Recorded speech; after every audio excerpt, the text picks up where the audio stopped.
Whoa! Hey, here is news. The billionaires are at it again, as are the journalists, and the billionaire defenders, and the journalist defenders, and the people who react to those people, and everyone. Everyone's at it again. After Elon Musk announced that he's going to create a website where the public can rate the core truth of any article and track the credibility score over time of each journalist, editor, and publication. Because the accuracy of news should be rated by a public that believes in fake news and has what a Stanford study describes as a dismaying, bleak inability to discern fake from real news, an inability that is a threat to democracy. So let's get all those people a website. Elon and others discussed how bias will be removed from the ranking system by algorithms, so there will definitely be no bias there. Just trust that it will be fine and able to avoid the many ways in which a public truth ranking website could be manipulated and abused.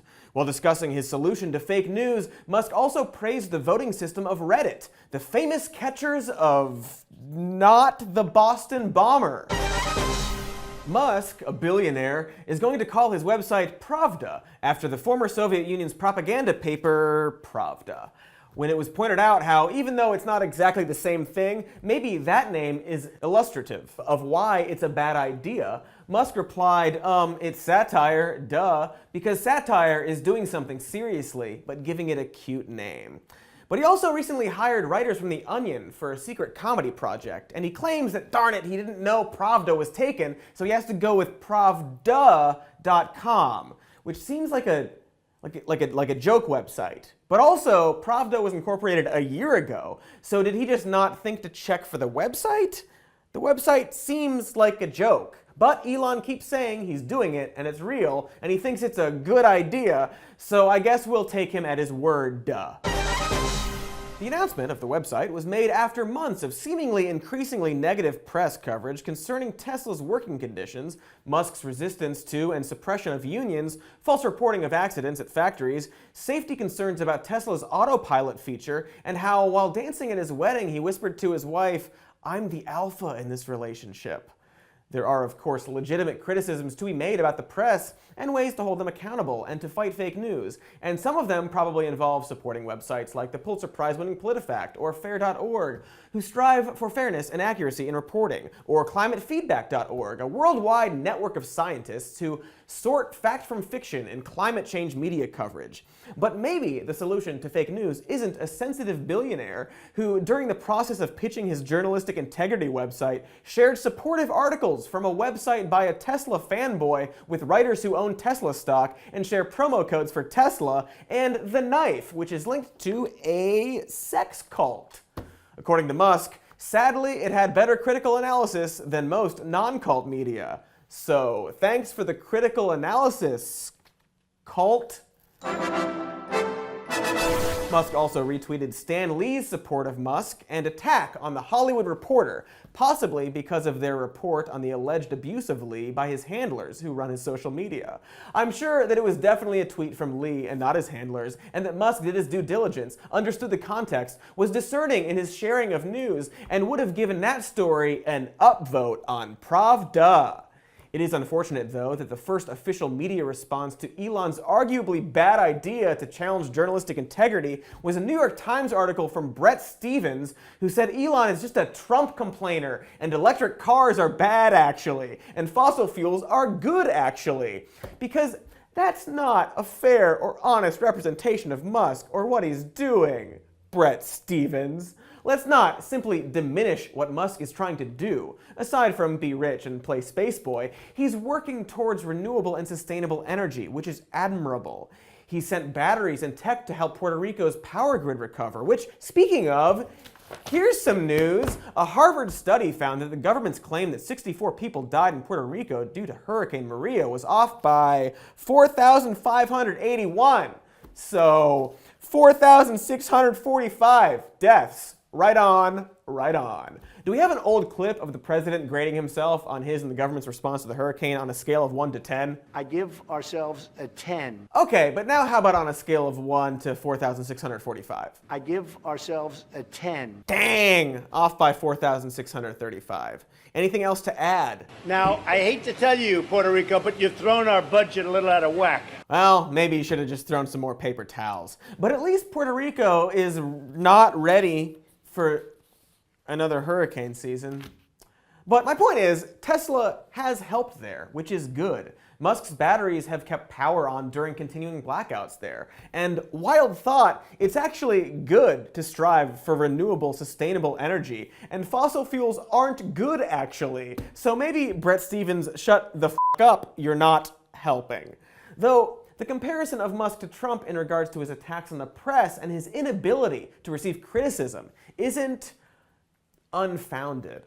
They both have rabid cult-like followings that harass anyone they single out, and then offer feckless statements of condemnation when it's brought to their attention.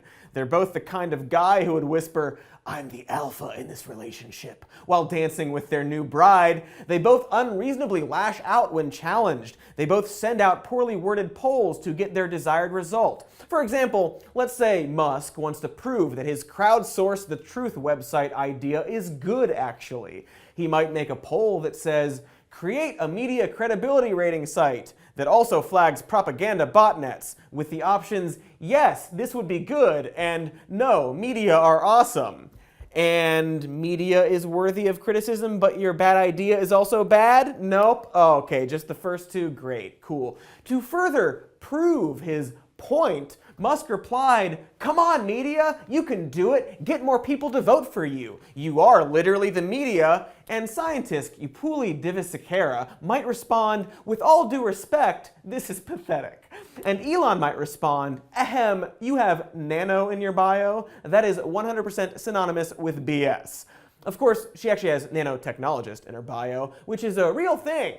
And in classic Trump, there's a tweet for everything style, one could point to Musk discussing how he's a nano manager. So maybe the way Elon uses nano is BS, but the way scientists use it, as many scientists explain to Musk, is to describe actual science things. But instead of maybe admitting he was being a bit of a diped up baby boy and was wrong about this, and that the Nobel Prize was awarded in 2016 for nanomachines, Musk decided to prove his point that the mere existence of the word nano is bullshit by sharing a link to Uncyclopedia, which I hear has a 110% accuracy rating on Pravda? But like I said, the media, of course, can be criticized and need to be held to account, even about little things, like when they describe Roseanne's racist joke as racially charged, or the liar president's blatant lies as bending the truth, or when AP tweets, "Missouri Governor Eric Greitens, ex-Navy SEAL, once seen as rising Republican star, resigns amid extramarital affair scandal," which is a weird way to spell sexual assault. You have 280 characters, AP, get it together. But Elon's diaper filling incident seems to be in response to reports from Reveal regarding his factory's working conditions and safety record. An investigative report found that despite claims that the factory was now safer than it used to be, Tesla had left many injuries unreported. Elon tweeted that the problem with journos are under constant pressure to get max clicks and earn advertising dollars or get fired. Tricky situation, as Tesla doesn't advertise, but fossil fuel companies and gas diesel car companies are among world's biggest advertisers.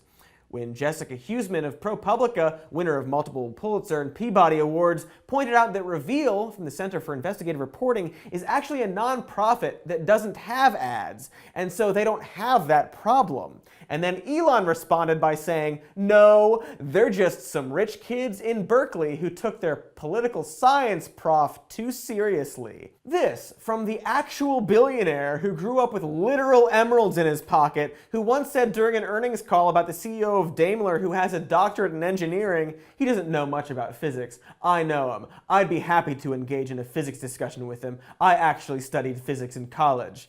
So good, Elon, about the other people. But let's stop talking about Elon Musk forever. Because here's a little bit of the news. The Supreme Court has sided with employers in regards to forced arbitration, which among other things deprives workers of the ability to form class action lawsuits against companies for things like wage theft and discrimination. The decision also deprives workers of their day in court and allows for forced arbitration contracts to get bonuses or, in some cases, hired. Companies, who traditionally have arbiters on retainer to benefit them in such cases, now seem to be even more powerful than workers, who do not. This decision is not surprising, coming from the Supreme Court's newest all-star, Neil Gorsuch, who filled a vacancy that Congress refused to fill for a year while Obama was still in office. Gorsuch was chosen by President Donald Trump, a smarty and a goodie, who has a sordid history in regards to how he treats laborers and unions. Not surprising, coming from a billionaire in a time of ever-increasing inequality, since labor unions tend to sustain prosperity and ensure that it is shared. The Economic Policy Institute illustrates, as union membership decreases, income inequality rises and wealth floods to the top 10%, a trend that can be viewed since 1917. So, as a billionaire, in this time of growing disparity between most people and billionaires, maybe Elon Musk, damn, I thought we weren't gonna talk about him, but maybe Elon Musk can understand some of the negative interpretations of his actions and powerful position, despite his ultimate goal of renewable, sustainable energy being a good one. Much of the criticism that Musk deflects is in regards to his view and seeming suppression of unions. Despite efforts by the United Auto Workers and Tesla workers, Tesla is not unionized. Elon, of course, claims that the only reason his workers haven't unionized is because they don't want to, though maybe it's because, as the United Auto Workers allege, Tesla fired a bunch of workers who had been vocal about low pay and hazardous working conditions. But they can unionize anytime, despite getting company emails in which the CEO claims that the union's true allegiance is to the giant car companies, where the money they take from employees and dues is vastly more than they could ever make from Tesla. Then why do they and the workers want to unionize your factory, man? To destroy you via unionizing to benefit giant car companies who have also unionized? So don't join the evil union, because as the boss continues, there will also be little things that come along, like free frozen yogurt stands scattered around the factory. Or, in other words, it's basically the same deal, except we get a free keg of beer for our meeting. But they can unionize any time. They just don't want to. As Elon tweeted, "Nothing stopping Tesla team at our car plant from voting union. Could do so tomorrow if they wanted, but why pay union dues and give up stock options for nothing? Our safety record is 2 times better than when plant was UAW and everybody already gets health care." See? Nothing's stopping them from voting union. Just maybe their boss saying they'd have to give up stock options, something the UAW doesn't have a rule about, and a statement that prompted them to file another complaint claiming Musk violated the National Labor Relations Act, which prohibits making threats or promises to workers to discourage them from joining unions.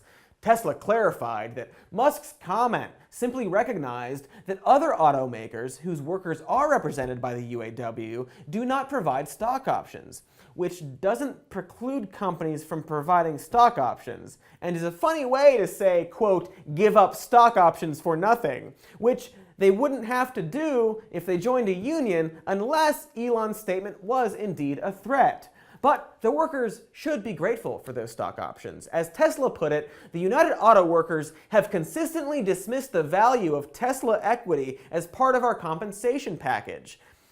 Though it's a bit confusing, perhaps, when Elon says on an investor's call, I think that if people are concerned about volatility, they should definitely not buy our stock. I'm not here to convince you to buy our stock. Do not buy it if volatility is scary. There you go. There you go. So maybe it's a little okay to criticize some of Elon's practices and statements, even though he is also working towards positive change. Much of Musk's and his supporters' complaining seems unfounded and based on ego and unwilling to understand criticism. Musk heads, or musketeers, damn it, no, Musketelons, there it is. When Elon Musk and his Musketelons see reports of crashes in Teslas, they will first point out that the number of semi-autonomous crashes is still lower than just people driving. So why don't you people ever report on all those other car wrecks? And just casually looking around, here are 7 articles about that. Maybe the only ones you see and get mad about are the ones about you because they're the only ones you care about and are looking for. And also, when the product and technology is actively trying to remove a person's agency and personal liability for crashes and place it on software and hardware, perhaps more scrutiny should be focused on the companies that shift responsibility from individuals. Teslas are safer in many ways, with the automatic emergency brake, for instance. But whenever there's a crash of a Tesla on autopilot, the blame seems to be placed on the drivers, who are supposed to keep their hands on the steering wheel while autopilot is engaged.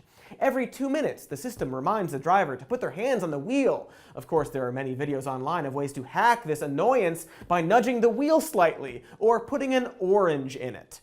Tesla's website also features an advertisement demonstrating the autopilot feature with a person in the driver's seat without their hands on the wheel, and a disclaimer that the driver is only there for legal purposes.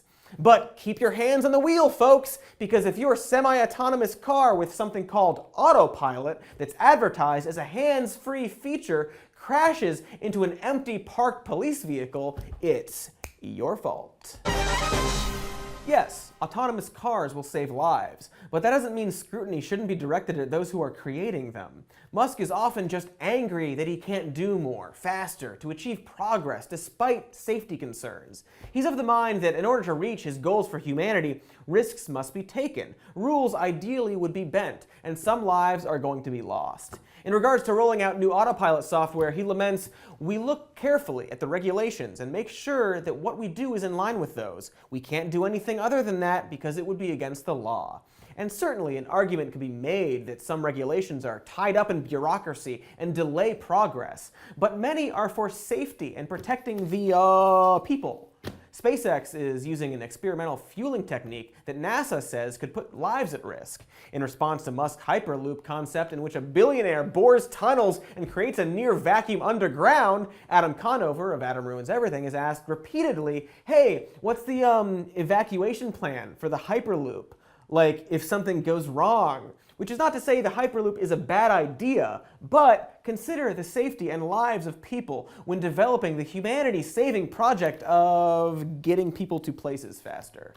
One can achieve progress without being reckless, but unions, which are in place to ensure workers get fair wages and remain safe and protected, Elon says, are not aligned with Tesla's mission to accelerate the advent of sustainable energy, unlike selling flamethrowers, starting a candy store, launching a car into space, and buying 5 mansions.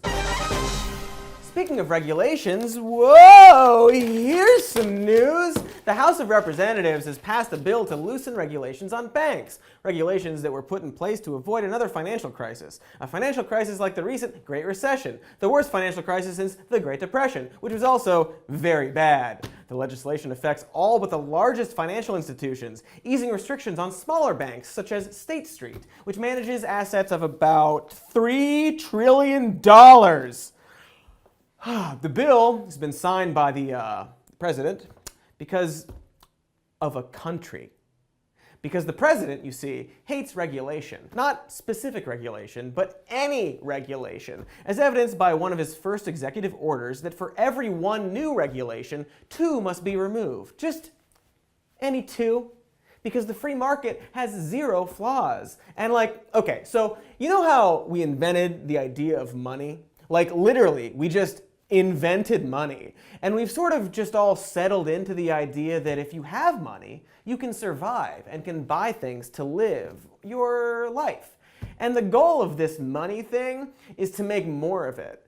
And often the best way to make money is to exploit people's labor and time and personhood at the expense of what's good or right for people and people's environments. Okay, so let's say that's true. And so you have a system built on money that rewards any behavior that results in more money. And you're just okay, do whatever. Just like fucking have at it. Make money. No regulations, free markets. Yes. I'm actually starting to see where Elon's frustration comes from. We as a society don't really spend money on things that benefit humanity. Some of the things Tesla is doing should have happened decades ago. As soon as we realized that there was a giant battery in the sky and it was possible to harness its energy for the betterment of humankind, we maybe should have said, like, this year, instead of spending $650 billion on the military, let's spend $550 billion on the military and really try to tackle this issue as soon as possible. So Elon is desperately trying to play catch up. So I get it. You know, we here at Cody's Shody want to make sure we're fair and balanced, TMCR. And in the interest of our journalistic integrity and goal of getting a 110% on Pravda, like our friends at Uncyclopedia and sexcult.com, it's right that we disclose the following. I have interacted with Musk in the past, so perhaps there is a conflict of interest here, and let me explain. A few weeks ago, in Elon's unwavering quest to accelerate the advent of sustainable energy, he tweeted, "I'm starting a candy company and it's going to be amazing." Twitter user Talia Jane suggested, "Have you ever considered getting into the affordable housing market? Just building a shitload of affordable housing in the most financially burdened areas, keeping rents low for decades, and actually leaving a lasting and useful impact on this planet." Now, one could argue that his work in electric cars and solar energy and storage is a useful impact on the planet, but the general idea seems sound. Another Twitter user responded to Elon's candy store idea with, "We don't want this boring crap. We want Westworld. Make Westworld." Elon took the time to respond, "What do you think we're living in?" without responding to Talia's suggestion, which received tens of thousands of retweets and likes. And I pointed this out in my own tweet, prompting Elon to respond, not to the woman who suggested it, but to me. Interesting. But his response was, "The Boring Company will be using dirt from tunnel digging to create bricks for low-cost housing." Now, my response to that was basically, Elon, that sounds like you're selling your leftover dirt to poor people. Not super helpful, I admit. This was an opportunity to engage with someone whose work in certain areas I actually appreciate, and a billionaire no less, and I used it to be snarky. Which brings us to a segment we like to call What I Twish I Tweeted. Dear Elon, while this sounds like your plan to get into affordable housing is to sell your leftover dirt to poor people, it's neat that you claim you are getting into affordable housing and seem to care about the concept. As maybe you know, homelessness is on the rise. For example, it increased by 75% in Los Angeles over the past 6 years. There are more empty homes than homeless people in America, so good on you. But everyone is viewing this tweet of yours as an announcement that you're getting into affordable housing. But you already announced this dirt brick idea a few months ago. You said you are going to be selling giant Lego-style interlocking bricks for making sculptures and fun stuff. The first set will be Egyptian-themed. The bricks, you said, could also be used to line the tunnels you're digging.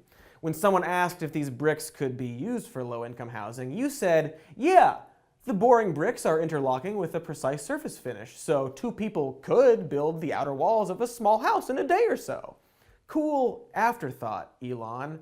So when months later you respond, "The Boring Company will be using dirt from tunnel digging to create bricks," it seems like a billionaire's afterthought, because it literally is. Also, cost of low-income housing comes from things like land and, labor. When Ben Carson's Department of Housing and Urban Development raises rent on low-income housing, it's not because the bricks cost too much. You wanted to sell leftover dirt to rich people as a fun toy and to line your tunnels, and you seem to be tossing a bone to the public. Similarly, your idea for the Hyperloop came from your personal frustration with traffic and your frustration with public transit. There's like a bunch of random strangers one of who might be a serial killer. Okay, great. And so that's why people like individualized transport that goes where you want, when you want. Only after months of people pointing out that individual transport is expensive and causes many problems for the public, and that when public transport is clean and efficient, people actually like it, did you change your tune and say you are adjusting the plan and your tunnels will still transport cars, but only after all personalized mass transit needs are met. It's a matter of courtesy and fairness. If someone can't afford a car, they should go first. Yeah, man, good change. Just because you're pushing for progress in certain valuable areas doesn't mean all of your ideas are good. And sure, you're the billionaire. It's your money. You know, I can't tell you what to do. You can do whatever you want with it. But also, you've received at least $5 billion in government subsidies, so is it all of your money? Also, as I said in a video that you haven't seen because I hadn't made it yet, because this is a hypothetical tweet revision, you grew up with emeralds in your pocket, and you made your first tens of millions of dollars with the idea for the Yellow Pages, but online. And you made hundreds of millions more dollars with your idea of a bank, but online. We live in a capitalist society, but capitalism doesn't reward doing things that help people. It rewards doing things that make capital. It's why Flint is still drinking poison water, but Nestle is allowed to pump 200 gallons of fresh water from Michigan every minute, put it in a plastic bottle, and sell it. Thousands of years of human innovation and collaboration and progress, cities, roads, but we can't provide everyone with free access to literally the one thing that all life has in common. But capitalism, it's why Jeff Bezos had the genius idea of Walmart, but online, and is now the richest man on the planet. What's he gonna do with all of that more than $100 billion? Well, he's going to pay low wages to his workers, not let them unionize, give them long hours and poor conditions, causing employees to skip bathroom breaks and pee in bottles for fear of losing their jobs. And he's going to build a mansion with 25 bathrooms and go to space. Cool. Space is cool, guys, and there are a lot of things we can learn from it. Even the basic concept of the oneness of humanity can be learned. Astronauts call it the overview effect. It describes the change in one's thinking after viewing the Earth from space.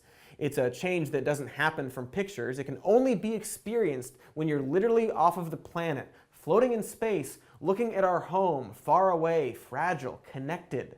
Perhaps a bit more inspiring than sending a handful of people to die on Mars. Maybe once all of these billionaires finally get into space, they'll experience the overview effect and start doing more for the actual planet with their billions and billions of dollars. And we get it. You want to live on Mars, away from a bunch of random strangers. But some people want to live in apartments, away from not being able to afford to live.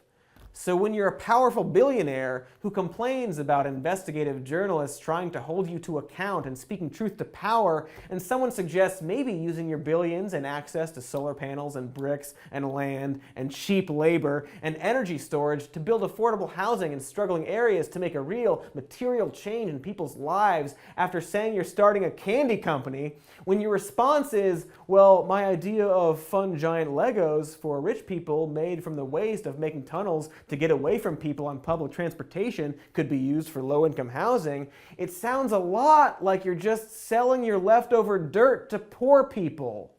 Send tweet. Bye.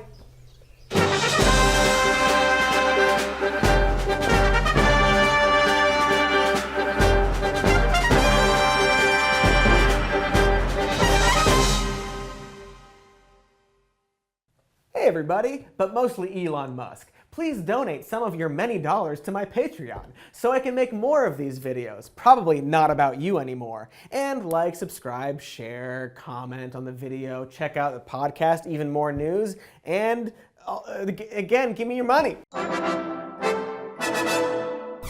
So much news! And here is some of that. Here is some news. What will we talk about? News? Probably. So many of the news to do some of. Also, hello, hi. I hope you're doing well. We never just talk anymore, you and I. Because we never did. Okay, enough of that. Let's crack open the old news lion and see what's inside.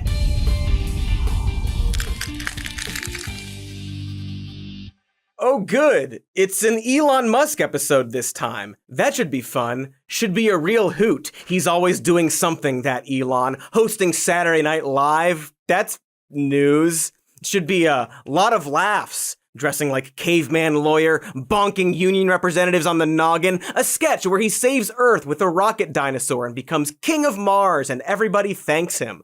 There's a sketch. Probably.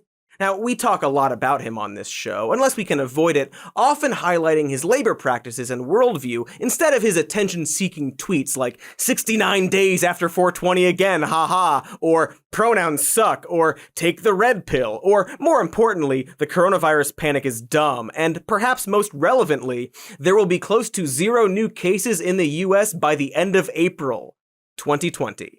But the tweets are a nice reminder that all the money in the world can't buy you self-awareness. But this isn't about making fun of his tweets. This isn't about his terrible tweets. No, get it away or I will shit right here on camera. In fact, no. Another thing it's good to remember, this extremely hyped up CEO of a rocket company who is sure to have killed it on Saturday Night Live doesn't actually have an engineering degree or barely even much of a science background. I mean, neither do I. But we all know the dichotomy between people who believe he's like a real-life Tony Stark and people who, don't. The weird sycophantic following, Joe Rogan, etc. And on that subject of Tony Stark, who Marvel better #bring back Tony Stark to life, good, clear slogan. We are all wanting the character to have been now not dead anymore for us. Well, he's part of a certain fantasy where pompous jackasses with bad PR ultimately are the ones who save the world. We love the trope, the Edison types, the Sherlock Holmeses, or much more iconic Dr. Houses, who, yes, don't play by the rules of civilized society, but are just too darn genius to be constrained by the desires of mere mortals. Pickle Rick and so on. Us naysayers are mere footnotes on their inevitable chapter in history, as these rude titans make sweeping changes to the world, and so on. And I bring that up because I'm pretty sure that's how Elon and his followers see him, right? Because otherwise, what? And for that reason, perhaps we should cast aside Elon Musk's personality and killer meme tweets to actually explore what he is and isn't doing to actually change the world. If he will, in fact, be remembered with the likes of Tesla, as he clearly wants to be. Or rather, even if this is the case, will he have deserved it? At least in terms of what he's done so far, good and or bad, and how he prioritizes which advancements need to happen in order to bring us into that Star Trek utopia that sci-fi imagines. Or more iconic, the movie Tomorrowland imagines, aka the second best movie about how dystopian media creates a self-fulfilling prophecy. And billionaires in general, who are also probably bad. Like Elon Musk is often bad, but not just because he tweets bad. Even though his tweets are hilarious, it's not the point of this episode. Not the point! It's not the point! Dear Christ, get that away from me. It is amazing. I guess I'm saying that Elon Musk is bad in the way we talked about doomsaying in that movie. Ironic to his public image, his vision of the future is actually far more cynical than a lot of other tech bros. Okay, so let's crack open that title, Bobcat, and get to the episode.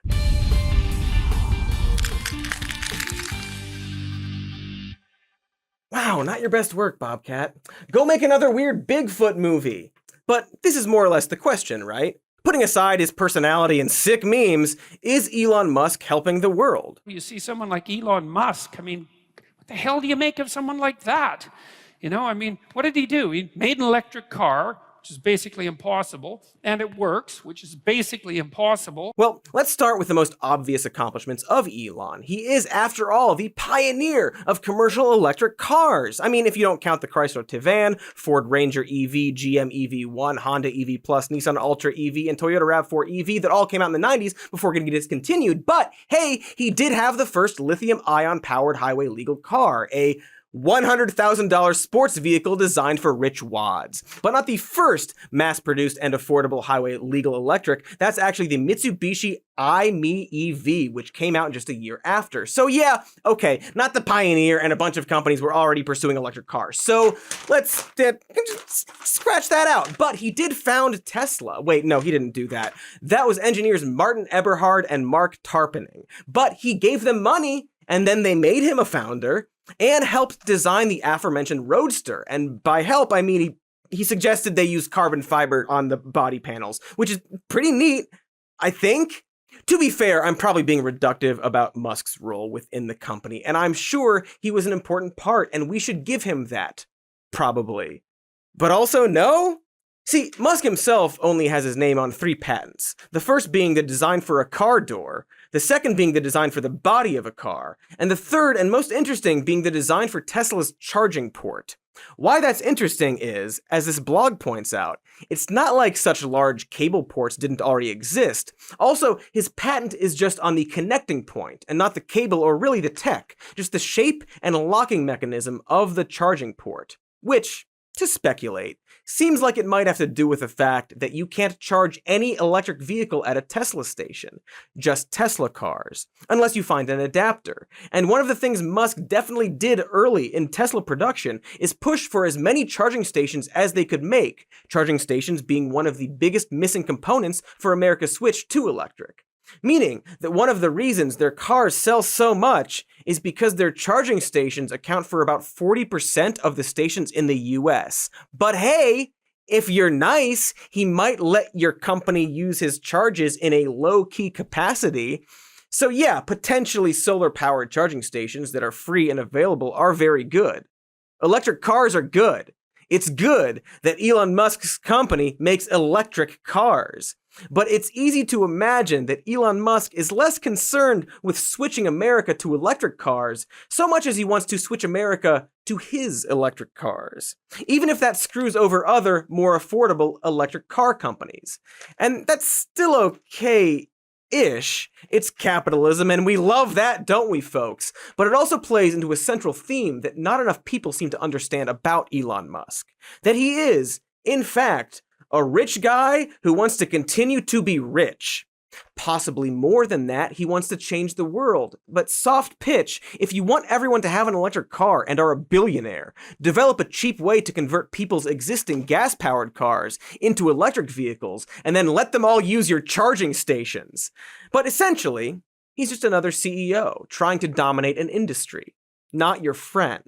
Especially if you are, his employee. Specifically, an employee that wants to unionize, or God forbid, talk to the press. That's the story of a Tesla whistleblower who Elon Musk made a mission to destroy the life of by suing for $160 million before having his people call in a fake spree shooting threat in the employee's name. He then accused the reporter who covered the initial story of taking bribes for Tesla short sellers. He then continued to harass this reporter, setting an army of nerds on her before trying to get her fired based on absolutely no evidence, because cancel culture, am I right, folks?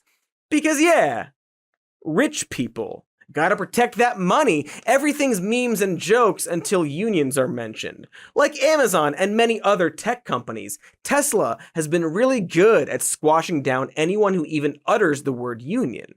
This includes, but isn't limited to, illegally firing Richard Ortiz for union organizing, as well as threatening to pull stock options of employees who followed along. The National Labor Relations Board would go on to identify 12 violations of US labor laws, including a series of anti-union tweets that Musk made. And boy, unions would be swell for them. Considering how in 2017 Tesla was reporting an extremely high number of injured employees who were at the time complaining about long work hours and hard physical labor. According to one employee, people would collapse on the line and others would be told to just start working around them. Because for all the cool tech futuristic promises, it's still just a factory, and you need to treat your factory workers like humans? And when this made the news, Elon Musk promised to personally meet with every injured worker and then go down to the factory and do their job to better empathize. And that's really cool. Had he actually done that, which according to his employees, he did not actually do, Also, going down and performing someone's job for an hour doesn't actually give you an idea of what it's like to do it all day, and the way Musk treats his employees hasn't gotten better since then. In 2020, employees are still talking about long and grueling hours, not to mention how hard he went to war over keeping his factories open during the pandemic, resulting in hundreds of cases of COVID, which were unavoidable by his employees lest they be fired for not coming in. Incidentally, hundreds of COVID cases at one company sure seems like the opposite of his prediction that there would be next to 0 new cases in the entire United States by the end of April 2020. Like, extremely the opposite of that. In other words, maybe let's not have him on Rick and Morty episodes, you know? Maybe don't hype up the tech equivalent of a Dickensian coal magnate, even if he's like that meme guy. Don't put him on SNL. You don't see Bill Gates on SNL. I mean, except for when he painfully edits himself into sketches. 49th floor. Oh no, here we go. Here we go. Here we go.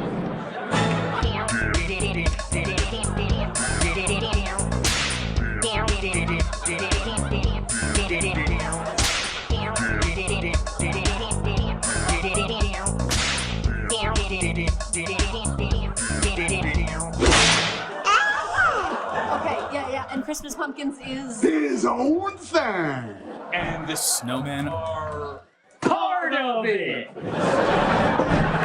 Any questions? We didn't have to show that clip, and certainly that much of it, but we did. What a hoot that Gates, who doesn't want people in underdeveloped countries to have easier access to a life-saving vaccine so much that he convinced Oxford to throw away their plan to make an open source COVID vaccine and instead make a deal with AstraZeneca, which they did. Good job, philanthropists. But we're talking about the wrong rich guy. Elon is the one we want, sort of. They're all pretty bad. All part of a similar mentality, Elon and Gates and the Bez, ol' shiny Bez, and it can really be best summed up by very wealthy tech nerds who fantasize about getting us to a Star Trek future, except for the part where money doesn't exist and employees are treated with respect, because it's hard to actually be utopian-leaning when you own all the money. And so what they really have is a sort of top-down thinking, where you try to create the end result or aesthetic of a utopia without actually doing the structural work needed to earn that. Shoot for Star Trek, skip a bunch of steps and hoard your wealth, and instead get The Expanse. Because again, some of the structural work would involve taking a bunch of their money. Amazon wants a future where you can order anything you want on a device and get it that day, without thinking of the toll that would take on local businesses and, of course, their employees. Automation is invented without considering a universal basic income for the jobless it would create. And, of course, Tesla is creating time cop vehicles that drive themselves and run on electric power without considering that its cool future shape is tragic on pedestrians, or that most firefighters have no idea how to put out their car fires, and most people are going to abuse the autopilot, and so on. And like, I really can't stress enough that I'm not trying to knock these inventions or technological progress. And like, of course, I'd like one of these cars and would accept one if, for example, given to me and my crew for free in exchange for being less critical, because I take bribes. But these inventions mean exactly nothing without a change in infrastructure and human rights to allow society to actually enjoy and benefit from them. Space communism didn't pop up because capitalists made personal rockets and batteries. As important as electric cars are, they're actually useless in terms of the environment if their batteries are charged from fossil fuels, which a lot of them are. And some people even argue that their construction process, plus this fossil fuel fact, doesn't make them much better for the planet. But I'm not a car doctor. It rather just strikes me as a great example of this top-down thinking, where Tesla is only now dabbling with the idea of setting up battery-powered cities that still need an energy source, and from there might finally think about actually generating renewable energy on a scale that would actually help. But in fairness, we don't expect other car companies to worry about this kind of thing. But also, in fairness, we don't treat the CEOs of other car companies like they're going to save the world, or make lists about how great of an inventor they are. And I really can't stress this enough, Elon Musk hasn't invented anything. He has smartly invested in a lot of technology that already exists, and the extent of a lot of his ideas was to take a thing we have and think, but what if online? It's a pretty common tactic. You take a thing, make it compatible with the internet, design it to look a little more slick, and charge more for it. Then hope that people don't notice and call you a genius. Tesla's first $100,000 sports car versus the way more affordable electric cars that were coming out at the same time. Or Lyft inventing the city bus and calling it something else and charging more money for it.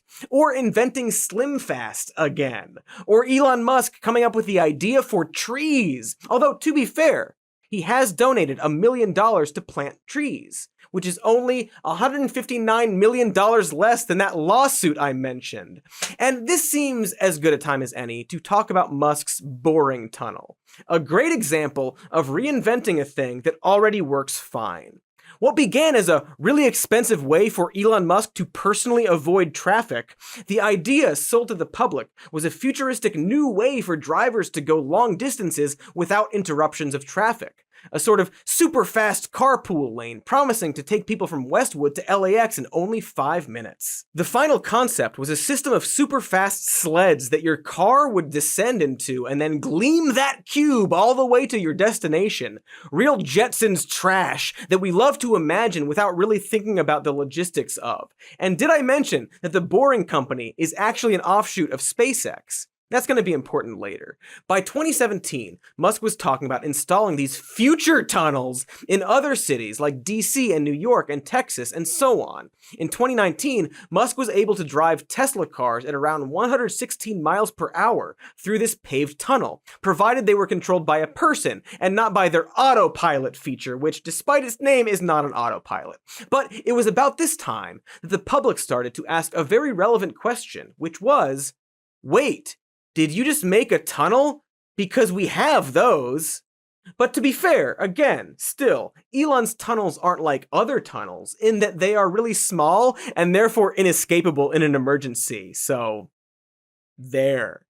Things get more hilarious as a tweet the year before revealed that Musk had decided that the boring tunnels would prioritize pedestrians and cyclists over cars, meaning that it wasn't so much a super tunnel for cars as it was a subway system? Cut to now, and Musk had somehow managed to sell this idea to Las Vegas only after failing in Chicago. Do we have a clip of his pitch to the city? Well, sir, there's nothing on earth like a genuine, bona fide, electrified 6-car monorail. What'd I say? Monorail! This actual footage was back in 2018, when the city of Las Vegas put out a request for proposals for a new people-moving system, starting with a convention center. They chose Musk out of several other proposals after promises of a cheaper process resulting in a futuristic shuttle system. So, after all those millions, what did they come up with? Well, as you descend the escalator into the loop station, you see the Teslas waiting to whisk you into a tunnel 43 feet below ground. Now, you might think, all right, it's like a subway.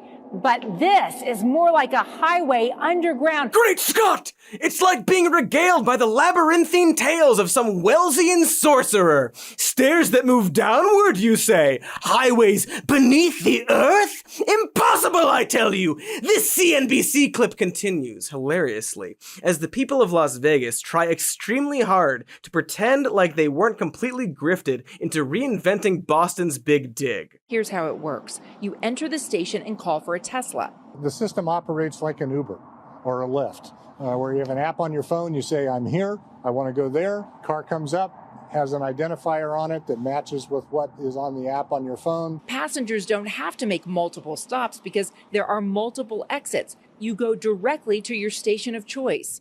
The convention center has 3, but plans are in the works to build a loop system citywide. Congratulations on creating a literal highway? Only in a very small space and underground and therefore less safe, especially for Teslas which catch on fire more than other cars, which all means that the tunnel can only carry a fraction of the traffic Musk promised it would, specifically only about 800 passengers an hour and not the 4,400 the convention had aimed for. That's about 19,000 people per day, assuming it runs all day, compared to the 4.3 million who use the subway in New York. Did I mention that you can't drive your car car and have to call a Tesla driver to come get you. You go down an escalator, call a taxi, and then have someone drive you through a colorful tunnel and drop you off. It's managed to be worse than both a subway and a highway somehow. It makes you sort of question Elon's predictive abilities. It makes you sort of question how much of an innovative futurist thinker he actually is. And it all kind of makes you wonder if Elon Musk really thinks this is the future of transportation so much as an expression of his distaste for being around other people and an excuse to test out his boring machine. Remember how I said it was developed as SpaceX? Well, that's because Elon's actual, hopeful use for it is to mine on Mars. Of course it is. In other words, this Vegas project, his LA tunnel, all seems like a way to test a prototype and get paid for it, and sell the dirt to the poor as an aside. What actually goes in the tunnels is merely an afterthought, and conveniently involves Tesla cars he already built as opposed to a train or shuttle. Like, the Vegas plans didn't even include a design for turnstiles or any way to regulate the flow of passengers. It didn't have any way to deal with fire regulations, because they didn't actually care or know what they were doing. Because pretty much any infrastructure planning Elon does on Earth sure seems like it's all just a big test for Mars, which is not Earth. Take his Starlink internet, a new satellite internet system launched by SpaceX that will save the world! In reality, it's being pitched as a solution to internet loss in more rural areas of the country that could expand globally. At the moment, the beta test is limited to mainly the Pacific Northwest. It certainly sounds like an altruistic endeavor into advancing technology. If it didn't cost $500 to set up and a monthly bill of $100, hey, remember when I said that it's being pitched to rural areas? Cost is definitely a barrier for many, especially in our community. We have a really high unemployment rate during non-tourist season. Some people don't have any income for a large portion of the year due to seasonal work. There's logging and then there's fishing. In Nia Bay, where most residents on the Macaw Reservation live, the poverty rate is around 30%, according to 2019 Census Bureau figures. That compares to 10.5% nationally.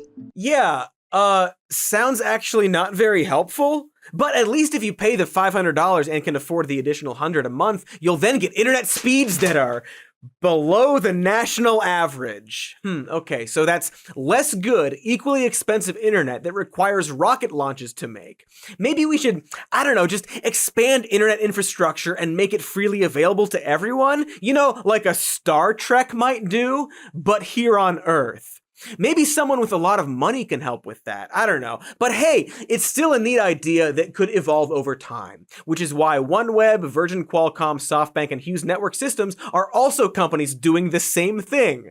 So Starlink is expensive for the consumer, slower than average, and not at all the only of its kind. Why is Elon doing it? We see this as a way for SpaceX to generate revenue that can be used to develop more and more advanced rockets and spaceships, and that we think this is a key stepping stone on the way towards establishing a self-sustaining city on Mars and a base on the moon. Oh, right. Starlink is, purely speaking, a potential source of revenue so Elon Musk can go to Mars. It is less so revolutionary as it is just another support system for SpaceX. He's just selling cable, which probably isn't a surprise. It's not a surprise that rich people like being rich, I guess. In theory, I could be making a video about the CEO of a pudding company with a similar conclusion. But there's yet to be a pudding CEO with as much weird celebrity and influence around them as Elon.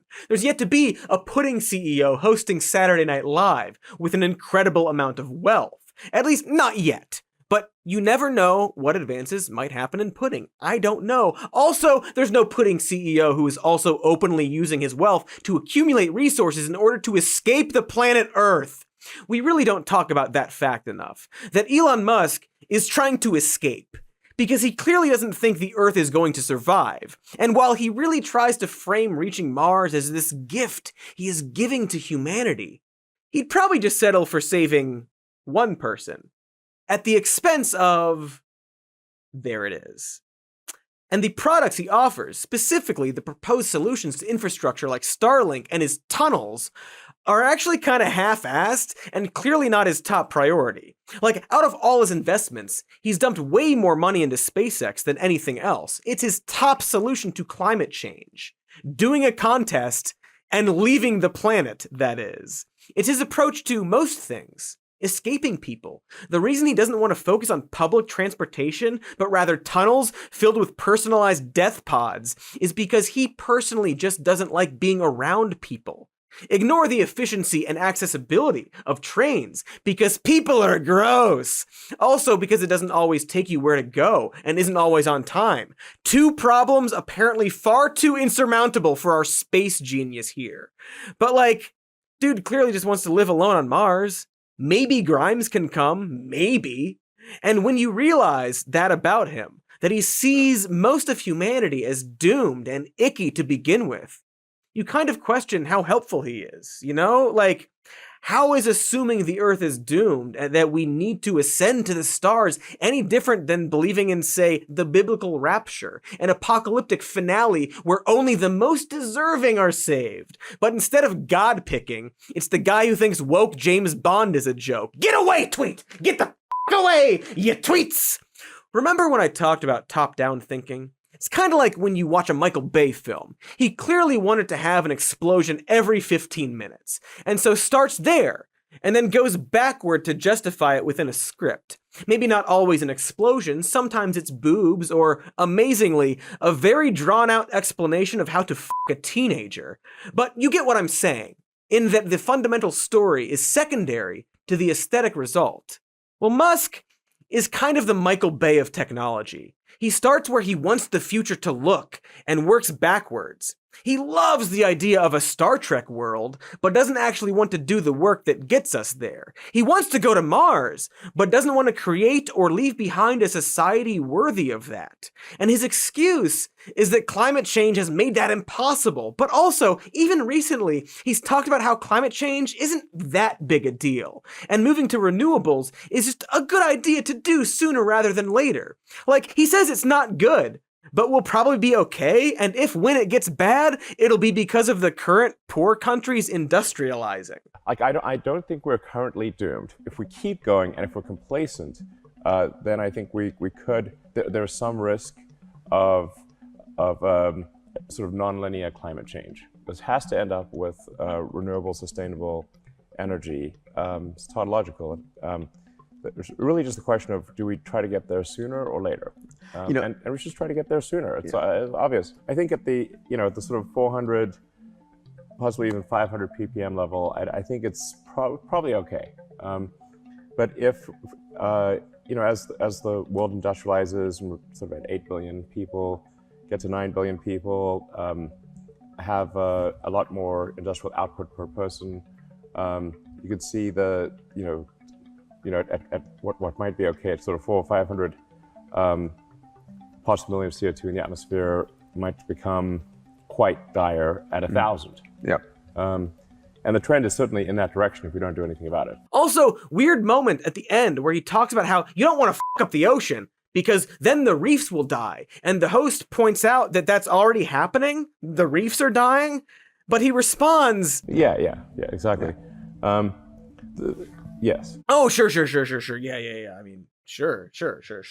It's a weird disconnect where climate catastrophe is both imminent, we gotta get out of here, and like also, sure, like let's just slowly move away from fossil fuels, but it will be fine ultimately. And like, I don't know, maybe we shouldn't really take seriously the data analysis and predictions of a guy who said there'd be next to 0 new COVID cases in the US by the end of April 2020, and then had hundreds at his own company. But also, let's say he actually does believe that climate change has doomed or could doom the planet. Has he even tried to do something? Like, really tried, or even considered? Because there are things he could be doing to help both environmental and societal problems. Helpful things that shockingly don't involve space. When you think about how technology changes society, you have to think about the biggest inventions and the time in which they existed. Fire, for example, allowed cave folk to warm themselves and find rest at night, allowing our thoughts to evolve in a calmer environment. Also, campfire f***ing and s'mores. Great stuff. Perhaps a more relevant example is the internet and what it's done for, everything. In terms of social justice, smartphones have helped more people notice that perhaps cops shouldn't have guns. There's no denying that technology leads to societal change, but not all technology. Some technology is just pointless and evil. Others are just way too ambitious to work. You gotta really hit it just right. Tesla, the inventor, he mattered because what he invented filled a hole we desperately needed to advance. It allowed us to live and work differently, to communicate easier, etc. Cut to now, and we have very specific issues popping up, climate change being the big one, along with wealth inequality, civil rights, more Pop-Tart flavors, and so on. Going to Mars doesn't actually help that. It's like 100 steps away from where we are, and at least right now, probably isn't going to be remembered as a brilliant solution to any of our problems. It is a cynical act by a rich guy who isn't betting on the human race, and doesn't super seem to have a grasp on it. Here's Elon misinterpreting and mangling a quote from the late Carl Sagan, his famous pale blue dot quote. Channeling Carl Sagan. Look again at that dot. That's here. That's home. That's us. On it, everyone you love, everyone you know, everyone you've ever heard of, every human being who ever was, lived out their lives. The aggregate of our joy and suffering, thousands of competent religions, ideologies, and economic doctrines, every hunter and forager, every hero and coward, every creator and destroyer of civilization, every king and peasant, every young couple in love, every mother and father, hopeful child, inventor and explorer, every teacher of morals, every corrupt politician, every superstar, every supreme leader, every saint and sinner in the history of our species lived there, on a mote of dust suspended in a sunbeam. Our planet is a lonely speck in the great enveloping cosmic dark. In our obscurity, in all this vastness, there is no hint that help will come from elsewhere to save us from ourselves. The Earth is the only world known so far to harbor life. There is nowhere else, at least in the near future, to which our species could migrate. This is not true. This is false. Mars. And I think Carl Sagan would agree with that. He couldn't even imagine it at that time. First of all, Mars isn't like a safe place for humanity to migrate to at the moment. We got a few robots up there, we're figuring the place out. Second of all, Carl Sagan was very aware of Mars existing and could imagine a future where humans tried to set up shop there. Carl Sagan was alive when we, went to the moon. But third of all, and most importantly, Musk didn't finish the quote. Here is that quote. There is nowhere else, at least in the near future, to which our species could migrate. Visit, yes. Settle, not yet. Like it or not, for the moment, the Earth is where we make our stand.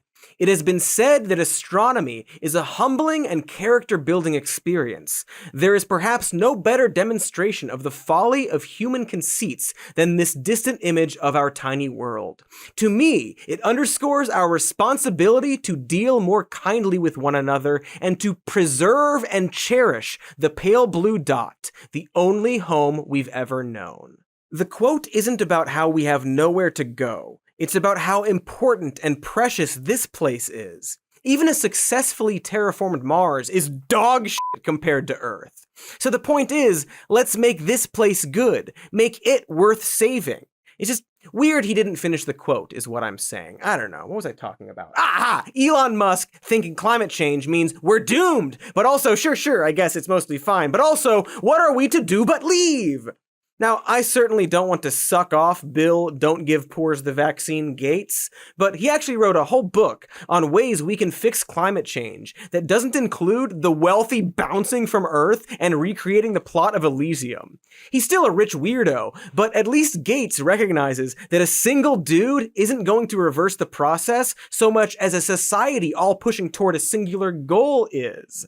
And there's other, less flashy tech being developed that has nothing to do with Musk, and perhaps should get more attention. Bricks that store energy, as opposed to a futuristic battery or just selling dirt to the poor. Flexible solar panels, self-healing materials that cut down on waste, alternative fuel sources, just, feeding cows differently, bladeless wind farms that don't kill birds, as our former president was so concerned about, lab-grown meat, and just pushing for government policy change. There are even ways technology can help with wealth inequality, at least a little bit. But mainly, the internet and automation have shined a light on problems and solutions that even the really rich jerkwads can't ignore. But again, Musk doesn't really care about the incremental or more tedious work, or him not being able to do whatever he wants. Offering a prize to whoever can remove carbon from the atmosphere ignores the simple truth that we have to reduce emissions ourselves, and very quickly. It's top down, the solution being a futurist fantasy rather than a principled approach. And for that reason, the reality always ends up way off the mark. Or even worse, the approach completely misses the lesson we've yet to learn with the incremental advancements we're skipping over. You know what's also fun? Talking about them Doge coins, am I right? Musk loves those, and all the memes. And I know we weren't going to talk about his tweets, but aside from his no new COVID cases in the US by April 2020 banger, and his that guy trying to save people but who also criticized me is probably a pedophile work of art, he has made tweets that completely the market. A good recent example being his lust for Dogecoin and role in boosting it. Dogecoin, if you don't know, is a cryptocurrency based on a meme and is therefore funny to have an actual sway on the market. It works off something called a proof of work algorithm, which, funny story, requires as much electricity to maintain as a small country. Lots of LOLs from Elon, guy who claims to be concerned about climate change. Way to get those memes. Now, I'm not saying that Musk doesn't care about the environment, so much as maybe he doesn't care about anything? Or rather, his ego and wealth will always overtake anything he might care about. He certainly doesn't care about people much, and I'm willing to bet that he considers himself and his goal of going to Mars and preserving the human race as a noble cause beyond basic human rights and worker safety. But back in his head, I'm guessing he ultimately just fantasizes about how he's going to go to Mars with Leonardo DiCaprio, because he's not actually interested in preserving humanity so much as preserving a certain better group of humanity. And so with that mindset, what does it really matter what he does to the workers of Earth? If climate change is going to overtake us, but also it's probably fine actually, what's a few more thousand rocket launches? Rockets that, with a single launch, emit more carbon dioxide into the air than a car would in 2 centuries. What's a little space debris hurled around the planet when his goal, at least in his head, is to save humanity, in theory? Because if he doesn't, well, that would all be a lot of hurting the environment for literally no reason, wouldn't it? Have we considered that? That perhaps Elon's space quest fizzles out and we're just left with a lot of extra trash in the world? Have we considered the toll just the rocket launches alone are taking? After all, he has to launch from somewhere, right? And in order to create SpaceX, Musk created a launch site in the town of Boca Chica, Texas. The residents didn't get much of a say, despite Musk planning to launch thousands of rockets per year. Sure enough, they began getting notes on their doors telling them that their windows might explode every now and then. Residents who lived there long before SpaceX have begun to move away thanks to debris crashing over beaches into wetlands. Did I mention that Boca Chica has a national wildlife refuge where more than 500 species of migratory birds and sea turtles live?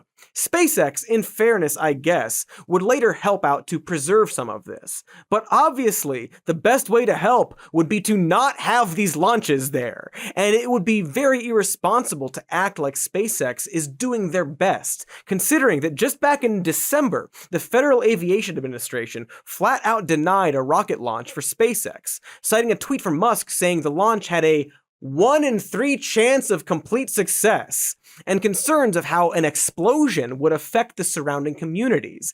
And then SpaceX ignored the FAA and did the launch anyway, and the rocket exploded. Musk then tweeted that the FAA Space Division is bad, and quote, under those rules, humanity will never get to Mars! And by humanity, he of course means him. He regularly ignores federal regulations meant to protect people because, again, his noble cause is just too damn noble. And by noble, I mainly mean the aristocratic use of the word. I really can't stress enough that when Elon Musk talks about bringing humanity to the stars as a sort of higher cause, he's not actually talking about you. You and I are the people he would sacrifice in order to make that happen. And not like cool space deaths, more like the slowly running out of resources kind of deaths. Because Carl Sagan failed to consider Mars. He's no different than any other rich person building a water hoard and underground bunker. A reminder that, statistically speaking, the characters in Mad Max all got there through trust funds. We love the promise he gives us, the Star Trek future, which, another thing I can't stress enough, is just a promise.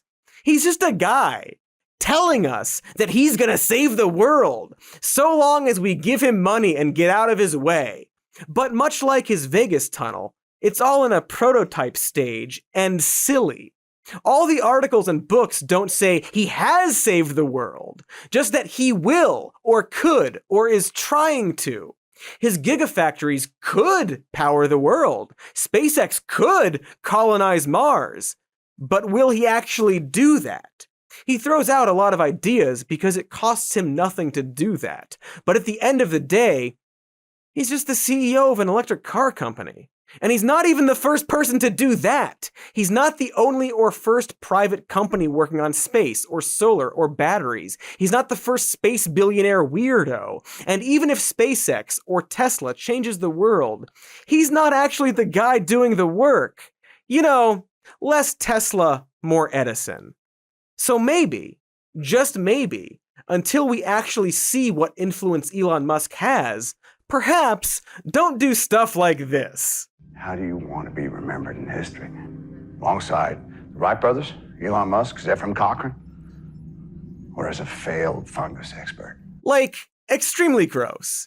Hey, SNL, very gross stuff. Stop it. Hey! Mr. Musk, how are you? Congratulations on the promotion. Thank you very much. Hey.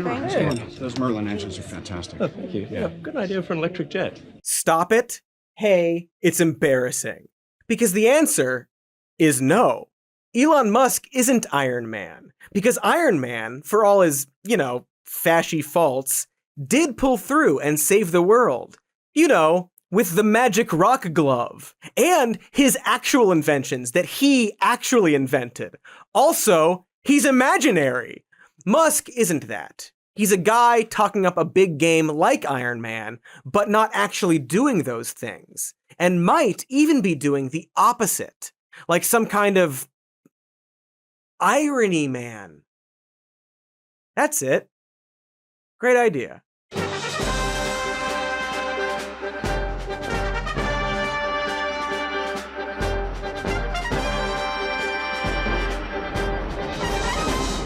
Rocketed!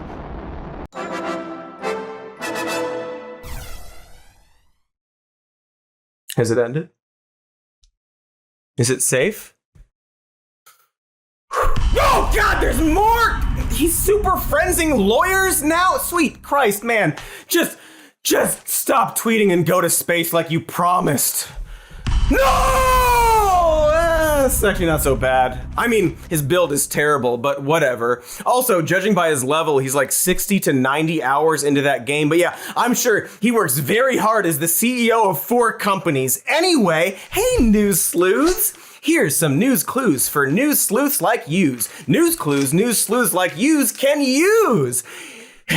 It's been a smorgasbord of Elon content the past several weeks. A relentless barrage, you might say. Like the Dresden of bad takes. It's like the worst version of Groundhog Day, where a billionaire crawls out of his hole to pitch a very obvious and very public post-breakup fit, hissy style.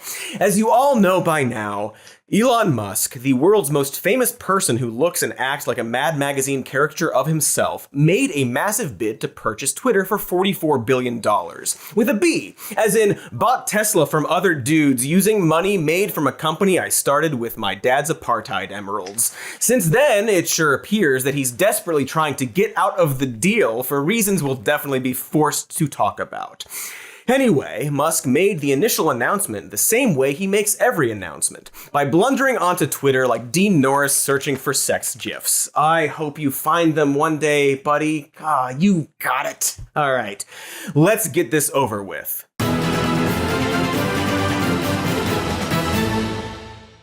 You think I'm happy about this? No, I am not happy about this. The most remarkable thing about Elon Musk is how shockingly boring he is, considering how much power and money he has and how cool space is. I'd be happy to never say his Star Wars sounding alien name ever again, and I think he knows that, which is why he decided to make himself the main character by trying to buy Twitter.com. Musk's announcement came a little over a month after he split up with Grimes following the birth of their second child. And look, we have all made reckless post-breakup purchases. Back in college, I spent $200 on a VHS box set of every television appearance of the California Raisins. And I know what you're thinking, but trust me, there was enough material to fill most of one videotape. The rest of the box was full of raisins. So all in all, not a great purchase. Much like Elon's proposed acquisition of Twitter, which is looking less and less like a serious business deal and more like an attention-seeking bluff that he's now become chained to. To make this very silly deal, Musk sold $8.4 billion of his shares in Tesla. He also promised to secure $33.5 billion in debt, originally borrowing around half that amount against his Tesla stock before dropping that detail entirely. Musk already had a 9% stake in the social media company, the news of which drove the price of Tesla's shares down 20%. Probably because none of this, by his design, was going to happen without Musk posting a series of shitty memes about the transaction and making the details extremely public. After all, Musk has a documented history of casual market manipulation. Like last year, when he sold $16 billion worth of Tesla's shares after conducting a Twitter poll, despite already planning on selling it because he had an upcoming $15 billion tax bill, driving Tesla's stock down 12%. Or that time he literally tweeted, "Tesla's stock price is too high, IMO," and drove the price of his own stock down 10%. Or the time he announced he had closed a deal to take Tesla's stock private at $420 per share, because it's one of the two funny numbers you see, and got fined $40 million by the Securities and Exchange Commission and removed as Tesla's chairman of the board. Should have been $420 million, right, man? Because yeah, all right. Or the time he called a random hero rescuing children trapped in an underwater cavern a pedophile. Not stock related, but normal CEO stuff. He's also spread COVID misinformation during the deadliest pandemic in a century, including a prediction that there would be close to 0 new COVID cases in the US by April of 2020. And has targeted 2 different Twitter executives in his tweets, which unleashed his army of weirdo ultra fans to harass them. The point is, he's never had what you would consider a healthy relationship with Twitter. Twitter is arguably the worst thing to ever happen to him. I mean, ditto. But I'm not the richest man in the world. Yet. Or like ever, actually. In fact, as we were writing this episode, Musk was hit with yet another probe by the SEC over the fact that he didn't divulge that he was purchasing Twitter shares for 11 days and bought them at a much lower price than had the market known his intent, effectively stealing $150 million from Twitter's shareholders. He just can't stop manipulating the market, probably on purpose, since this country doesn't actually seem too concerned about such things, and he'll probably just get a fine or like a back rub, but as a punishment.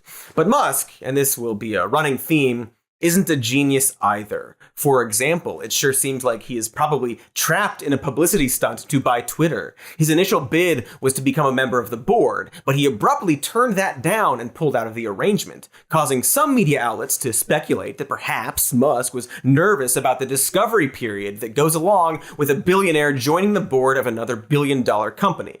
They're going to do a background check on you before they let you in their boardroom and give you your own big chair, Elon. Come on, man. You know this. You've been on boards before, before the SEC made you resign. But the idea that Musk was averse to a background check got a lot more gas thrown on it when a story broke earlier in May that Musk had paid a $250,000 settlement to a SpaceX flight attendant who claimed Musk exposed himself to her and then offered to buy her a horse in exchange for an erotic massage, which is just a whole lot of words I suddenly have to think about. He offered her a hush horse. A hush horse. Truly, he is the greatest modern mind. And we know he's a genius because his mom told us so. Except counterpoint, Maybe he's not. Maybe he's just so rich that he can easily absorb repercussions. After all, he's the kind of guy who can make careless offers of hush horses and hostile takeovers all over town without pausing for a fraction of the time it takes for a Tesla to self-destruct with its driver trapped inside to think about the consequences of his actions. And that's typical billionaire behavior. But in the case of making a splashy bid to buy Twitter, Elon Musk seems to have specifically ignored the consequences his actions would have for Elon Musk. He's like his own final boss, the Radagon of the Golden Order, in a game I have not actually played because I don't have the time.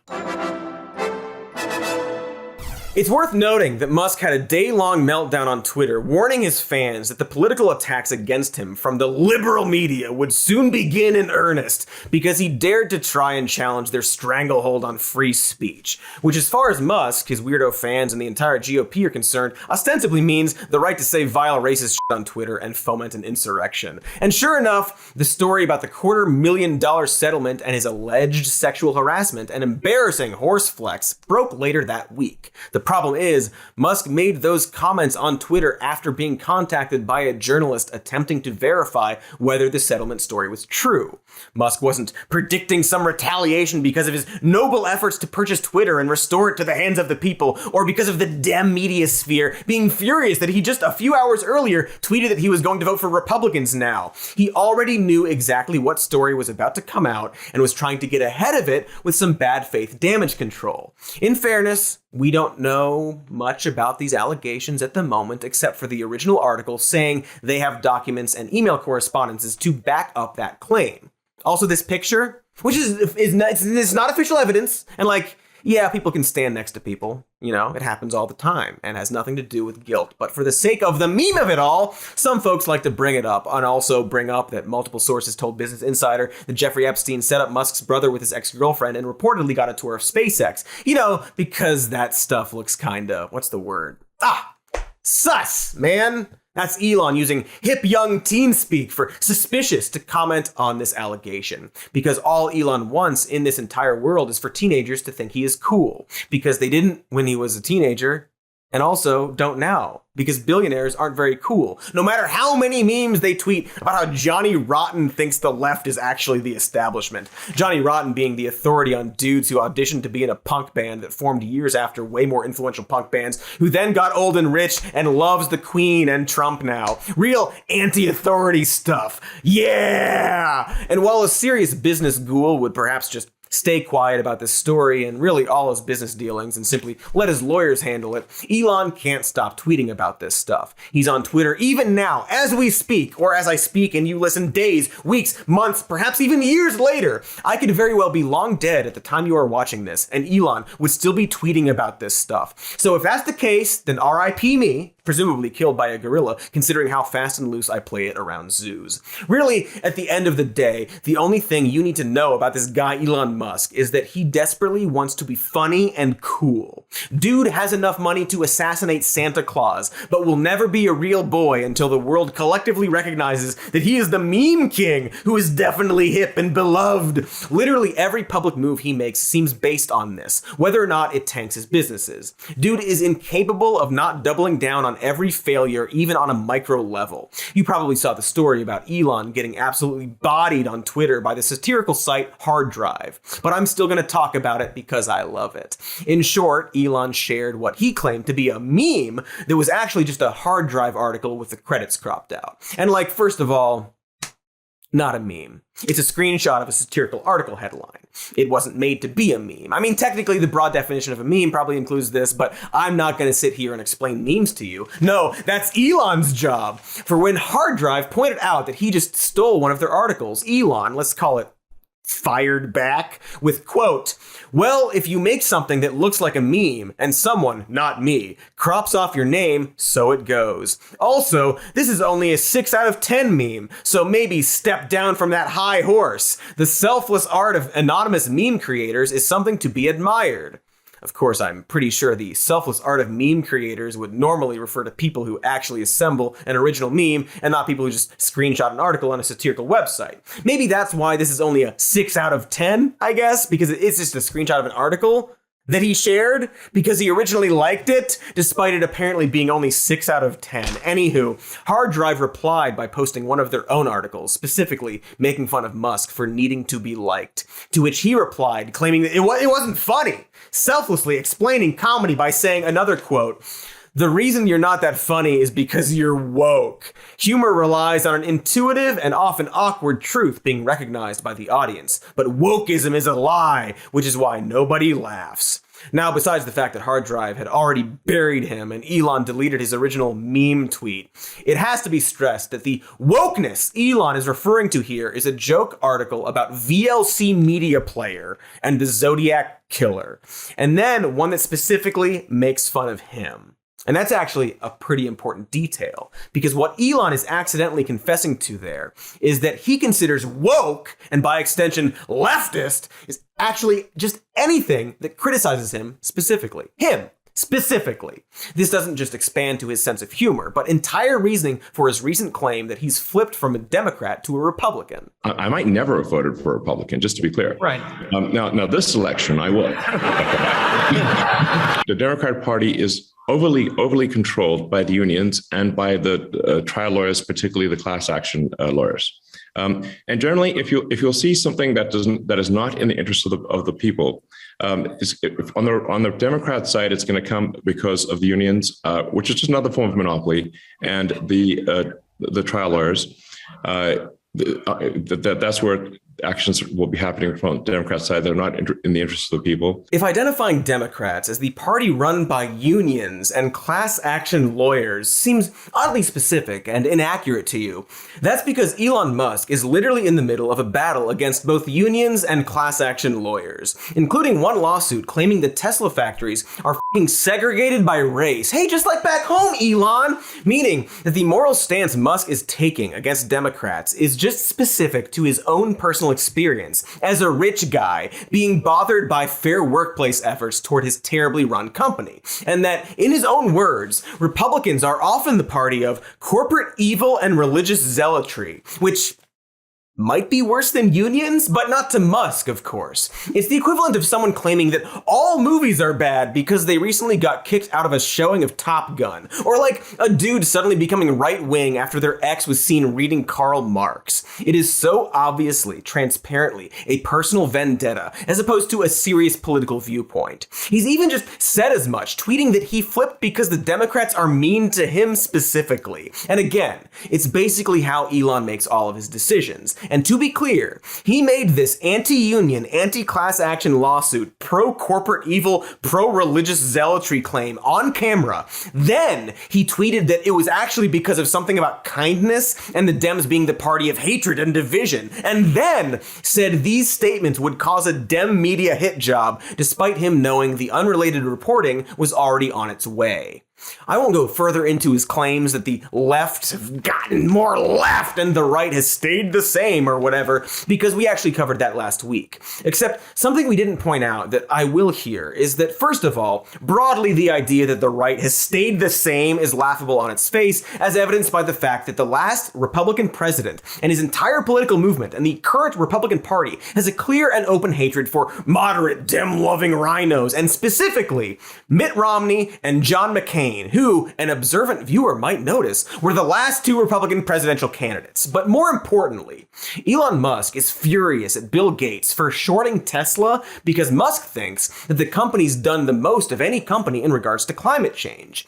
He was also furious with Tesla being removed from the S&P's ESG index because, again, he thinks Tesla has done more for climate change than any company. It was actually removed mostly due to poor business practices, some of which we've mentioned here already. So I guess my point here is that it's curious that this climate warrior who cares so much about climate change and thinks his company is doing the most of any company to combat it would openly and proudly and aggressively say that he's going out of his way to vote for the one political party on the planet that consistently denies that climate change is even real.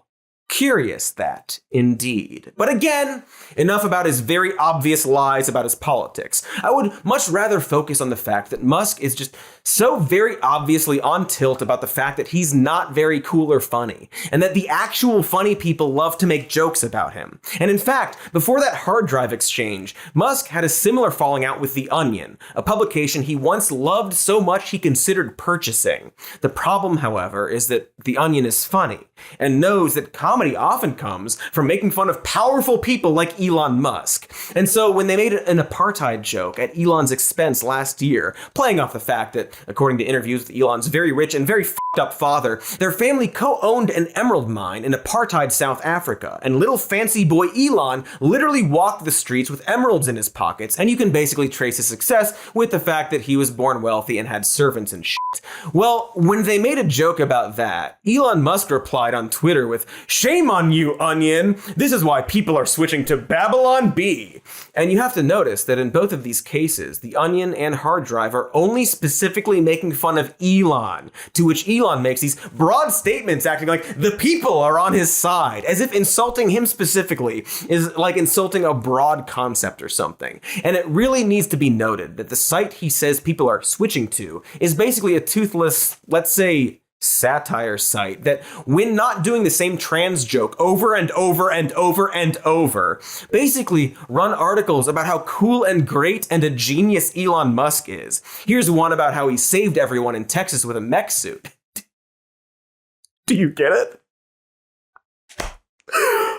The joke is how great Elon Musk is. Such cutting-edge comedy. So savage, according to Musk, the billionaire being told he's great and cool and smart by the website he coincidentally thinks is good comedy. It's so darn embarrassing and obvious. So cringe, as the kids used to say, how much Elon Musk desperately wants to be seen as funny and cool, but becomes a little crybaby snowflake the moment anyone dares to make a joke at his expense. In fact, without revealing too much, we at the Shoddy actually know people who worked on projects under Musk. And according to one of those people we spoke to, anonymously of course, they actually got fired from a project under Musk because they liked a tweet that made fun of him. This isn't their assumption. They were specifically told it was a factor in them being let go.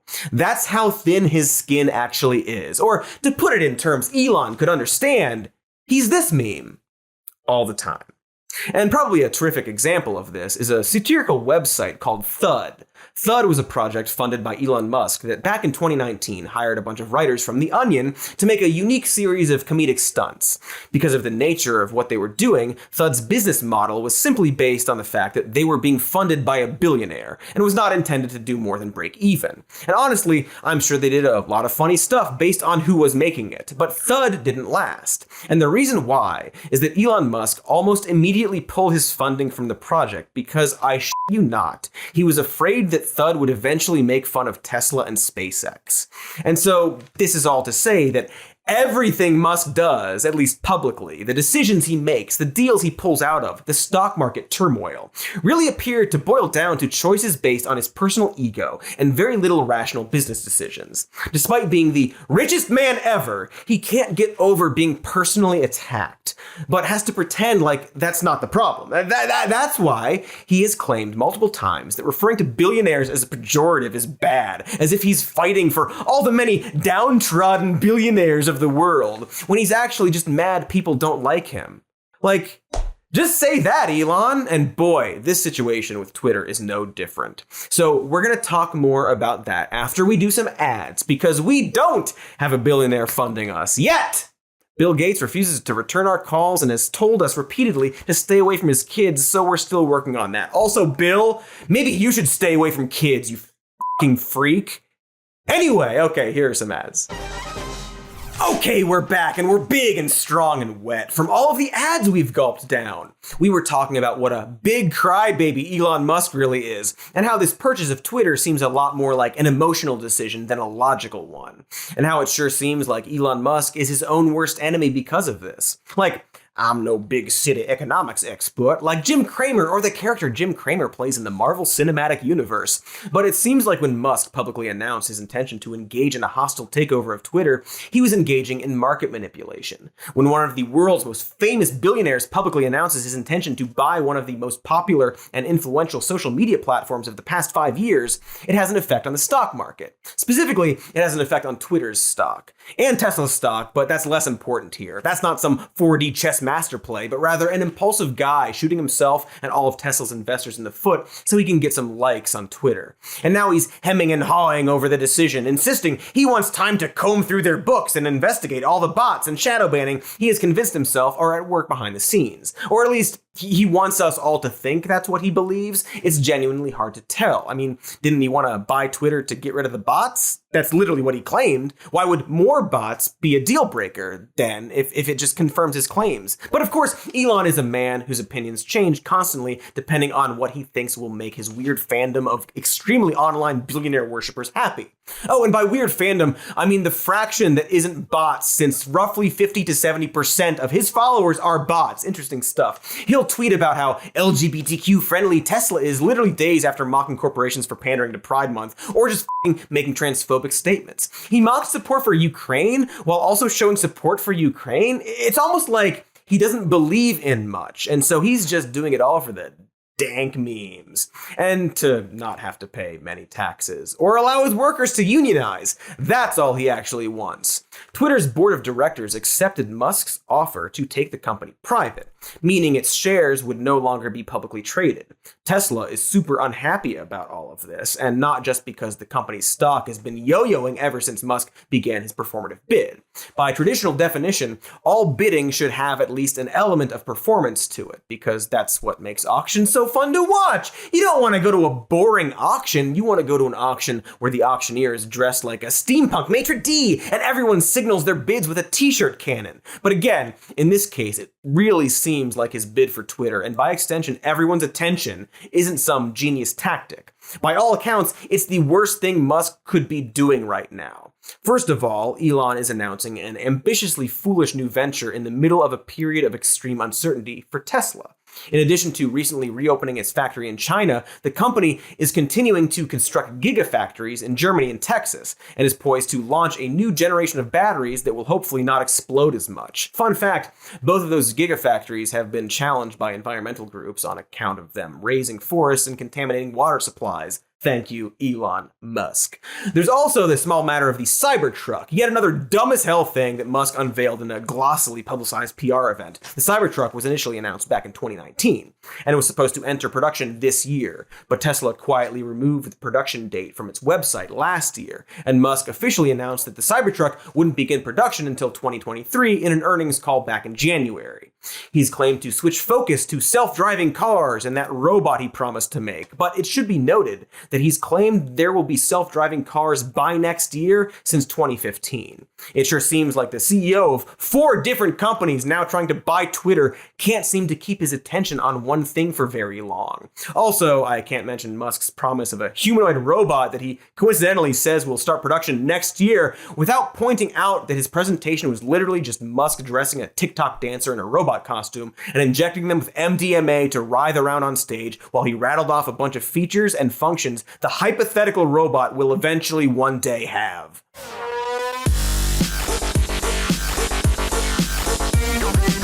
I'm sure I've shown that clip before and will show it again. It's not unlike the Boring Company tunnel to Las Vegas he announced back in 2016 that was supposed to revolutionize travel and is currently just a single lane tube designed to make exclusively Tesla owners 3 hours late to see David Copperfield. Or an affordable $25,000 version of the Tesla, which Musk has been promising since around 2015. Or the leftover dirt bricks he said could be used for affordable housing 4 years ago. Tesla also accused Musk of being detrimentally inattentive in his capacity as a CEO in their most recent earnings report. Him making a billion-dollar spectacle of himself with this Twitter deal and spending all of his time poorly playing Elden Ring doesn't do much to dispute that assessment. It does about as much as his tunnel has done to reduce traffic around the Strip. So the point is, Musk is the David Copperfield of performative illusion. I don't know what you'd call that. Some sort of magic expert, a physician of magic, a magic I'll come back to that. It's not important. What is important is that Musk constantly makes ostentatious public promises and then fails to deliver on them in any meaningful way. When the boring tunnel finally does get finished, it isn't going to be a futuristic Jetsons tube plopping people out at their preferred Vegas theme hotel.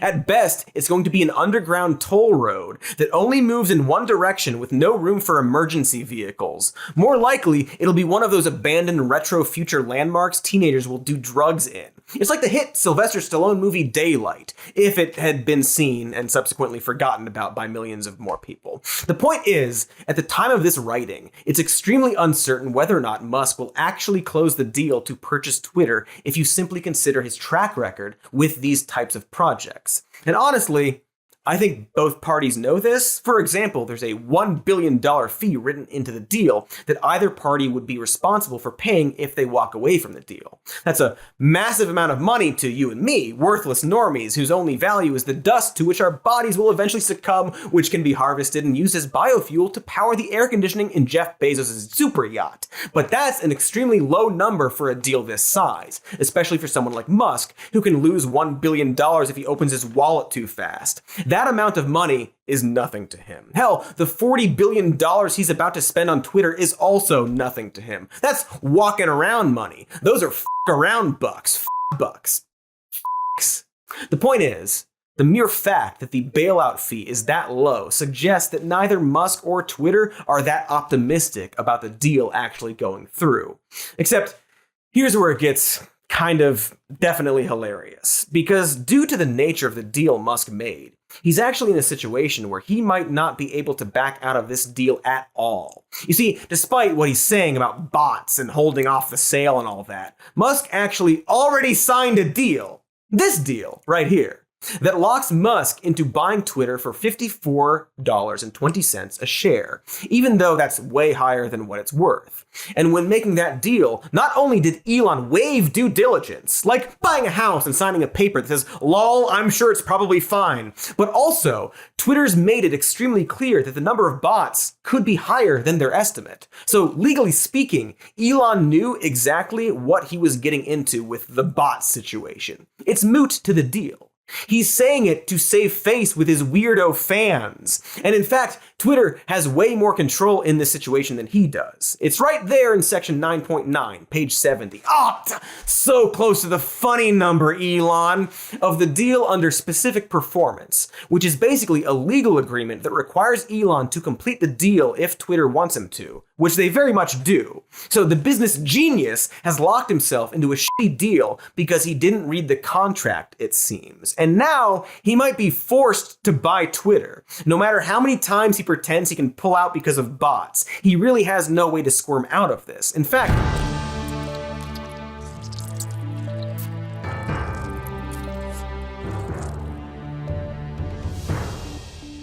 ooh, hey, it's our famous news slug with some breaking slug news. You love news slug. This just in.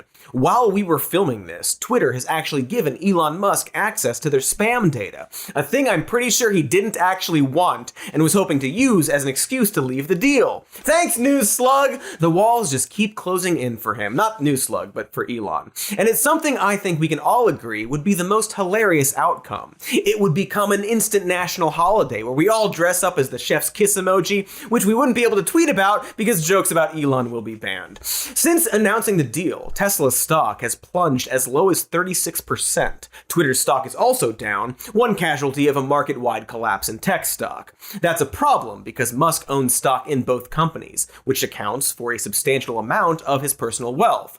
It's also likely why he dropped using Tesla stock as collateral and is now digging up various other investors to cover the gap, risking an unbelievable amount of personal debt, and is now desperately trying to escape Twitter's grasp, all because he can't keep his mouth shut and impulsively locked himself into a very bad deal.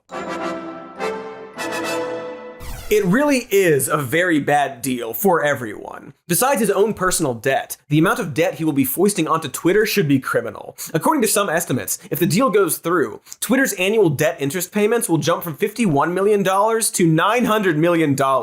And Twitter is a company that does not make much money. Not exactly raking in ad dollars or super follower subscriptions. It generated about $5 billion in revenue last year, which is 1/9 of the price Musk is trying to pay for it. Couple that with estimated annual debts of nearly $1 billion, and it really doesn't make 1 ounce of sense or sensibility to buy the fucking thing. Seems like it's all based on pride and the other thing. But hey now, maybe he's got some really great ideas on how to make back that money. Surely that's the case. Well, Musk unveiled his business plan for Twitter, which includes goals that could gently be called aggressive and more accurately called reckless genie wishes. For one, he claims he will quintuple Twitter's annual revenue to $26 billion in 6 years. How does he plan to do this? By cutting advertising. Currently, ads generate 90% of Twitter's yearly income. But Musk says he will slash that down to 45% and fill in the remaining 55% with subscriptions and data licensing. Basically, selling their delicious user data, which is an area that generated about $571 million for Twitter last year. I'm not seeing $25 billion here, but I'm not the richest person in the world whose vast expertise includes inheriting an emerald mine and buying his way onto the board of an exciting electric car company, or agreeing with Ian Miles Chong of all people that if Twitter bots are 25% instead of 5%, then Elon should pay 25% less than he originally said, because that's how math works. He also plans to triple Twitter's user base to nearly 1 billion in 6 years and generate a little over $1 billion of revenue with a payments business by 2028. Sort of like the current in-app shopping and tipping system, except he expects people to actually use it. He's also said he intends to cut the salaries of every member of Twitter's board to $0 and claims he will find revolutionary new ways to monetize tweets, such as charging other websites a fee to embed them in their weekly roundup of dank memes and reactions to the latest Marvel trailer. Now, to be fair, this could be a good thing. I would love to get money for my tweets making fun of you, Elon. But also, do you think websites will pay for this instead of just writing the tweet up as a quote with a source link or, screenshotting it? How is he going to bring in over 600 million new users? By transforming Twitter into the no-holds-barred battlefield of free speech warriors it was always meant to be. Judging by his plans for Twitter's growth, he expects to earn $25 billion on 500 million Nazis tipping each other. Musk has emerged as the latest champion of free speech, despite a long career of not giving a shit about it whatsoever until he started chasing social media clout in his 40s like the most divorced man at the Warped Tour. And he believes Twitter is being wielded by the woke liberal mob to stifle free speech. He claims to be a free speech absolutist. When he's not firing or punishing people for saying mean things about him specifically, or hiring firms to spy on his employees, and says he plans to remove any restrictions on content and conduct that aren't required by law. He seems to be convinced that Twitter is overwhelmingly populated by bots who manipulate engagement to favor the left. That's been a totally real and not at all fake sticking point for him in the 11th hour of the Twitter deal. The company claims that around 5% of its user base are bots at any given time. Meanwhile, Musk has stated he feels it could be as high as 80% based on absolutely no data or research. But again, even if that's true, for users who aren't him, he still has to buy Twitter. Another thing he feels is true is that Twitter is shadow banning vast swaths of users, mysterious algorithms and bots working behind the scenes to hide and suppress tweets featuring speech too real and raw and in your face for the woke brain agenda. And of course, he has stated that banning Donald Trump for, inciting violence and spreading misinformation for years was a morally bad decision. It was not correct to ban Donald Trump. I think that was a mistake. I think it was a morally bad decision, to be clear, and foolish in the extreme. So yeah, it's pretty clear the type of people he's hoping to court with all of this. In order to squash these shadow banning robots, Musk has promised to open Twitter's source code, which would theoretically allow anyone to see exactly how these algorithms work. And he stumbled upon something that is actually worthwhile here. Algorithmic transparency is something that many governments around the world are currently pushing for, including the United States, where Democrats proposed the Algorithmic Accountability Act back in February. Democrats, who he hates, by the way. Social media companies like Twitter and Facebook have come under fire for how their algorithms favor disinformation and hate speech because of their lucrative engagement numbers. And disinformation and hate speech on social media have been linked to everything from mass shootings to COVID-related deaths to eating disorders to a literal insurrection. It's undeniably important to know exactly how these algorithms are dictating what people are exposed to and ensuring that they're doing so responsibly. But Musk's solution isn't that helpful or nuanced. Critics have pointed out that opening up Twitter's code won't do much to explain how their algorithms actually work, and will instead do much more to expand Twitter's vulnerability to hacks and bad actors searching for exploits to game the system. By doing things like using the code to make more effective bots. Curse the fickle talons of irony! By trying to destroy the bots, Elon, you've given the bots their greatest weapon yet. But of course, Elon doesn't actually care about free speech or bots so much as trying to appeal to the political party most likely to help him defeat unions and run his business like a monster. And that's exactly what we're going to talk about after these totally cool and f***able ads. See you on the other side, bucko!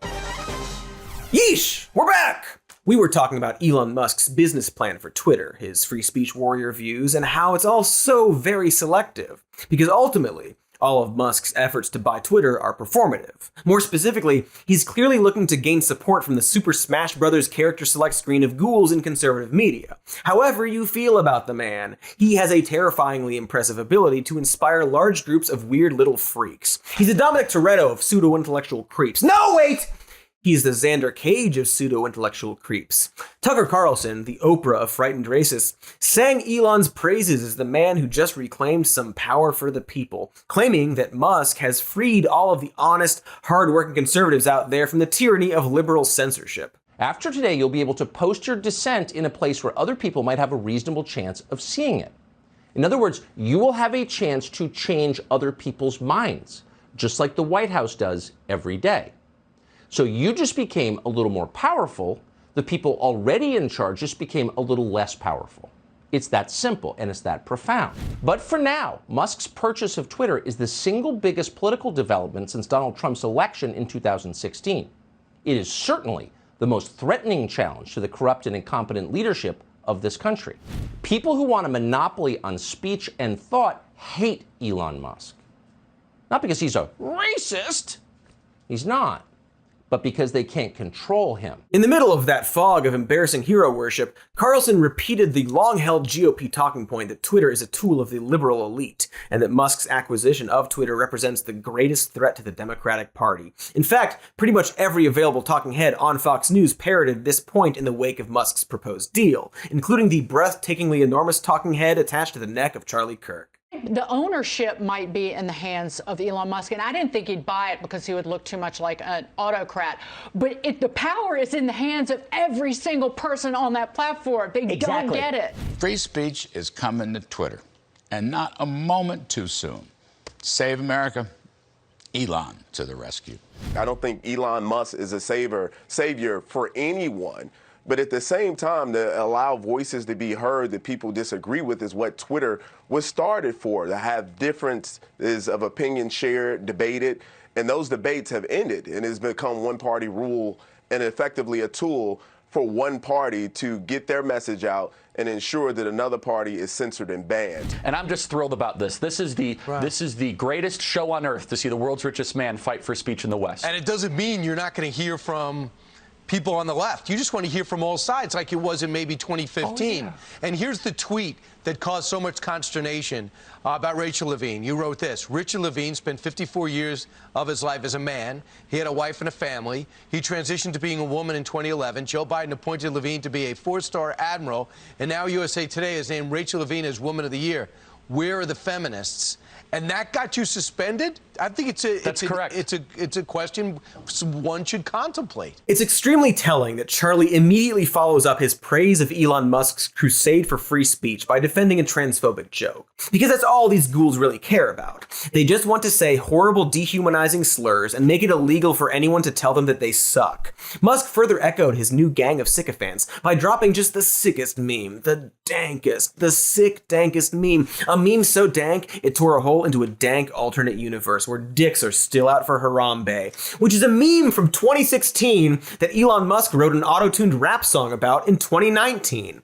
I'm of course talking about this meme that we've already mentioned. We keep bringing it up because combined with everything he said about Twitter and bots and unbanning Trump, this super sick and incredibly wrong meme pretty much sealed the deal that Musk was making with the right wing. That despite literally just claiming his Twitter changes would be totally centrist and upset people on both sides, Musk was actually just pushing to make conservative voices even louder on social media because, in his views, the left have gone too far and are dominating Twitter. The problem is it's nonsense. It has never been true. He said his actual reasoning earlier that day, and there's actually mountains of data demonstrating the exact opposite. The top 10 pages on Facebook are consistently populated by Ben Shapiro, The Daily Wire, and Fox News. An internal review found that Twitter amplifies conservative content more often than left-leaning content. Yet conservatives, including Musk, constantly complain that Twitter is censoring the right or somehow hammering down on free speech. Twitter specifically didn't use an algorithm that would crack down on white supremacy because they knew Republican politicians would be affected by it. Interesting. And while a study by MIT and Yale found that conservatives were more likely to be suspended from Twitter than liberals during 2020, it also found that conservatives were much more likely to share and promote misinformation. In other words, conservative accounts were more likely to be banned because they were more likely to be in violation of Twitter's user agreement. Because they lied more. Interesting. Charlie Kirk hand on chin meme. And on top of all of that, it needs to be noted that Twitter has about 322 million users across the entire globe, or 4% of the world's population. 1 in 5 adult Americans use it, which is about 23% of the adult population. Most people in this country and on the entire planet of Earth do not use Twitter. So bear with me, Elon, because I'm sure he's actually watching, and we made this entire episode for you, Elon, so you're welcome. Thank you for tuning in. But it seems like buying Twitter is more of a vanity purchase designed to impress your weirdo fan base of online dweebs, and also online dweebs who are also sitting members of Congress, than a genuine effort to preserve free speech. If you want to throw billions of dollars around in the name of free speech, maybe ask some of your new friends in the GOP to stop banning so many f***ing books. Maybe look into that high school kid who literally couldn't say the word gay during his graduation speech, you know? Considering that the First Amendment specifically says that Congress shall make no law abridging the freedom of speech, you'd think the biggest free speech concern right now would be the fact that Congress is literally trying to make laws seemingly designed to abridge the freedom of speech for teachers and LGBTQ people. Musk claims to be a free speech absolutist, except the only speech he cares about is what a bunch of turds say about him on Twitter. That's it. That's as far as it goes. He sure draws a hard line for his free speech absolutism when it involves allowing his employees to unionize or to say anything negative about their experiences working for him. Upon being fired from Tesla, Musk requires all former employees to sign separation agreements with non-disparagement clauses. Musk infamously fired a Tesla employee named Richard Ortiz after Ortiz participated in a campaign to promote union organization at Tesla and tweeted vague threats from his personal account about everything his pro-union employees were risking by trying to organize. The National Labor Relations Board determined that both Musk's tweets and the firing of Ortiz had violated labor laws and was forced to rehire Ortiz and compensate him for lost wages. The ruling also forced Tesla to adjust its rules that initially forbid its employees from discussing anything about their working conditions with the media without written permission from the company. Those damn Democrat lawyers, you see.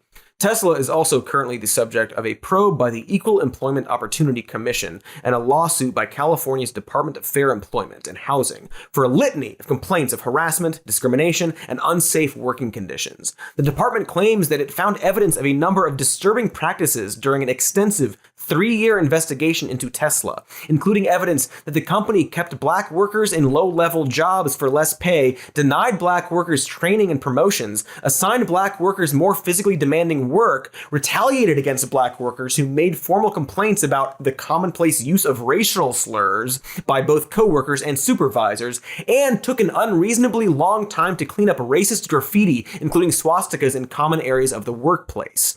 In other words, it seems like Elon is only concerned with protecting people's ability to say vile, abusive shit and not their right to say anything bad about him or his companies. Also, dude might be kind of racist.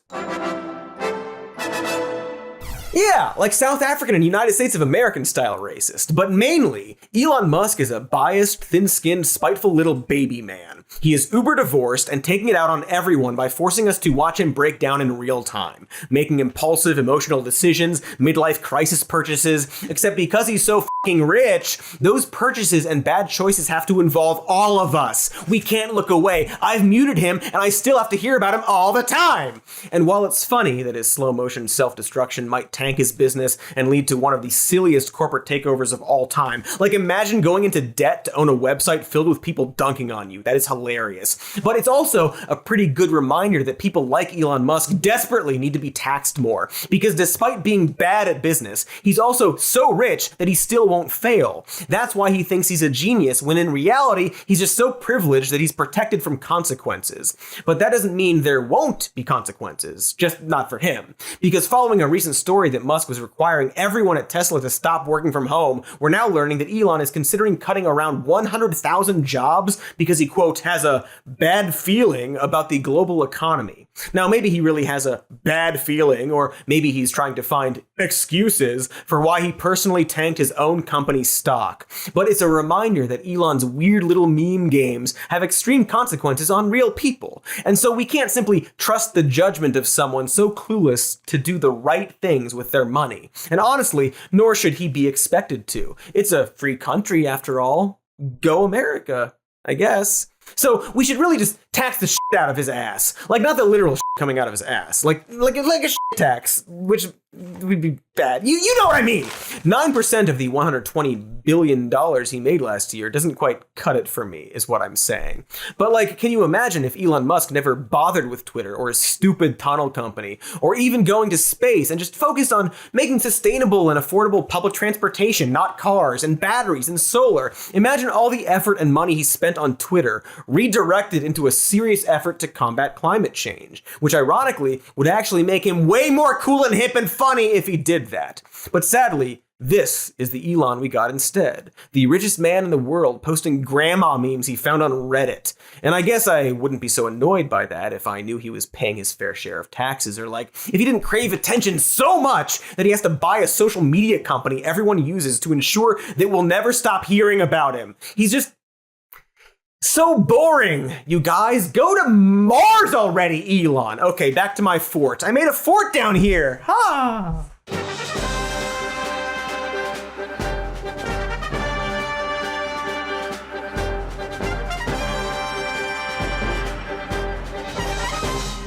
Is it safe? Is it... Wait, that's the beginning of the episode. End of the episode. Bye. Oh, hello there. Welcome. Hi. Did you have a nice holiday? Mine was fine. Saw some family, did gifts and such and so forth. Went out to eat, etc. and what have you. Only got in one fist fight, so not bad. See, I sort of maybe called the Cracker Barrel waiter a and so on. And he hit me with a 19th century turnip pick. And so that's what this jar is all about. I have decided that for the new year, I will be less insulting to people and junk. That means no talking smack and or jive in both family restaurants and on this show. Katie bet me I couldn't do it, so every time I say something mean about someone, I have to put $1 in the jar and give it to her at the end of the week. Don't get excited, all right? This isn't a wacky sitcom premise. It's real life. Okay, so it's time to start our year with a video about...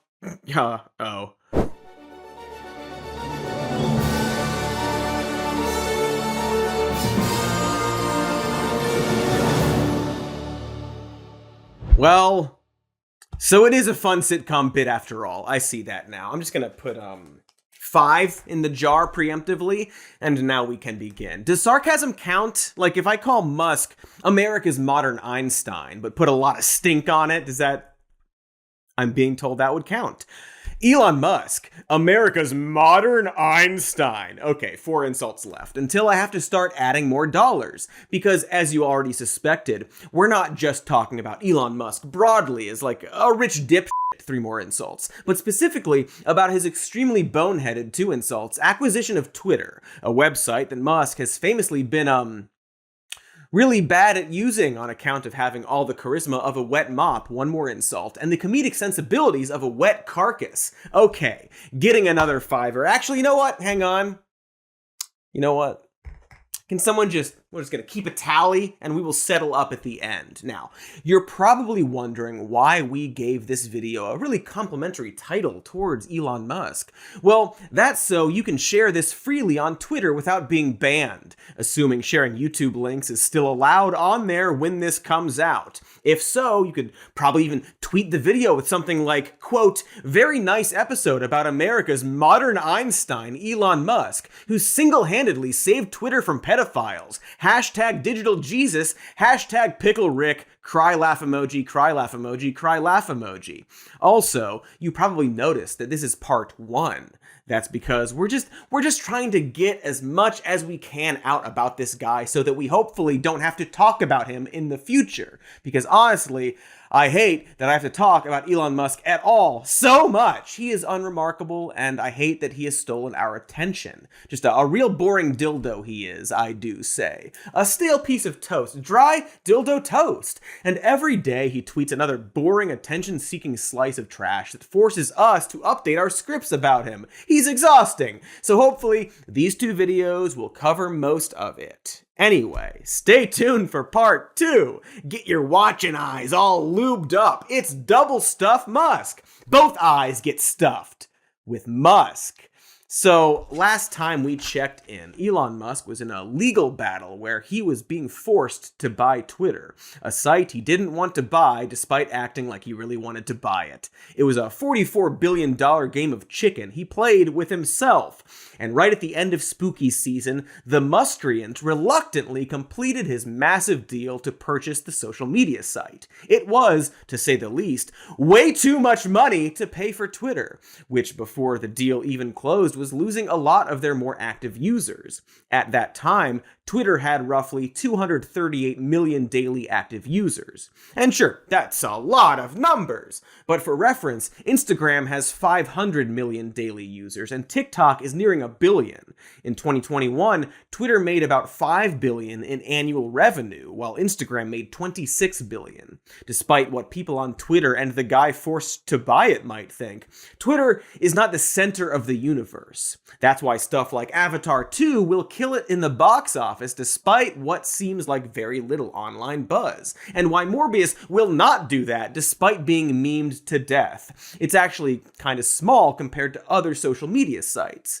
But to people like Musk, it probably felt bigger. And when we look at the political turmoil that surrounded it and that Donald Trump chap you might recall, well, it's easy to think that Twitter is more popular than it is. The reality is that most Americans don't care about Twitter, which, quite frankly, is good. That's excellent. Again, I don't expect everyone to realize that. But if I were, say, purchasing Twitter, I might want to check to see how valuable Twitter actually was before paying $44 billion for it.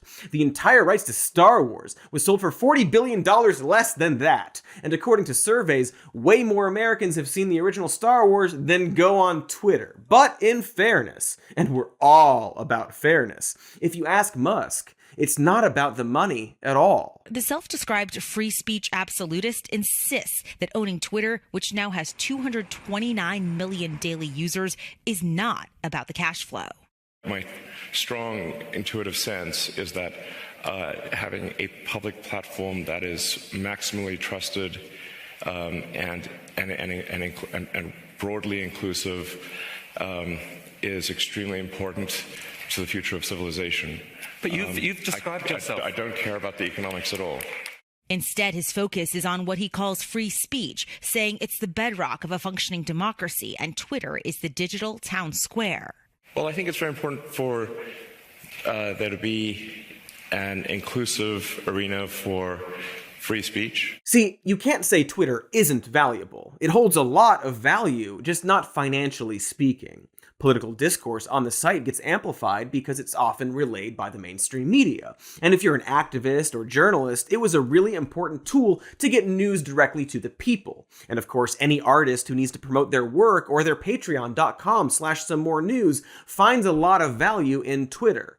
And to Musk, it was apparently important to make sure that such a hub stays true to the values of free speech. Dude wouldn't shut up about being a free speech absolutist, and his main promise seemed to be that he would have zero exceptions when it came to protecting it, even for his biggest critics. For example, he promised not to ban an account that tracked his private jet, since that legally counted as free speech. And boy, more about that later.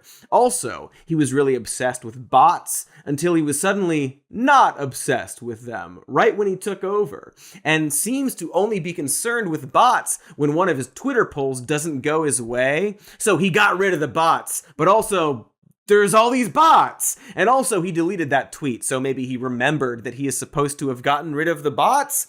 I think it might have to do with the fact that half of his followers appear to be bots. And if he actually got rid of bots, people would notice that. Man, I wish I were a bot, because I'm already very tired. And this is how we're starting 2023 then? Fun. Okay, anyway, on its face, free speech is a good thing to want to protect.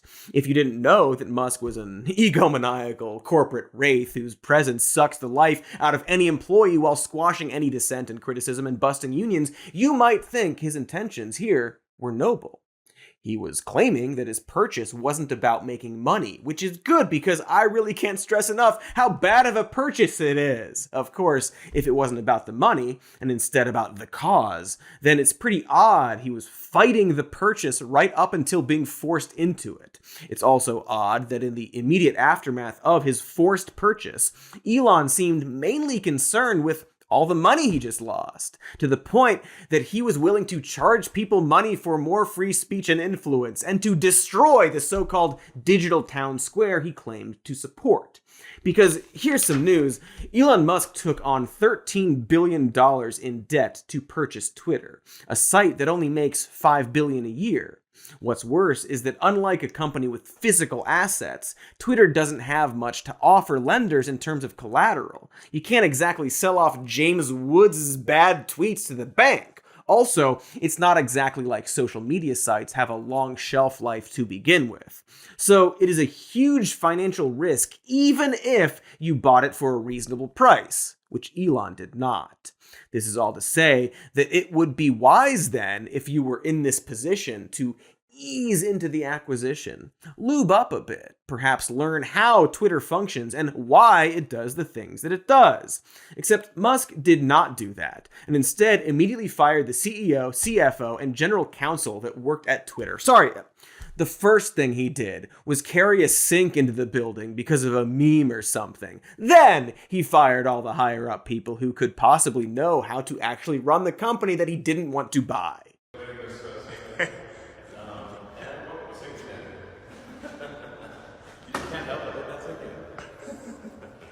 Cool sink stunt, bro. Very relatable, that Elon. Did you make an assistant run to Home Depot and buy a sink for that totally cool meme you did? Did you have them pick up a single plank of wood while they were there too? What did you do with it afterwards? Just dump it in the alleyway? Is it still there? Do you think that's cool of you? Is it sitting underneath your framed tweet about buying Coca-Cola and putting the cocaine back in? Yes, like all people aching for love, Elon can't shut up about his well-liked tweet. That is literally the most popular tweet of any living human. Incidentally, the most popular tweet, with nearly double the likes of Elon's, is from Chadwick Boseman's family announcing his passing. So any living human is, well, it's still inaccurate since his family wrote the tweet, and maybe it's not a lie, but it is definitely dishonest. If you want to check out a lie from Elon, maybe read him claiming there's no evidence his father had any connection to an emerald mine, and then check out this now scrubbed from the internet interview from 2014 where Musk himself literally talks about his father's share in an emerald mine. Anyway, at this sink point, we could already tell who this dishonest person, desperate for admiration, was trying to court with this takeover, which you can sum up with the phrase, sad reply guys. The sink bit is a shout out to all of his weird fans and bots replying to him with this specific pun. Tons of them below every one of his tweets. It's like a dad pun, which is, I guess, funny because it's bad and he seems like not a very good dad. But because, and more on this later, Elon doesn't really seem to have a good sense of humor, it's this surreal combination of jokes you'd see on the side of coffee mugs mixed with horrendous transphobia and conspiracy mongering. Like if Charlie Manson made motivational break room posters. Anywho, at this point, Musko began carrying himself like the new teacher who tells his class to throw out their textbooks, a revolutionary figure looking to shake up the old system with some kind of, you'd assume, plan. He declared comedy to be legal again, as if, I guess, it wasn't before, or maybe he just didn't like that the jokes were about him. And all of his fans rejoiced that he was going to make Twitter freer than ever. The mostest, freest speech. All holes filled with hot, thick speech. But going back to that teacher analogy, Elon didn't just throw out the textbooks. He also tossed the desks and class equipment, and even most of the students, because the next thing Musk did was fire roughly half of all Twitter employees. Boy, he must certainly have a plan in motion, considering how bold these moves are, right? We'll get to that. But to continue the timeline on the business side, Elon made it painfully clear that he thought that the old Twitter was some kind of coddling nanny state that didn't work their employees hard enough. Never mind that the company was, before he came along, more or less doing fine as a business. Before the takeover, Twitter had about $600 million in net debt, but after the acquisition, it was now facing a $13 billion tab. And so Musk was, among other things, cutting jobs to pay for this ridiculous debt that he himself had created. Again, can't stress enough how bad of a business strategy this is. It's like if you purchased a $12 million Rolls Royce to become an Uber driver. Not to mention that he really seemed to have an immediate adversarial relationship and position to the very people he should have been consulting. And instead of getting to know the inner workings of the company, Musk began claiming very wrong things about the website that several engineers then had to publicly correct him on. And so Elon did what any genius tech pioneer who was totally into free speech would do and fired those people who corrected him about the thing he knew nothing about. This would become a running gag of Elon's rule, in that he had clearly learned a few buzzwords but simply knew nothing about the technical side of the website, despite really wanting us to think that he did. I mean, I think, frankly, if you want to have a really high velocity of features, I think we'll just need to do a total rewrite of the whole thing. Wait, seriously, a total rewrite? That's your prediction for velocity? Yeah. Well, when you say a total rewrite, do you mean starting with the skeleton, or a bunch of engineers sit down with a whiteboard and say, "What is Twitter"? Revolution or reform? I mean, I just mean like literally, like there's like you could either try to amend the crazy stack that exists, or rewrite it. But when you say crazy stack, what do you mean? Like, break it down. Have you seen George's like diagram? No. I mean, like, what do you mean by crazy? No, seriously. Come on, buddy. Come on. Who are you? What do you mean, who am I? Take me from top to bottom. What does the stack look like right now? What's so crazy about it? What's so abnormal about this stack versus every other large-scale system on the planet, buddy? Come on. Give it to me. All right, so first off... Amazing. Wow, you're a jackass. Okay. Oof.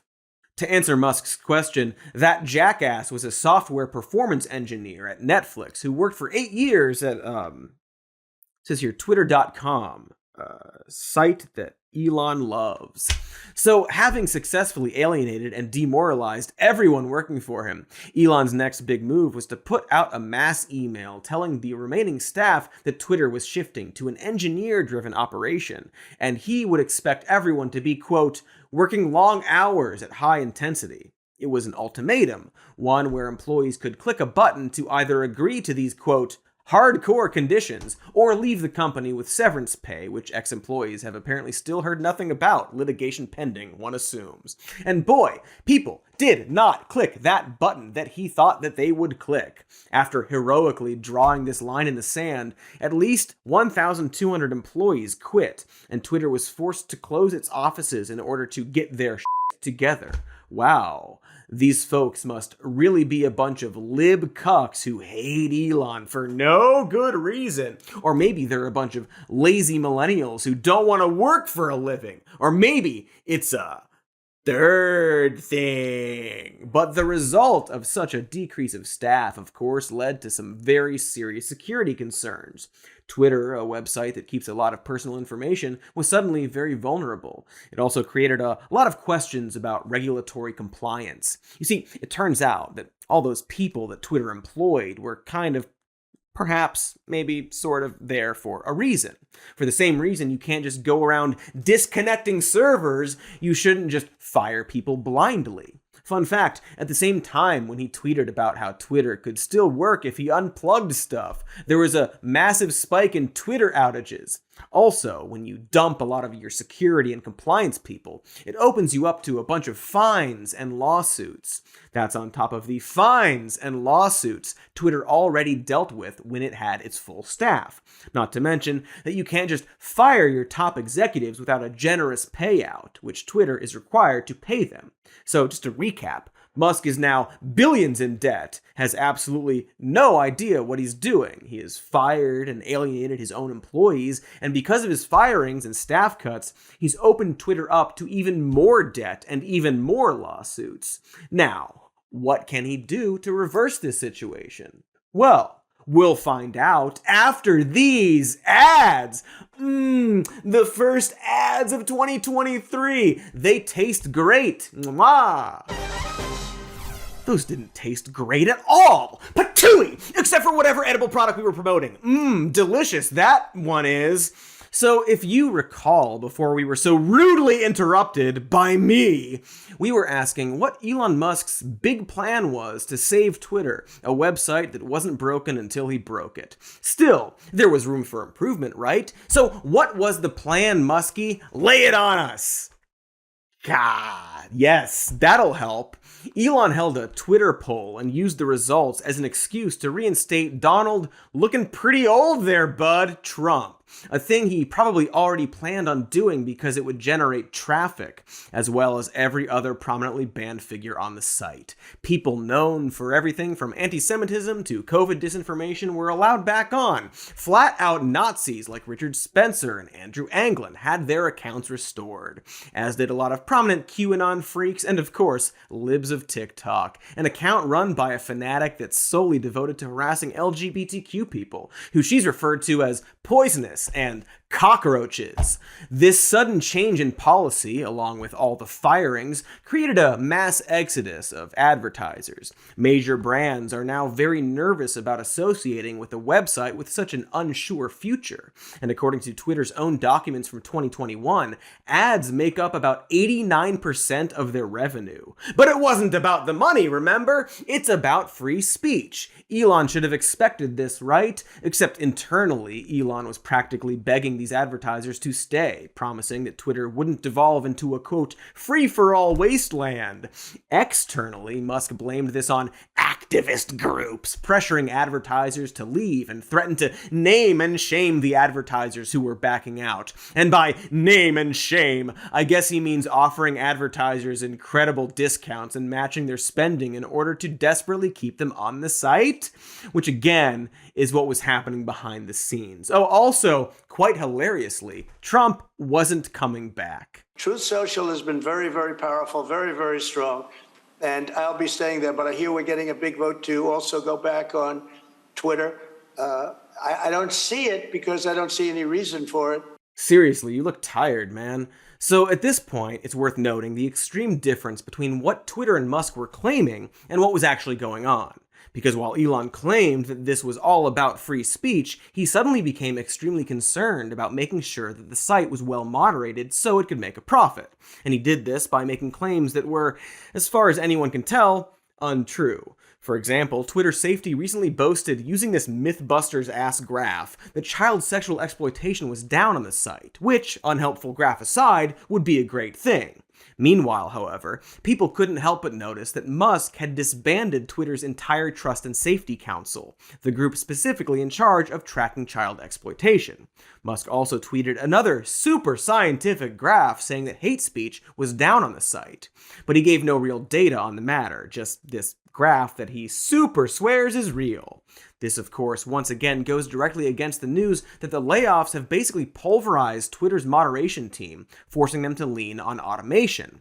The result, as discovered by external researchers, is a rise in hate speech, not a decline. According to one study, looking at the first few weeks after Musk's takeover, racial slurs were 3 times higher than average, anti-trans slurs were up 53%, and slurs against gay men were up 39%. And no shit.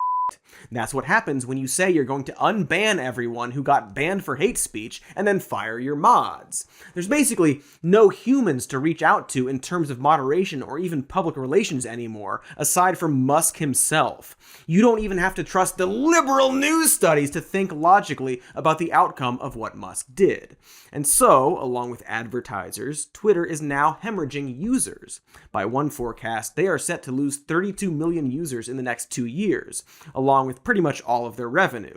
Twitter has now stopped paying rent for its offices and is considering pulling their severance from fired employees, which would no doubt create a cascade of lawsuits. Those offices, which people are now required to work from despite him also cutting commuter benefits, now also smell like shit, by the way, because Musk fired the janitorial staff and employees are having to bring their own toilet paper to work.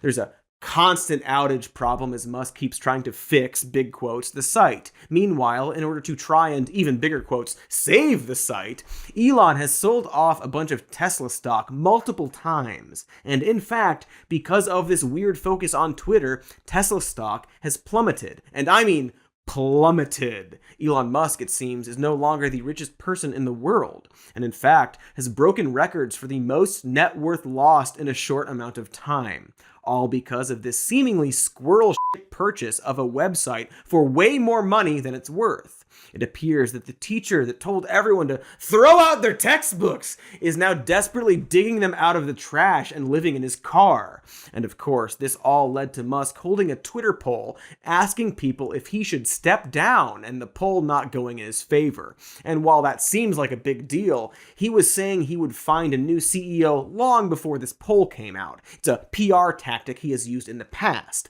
And frankly, he will still own Twitter regardless of who is the face of it. And Lord knows if he'll actually step down because he constantly changes his mind. In fact, the tweet where he said that is now long deleted.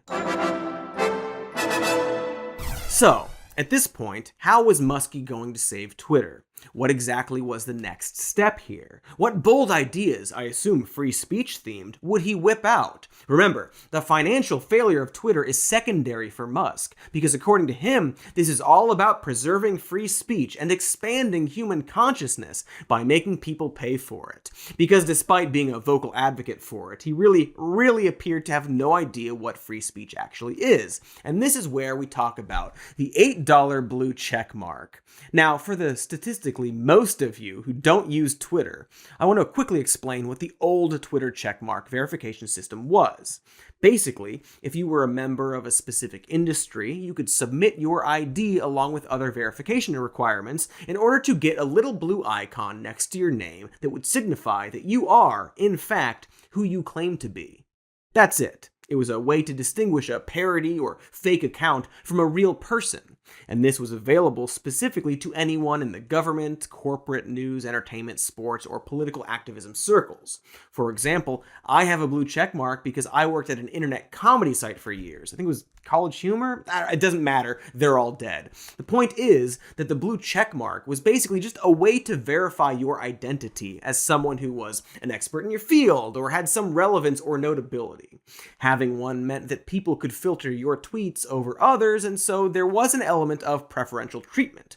But at least that preferential treatment was designed to be around boosting people who were confirmed to be who they say they are. Still, not perfect. And in fact, the boosting is actually hearsay, and unnecessary. At its core, it shouldn't function as an algorithm amplifier or dampener, but rather simply prove that a real person is behind the account. And if I were, say, a free speech absolutist, perhaps that blue checkmark verification could have been expanded to everyone willing to prove their identity, and not just the so-called notable people. But that's not quite what Elon did. See, because having a blue checkmark made you more visible, a pocket of Twitter started making it out to be an elite class, often associated with the left. It became a weird insular right-wing insult like snowflake or cuck that was more confusing than offensive, because very often the people shaking their fist at blue checkmarks were people who also had blue checkmarks. Like, for comparison, imagine if Republicans started talking about the elite leftists and their driver's licenses, as if that was some kind of political status symbol.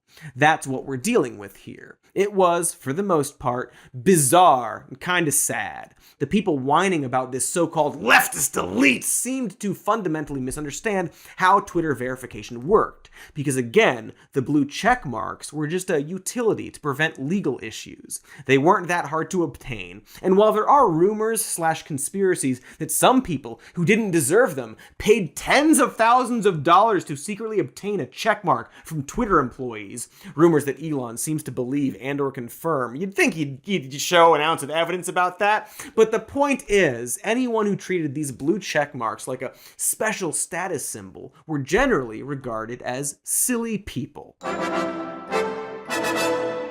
So imagine how weird it was when one of Elon Musk's first orders of business, his big plan on how to make money at Twitter, was to sell subscriptions to blue checkmarks for $8 as part of Twitter Blue, without verifying anyone's actual identity. It was one of the more confusing moments on the internet as of recent, because going back to the driver's license analogy, this would be very similar to if the DMV suddenly sold licenses to anyone, regardless of whether or not they could drive. Elon had apparently bought into the idea that the checkmark was an elite status symbol, and without thinking about why they exist in the first place, thought it was a good idea to make the identity verification system available to anyone for a price, because free speech to Elon was apparently paying money to have your tweets' visibility boosted. Again, it was very confusing, as the long Musk announced this decision by saying, exact quote, "Twitter's current lords and peasants system for who has or doesn't have a blue checkmark is bullshit. Power to the people. Blue for $8 a month." The complete detachment from logic is a lot to wrap your head around. So it's not a lords and peasants system when you literally reward people with money. On top of this, $8 blue was being pushed on Twitter's app as a way to be just like the celebrities, also known as the lords that Musk seemed to be fighting so hard to defy. Again, it's this constant battle between what Elon claimed he was doing and what Twitter was actually doing. And in theory, I have no issue with Twitter Blue. Longer videos, an edit button, folders for bookmarks, various extras to the UI that aren't necessary to enjoy the site, but are good things to have. Bonus features for a subscription service. But when you tie that to identification, money, and power in the town square, well, that's when you lose me. And when it makes me think you don't care about free speech. Elon has said several times that if you pay $8 a month, your tweets will be boosted, and your blocks and mutes will affect the algorithm, and you will be boosted in search and replies. In other words, the free speech town square fostering dialogue will cost you. Anyway, once this $8 checkmark rolled out, almost immediately the system broke down. Countless parody accounts with verification tags popped up, making it really hard for people to tell who was actually who they claimed to be. Hilariously, several major corporations lost billions as randos imitated them and sunk their stock prices. World's smallest violin there. But yeah, this obviously bad idea turned out to be obviously bad. And so in just a few days after his brilliant plan, Musk very quickly removed the $8 checkmark, but not before making an embarrassing $488,000 from it, and not before setting the scene for how Twitter would be run run from then on. Because during this glorious few days of Twitter Blue, a whole lot of people began imitating Musk himself to point out how bad letting anyone have a checkmark was. In response, Musk hilariously and frantically created a new rule specifically saying that he would ban anyone impersonating a famous person without properly labeling themselves as a parody. It appeared that comedy was legal and free speech was back on Twitter again, so long as you paid money and didn't make fun of Elon Musk specifically. Eventually, he did re-release the service, finally landing on a 3-tiered verification system that would require all accounts to be verified along with paying $8. In other words, just the verification process that existed before he took over. But now it costs money. Also, Square affiliation badges for select companies for some reason. Which companies get that? Also, why? Also, I continue to be tired. And as I mentioned, he then added that Twitter Blue users, but not legacy blue checkmarks, will have the power to have their muting and blocking affect the visibility of people for everyone. Essentially, that gives the people who pay for it the power to dictate what everyone else can see on the site. Also known as free speech, according to Elon Musk, a man who hates censorship, creating a system that allows the paying customers to censor anyone for everyone. Similarly, he is now saying that only people who pay for the check marks will be allowed to vote in polls. You know, like a real super good democracy would function. What's a poll tax? Should I Google poll tax? This was floated right after everyone voted for him to step down, by the way, because again, the very transparent pattern that was forming was that all of his sudden new rules were clearly made to specifically help his personal account. Because here's some news. Elon Musk didn't actually care about free speech at all. In fact, it's very clear that his plan was always to pull a complete 180 and start acting like Daenerys at the end of Game of Thrones. And just like that ending, this seems to be poorly written and boring. This is what we'll dig into next. The realization that what Elon Musk defined as free speech was basically just a crybaby's attempt to make everyone love him and stop making fun of him. He didn't like the rules until they affected him, and now, give me them rules. Anyway, it's gonna be a lot of fun, which is why you should sit through these ads, despite how the ads taste. I'm sorry about the taste. Okay, we got through those ads together as a family, and we were just about to discuss how Musk, despite talking a big game, almost immediately became mad with power as the new CEO of Twitter. He started implementing rules that were either only beneficial to him and other rich people, or just downright confusing. He's toying with extending tweet lengths to thousands of characters, and has even proposed putting the entire site behind a paywall. The UI has been redesigned and now looks like shit. He briefly said he was banning Twitter users from posting links to their other social media accounts before everyone pointed out how silly that was. It was something so bizarrely and arbitrarily oppressive that it seems designed by someone who doesn't understand social media and designed to make Twitter fail as a site.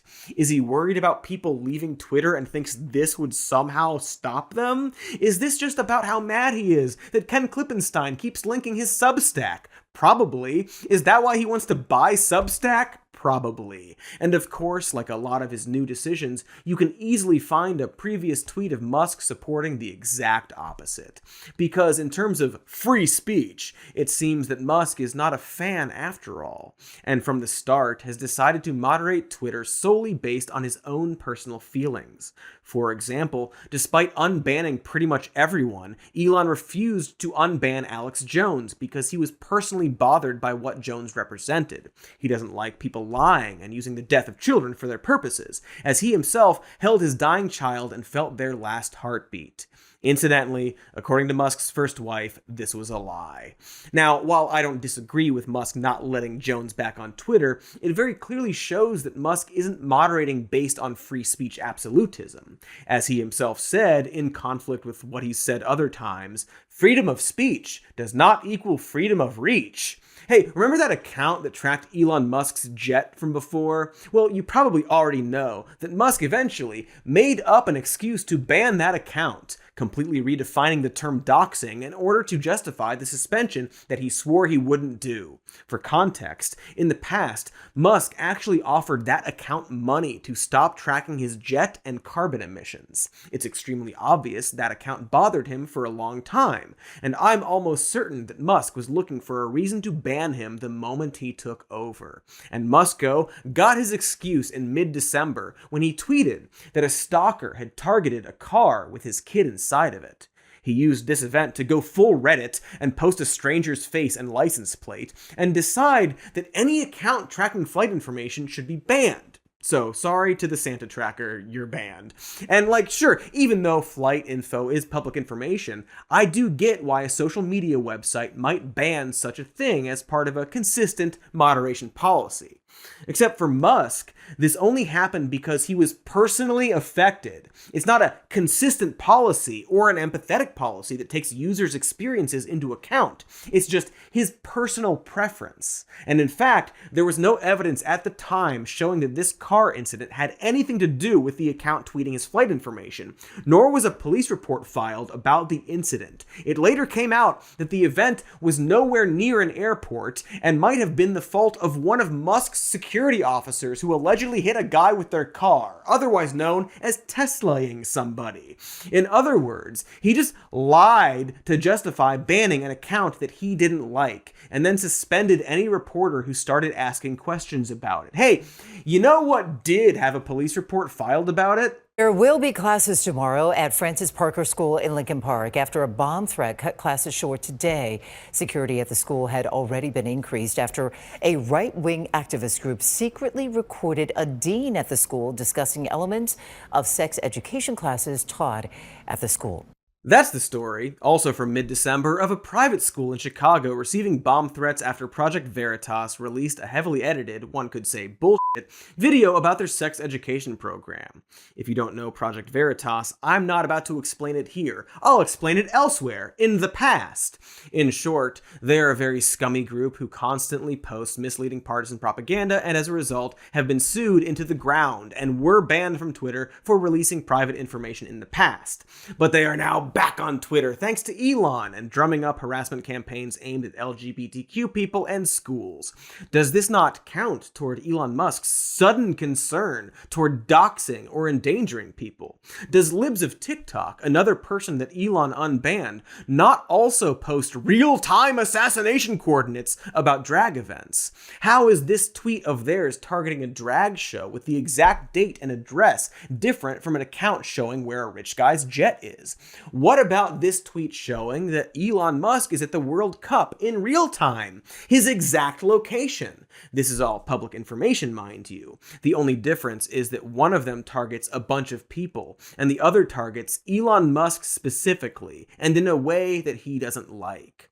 Musk would go on to act like he's pro-democracy by holding a vote about whether or not he should unban the private jet account, or rather, just about how long it should stay banned for. Wasn't even a "did I mistakenly ban them" poll. Very sneaky guy, this Musk, who would go on to declare a do-over when the vote didn't go in his favor. He then held a second poll that once again did not go in his favor. Also, the first poll, which had an unban now as an option, only lasted a few hours. His second poll, which also had a now option, didn't close for 24 hours. So maybe now wasn't actually an option? Sneaky guy, that Musk, who then announced that he would unban the account before, not doing that. That said, you can now follow a new account that tracks his jet with a 24-hour delay, which I'm sure Musk will find a reason to ban down the line, and in fact doesn't show up in searches. Hey, isn't that a shadow ban? The thing Elon Musk said he was going to expose and fix once he took over and then said he would still do it, but his way is good actually, and it costs $8? And of course, Libs of TikTok is still doing fine because Musk isn't bothered about trans people being targeted, but is bothered by his rich guy plane being tracked. Also, you may have noticed that the aforementioned poll refers to multiple accounts that he claimed doxed him. That's because Elon Musk also temporarily banned a bunch of reporters for literally just reporting on the story. So to recap for just a moment, Free speech and comedy are back on Elon Musk's Twitter, provided that you pay a subscription fee and then don't parody Musk himself, or tweet about public information about Elon's jet, or tweet about other social media sites you're on, or cover any news stories that Elon Musk doesn't like, or are in any way a left-wing activist, apparently, because along with allowing a bunch of right-wing hate and disinformation accounts back on the site, Twitter has been quietly banning accounts that coincidentally used to fire back at fascists. It's weird. Some apparently banned via direct Musk order. It seems like people didn't have a problem with content moderation. They just wanted one extremely insecure and impulsive rich guy to do it, instead of a bunch of people who put thought into it and talk to experts and stuff. Seems like the only free speech that is back on Twitter is exclusive to anything that mocks the disenfranchised or LGBTQ communities that are actually targeted in real life. So what I sure feel like we've established here is that, along with being a lot of things, Elon Musk is a hypocrite and a liar.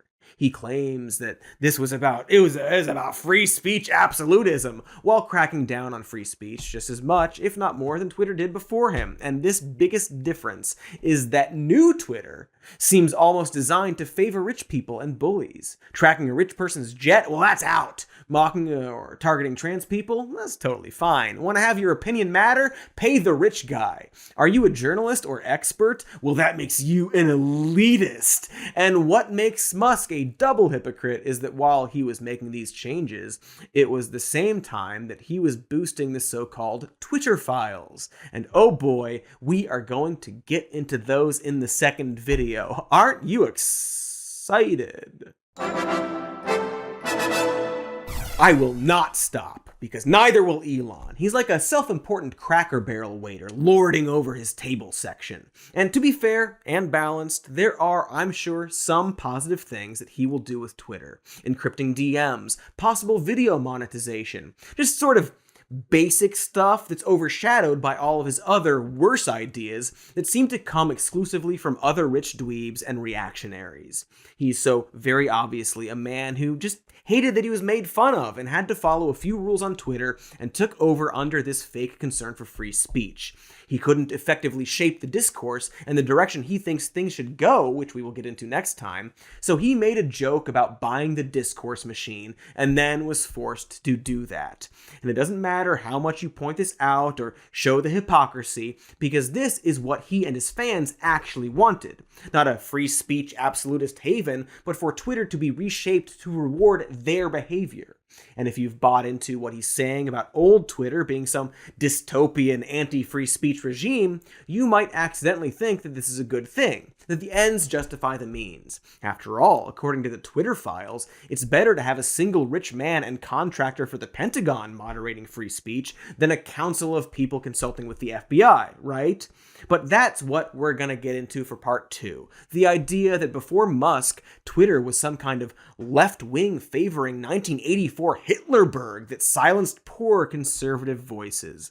We're also going to ask what the Twitter files actually say, and who Elon Musk really is, who his pals are, and most importantly, why did he really buy Twitter? Was it just out of ego? Was it a mistake? Maybe he had a good reason after all. Am I going to pay Katie all of the money I owe her for the insult jar? Ooh, the cliffhanger of it all! Oh, hell yeah! New Year's! Whoa! Hey! Are you okay? Ugh, I'm wiped. Chugged an entire bottle of Goldschlager right when the ball dropped. Ugh. Are you talking about New Year's? Katie, that was like 10 days ago. No shit. Well, not my longest bender, but close. Hey, did I make any, fun bets with you over the last week that I should know about? Oh! No. Okay, I guess that answers the insult jar cliffhanger, but still, lots of questions to answer about Musk in the next video. You mean how he clearly bought Twitter out of impulse and ego and then couldn't back out of it and is now desperately trying to justify his purchase by pretending that old Twitter was bad for free speech? Yes, that's one way to interpret it, but perhaps in part 2, we'll learn something even more revealing. Are you sure? Maybe it's just like the Twitter files where when you actually look through them, it's just really uneventful and shows that. Hey! Can you stop stepping on my cliffhanger? Wow, you sent me a lot of text messages last week. Banned from Cracker Barrel in Tears RN. Forget all that. That was a joke. Let's just do the credits.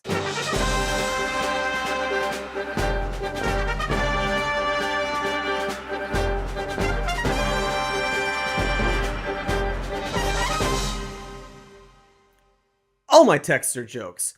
The ones that say, I'm crying, and the ones that say, please respond. Your lack of response is making me sadder and crying harder. I'm not gonna cry after this. And I'm not starting to now. Bye!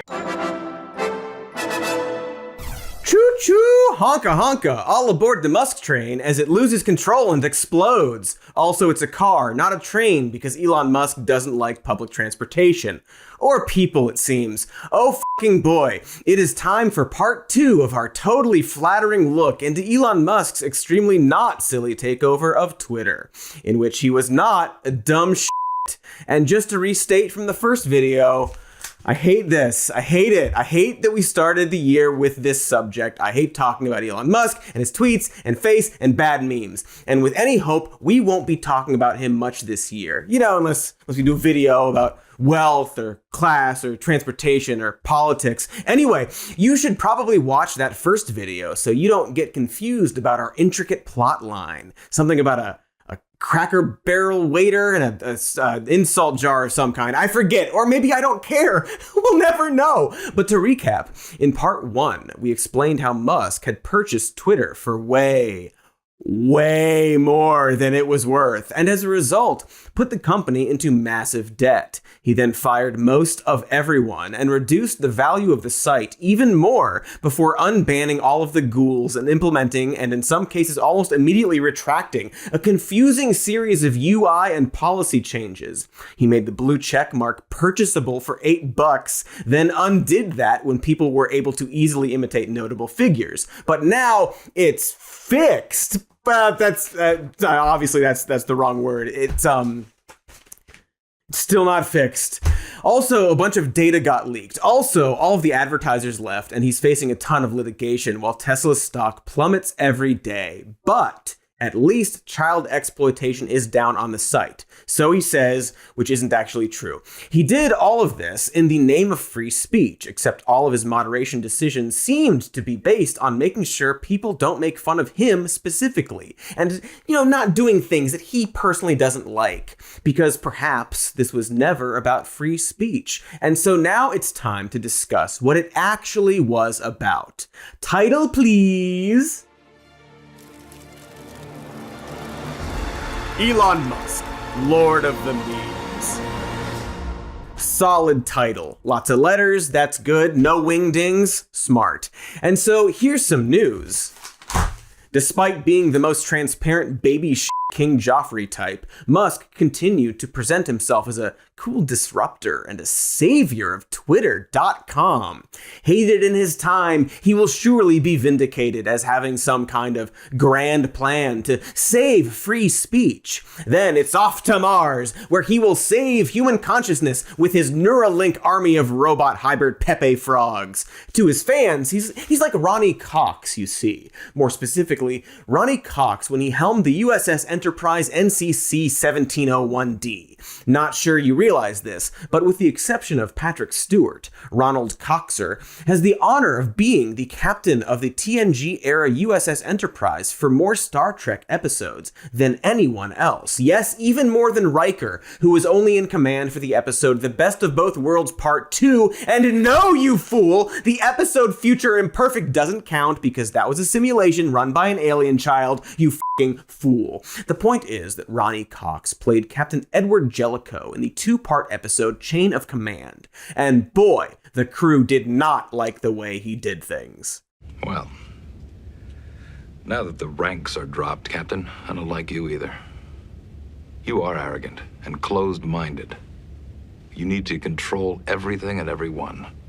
You don't provide an atmosphere of trust, And you don't inspire these people to go out of their way for you. You've got everybody wound up so tight. There's no joy in anything. I don't think you're a particularly good captain.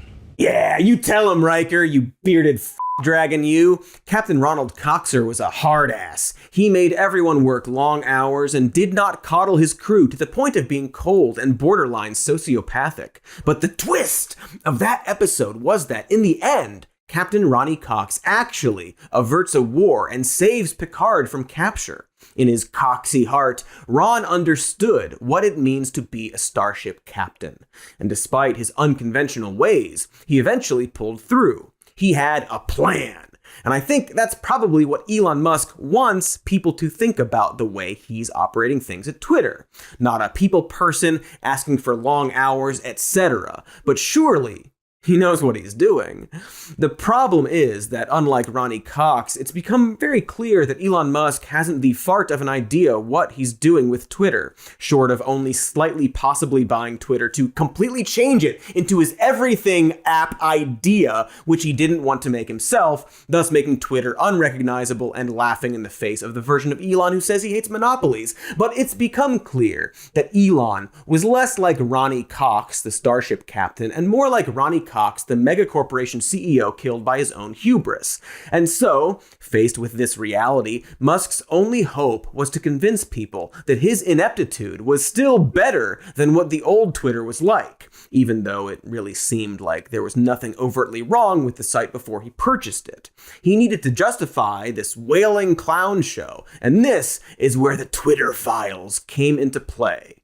In short, the Twitter files were, and I guess are, a series of tweets by a small group of hand-picked journalists releasing internal emails and messages that were supposed to prove, more big quotes, that before his takeover, Twitter was secretly motivated by corrupt leftists who hated free speech. Elon has said that Twitter had a left-wing bias for a while, despite there actually being no proof of that. And in fact, by all other accounts, Twitter's algorithm actually favored the right wing in the past. The closest to an anti-conservative bias is the fact that most social media cracks down hard on misinformation, and it turns out that conservatives are more likely to post misinformation on social media. Interesting detail there about how conservative ideology is synonymous with universally accepted misinformation. So the idea behind the Twitter files seemed to be for him to justify his purchase to the world, to show how he's saving free speech, and also, in my opinion, to try and justify Twitter as a place where news could break.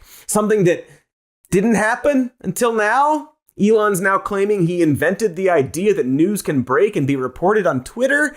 As you can expect from a billionaire known for, to put it lightly, not treating the employees that he has very nicely, Musk isn't exactly a fan of the mainstream media. And so an ongoing thread of his takeover was that he was going to make the news open source. Tech broify the news, blockchain the info, or FO for short. NewsX, dog, yeah! Get your crypto FO injected into that skull sphere. It's clear that a big part of his blue check animosity we mentioned in part 1 was specifically toward journalists. You can see this when he banned those journalists for reporting on Elon Jet. He was later confronted about it on Twitter Spaces, which is a live audio chat that anyone can join. Look at all of this free speech. I just real quick, Elon, thank you for joining. I am hoping that you can give a little more context about what has happened in the last few hours with a handful of journalists being banned. Well, as I'm sure everyone who's been doxxed would agree, showing real-time information about somebody's location is inappropriate, and I think everyone on this call would not like that to be done to them. Drew, I don't think you were posting the real-time information, right? I mean, you're suggesting that we're sharing your address, which is not true, and you're suggesting that we're posting. We never. I never posted your address. You posted a link to the address. We posted a link. In the course of reporting about Elon Jet, we posted links to Elon Jet, which are now not online, and now banned on Twitter. And Twitter also, of course, marks even the Instagram and Mastodon accounts of Elon Jet as harmful. You dox, you get suspended, end of story. That's it. Elon, I have to ask, I mean, I think what everyone's wondering is it's highly unusual for journalists at the Washington Post and the New York Times to have their Twitter accounts suspended. And it just so happens that it's, the boss in charge, so, what's the deal there? Oh, I think Elon has left.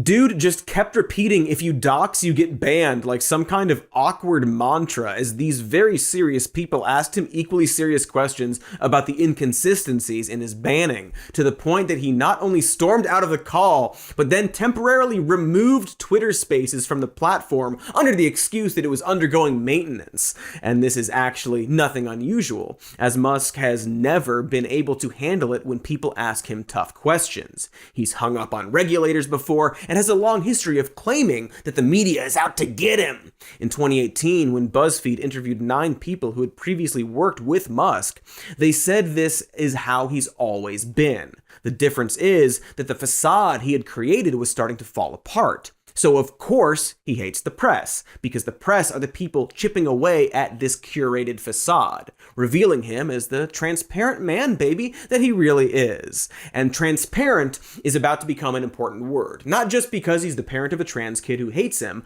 but because along with claiming that he would save free speech on the site, Musk's Twitter files was an attempt to defy the leftist mainstream media by exposing Twitter's old fascist moderating machine with the totally transparent release of communications that went on behind the scenes before he took over. Because Musk, he's doing free speech and transparency, you see. That's why he's now threatening to sue his own employees for leaking any information about Twitter. That's why he removed the labels showing what devices a tweet was done on, something that actually had a journalistic merit when tracking the tweets of politicians. It's almost as if, and just stick with me here, Elon Musk doesn't actually care about journalism. He might even hate journalism. And so while it's absolutely important to hold the media accountable because they quite often suck turds and or shits, Musk doesn't actually want to do that.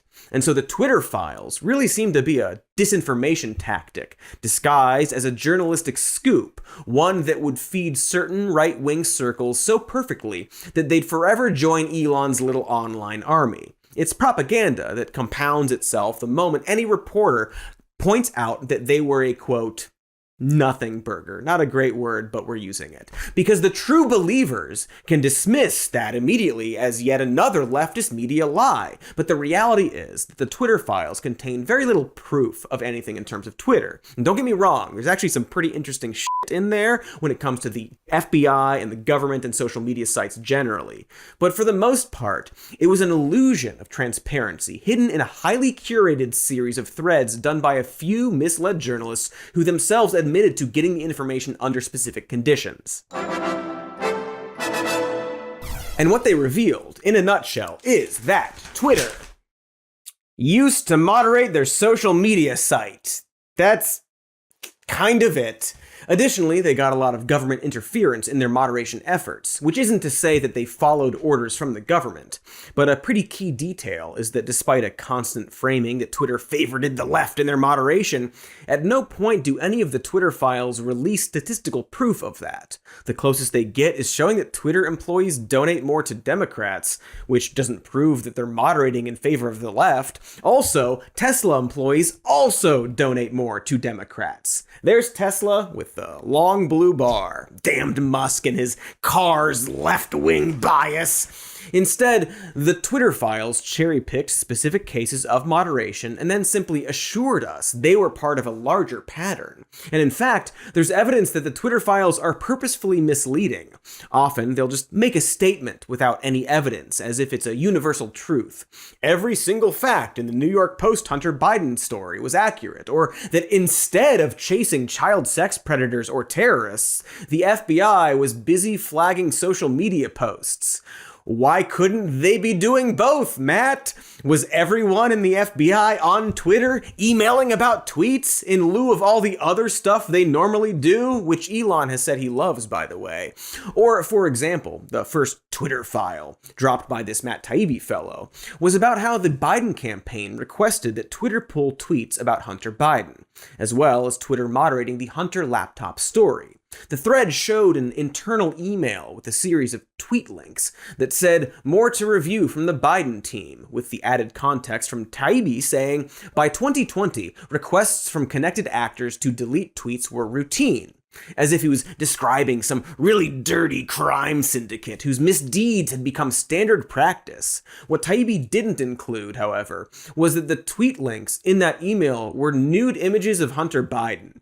And so what he was actually describing was the Biden campaign asking Twitter to remove tweets containing private photos of drugged up naked man dick. The worst kind of man dick!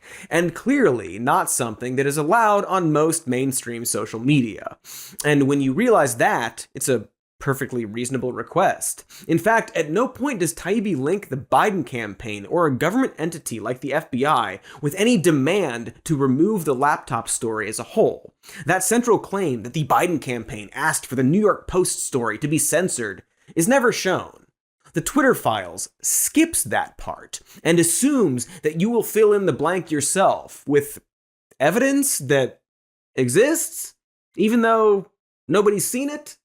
Instead, after completely skipping that part, the files shows internal discussions by Twitter employees grappling with whether or not the laptop story was Russian misinformation, a conversation that led to the mistake that was banning people from sharing the New York Post article about it. It also shows that the FBI would constantly pester Twitter and Facebook to moderate what they saw as potential threats and misinformation, to which Twitter only sometimes agreed with them. There's a lot of evidence of Twitter refusing to do what the FBI wanted. While that says a lot about the FBI, it doesn't say that much about Twitter. Of course, you can argue it was bad that they pulled that Hunter laptop article, because it was bad, but it also wasn't a big revelation since many people working there had already admitted to that being a mistake. Also, wait a second, so Twitter banned a news story before unbanning it. Isn't that literally just what Elon did with the jet stuff? Care to comment, Mr. Musk? And Twitter also, of course, marks even the Instagram and Mastodon accounts of Elon Jet as harmful, using, we have to acknowledge, using the same exact link blocking technique that you have criticized as part of the Hunter Biden New York Post story in 2020. So what is different here and there? No more acceptable for me. It's no more acceptable for me, for you, than it is for me. It's the same thing. So anyway. So it's unacceptable what you're doing? No, what you dox, you get suspended, end of story. So that's a no then. Finally, and most telling, the thing completely buried in the first Twitter files is Taibbi casually dropping that along with the Biden campaign making these requests, the Trump White House could also ask for tweets to be pulled. That seems like a much bigger deal, and frankly, it's weird these files don't also go into what the White House wanted to have moderated, isn't it? They never show us those requests. They don't care about that transparency, which is arguably the bigger story. It's weird that the Twitter files are so focused on enforcing right-wing talking points that they yada anything that seems to imply that conservatives were also getting special treatment. In a later thread about shadow banning, for example, Barry Weiss posted this screenshot of libs of TikTok being on a trends blacklist, without explaining any of the other context there. She doesn't explain the context of their recent abuse strikes listed, or the fact that mods apparently aren't allowed to take action on that account without consulting a higher up, which sure seems like libs of TikTok was being given special treatment over regular users. I'm not going to get into every detail, but the Twitter files are all sort of like this. A long series of tweets framed dramatically that when you take the time to untangle them, ultimately they say very little. And in fact, make a case for Twitter having gone out of its way to be thoughtful in their moderation and fighting back against outside government influences. We're going to do a little more Twitter files, okay? So, exciting stuff. But first, an ad for some kind of great stuff and things. We loved that. We loved those ads. My pleasure center is engorged because of those ads that we love. And when we left off, we were talking about how the Twitter files had a lot of evidence that the FBI and government were pestering Twitter to moderate based on their wishes, but very little evidence that Twitter actually honored their requests. And yet, for some reason, the narrative of these extremely curated leaks seem to constantly try to frame old Twitter as a villain. For example, in one of the more recent Twitter files, Taibbi is describing how Twitter became overwhelmed with requests from officials to ban accounts they simply didn't like, such as Adam Schiff asking them to ban a journalist, which would be bad. Taibbi goes on to say, even Twitter declined to honor Schiff's request at the time, as if he's already established that Twitter loves honoring all of these ban requests. But he doesn't actually show emails or files that prove that. We only see one side of the transaction, the government making requests, and none of the other side, which is evidence that Twitter acted on those requests. That's odd, right? Why don't they show any evidence of that? If Twitter was taking all of these moderation requests from officials and acting on them in some unfair way, wouldn't you want to show the emails demonstrating that? You know, instead of the one email where they decline an unfair request? There's a lot of this in these Twitter files. Here's the 6th installment that focuses on the FBI sending moderation requests to Twitter. Taibbi begins with an email from the FBI wanting action about several accounts they thought were spreading election misinformation. He then points out that a few of those accounts were joking, and the FBI were taking their jokes as a serious offense. He then concludes with a tweet saying that all of these accounts were suspended, except for the 2 accounts that were joking. He never reveals what the other actually suspended accounts said, so the FBI contacted Twitter and asked for a bunch of accounts to be suspended for misinformation. And Twitter banned some of the accounts, but didn't ban the ones that were obviously joking. And so they didn't do exactly what the FBI wanted them to do. And in fact, moderated based on their own probably correct judgment? Is that the big bombshell revealed there? You see how mundane the actual information is. Twitter was basically getting a lot of tips from the government and then chose which ones to act on. That's all the files say. And if Elon Musk actually cared about transparency, you'd think he'd just release all the Twitter files to the press. Just release all of it. But he's not doing that, is he? And by purposefully choosing incendiary topics to, quote, reveal, he guarantees that anyone who wants to conclude something will conclude that, despite there being no actual evidence of that. No, what we learned on Friday is that big tech works aggressively and in secret with government agencies to subvert the outcome of what the rest of us assumed were free and fair elections. Tucko Bum Bum is referring to the Twitter files that were specifically about the internal conversation that led to Trump being banned on Twitter. And if you actually read the thread, what you'll see is a group of serious people grappling with the President of the United States fart blasting out election misinformation with his little liar thumbs, leading to no real-world event whatsoever, I guess. Now, you could, of course, argue that they bent their moderation rules along the way, which is often how content moderation works. An example you never thought of comes up, and you consider how to address it. You can even argue that Twitter made mistakes, but that's in the face of a man wielding the most powerful office on the planet purposefully spreading lies and inciting violence to a group of cultist fans. And you'll notice nothing has changed under Musk, in the sense that rules are just being made up on the fly. It's only one guy now. You can tweet at him with your moderation requests. That's the new system. And by acting like these files reveal anything especially sinister is to feed that same far-right fan base to a dangerous degree. It's wildly irresponsible of Elon Musk, and he's either really bad at reading comprehension, didn't read it, or just flat out lying.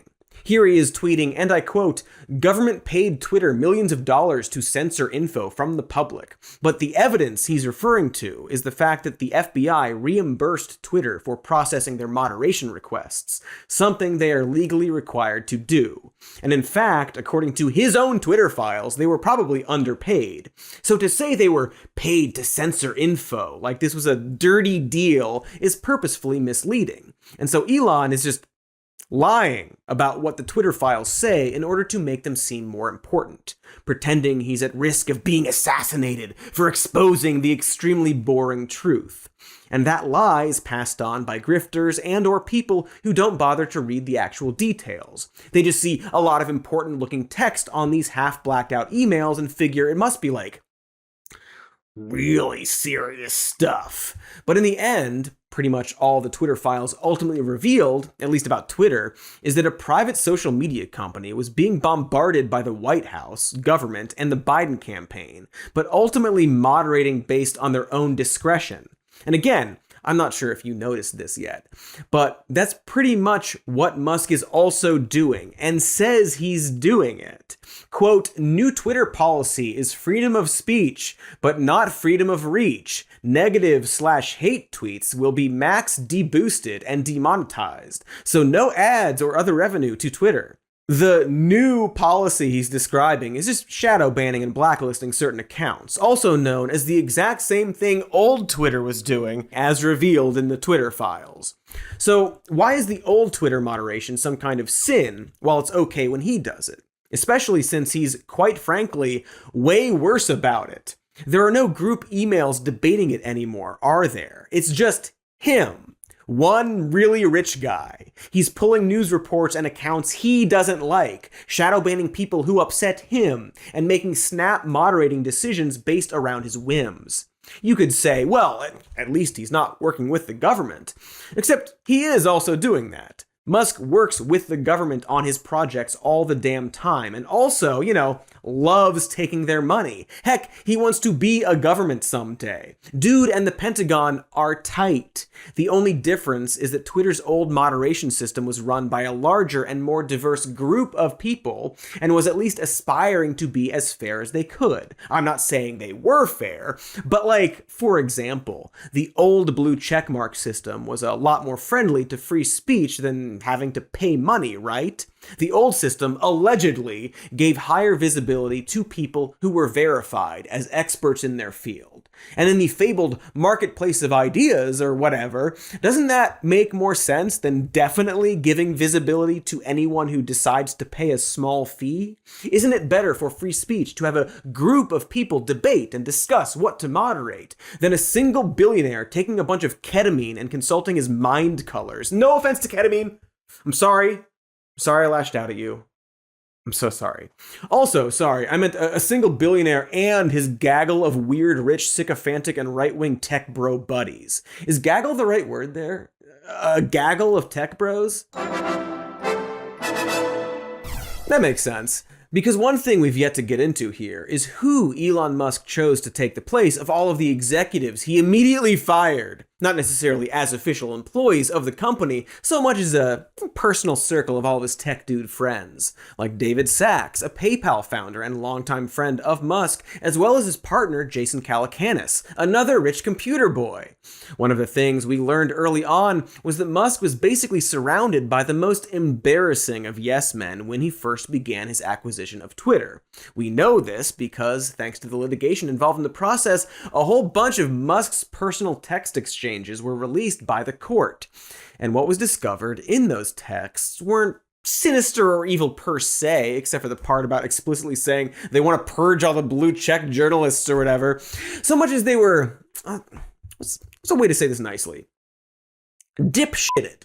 As in, the ideas that Musk and his pals were initially considering for Twitter were dipshitted, also known as bad, worse than a child's understanding of the site. Jason Calacanis, one of the people who advised early on in Musk's takeover, was the MVP of embarrassment, literally saying he'd pledge his sword to Musk. At one point, he's asked to dial it back and responds, "Only ever want to support you." Like just the saddest little suck-up in the teat farm. Calacanis also proposes a new feature for Twitter that would allow people to pay money for the power to mass DM their followers, essentially allowing even more and precise spam messaging on the site. Elon himself joins the fuckwad parade, getting very excited about the idea of creating a blockchain social media system that would require people to pay a fraction of a cryptocurrency to send a tweet. something he seemed convinced would solve free speech. Again, it just seems like his awful everything app idea more than how to improve Twitter. There's a lot of broad text speak in the messages, often talking about how they need to solve the free speech problem without giving any practical solutions. It's almost all crypto shit and bro speak combined with a bunch of people doing their best to suck up to the billionaire. It is, to say the least, extremely embarrassing stuff. And these texts alone really paint a picture of how completely unprepared Elon Musk was to run a social media site. He generally seems to gravitate toward whoever compliments him the most, no matter how horrifying those people are. And while that used to be Democrats and the left, lately he's seen a lot of heat from that side, a lot of pressure to, treat his employees right, and all that pesky stuff. And so, as we covered in the past, that, of course, led him in another direction. The Democrat Party is overly controlled by the unions and by the trial lawyers, particularly the class action lawyers. And generally, if you'll see something that is not in the interest of the people, on the Democrat side, it's going to come because of the unions, which is just another form of monopoly, and the trial lawyers. That's where actions will be happening from the Democrat side that are not in the interest of the people. Notice how he always frames his obviously selfish choices as in the interest of the people. Power to the people by paying me money. Unions are bad for the people. Anywho, in theory, there's no reason to condemn a person simply because they subscribe to a different political party than me. But as that clip demonstrated, Elon's loyalties seem deeply dependent on which side benefits him the most. Much like how he moderates, his principles appear to be entirely ego-driven. And so what we've been seeing lately is Elon Musk openly communicating with right-wing trolls and absolute white f***ing supremacists on Twitter. Here he is, for example, replying to Paul Ray Ramsey, a man who has openly denied the Holocaust and said that women shouldn't be allowed to vote. Here he is having a back and forth with Andy Ngo, a provable liar and right-wing propagandist with a weird fake British accent. And he seems to be taking moderation advice from him, literally banning anti-fascist accounts based on what Ngo has claimed. But at least it's not the FBI, I guess. These are the new people that Musk has chosen to surround himself with, seemingly acting as a personal customer service representative to the biggest right-wing trolls and liars on Twitter. It's his whole image now. His little troll board of advisors. Yes, Mr. Cat Turd, I'll get right on that. No, Mr. Cat Turd, don't insult electric cars, sir. Meanwhile, he's waging a full-blown war on the leftist activists, claiming they are to blame for not moderating hate speech on the site, sharing Stay Woke shirts he found at Twitter HQ like that's some kind of damning evidence. Here he is tweeting that the hands up don't shoot narrative was a fiction based on a DOJ's report on the shooting of Michael Brown. Of course, that slogan was based on eyewitness accounts, and despite whether it's accurate, it became a rallying cry for a reason. I wonder if Musk would also share this other DOJ report about how the Ferguson Police Department absolutely targeted black people disproportionately to white people. Speaking of Ferguson, maybe Elon should have been on Twitter during that uprising, considering it was a good example of Twitter being an alternative to mainstream media narrative and a great source of on-the-ground information. Something Elon invented for Twitter. Wow, news can break on Twitter! Who would have thought? For a man who claims to be a logical centrist, wanting to host a platform of civil debate, it's odd that every single thing he tweets and does is unfairly favoring far-right misinformation. Every person he associates with, every moderating choice, it's all to help him personally, or to impress his weird troll friends, and his weird troll need for attention. Because for years now, pretty much every interaction he has on the site has been through some sad attempt to be a troll. And so, going back to the question of why Musk purchased Twitter, and the idea that it was some secret plan to destroy the site or 4D chess or whatever, well, frankly, I really think he might just have no fucking idea what he's doing. I think he's extremely partisan, easily misled, a liar, and just gloms onto whoever is stroking his ego the most. He's known for completely winging it and having a very insular bubble in other tech fields. I would personally argue he's not good at those other companies too. I do have to say, I appreciate the idea of SpaceX, not for the commercialization of space, which is a gross phrase, an idea, but for the development of reusable rockets, an idea Elon didn't come up with, and a technology he personally did not invent. And in fact, there's a video of him explaining like a new technology for some of the rocket engines or whatever, and the interviewer is like, oh, so do you use it for the other ones? And then in real time, Elon slowly realizes, oh yeah, we should do that. That makes obvious sense. And then there's a video later, at a later date, of Elon telling that same interviewer that it was his idea to use that tech on everything. You already have hot gas. But this is only for the booster, right? Yes. Although arguably, now you mention it, we might be wise to do this for the ship too. Thanks. Now we're gonna fix that. Jeez. I'd say that's like one of the biggest improvements that we've made. It occurred to me while I was explaining it to you. I was like, wait, what are we doing? Also, while we're here, I like his alleged view of patents, which are that they stop progress and stall innovation and are for the weak. Though that also might just be because he can't invent stuff himself. But anyway, no matter what you think about Elon Musk up until his Twitter acquisition, I think social media specifically has really thrown him off. And I'm going to explain why after we break. For snacks? No. We're breaking for ads. About snacks? Probably not. Maybe. You want us to hawk your snacks? Get at us. Email, I don't know, tweet at Elon and he'll get back to us about it. Ad time.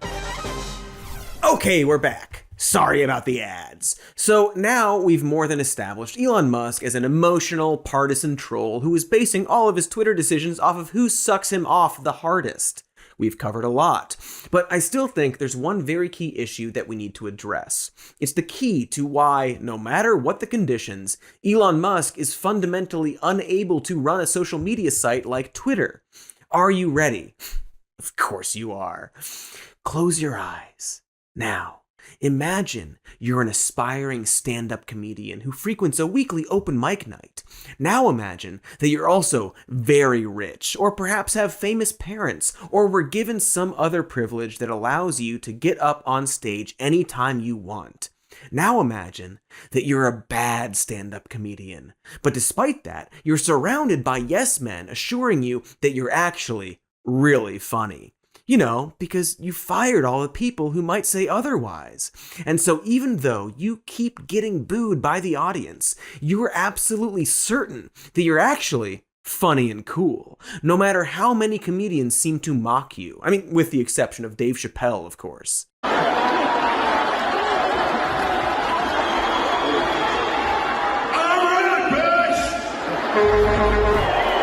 Weren't expecting this, were you? It sounds like some of them people you fired are in the audience.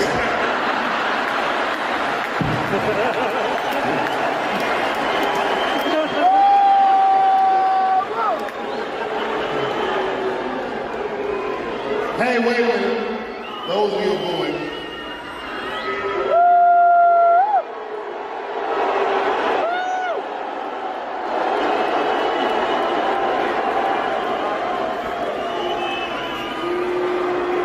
Tough on the head, like sounds like. But you notice one thing, all those people are booing, and I'm just pointing out the obvious. You have terrible seats, and I understand. Oof. Incredible. I'm pretty sure my ancestors just cringed. A cringe that transcends the dimensions through time and space. Cringe is the fifth dimension. Seriously, imagine thinking that you, the at the time richest person on the planet, were like cool or edgy. To go on stage like that and yell, "I'm rich, bitch!" in this weird way into the mic, like the most awkward kid at the karaoke party. What I'm getting at here is that Elon Musk, to be frank, is extremely unself-aware and not at all charismatic. He is, after all, a fancy little rich boy whose dad owned an emerald mine and has never had to earn his popularity. I'm sorry, fact check. It's a share in an emerald mine. Where'd that rumor come from? Oh, I don't know. It was you, Elon. The rumor came from you, you liar. Oh my God. Okay, I don't think even Musk fans would disagree that the dude is incredibly awkward, to put it in the most gentle of terms. However, in the least gentle of terms, I'd argue that Elon Musk is an embarrassing edgelord who is surrounded by sycophants and posts pictures of replica video game guns by his bed and has the sense of humor of a grandma genetically merged with 4chan. Here he is dressed like the Marquis de Sade, a picture he himself proudly posted that has now been mysteriously removed from his tweet. Here he is pretending like he's too smart for chess, like a 12-year-old on Reddit, and I would argue that he's progressively gotten worse. As of recent, he's become full-blown red-pilled, far beyond reasonable thinking. I don't have to explain why having a QAnon-style conspiracy clown in charge of Twitter is a bad thing. Also, you can open your eyes now. I'm sorry for depriving you of this for so long. But generally speaking, he's also just painfully uninteresting as a person. And outside of his ability to invest money, he's not particularly creative. His ideas are, for the most part, extremely boilerplate sci-fi. Brain chips, automation, robots, going to Mars! When you think about what he aspires for, it's not especially unique or visionary. And all he's really doing is throwing money at basic ideas. Anyone can put a rocket into space and then land it if they pay enough smart people to do it for them. And to credit Musk for bankrolling these projects would be like crediting the head of Paramount for making The Godfather. But more importantly to Twitter, Musk isn't very funny or good with words. Ironically, out of all the things he outsources to experts, he seems to insist on doing his humor by himself. And so his tweets are stolen memes, stale right-wing rhetoric, misinformation, anti-trans horse shit, and embarrassing attempts to explain that no, they weren't booing me after all. My goodness, he tweeted that first thing in the morning. I know I've made this comparison before, but he really is Michael Scott from The Office shouting, "That's what she said," to a bunch of miserable employees. Like, did you know that this was a feature on Tesla's? It's a fart balloon. And fart on demand is what I like to have, obviously.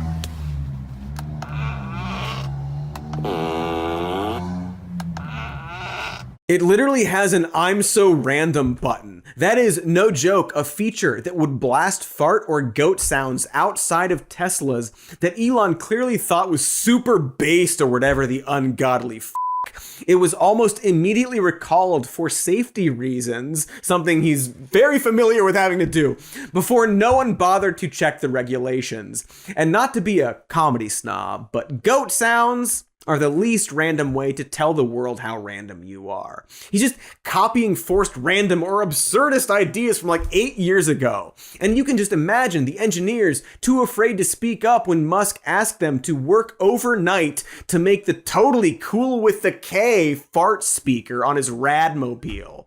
It's just all like stale Reddit shit.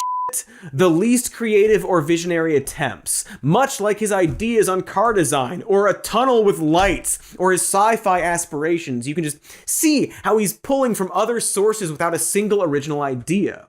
As we wrote this episode, news came out that Twitter might implement Reddit-style awards with titles like Mind Blown and Super Like, and a gem that is, quite hilariously, an emerald icon. There's just nothing cutting edge there. It's just like what Facebook did years ago, and something that would make the site worse while maybe making Elon a little extra scratch. It's the husk of an imaginationless brainstorming session sharded out as a last-ditch attempt to make Elon's Twitter feel new and improved. It's like even a basic misunderstanding of the site. He wants to add a bookmark icon so you don't have to go through a menu to choose add to bookmark, which is a fine, slightly more convenient idea than the current situation. But he also claims that bookmarking is a de facto like button, which, no, it's not. It's a bookmark button. It's for bookmarking stuff. The like button is to let people you know that you like their tweet. Bookmark is for bookmarking. It's all just weird, all right? And so I don't want to be insulting, but there's no good way to say that Elon Musk isn't exactly the hottest fire in the Tesla dealership. And in fact, I think we're learning more and more just how little he knows, how childlike his sensibilities are, how he seems to like Star Trek because of the little gizmos and gadgets, not the underlying philosophy, which is kind of in direct opposition to his approach to pretty much everything. How constantly wrong he is, and how bad he is at basic research. For example, he seems to be a weird COVID truther now. Here's a tweet where he appears to think that Dr. Fauci's wife is the person who oversees whether he's acting ethically. His evidence is her wiki that says she's the head of the Department of Bioethics at the National Institutes of Health Clinical Center. Except if you look closer, just a little bit closer, you'd learn that the Department of Bioethics is a training and research center that doesn't oversee anything. It's an office with like a few dozen people working there. And anyone with an academic or science background, which Elon apparently doesn't have and lied about having, could figure that out. Hell, you just have to know how college departments work. So this is like Facebook meme shit that he just blindly fell for or started himself. And so it really seems like Elon Musk might be kind of a dipshit. A walking series of unironic drill tweets, the most transparent and easy to dunk on human that ever lived. And the only reason he's notable is because he's so incredibly fucking rich. And if he wasn't so incredibly fucking rich, he would just be another clueless reply guy posting bad memes. He didn't earn his followers the way someone might by being funny or interesting on Twitter. He is, if you didn't already figure it out, the failed stand-up comedian in my little analogy from before, when your eyes were closed and you couldn't see my face. But now, imagine that this failed stand-up comedian bought the comedy club. That person would have exactly zero idea on how to run it, even if they had business experience, because up until that moment, their entire perspective on how the club ran would be skewed and bitter and based on bad information.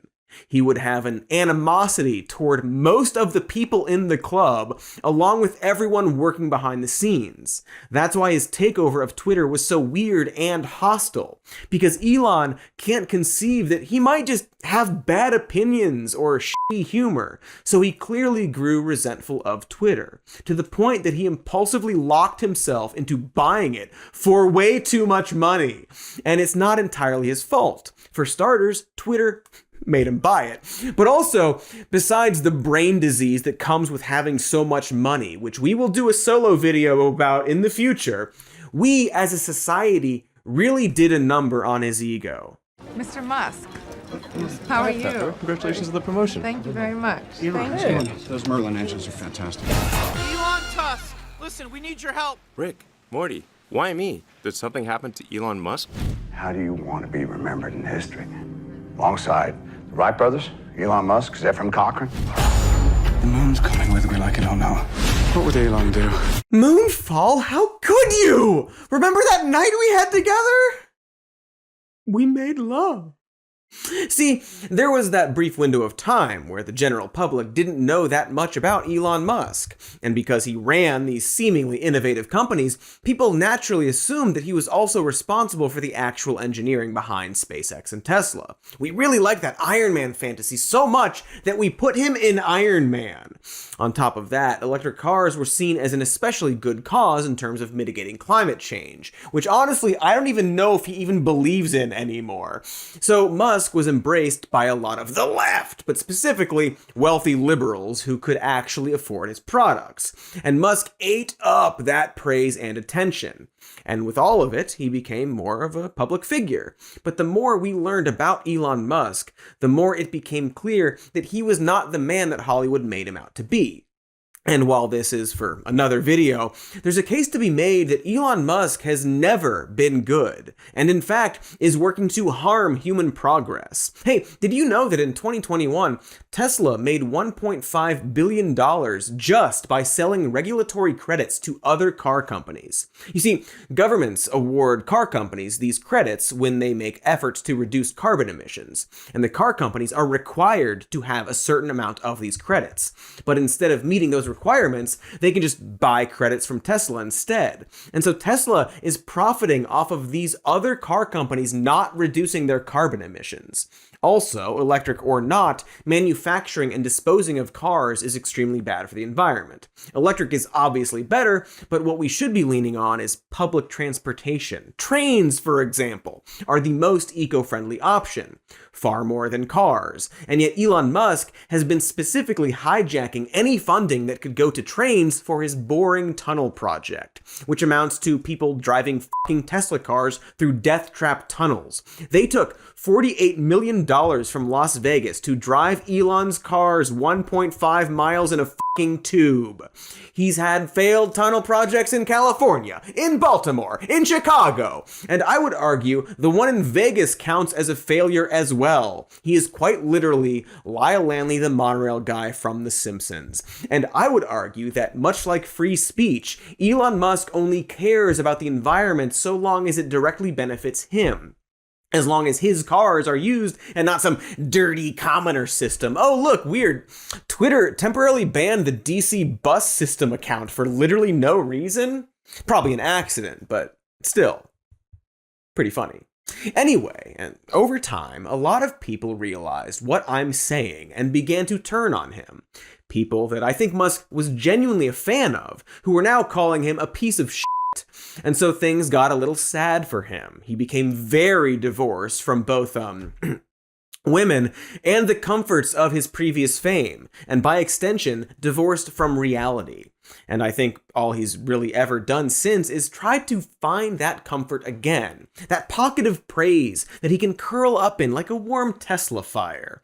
Because one thing Elon himself has absolutely admitted to is that he's not a guy who likes to be alone. You said that you cannot be and don't want to be alone. I very much share that feeling. Yeah. Where does it come from? I think it's just a natural human reaction. I mean, most people don't. A lot of people are happy if they are alone. I really? That's, I think most people are not happy being alone. He can't even accept the idea that a lot of people are perfectly fine being alone. And while I'm not exactly crying into my Patrick Wilson body pillow about this, loneliness is a very common problem for the ultra-rich. After all, how could they possibly make friends? They're surrounded by people who want their sweet, fuckable money. And most of them just kind of generally suck. And so now might be a good time to point out that Elon Musk is known for forcing his employees to have meetings at 1 a.m. He's done it at SpaceX and Twitter. He's a big fan of making everyone physically come into the office as well, even installing bedrooms so he can have a big mandated sleepover if he wants. And I really think that's just because he's, you know, a sad and lonely guy. Being wealthy is generally not good for the brain, which is why it's not a good idea for rich people to be in charge of something like a social network, you know? So Musk, a man so very desperate to be loved, could not understand why so many people suddenly hated him on this social media platform. And his conclusion was that there must be something wrong with Twitter and not with him. It's a mind virus that makes people not like me. Again, see his tweet about how all the people booing him were unhinged leftists. Surely that's who to blame, because it was at this point that Musk finally found a new pocket of praise. And that was all the other people who were made bitter by being ratioed or banned or mocked on Twitter, otherwise known as racists and anti-vaxxers and trolls, not to mention a large portion of conservatives convinced that they were being censored for being right-wing as opposed to spreading election and COVID misinformation.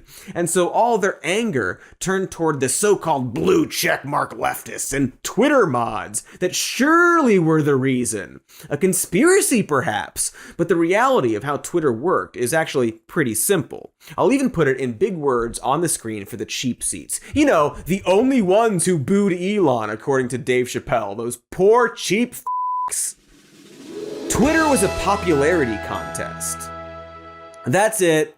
Twitter was fundamentally designed to reward people who are more charismatic or funny or smart or popular than other people. The same way Reddit has an upvote and downvote system, Twitter's entire deal is that the people who have the best jokes or the most compelling information or can lie the best or are simply the most famous in real life, those were the people it rewarded.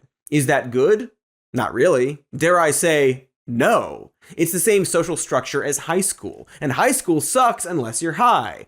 And while there was absolutely a subjective nature to Twitter's old moderation, and I would certainly believe even government interference, especially if I saw some actual evidence, the goal was to maintain the status quo.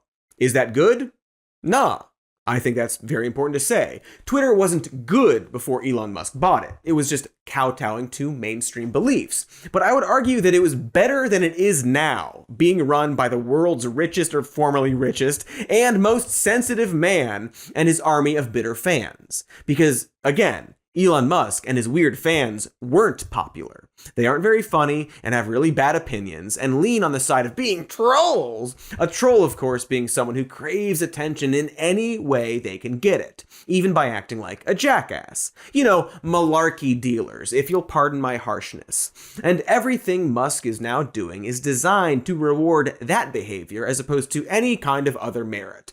I don't think he fully knows he's doing it, but every decision he's made to try and game the system to benefit himself is also making Twitter more and more insular and toxic. He broadened the recommendations, forcing people to have to see more tweets of people they don't follow lest they mute or block them and make an echo chamber again. Or a better example is that he changed the UI to include view counts along with likes, because he personally thinks that liking a tweet is less valuable than seeing a tweet. Except Twitter literally boosts the visibility of some tweets over others. And now he's going to reward Twitter Blue users, otherwise known as his fans, with more visibility as well. So it's going to be this feedback loop where people will act like tweets with high view counts are valuable, even though they are being artificially boosted. And quite obviously, seeing something has nothing to do with liking it. I see Elon's flaccid fucking tweets every day, and I don't know if you know this, but I'm not a fan of that guy.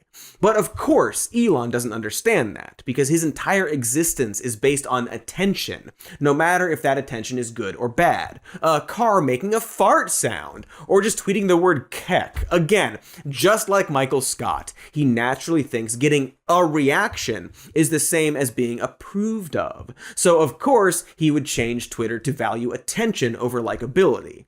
And we're now seeing this very unpopular man, amplified by toxic fandom, getting forced on everyone. I think his fans like him because they see themselves in him. Going back to Twitter as high school, I think they're imagining Elon as like the nerdy kid getting picked on, an underdog getting revenge. Except the underdog can't buy the entire school. An underdog doesn't treat their employees like trash. I would argue that Musk is less like a heroic underdog, a resistance fighter or whatever, and more like, I don't know, a rich guy trying to steal everyone's resources. But in this case, it's attention, like the villain in Total Recall trying to steal the heir, who was played by Ronnie Cox. Hey now. Rich guy trying to rule Mars, robots, space captain. Is that, did I just have a Ronnie Cox breakthrough? Is this anything? That's fair, I just got excited. But there's a reason I keep thinking of Cox-like dystopian villains here. As I said before, Musk's moderating decisions favor the rich over anyone else. Corporations and celebrities were the first entities to get special check marks to mitigate the damage he did with $8 verification. His no private jet tracking rule also benefited every rich ghoul with a private jet. And of course, right? The list of people who invested in Elon's Twitter are all Saudi princes and tech billionaires. And so I guess what I'm getting at here is that Twitter was always a shithole. But before Musk, it was our shithole. Not liberals or celebrities, but most people. And most politics. Everyone from Kathy Griffin to Randy Quaid. The definitive political spectrum. It mostly kept the really shitty, hateful accounts off the site and allowed the majority of users to go about their terrible online existence unimpeded. It was a site that aspired to allow complete nobodies to be able to tell Taco Bell to eat their ass, where people could speak up against powerful figures. And most importantly, where hilariously ignorant babies could embarrass themselves and get made fun of by everyone. Was it free speech? Absolutely not. I would argue that literally no functioning social media site is free speech, but it certainly wasn't the plaything for a single attention-hungry billionaire so transparently desperate to be popular that he paid $44 billion to hijack everyone's attention. He knows that by tweeting shit like, "My pronouns are prosecute Fauci," he's guaranteed a reaction now. Not because what he's saying is edgy or honest or funny, but because he's the guy in charge. I won't lie that it's been a gas to make fun of him on his own website, but I'm a tad bit nervous about just how impulsive the man can get. After all, it's no revelation that this all feels very Trumpy, right? Like Musk, Trump seemed to run for president as like a half joke brought on by spite and got locked into it. Originally, both Democrats, Musk and Trump, waged a war against experts and elitists and somehow convinced an army of fans that they were the underdog despite being tremendously rich, or rich-ish in Trump's case. Their fans insist they are playing 4D chess no matter how obviously bad their ideas are. Meanwhile, most of the world is just disheartened that someone so toxic could force their way into our attention by obtaining power. Also, this. Elon Musk is firing back on Twitter, denying a sexual misconduct allegation by a flight attendant who worked on his private jet. Right. Both Trump and Musk have accusations against them that they like to blame on the deep state or some garbage, because neither figure has an ego that would ever allow them to accept mistakes or defeat. And so everything that happens will be blamed on a conspiracy of leftists, because the biggest enemy Elon Musk has at this point is his completely demolished ego. He's willing to risk it all to convince everyone or anyone that he's actually very cool and smart.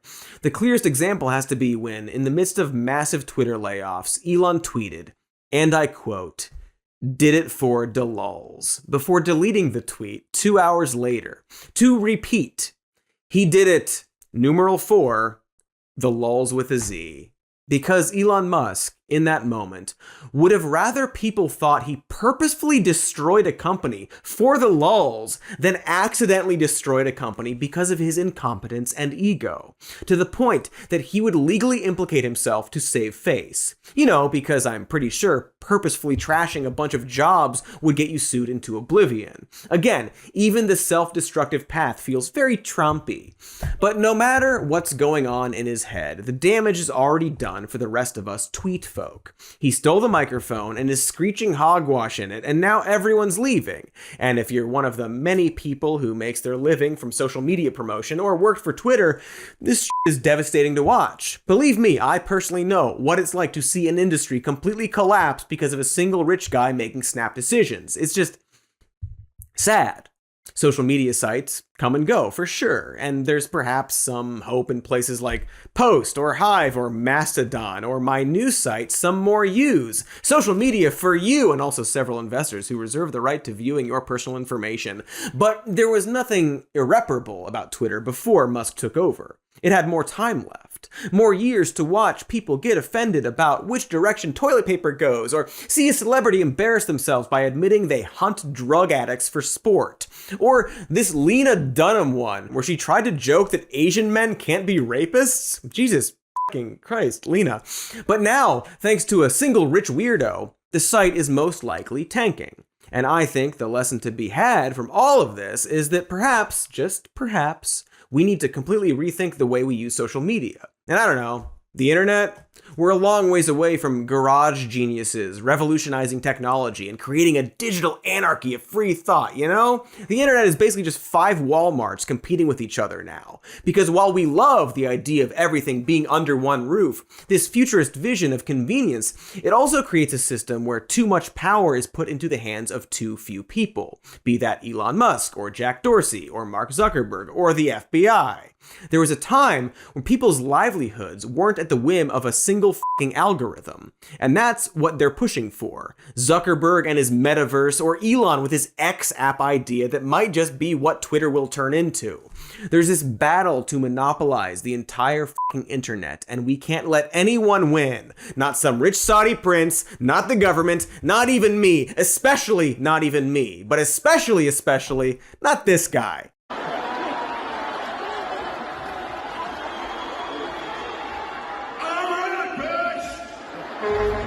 Again. Oof. It's hard, man, because there's literally no power we can turn to here. And failing a catastrophic event, no way to put the genie back in the bottle. And Musk knows that social media is kind of worrying, and he's using that to try and gain personal control under the guise of being concerned about censorship and government interference. It's yet another comparison in that part of the reason Donald Trump was elected was because people had lost a lot of faith in the establishment. And they weren't wrong to lose faith, just like it isn't wrong to think the internet is kind of terrible now. But I can promise you, the same way Trump didn't care, neither does Musk. He just wants it for himself, to get to do the censoring himself. And his fans don't care because they want him to be the big edgelord of Twitter, because he's Tony Stark or whatever. And so the ends justified the means. The means in this case was Musk and his fans pretending like they were actually concerned about free speech. It's like if we built a Stargate, you know, like Twitter's kind of like a Stargate in that it transports us to many different realities. And there was this one senator who acted like it was a waste of money and opposed it. But then we secretly learned that he actually just wanted control over the Stargate for his own personal gain. That's what Elon is like. This hypothetical Stargate thief, perhaps played by Ronnie Cox. Are we sure there's nothing to that? We're completely sure I didn't just figure out something amazing. Anyone gonna answer me? Yeah? Okay. Fine. All right. Deny my genius if you have to. I'll start my own show, one without the elitists who don't like my Ronnie Cox thing. Some more news. Just you wait. $8 a minute. $8. $11 for Apple users, and maybe more later if I just want to change my mind, because why not? $12. Okay, bye.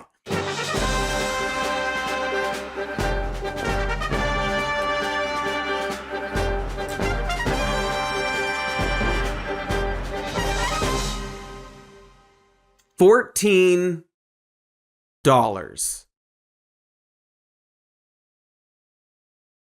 $18. $27. Wait. Hold on. Put my thinking cap on. It's innovation time. Okay, get this. $34. Okay. Whoa, wait a second. $52. Yeah. $52. Greetings, jerks. Boy, oh boy, don't you all look eager today with your gaping mouths all tonguing the air, desperate for a few drops of my news? Well, get ready, schmucks, because here's some news. I am really sorry about coming in so hot just now. Just to level with you, I recently came into a bunch of money, and I guess I'm just feeling a tad bit cocky, you know? It's kind of wild how just a little bit of wealth does that. Like, I spat on my neighbor's cat this morning. Don't worry, the cat loved it, but this got me thinking. Hey now, have you ever noticed that rich people seem to be a little off? And no, I'm not just talking about this guy. I mean, I'm kind of talking about that guy, but not just that guy. Because the Duke of Interesting Looking Into It isn't the only rich person who has taken the word eccentric to an extremely unsettling level. And not just one or two of them, but most rich people, regardless of their political views or occupation. Everything from Peter Thiel wanting to build his own floating libertarian island to Gwyneth Paltrow justifying the sale of psychic vampire repellent. Nearly every time a rich person shares their daily schedule or personal diet, it reads like an alien terrorist's manifesto. There are entire industries like pet cloning that exist because of weird rich people. Or just look at any auction where something like John Lennon's tooth or a banana taped to a wall sells for way more money than it's worth. Or heck, just look at everything Nicolas Cage has purchased. Sometimes people like to credit their behavior to being geniuses, but I think most of us realize that's not the case. Because it doesn't matter who the rich person is, they inevitably say or do something super messed up. And they've been doing it since forever. It's said that Henry Ford ate literal grass sandwiches. There's a terrible horror movie based on the time a rich widow built a funhouse to hide from ghosts. Just look up any history on old nobility. You'll crack open a piñata of brain spiders. And of course, this is why we have the extremely old trope of the bizarre, often evil rich person. Charles Foster Kane, Mr. Fishoder, any Bond villain, Scrooge, or Scrooge's Animorph duck form. That fucking dragon literally sitting on gold in The Hobbit. Christian Grey, Mr. Burns, of course. And don't you sit there and tell me that Bruce Wayne isn't a messed up guy. But none of that would really matter, except these same people also hold a huge amount of political power because they're not the fictional characters, they're real people. They influence the politicians that make our laws. They own the companies we work for and control the industries we need to provide us with essential living standards. And so, as a newly rich person myself, I think this concerns me even more. What can I do to avoid becoming a villain? Spit on fewer cats? Spit on the same number of cats, but less? Bah! Not gonna happen. Sorry. Anyway, today we ask an important question to which you already know the answer. Are rich people okay? Seriously now, are they? If only they were just playful eccentrics, a well-dressed foppish monocle wearer, perhaps an anthropomorphic legume. But there's a lot of evidence out there that the wealthier you get, the less likely you are to find common ground with your fellow human beings, which could suggest that maybe they shouldn't have any power over their fellow human beings. To put it simply, rich people can be real fucked up, gnarled dicks. They tend to be worse tippers, though they self-report being better tippers. They gave less of their money to charitable causes during the Great Recession than others. They have a tendency to assume they can skirt around the law or get away with not paying people for services. The greater the income inequality where they live, the less likely they are to be generous and giving. I could go on. So I will. One study found that drivers of more expensive cars were less likely than others to stop for pedestrians at crosswalks, and were generally just more reckless as drivers. And here's a story that they were more likely than non-rich people to take candy that they were specifically told would otherwise go to children. Yes, literally, Mr. Burns. He said, drop it. Those are just studies, mind you. Science trash. Who needs it? Patooey! Take that, you cat! But there are loads of examples of rich people proving them right. For example, paying hefty sums and bribes to make sure their children can get accepted to elite universities, often with fake test scores, or as fake athletic recruits. That's right, when you're lost out there and you're all alone, a light is waiting to give a $500,000 bribe from your semi-famous mom. The ringleader of that scheme said he helped 750 wealthy families get their kids into college, mostly for kids that wouldn't have been accepted otherwise, and some of whom didn't want to go at all. There's another discussion to be had about the actual value of attending elite universities, but those are 750 plus spots that could have gone to students who actually worked for that opportunity, or don't have that opportunity, or at the very least, wanted to go. And not only does it dissolve any notion that our society is a meritocracy, but it shows that wealthy people truly think they deserve things because they are wealthy and don't care about how their actions impact others. You might recall that news story where a rich teenager drove drunk and killed 4 people before his lawyers said he had affluenza, which is apparently a psychological condition from being raised in wealth and privilege. That term was dismissed as pseudoscientific and having no basis in psychology. But as it turns out, science does have a lot to say about how being wealthy alters the way you think. Or, as this news scientist will editorialize, fucks up your brain. There are statistics showing that rich kids are more likely to experience substance abuse, and just as likely as poor kids to commit crimes. As adults, they will also drink much more often and recklessly than most. But what's unique is that the crimes they commit are wildly different.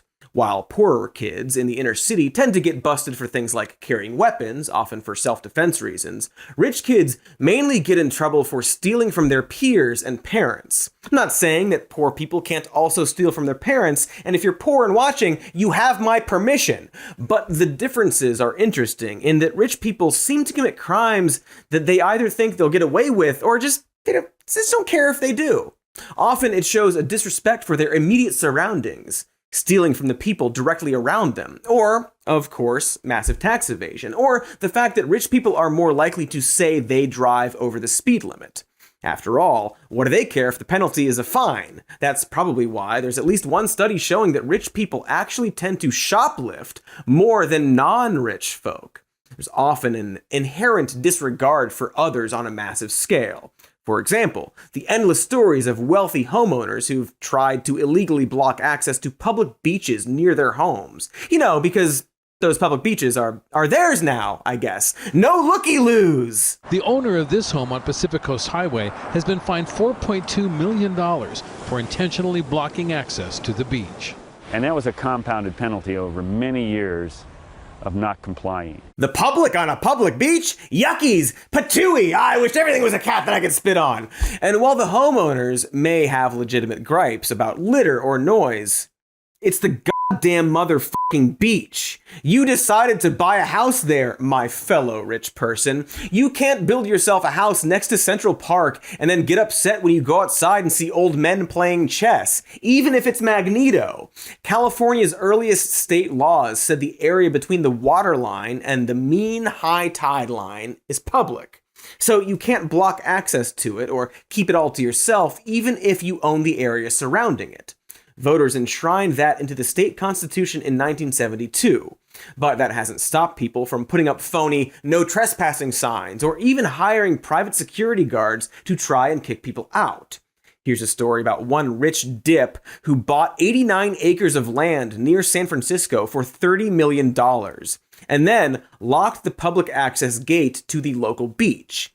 He even posted security guards and signs that read, "Beach closed. Keep out."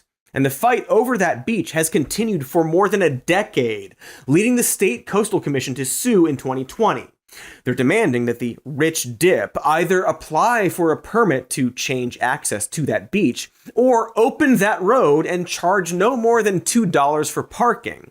But the wild part, he doesn't even give a shit. He said he regrets buying the property and hasn't spent a single night there, and that he's only waging a decades-long legal battle on principle, since he doesn't want to be forced to run an unprofitable parking business. He doesn't even want to win. In 2018, he told the New York Times, quote, "If I were to ever win in the Supreme Court, I'd be depressed about it. I support the Coastal Act. I don't want to weaken it by winning, but property rights are even more important." So, just to recap, this rich dip purchased a bunch of land around a public beach, closed the road access to that beach, doesn't use the property he bought, and is acting really put upon by all the people telling him he can't just close a public beach, but also thinks it would be bad if he won his battle to close down the public beach. And I don't know, but I think maybe it's a therapist you need instead of a lawyer. But I can't stress enough how not a fluke this one story is. If you combined all the public land in America that's currently inaccessible because it's surrounded by private property, it would be the size of Vermont, New Hampshire, and Connecticut put together. At 15 million acres, that would make it the largest national park in the country. We'd call it Grand Prick National Park or Dildo Stone, Dildosimity, whatever you want to call it like that. The wealthy are buying up huge chunks of America to keep the public out and further isolate themselves. And the more resources they have, the more they tend to take. Oracle co-founder Larry Ellison, who's worth more than $100 billion, bought the 6th largest Hawaiian island and then immediately started making life for the island's 3,000 inhabitants absolutely miserable. He now gives most small businesses only 30-day commercial leases and forced many generations-long locals to leave after cutting off their revenue streams. Essentially, if you still live there, Ellison is likely both your boss and your landlord. Something to look forward to for all you Texas residents and Tesla employees. And that's kind of on par for the ultra-rich, to use a golf metaphor they'll understand. To quote Brooke Harrington, a sociologist who studied for years as a wealth manager, the lives of the richest people in the world are so different from those of the rest of us, it's almost literally unimaginable. National borders are nothing to them. They might as well not exist. The laws are nothing to them. They might as well not exist. One wealth manager told her that the ultra-rich believe that they are descended from the pharaohs and that they were destined to inherit the earth. I mean, pharaohs were also pieces of shit, so that actually might check out. And of course, none of what you're hearing is surprising. Again, behavior like this is why we have all those rich people stereotypes. I may be a rich guy now, but I still remember what it meant to be poor, and to know that the wealthy are a leech on our society. And yet, quite ironically, we've also designed this system to give them the most power, and therefore allowed them to get away with the most crimes. Huge systemic crimes. Crimes we haven't even talked about, like how companies can just steal from their employees and get away with it. In 2017, and in just California, wage theft totaled to over $320 million. Nationally, that number is $8 billion. Compare that to shoplifting or robbery losses, and you have to wonder why the nightly news is not constantly covering the massive epidemic of rich bosses stealing from their employees. But again, we know this. So the question really isn't, are rich people okay? But actually, why are rich people not okay? And when we come back, we're going to look into that answer. I need to know, like really bad. After all, I'm rich now. See? Trust your eyes, folks. That is an actual Beanie Baby. Last time I saw one of these, everyone was scrambling for them because they'd be worth millions in the future. And they said that in the past, making now the future. And would the past lie? I think not. Found this one in some idiot stroller, just sitting there between two fleshy arm-like things. Like, I know I say that money is fake all the time, which is why I don't really pay attention to how much things cost or my own finances, but this has to be like worth a lot. Someone needs to make a movie about this find. My life is going to change starting now. Well, at least until after this ad break. Ad breaks. Why do I even need them? I'm rich. Hey, we're back. Gonna just put this Beanie Baby away. Don't want anyone to steal it before I get it to an appraiser. Anyway, money. It's a gas. In that it makes people explode. After all, if you recall from before the ads, it's very clear that having money doesn't make you a model citizen. And it's not hard to speculate why. People with lots of money exert more political control, own more stuff, and generally have an easier time going about their day, giving them more material and institutional power than those who don't. And that power dynamic is what seems to melt the rich person brain like a Kraft single in a microwave. A simile that a rich person would not understand. For starters, one 2009 study found that people with a lot of wealth and power tend to think they have more personal control over life outcomes than they really do, even when the outcome is completely random. The researchers asked a variety of people to predict a dice roll. but found that people in high power positions uniformly wanted to roll the dice themselves instead of letting someone else do it for them. People in neutral or low power positions were more likely to be okay letting someone else roll the dice because it's a dice roll. And unless you're Danny Ocean, you can't influence what happens. Essentially, being rich and powerful leads you to overestimate your own abilities, even in things that are 100% based on luck or random chance. Since these people credit themselves with high performance, it's only natural that they think that their own special touch is going to be more valuable than that of others. It's why they deny other people's lived experiences that conflict with their own viewpoints. After all, they have all the money, so they must be right. Another study from 2019 confirmed this result. People from higher social classes were more likely to express overconfidence in their performance in a series of basic cognitive tests, even though they performed at about the same level as everyone else. But what's really wild, and kind of explains a lot about certain, let's call them suck-ups to, let's call him Elon Musk, is that independent observers in that study also rated those people as more competent than others, despite knowing that they didn't perform any better in the tests. Their overconfidence was seen as evidence of competence to the observers, and so, as the researchers speculated, this attitude might be partially why the rich tend to stay that way. In other words, this money disease also affects people without money, who see rich people as somehow more deserving of their status. Way to victim blame peer-reviewed study by the American Psychological Association. At any rate, it's this overconfidence and disregard for the help of others that leads to narcissistic and antisocial behavior. In one of the games, we actually rigged a computer so that die rolls over a certain score were impossible. You couldn't get above 12 in this game. And yet, the richer you were, the more likely you were to cheat in this game to earn credits toward a $50 cash prize, sometimes by 3 to 4 times as much. Wow, a TED Talk? How quaint. That's Paul Piff, cool name haver, and a psychological science researcher who's behind a few of the studies we're talking about in this episode. Mr. PP has highlighted some of the more negative tendencies of the wealthy in his research. Specifically, that people with lots of money and high social status are more likely to cheat, exhibit unethical behavior in business, and lie in negotiations. They have a great ability to morally justify those unethical decisions in their own minds. Piff argues that wealthy people simply have fewer constraints that would hinder their ability to act this way, and that their isolation from others makes it so they don't have to think about the consequences of their actions. They've literally been able to buy their way out of having to worry about what other people think. In one experiment where Piff gave individuals $10 and asked them how much they'd like to share with a total stranger, poor people gave an average of 44% more than the affluent. When those poor people picture a stranger, they're probably thinking about someone like them, also known as someone who could also use the money. But when rich people picture a stranger, they aren't thinking about a gross poor person at all. They're much more likely picturing one of their peers, some fucking rich person, possibly wearing a top hat and orgy mask. And that perverted freak certainly doesn't need that $10. And this ungenerous behavior is a big symptom of social isolation.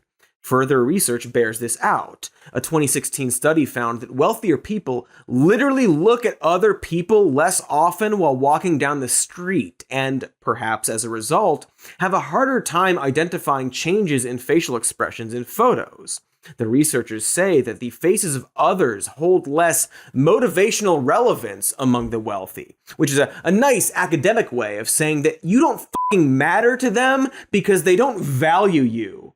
It's almost as if, in their eyes, the rest of us are, what could the term be? What do they see us as? What would it be? It would be non-playable characters in a video game. That seems like the kind of view a person who perhaps shouldn't be in charge of a social media company would have. Oh, also, speaking of divorced guys obsessed with Twitter, rich people are fucking miserable. I know it's hard to care much, but it's important to note that despite being overconfident narcissists who, again, literally steal candy from babies, they aren't actually happy at all. The old adage that money can't buy you happiness is, let's say, a little true.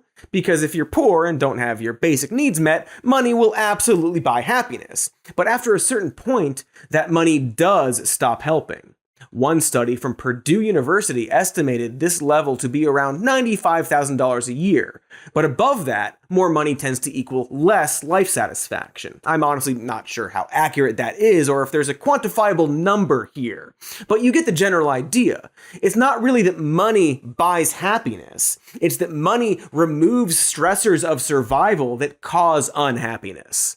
There is a point for everyone where the money to happy ratio levels out. It's of course hard to imagine because the people often pointing this out are, rich. I thought that success was all I needed. That's what was going to bring the happiness. Buying my mom a house. When those things came, the happiness wasn't there. Thank you, fellow rich person J. Cole. Achieving a high level of wealth or status does a couple of things to the human brain that cause less happiness.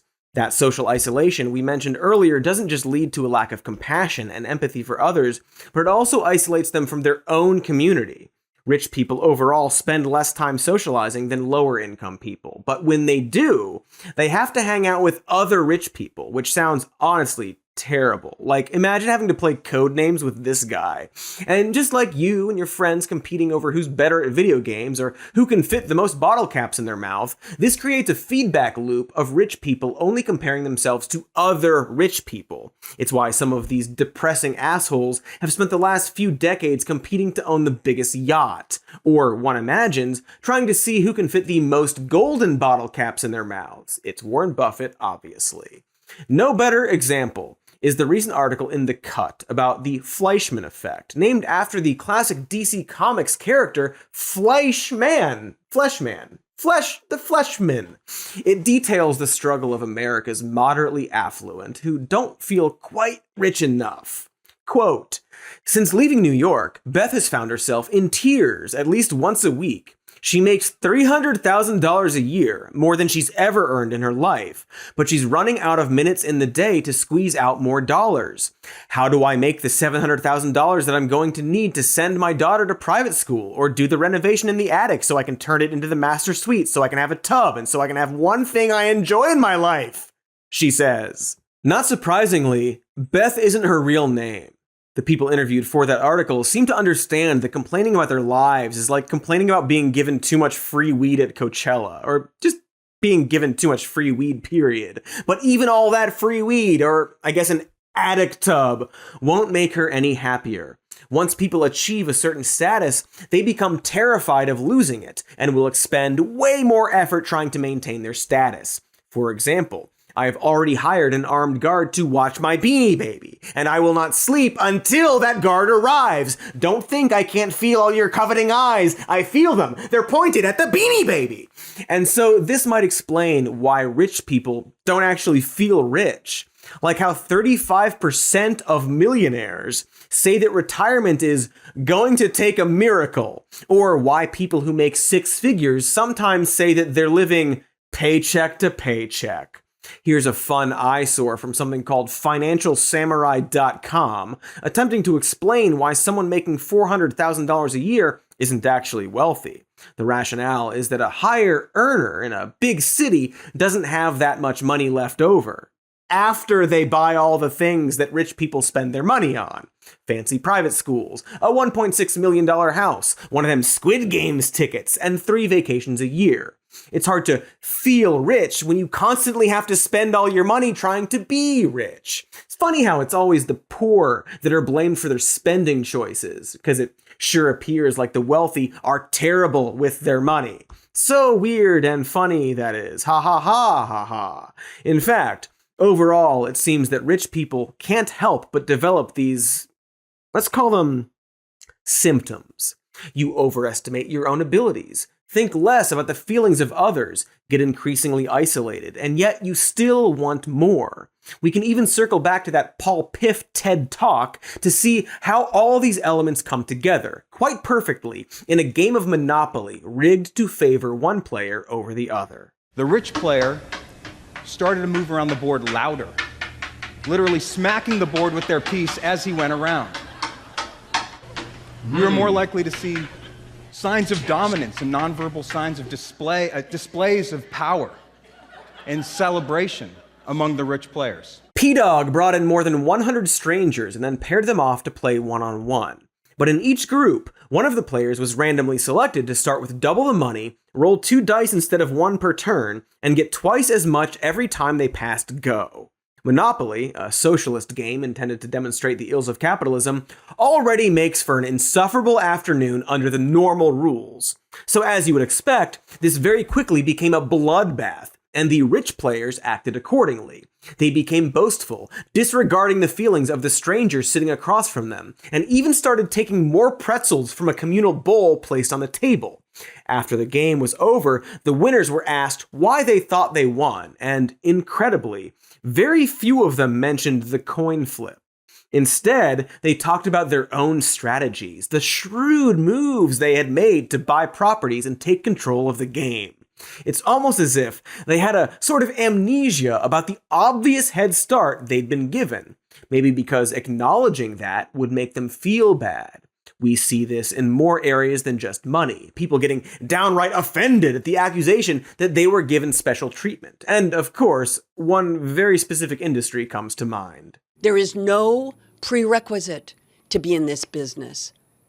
Hustle, talent, timing, hard work. Boom. And if you have the acumen of a film degree and a history of film, does that help you? Of course. But it's not the requirement. Hustle, talent, timing, hard work, boom, that's all it takes. And then secondarily, of course, the acumen of a film degree and a history of film. And maybe history of film is her reference to the fact that her mom was Janet Leigh and her father was Tony Curtis. Look, I take no pleasure in going after Jamie Lee Curtis. I like Jamie Lee Curtis. She was in Drowning Mona, for Pete's sake. And I'm told a lot of other films too. We have our researchers on it and will hopefully confirm soon. But come on. When she got her big break in Halloween, oh, see, they confirmed she was in other movies. When she got her big break in Halloween, the producer and co-writer specifically said that they cast her, at least in part, because her mom was in Psycho. They wanted the publicity. Of course they did. And of course Jamie Lee would embrace that connection as well. Nobody is saying she's not talented and didn't work hard. But this is a great example of how the Monopoly study manifests in the real world. People have success and then convince themselves that it was almost exclusively their own talent and hard work, and they downplay the massive leg up they got by being the offspring of Hollywood royalty. She got to roll extra dice and got double the money, and you can tell it causes her anguish to acknowledge that. Because she said that it does. And that's what the Monopoly experiment shows, that this can happen to anyone, even the star of the hit film Drowning Mona. That experiment has been recreated in several different contexts around the world, by the way, all with similar results.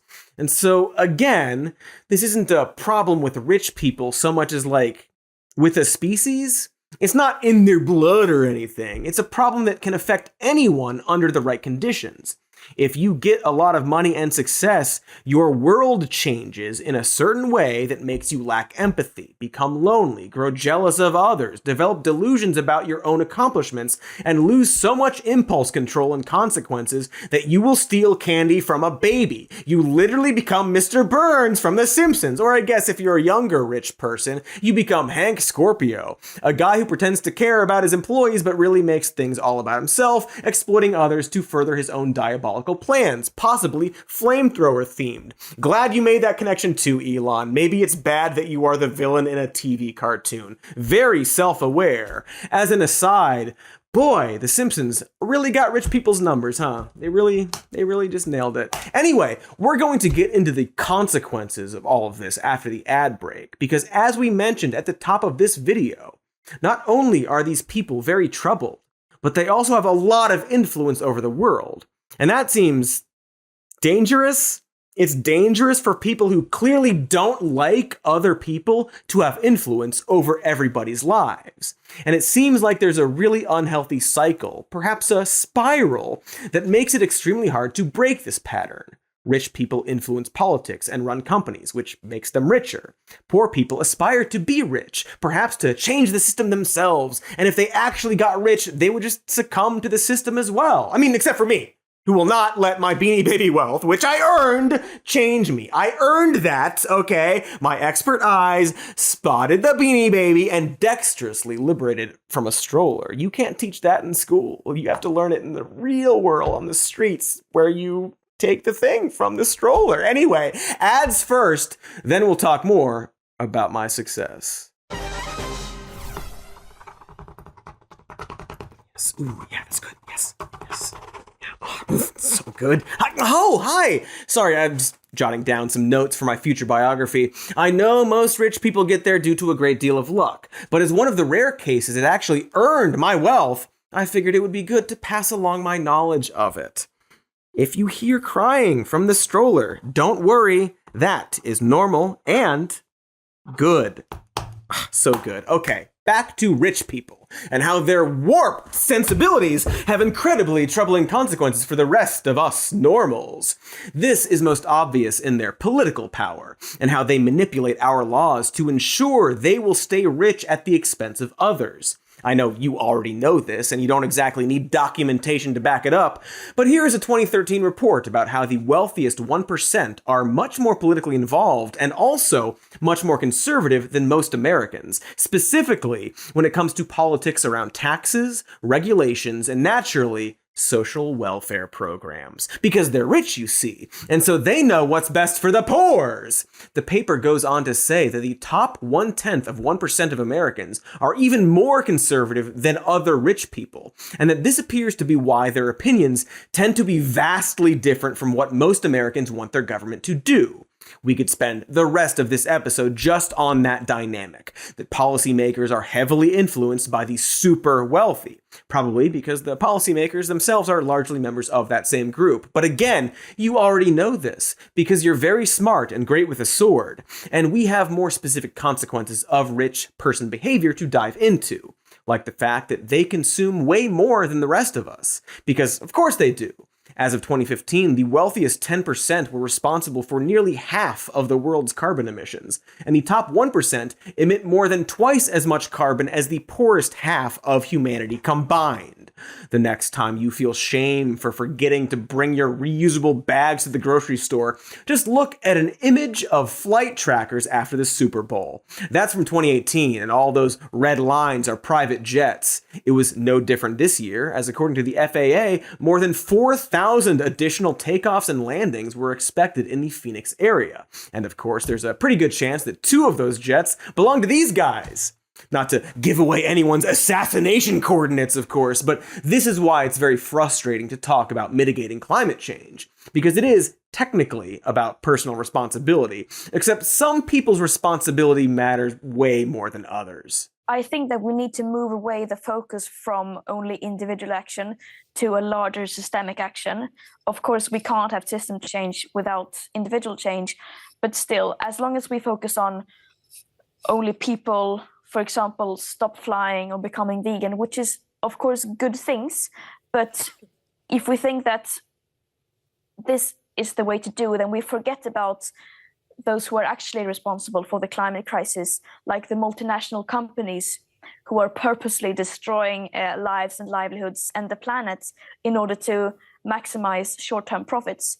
Those are the people that we need to go after. The sad child is right! Climate activist Greta Thunberg no longer flies and has gone vegan in her personal life, but she recognizes that not all individual decisions are created equal. A manager at GameStop deciding not to fly isn't the same as, say, Elon Musk or Taylor Swift. And if corporations or the very wealthy don't do their part, then it matters way less what the rest of us do. Imagine you're on a life raft and have to consume food, and your companions were 3 children and also Galactus the Planet Eater. Yes, you should all try to conserve, but clearly one of you is the actual problem, and so it's only a matter of hours until you run out of those delicious kids. Elon supposedly thinks global warming is a major risk, but not enough to give up his private jet or to even let us see how often he's flying around in it. But in case you're wondering, his jet made 134 flights in 2022. And honestly, he's not even among the biggest offenders here. Private jets pollute 5 to 14 times more per passenger than commercial flying, and the industry is booming. Just between January and July of 2022, Taylor Swift's private jet flew 170 times. Please don't kill me! Okay, I think we're okay. A spokesperson for Swift didn't dispute the numbers, but said the pop star's plane gets loaned out regularly. So, okay. Cool. Glad she's a fun friend, I guess. But no matter who is in the jet, it is still responsible for nearly 1,200 times the annual emissions of the average person. Oh God, please don't hurt me! They're after me? We're good? They're not? Okay, well, maybe I'll hire a bodyguard in addition to the Beanie Baby guard. I don't know. And a jet, actually. Jets are so cool. I should order a jet. And I will. But consumption isn't the only issue. Remember that tweet of Elon saying he thought global warming was a major risk? Well, that was below his tweet where he said population collapse due to low birth rates is a much bigger risk to civilization than global warming. And,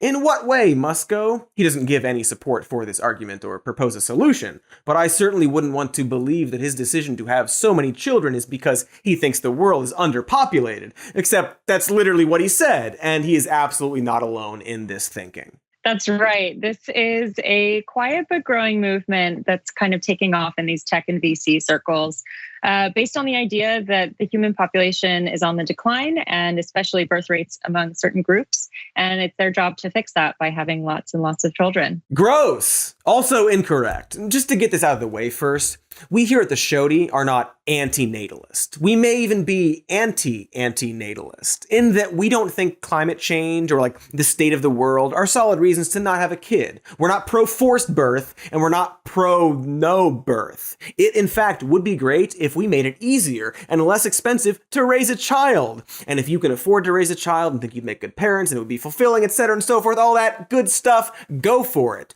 People had kids during the Black Plague. It'll be tough, but it's okay. But even more to the point, population collapse isn't happening. It just isn't. While global birth rates have declined, that's because they were pretty fucking high previously. The human population is in no danger of disappearing. We're likely to cross 10 billion people in the next 60 years, and the population might decline after that, or might not. And if it does, it'll be because of increased access to contraception and greater educational attainment among women, things like that. And yet, despite this reality, the pro-natalist movement is a growing trend among the wealthy specifically, who appear to be leading by horrifying example. Tech elites Malcolm and Simone Collins, seen here trying to invite you into a Harry Potter-themed threesome, not only want to have as many children as possible, but want their offspring to commit to having at least 8 children each for 11 generations.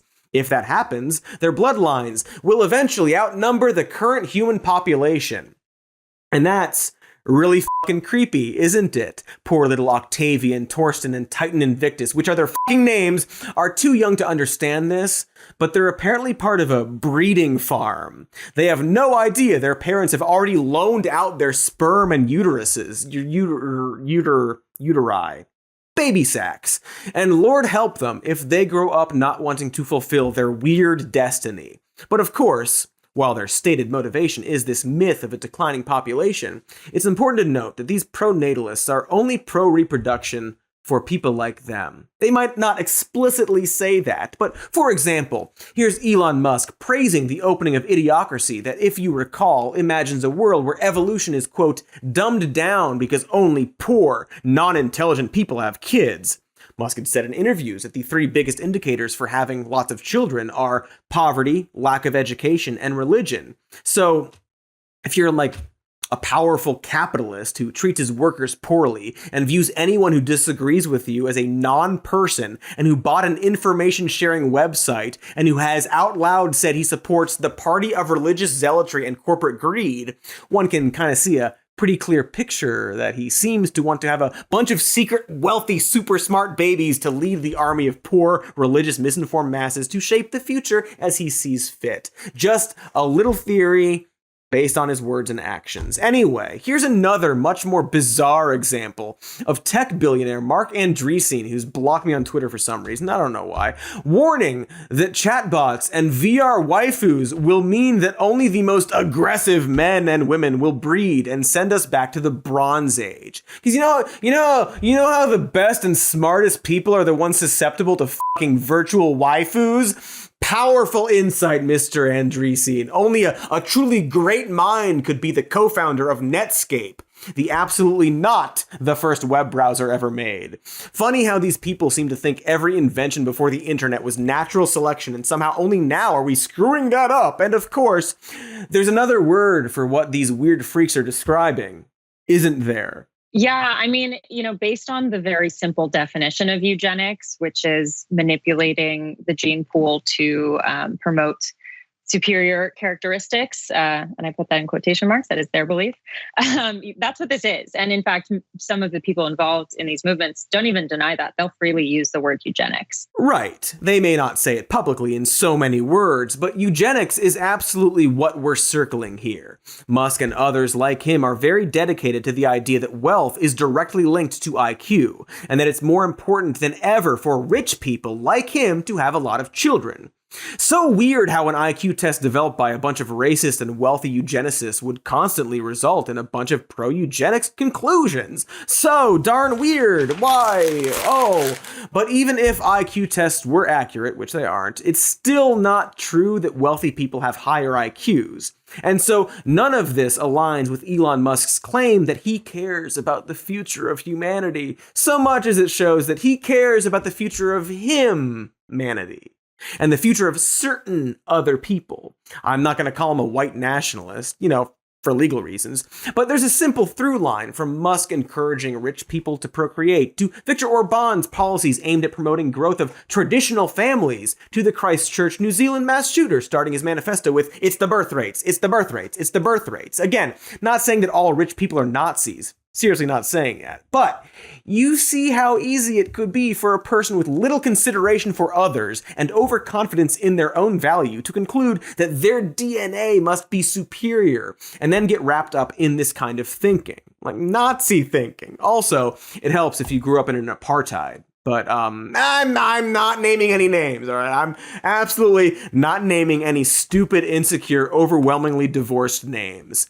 And this creepy eugenics hogwash seems to stem from a larger ethical position known as long-termism.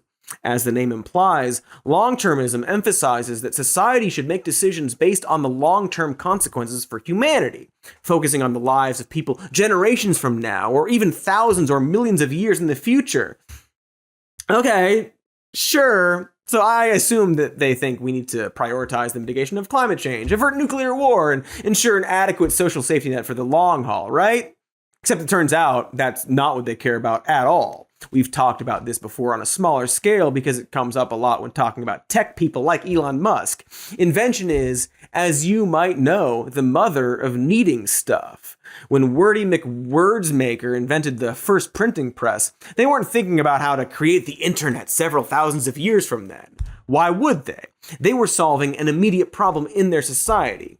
But something has broken in these tech people's brains where they keep trying to invent things based on what their own vision of the future should be, instead of what people actually need. Neuralink, Musk's monkey torturing company, claims it can eventually use brain chips to help people with disabilities. And yet, when grilled on this by a respected medical expert, Elon seems to have no idea how that would actually work. What is happening that's allowing it to do that? Like the wires, these small wires, are stimulating these areas of the brain, and then is it that the areas of the brain are they're losing some sort of electrical force? Like what is happening? Yeah. Yeah. So it's like think of it as like a bunch of circuits, and there's some like circuits that are broken, and we can like fix those circuits. It's a substitute for those circuits. You see, it'll like it'll shock your brain or something. That'll fix it. It's like that. It's like whatever you just said to me. You guessed, and then the answer is like, yeah, it's kind of like that. Because that, of course, isn't what Musk actually created the company for. He created Neuralink because he wants to achieve a transhuman evolution where our brains are wired into the world like a computer. Oh, we can play Tetris in our minds! Neuralink's first product isn't designed to help someone with a disability, but to let us control our smartphones with brain chips. And, do we really need that? We can already control smartphones with our voices or fingers, and there are, of course, accessibility barriers for some people regarding that. But that's not why he's doing it. He's doing it because he thinks it's like a neat little sci-fi gizmo. He's thinking about his sci-fi dream and working backwards. And because he's so hungry for that result, he's likely going to cut corners, and in fact, might end up achieving nothing beyond some fried monkey brains. That isn't to say brain chips won't happen, but it will more likely be made by somebody else who is actually focused on treating the immediate need. You know, people with brain diseases or mobility issues that would be helped by a chip. And that really sums up long-termism, the idea that we need to focus on some far-off utopian fantasy to the point that we ignore or even abuse the world right in front of us.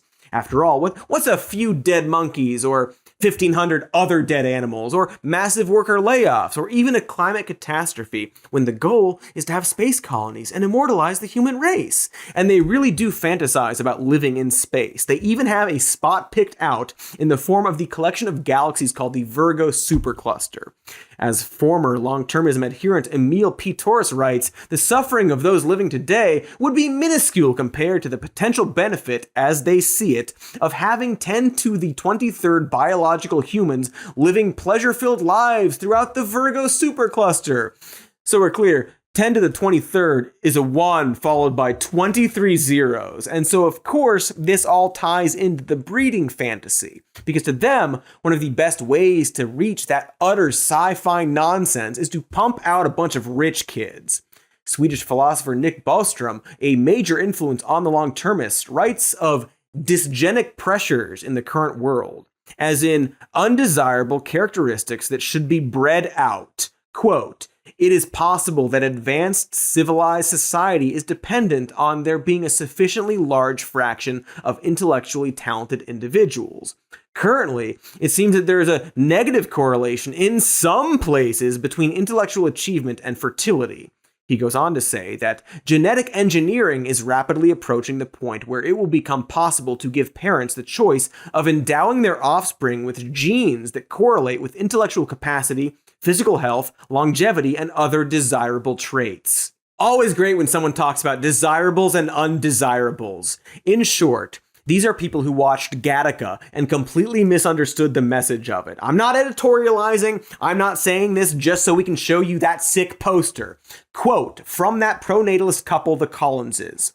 We are the Underground Railroad of Gattaca babies and people who want to do genetic stuff with their kids. Literally name-dropping the cautionary film Gattaca as their goal. It really can't be stressed enough how unself-aware they are about any of this, as when asked about the pro-natalist movement, Malcolm Collins told the National Post, imagine if there really were some secret cabals of rich dudes trying to just make more of themselves. Wouldn't that be outrageous and wild? Ah, yes, wouldn't that be wild? These weird rich freaks want to give their offspring a major genetic edge to populate the Earth and then go infest some far-off supercluster. It's literal galaxy brain stuff that some of the wealthiest and most powerful people in the world subscribe to. Elon directly parroted the idea that rich people tend to have fewer kids, and he's given $1.5 million to Bostrom's Future of Humanity Institute, which also counts among its supporters hedge fund manager Luke Ding and secretive venture capitalist Alexander Thomas. Bostrom's papers, existential risks, and astronomical waste focus on the potential future value of humanity and how that value is tied to technologically manipulating the human body to enhance ourselves physically and eliminate aging. If you can afford it. You come away from these papers with the unmistakable realization that those who accept this stuff don't see a ton of value in the lives currently being lived. They don't care about humanity. They care about their idea of the potential future of their chosen humanity. They think that we are, once again, NPCs in their world. In fact, the Collinses have a different term for it. They call them husks, as in, quote, "We call them a husk because when someone halts the process of creative destruction, refusing to explore, weigh, and sometimes to accept new ideas, they stop being meaningfully human." In our house's view, at least. Cool quote from Demons. But to be fair and balanced, after all, if you were dealt such a statistically improbably good hand, it would be really hard not to think you were the main character, even to the point that you might start believing that you are living in a simulation just for you. We like to pretend we're talking about eccentric traits here. But how is this not a serious delusion? One that is really dangerous when you think about how much power these people have. If you got on a plane and the pilot announced that nothing mattered because everyone is living in the Matrix, you'd probably have some safety concerns. These people have, for the most part, given up on our current civilization and are preparing for the next one, which incidentally also belongs to them. For example, there's Project Eureka, a startup town the Collinses tried to raise money for during the pandemic, where all community rules would be ultimately set, all disputes resolved by them. In fact, they flat out say they don't care about poor people or improving people's baseline in order to lift everyone up. If you want to make the future better for everyone, and you could choose to dramatically increase the educational outcomes of the bottom 10% of people, or the top 0.1% of people, spoiler alert, they say choose the 0.1%. They also claim to be secular Calvinists, hopefully completely unrelated to scientific Calvinism, which is, Nazi shit, but no holding my breath on that. It seems like maybe it's like pretty much the exact same thing, and at that point it's a semantic game, so maybe that's what they're saying it is. And they do say it's not cultural or racial, but they're also concerned about demographic collapse. So a family of contradictions, I guess, is my point.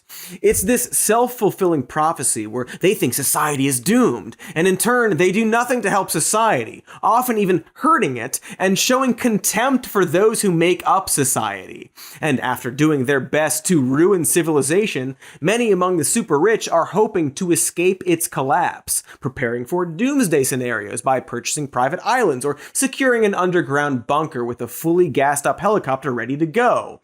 Many rich survivalists refer to FEMA, the Federal Emergency Management Agency, as foolishly expecting meaningful aid and believe they, the venture capitalists and hedge fund managers, should be the ones who survive and rule after, take your pick. Steve Huffman, the co-founder and CEO of Reddit, credits the 1998 film Deep Impact with turning him into a doomsday prepper. His plan for a disaster is to gravitate to other people. But he phrases that by saying, quote, "Being around other people is a good thing. I also have this somewhat egotistical view that I'm a pretty good leader. I will probably be in charge, or at least not a slave when push comes to shove." Okay, so if you're not in charge, you won't be a slave. But if you are in charge, will there still be slaves? Very interesting that he sounds kind of excited for an apocalypse and automatically assumes there will be leaders and slaves in that scenario. Winners and losers, with him, of course, being on the right side of that equation. That's what the idea of community means to him. And this knucklehead's not even a billionaire. He's worth a fucking pathetic $10 million, according to a website that makes up how much money they think people have. The doomsday prepping is a good example of the uncomfortable amount of sci-fi fantasizing among the wealthy that conveniently isolates them from disgusting commoners. Funny how that's always the end result. Elon Musk was inspired to start a whole tunnel digging company just so he personally wouldn't have to deal with traffic anymore. And, as an afterthought, said he'd sell his leftover dirt for poor people's houses. And of course, he has to frame it as a practical solution and not a selfish one. We often see this with all these billionaires trying to go to space, apparently just to feel something. But when asked to justify private space travel, they often give answers like this. What would you say to those people who say that this is a misuse of resources? Well, I can understand it, but I think maybe they're not fully educated as to what space does for Earth. And what does it do for Earth? Well, first of all, people wouldn't be listening to this program most likely if it wasn't for space. space is connecting the billions of people who are not connected, on telephones, on other things. Oh, okay. So we're not educated enough to understand it. Says the guy whose big success was opening up the record store you'd go to when your mom was taking too long at Nordstrom. But what Richard Branson is pointing out is that the push for space travel, usually a government-funded situation, often creates or improves modern technology. And he's not wrong, except that's not why he's going to space, is it? His company is promoting space tourism for rich people starting at $450,000 a ticket. That magnanimous, profound explanation has nothing to do with what his space company is doing. Maybe they will make some amazing and helpful technological discoveries while trying to pump their billionaire passengers full of teenager blood, but that's not why they're doing it.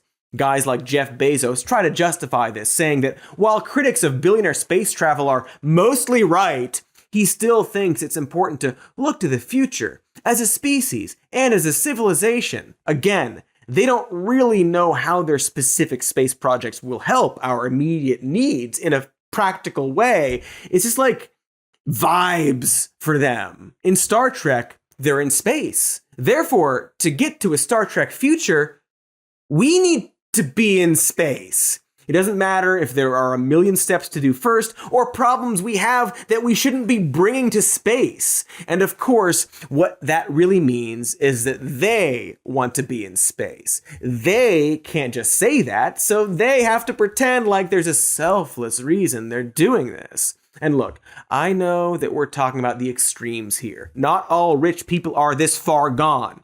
Larry David isn't out here dreaming about injecting his essence into a cyborg body on Rigel 4, even though he's the first who should be doing that. But I think we've shown that, in general, greater wealth leads to greater self-focus and isolation from community. And as a person gets deeper in that hole, their beliefs get more and more skewed. Not towards like smartness or whatever, but towards gnarled, antisocial, anti-human dystopian beliefs.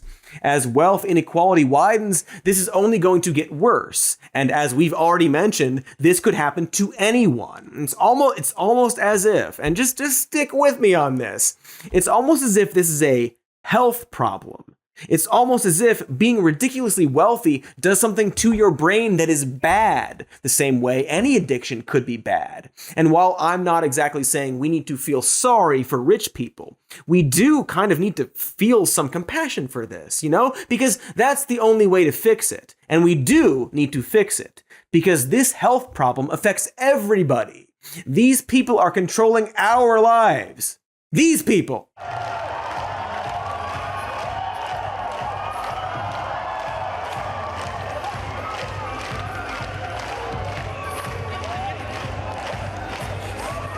Are controlling our lives. Of course, I'm not exactly sure how to actually address this as a health crisis, which it is.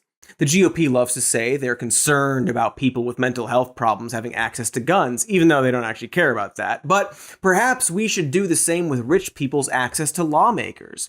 For example, we should overturn the enabler that is Citizens United. Democrats are already trying to do that, so I'm sure it'll happen any day now. Then maybe if they don't have as much influence, we can talk about a public health approach to the issue. Encourage the ultra-wealthy to give up most of their money and or make it harder for the super rich to passively generate more wealth. Maybe a cap on the amount of wealth they are allowed to accumulate so as to not irrevocably break their brains and our society.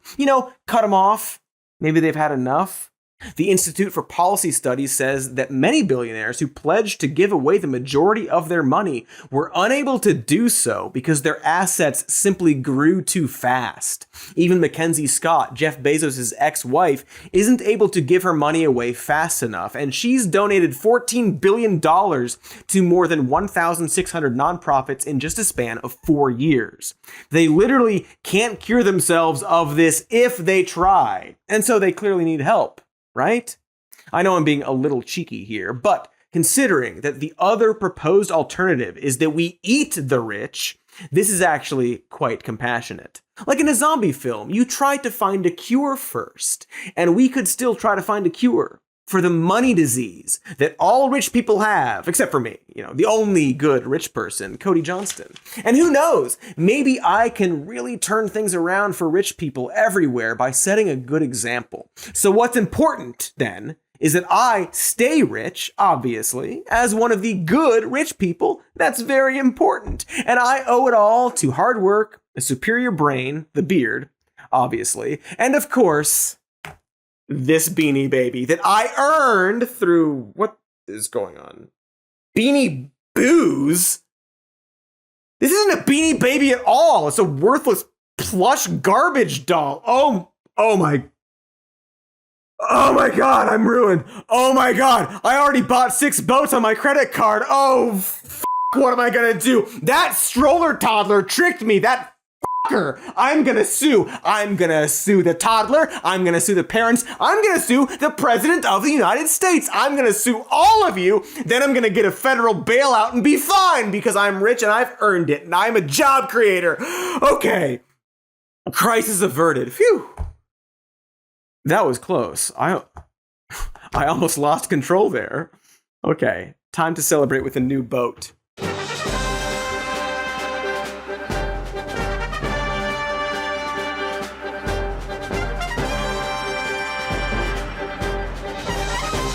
Yes, 1 boat, please.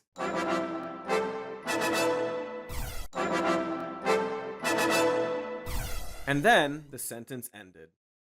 Hi, here's some news. Elon Musk is a Nazi sympathizer. You can't get mad. I'm not saying you're a Nazi, Elon. Calm down, Elon. Calm down, man.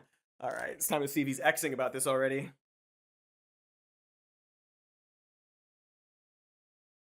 This site is so racist now. So apparently a ship collision caused the Francis Scott Key Bridge in Baltimore to completely collapse, a horrible tragedy. And a bunch of Republicans and X accounts in Elon's weird little circle are of course assuming it happened because DEI made them hire black people and foreigners, I guess. Okay, well, so Elon Musk is not a Nazi, but I do think it might be fair and balanced and legal to call him a Nazi sympathizer. I don't want to get far into his motivations at this point either. Is he doing it because he just wants Trump to win so he can get lower taxes and less regulation and less power from unions, etc.? Is he doing it because everybody else kind of thinks he sucks right now? Is it a divorced guy thing? Has he become much more isolated and weird due to his almost unfathomable wealth and is also kind of racist? Does he really believe any of this stuff? That actually doesn't matter right now, because first, we need to figure out what we're even saying here. It is a bold, specific, incendiary claim, after all. So let's put it in lights.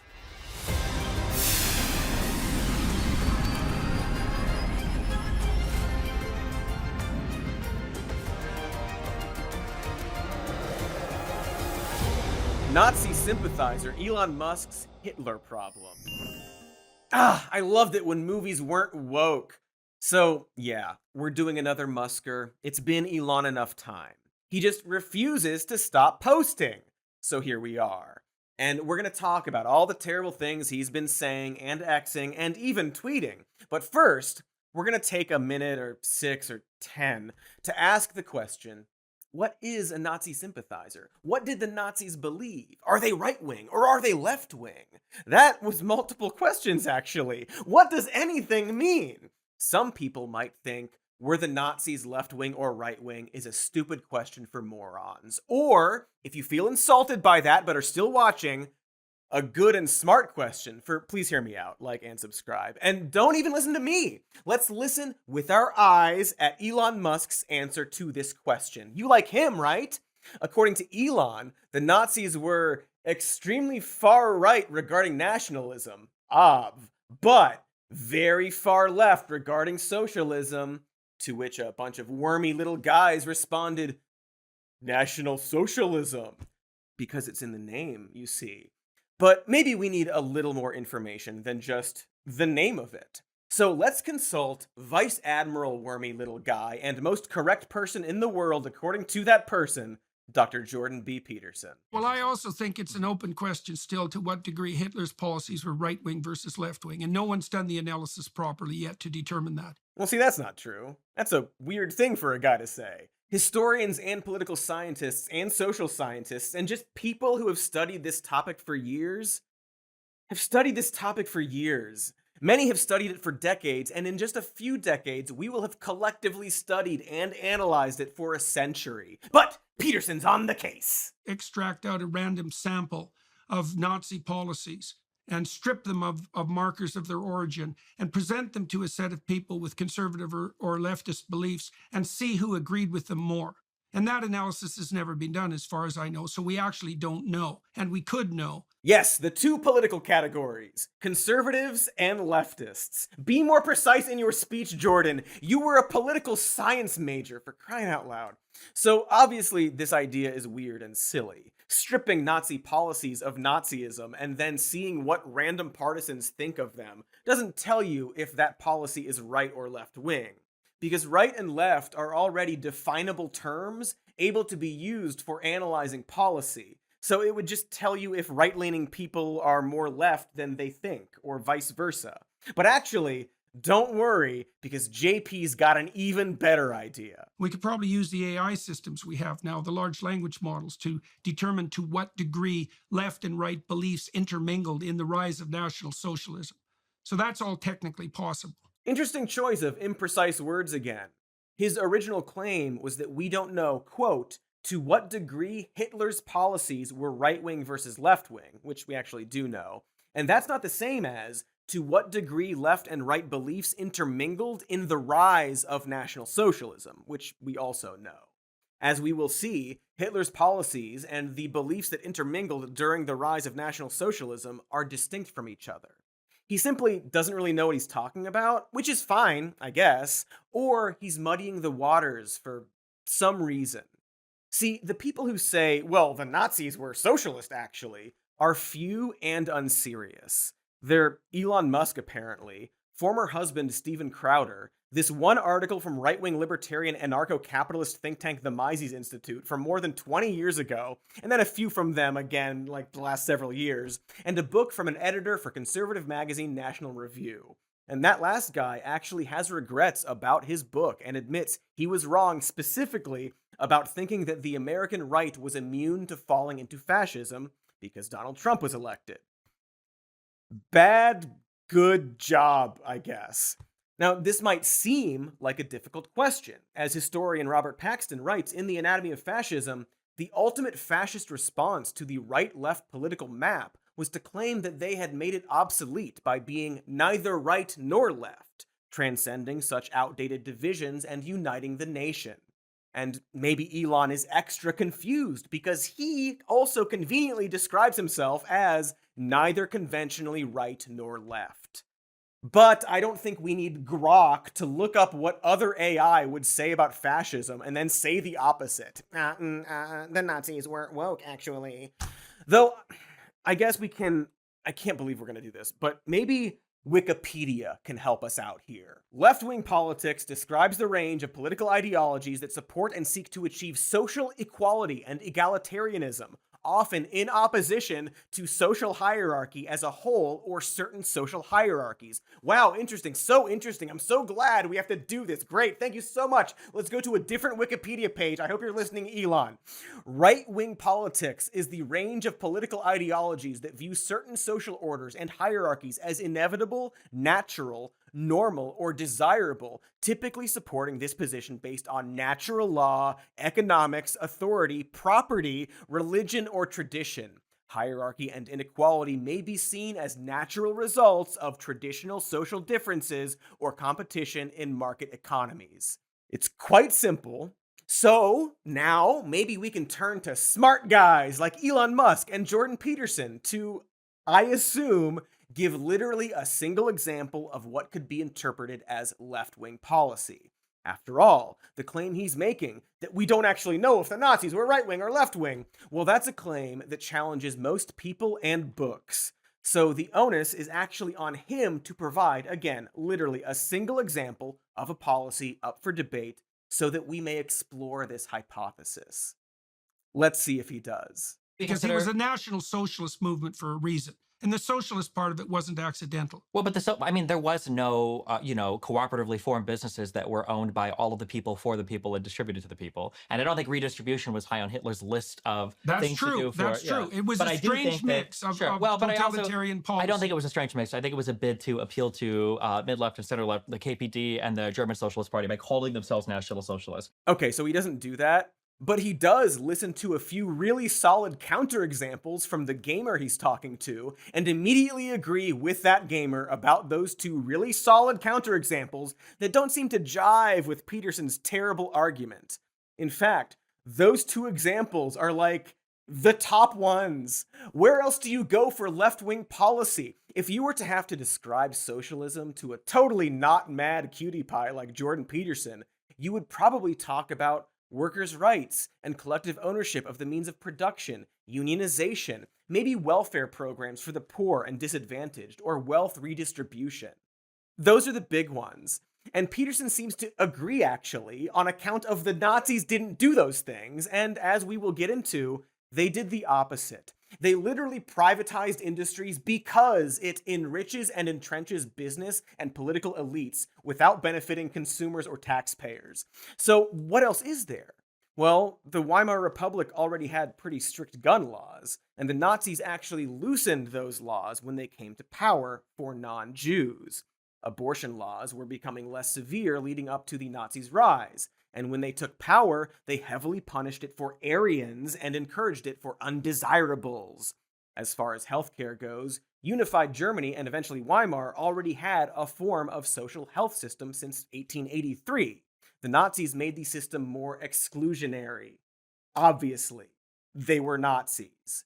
And surely Peterson doesn't think left-wing healthcare involves racial hygiene or establishing a hierarchy of those worthy of life and procreation and sterilizing those unworthy of life. Surely he knows that to the Nazis, welfare for the disadvantaged meant killing them. Does he mean the Autobahn? Is he like, well, the Nazis were bad because of public works projects that, I guess actually, that was already also in the works before the Nazis took over too. Jordan Peterson, please leave a comment articulating a single example. It is wild that you couldn't think of one, considering you apparently already have a specific study planned out about this exact thing. A plan that needs AI to help out, apparently. But anyway, right now, Jordan Peterson, and Elon too, who I promise we're mostly talking about in this episode. In fact, Jordan, come here. Get out of here. Because right now, political media mogul and tech billionaire Elon Musk is just saying, well, the word, it says socialism. So, okay. One of those Mises articles spends a lot of time dissecting Hitler's 25-point Nazi program, trying to argue that the points prove that the Nazis were socialist. But as William L. Shirer writes of the 25 points in The Rise and Fall of the Third Reich, they are certainly a hodgepodge, a catch-all for the workers, the lower middle class, and the peasants, and most of them were forgotten by the time the party came to power. A good many paragraphs of the party program were obviously merely a demagogic appeal to the mood of the lower classes at a time when they were in bad straits and were sympathetic to radical and even socialist slogans. They were the ideas which Hitler was to find embarrassing when the big industrialists and landlords began to pour money into the party coffers, and of course, nothing was ever done about them. Right. When you think of helping the underclass and peasants, you don't think Nazis, do you? Do you? Well, I can't believe I'm saying this, but let's just ask Hitler. Hitler, you stay there. That's right. Okay, so indeed, somebody literally asked this question of Hitler in 1923. I'm sorry, I should specify. Adolf Hitler? I've been talking about Adolf Hitler this whole time. Okay, so the interviewer starts by asking Hitler, why do you call yourself a National Socialist since your party program is the very antithesis of that commonly accredited to socialism? Off to a good start. Hitler responded, socialism is the science of dealing with the common weal. Communism is not socialism. Marxism is not socialism. The Marxians have stolen the term and confused its meaning. I shall take socialism away from the socialists. Socialism is an ancient Aryan Germanic institution. Our German ancestors held certain lands in common. They cultivated the idea of the common weal. Marxism has no right to disguise itself as socialism. Socialism, unlike Marxism, does not repudiate private property. Unlike Marxism, it involves no negation of personality, and unlike Marxism, it is patriotic. We might have called ourselves the Liberal Party. We chose to call ourselves the National Socialists. We are not internationalists. Our socialism is national. Now, that's a bit of a mouthful, but so is the gun Hitler shot into his head, so... Alright, this quote makes pretty clear that Hitler's claim that the Marxians have stolen the term and confused its meaning is not an accusation, but a confession. He literally explains that he's using the term to mean something racial and exclusionary. It was a lie, a trick, a swindle, a hoodwink. He was a Nazi. Speaking of, hey Elon, I'm sorry I'm calling you a Nazi sympathizer. You probably don't like it. And it's true, when people say fascist or Nazi these days, it could mean anything from nothing to they made an edgy joke to they're doing some race science to they're saying Jewish people push diversity that's destroying the West. All kinds of fun things. But when I say you're a Nazi sympathizer, Elon Musk, I don't mean literally neo-Nazis who love Hitler, although there are a lot of those on your cool website, so who knows. But I'm talking more about the capital F fascism. That's all the rage across the globe. Our American iteration of that. Fascism isn't one specific static doctrine in that it's opportunistic and hateful, and it coalesces around different aspects of its nation. Nazism is German fascism, but Italy has its fascism. Spain had its unique fascism, as did apartheid South Africa, which a certain viewer might be familiar with, but we'll come back to that. And to be clear, I'm not saying that we're going to go through some neo-Hitlerian regime. Fascist movements fail all the time. They're losers. But clearly the sentiments, the ingredients, are around. A charismatic male right-wing demagogue in the form of an ideologically inconsistent and unprincipled opportunist who plays on anxieties and trends to implement a dictatorship against an advancing left amidst popular enthusiasm, due to ineffective liberal governance and political gridlock, leading to an uneasy alliance with conservative elites, ex-liberals, and opportunist technocrats, while a collection of syncretistic intellectuals spend their time complaining about liberal academia and communists, and while the cult-like movement and leader create newspeak, new imagery and traditions stemming from resentments and fears manifesting themselves in obsessions with hierarchical and palingenetic ultranationalism, hypermasculinity and heroism and weaponry, conspiracy theories, anti-globalism, anti-homosexuality and transgenderism, anti-Marxism, anti-cultural Marxism, anti-intellectualism, anti-welfare, a war on the lying press because disagreement is treason, a fear of difference, of others, and dirty, criminal animal immigrants who are invading the nation and who must be expelled. They're an invasion! So why are we talking about this? So when you say Hispanic invasion, is that not? I didn't say an Hispanic invasion. Yes, Mr. Elon once again is being accused of supporting, allegedly racist posts on his allegedly racist platform. Now we'll come back to that Hispanic invasion clip. But the general controversy of wacky Elon Musk's things he says seemed to reach one of its peaks last November when Musk was on his app, the letter X, and saw somebody post, Jewish communities have been pushing the exact kind of dialectical hatred against whites that they claim to want people to stop using against them. I'm deeply disinterested in giving the tiniest shit now about Western Jewish populations coming to the disturbing realization that those hordes of minorities they supported flooding their country don't exactly like them too much. See, Jews are pushing white hate in favor of flooding the country with hordes of minorities that hate Jews. And Elon Musk responded to that tweet in the following manner. You have said the actual truth. And then the Hulk was like, so that happened. But what happened earlier, the tweet Elon was responding to another tweet reading, to the cowards hiding behind the anonymity of the internet and posting Hitler was right, you got something you want to say? Why don't you say it to our faces? So a guy heard, hey Nazis, what gives? his ears perked up, and he answered the question. And Elon was like, hell yeah, dude, that is my shit. Unsurprisingly, lots of advertisers pulled from the site. Musk received criticism from wide swaths of people, including Anti-Defamation League President Jonathan Greenblatt. And if it hasn't been made clear, the post we're talking about is deeply anti-Semitic and generally racist. And that's not just me woking about with my wokers. Elon himself agrees, as he said during the New York Times DealBook Summit. Look, I'm sorry for that tweet or post. It was foolish of me. Of the 30,000, it might be literally the worst and dumbest post that I've ever done. And I try my best to clarify 6 ways to Sunday. But at least I think over time it will be obvious that, in fact, far from being anti-Semitic, I'm in fact philo-Semitic. Philo-Semitic! He can't get enough of the Jews. But the important thing to note is that he is sorry. He's not defending the tweet. He said, literally, it's the worst and dumbest post he's ever made. And that's saying a lot. A long list of bad tweets, Elon-y. It's also insulting to all his fans whose memes he steals. And come on, Elon's tried his best to clarify the post 6 ways from Sunday. Except, has he? After the initial backlash to his worst post ever, he posted, this past week, there were hundreds of bogus media stories claiming that I am anti-Semitic. Nothing could be further from the truth.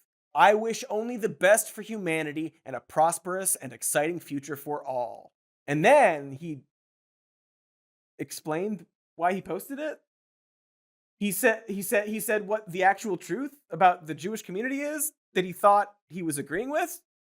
But as The Hill notes, Musk, in his post Sunday, denied accusations of anti-Semitism, but he did not provide any further explanation for the post. An explanation never came. But to his credit, he apologized and went to Israel, and then a few months later he went to Auschwitz, and he's sorry is the point. Except... So you said you learned your lesson. What did you learn? I said I learned my lesson? You said you learned your lesson when you apologized, and you said you went to Auschwitz, you saw what... No, I was already aware of these things. And the nature of my comment that really inflamed people, what I was trying to say, and I did very quickly clarify, this is what I'm saying, is that a number of prominent Jewish philanthropists fund groups that they should really take a closer look at funding, because some of the groups they fund, I think, are anti-Semitic. Wait, what? I thought it was foolish and you were sorry, and it's the worst and dumbest post you've ever made. Why are you so mad that he's asking what you, the fool who apologized for their dumb mistake, learned from it?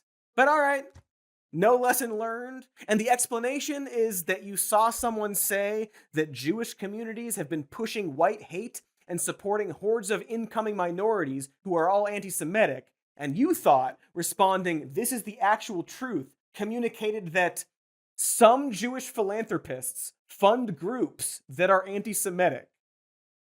Well, I guess that was foolish. You're right. Bad job. I'm glad you're sorry, but really mad about it, apparently. He so obviously just means Soros, too. It's so... What a guy. But Sawi is Sawi. Like us, we're Sawi. Because we have to get to, thank goodness, we get to go to a quick ad for, I don't know, emotional surveillance or vitamin cookies or whatever. And when we come back, we will talk about, please be Star Wars, please be Star Wars, please be Star Wars, please be Star Wars. It's Hitler! All right. One. Not a Nazi per se, although, much like a Nazi, Elon, neither right nor left Musk, has actually said he's a socialist while crushing unions. This is why it's so absurd when some billionaire industrialist who grew up during apartheid says that the Nazis were socialist lefties, actually. Aside from everything we've already talked about and how there were no co-ops and there was no wealth redistribution for the lower classes, the Nazis also, to be clear, killed all the f***ing socialists. It's not just that they weren't left-wing, they were aggressive and hostile towards workers and the left wing of the party in the early days. And then they killed them. It's how that poem starts. Because again, it's important to listen to what's said, but also, if not more so, to what they did. Where did they position themselves even, as in physically? During this period in Weimar, the Reichstag was seated by political positioning. There are the communists on the left, and over on the right is the conservative and monarchist German National People's Party, the major nationalist party before the rise of the Nazis, who have positioned themselves a little over to the side, up and in the back. That's 1928. Here's 1930. There are all the Nazis on the right. And it went from there. Point is, it's not just that they weren't for socialism, they were actively against it. As Shirer writes throughout Rise and Fall of the Third Reich, the disenfranchised lower classes were demanding the ballot, and the workers were insisting on the right to organize trade unions and to strike, not only for higher wages and better working conditions, but to gain their democratic political ends. Indeed, a general strike had finally brought universal manhood suffrage, and with this, the end of political dominance by the Austrian Germans, who numbered but a third of the population of the Austrian half of the empire. To these developments, Hitler, the fanatical young German-Austrian nationalist from Linz, was bitterly opposed. To him, the empire was sinking into foul morass. And Anton Drexler, a locksmith by trade, who may be said to have been the actual founder of National Socialism, had set up a committee of independent workmen to combat the Marxism of the free trade unions. And a number of big industrialists were beginning to become financially interested in Hitler's reborn movement precisely because it promised to be effective in combating the communists, the socialists, and the trade unions. And as the 20s neared their end, money started to flow into the Nazi Party from a few of the big Bavarian and Rhineland industrialists who were attracted by Hitler's opposition to the Marxists and the trade unions. And Nazi Otto Strasser had supported certain strikes of the socialist trade unions and demanded that the party come out for nationalization of industry. This, of course, was heresy to Hitler, who accused Otto Strasser of professing the cardinal sins of democracy and liberalism. In fact, a document which came to light at Nuremberg shows that the Nazis had been planning for some time to destroy the trade unions. And if history could not have been clearer on the fact that the National Socialists obviously lied about socialism and then completely abandoned it, we thusly turn to May 1st, 1933. The Nazis proclaimed May Day a national holiday for workers. There was an enormous celebration exalting the worker with fanfare and speeches about how the socialists are divisive and mean. Then, of course, the next day, on May 2nd, the trade union headquarters throughout the country were occupied, union funds confiscated, the unions dissolved, and the leaders arrested. Many were beaten and lodged in concentration camps. And within 3 weeks, the hollowness of another Nazi promise was exposed when Hitler decreed a law bringing an end to collective bargaining and providing that henceforth labor trustees appointed by him would regulate labor contracts and maintain labor peace. The law, in effect, outlawed strikes. The head of the German Labor Front, Robert Ley, promised to restore absolute leadership to the natural leader of a factory, that is, the employer. Only the employer can decide. Many employers have for years had to call for the master in the house. Now they are once again to be the master in the house. The Nazis established the so-called Labor Front, which in theory replaced the old trade unions and did not represent the worker. Indeed, it was in reality a vast propaganda organization and, as some workers said, a gigantic fraud. Its aim, as stated in the law, was not to protect the worker, but to create a true social and productive community of all Germans. Its task is to see that every single individual should be able to perform the maximum of work. And so, of course, workers' wages fell, and indeed, deprived of his trade unions, collective bargaining, and the right to strike, the German worker in the Third Reich became an industrial serf, bound to his master, the employer, much as medieval peasants had been bound to the lord of the manor. In case it's not clear to you yet, Peterson and Elon's fans and reply guys specifically, this isn't a case of, well, the National Socialists killed the other socialists because that's what socialists do to those who aren't the right kind of socialist. There goes the tolerant left killing socialists.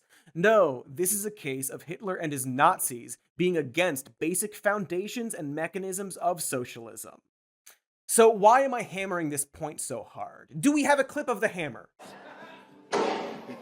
Cool. What about a little metal ball? Sure.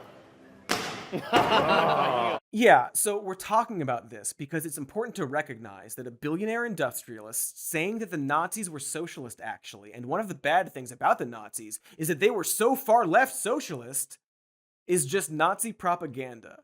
He is a capitalist, one of the richest people on the planet in fact, lying for Nazis, literally saying the Nazis' lies. It's not surprising. Industrialists and capitalists will, of course, side against labor. It's not complicated. The Nazis crushed the workers and exalted the bosses. Which brings us back to the hammering. Bad job, truck. That's a Ford. If we want to see this connection between the Nazis and capitalism and private enterprise, look no further than Henry Ford. Yes, Musk's car daddy, his paw-tomobile. The president of the Anti-Defamation League, Jonathan Greenblatt, who, as mentioned, has criticized both Musk specifically and his X platform generally, ironically, praised Musk when he first bought Twitter. I mean, look, as we've talked about before, Elon Musk is an amazing entrepreneur, an extraordinary innovator. He's the Henry Ford of our time. Indeed, Ford was a great success in the automotive industry, and despite propaganda saying that he was supportive of workers, he was massively and actively anti-union and anti-labor, as seen during the Battle of the Overpass, when Ford's security force and local police attacked the United Auto Workers Union. Musk hasn't gone that far, but hey, he'll get there someday. Musk's positions are vocally anti-union. He thinks that they create a lords and peasants sort of thing, and that unions naturally try to create negativity at a company. Incidentally, on the fake May Day celebration before destroying all the unions, Hitler gave a pre-rally speech to some youths and complained about how the socialists turned May Day into a symbol of class conflict, of never-ending strife and discord. Unions are divisive, see. We gotta do class collaboration with me, the absurdly wealthy boss. Stop conflicting with me, the boss shouted at his workers, demanding better treatment. Anyway, we can see Elon's disrespect and even contempt for workers via his shirking of safety regulations because he doesn't like the color yellow, and the demand he puts on his workers, his general hostility towards unions and collective bargaining, his current case along with Amazon and Trader Joe's to abolish the National Board of Labor Relations. Although, according to a former NLRB field attorney, there is apparently case law that it is a violation of federal labor law to sue as a means to prevent organizing and bargaining. So we'll see.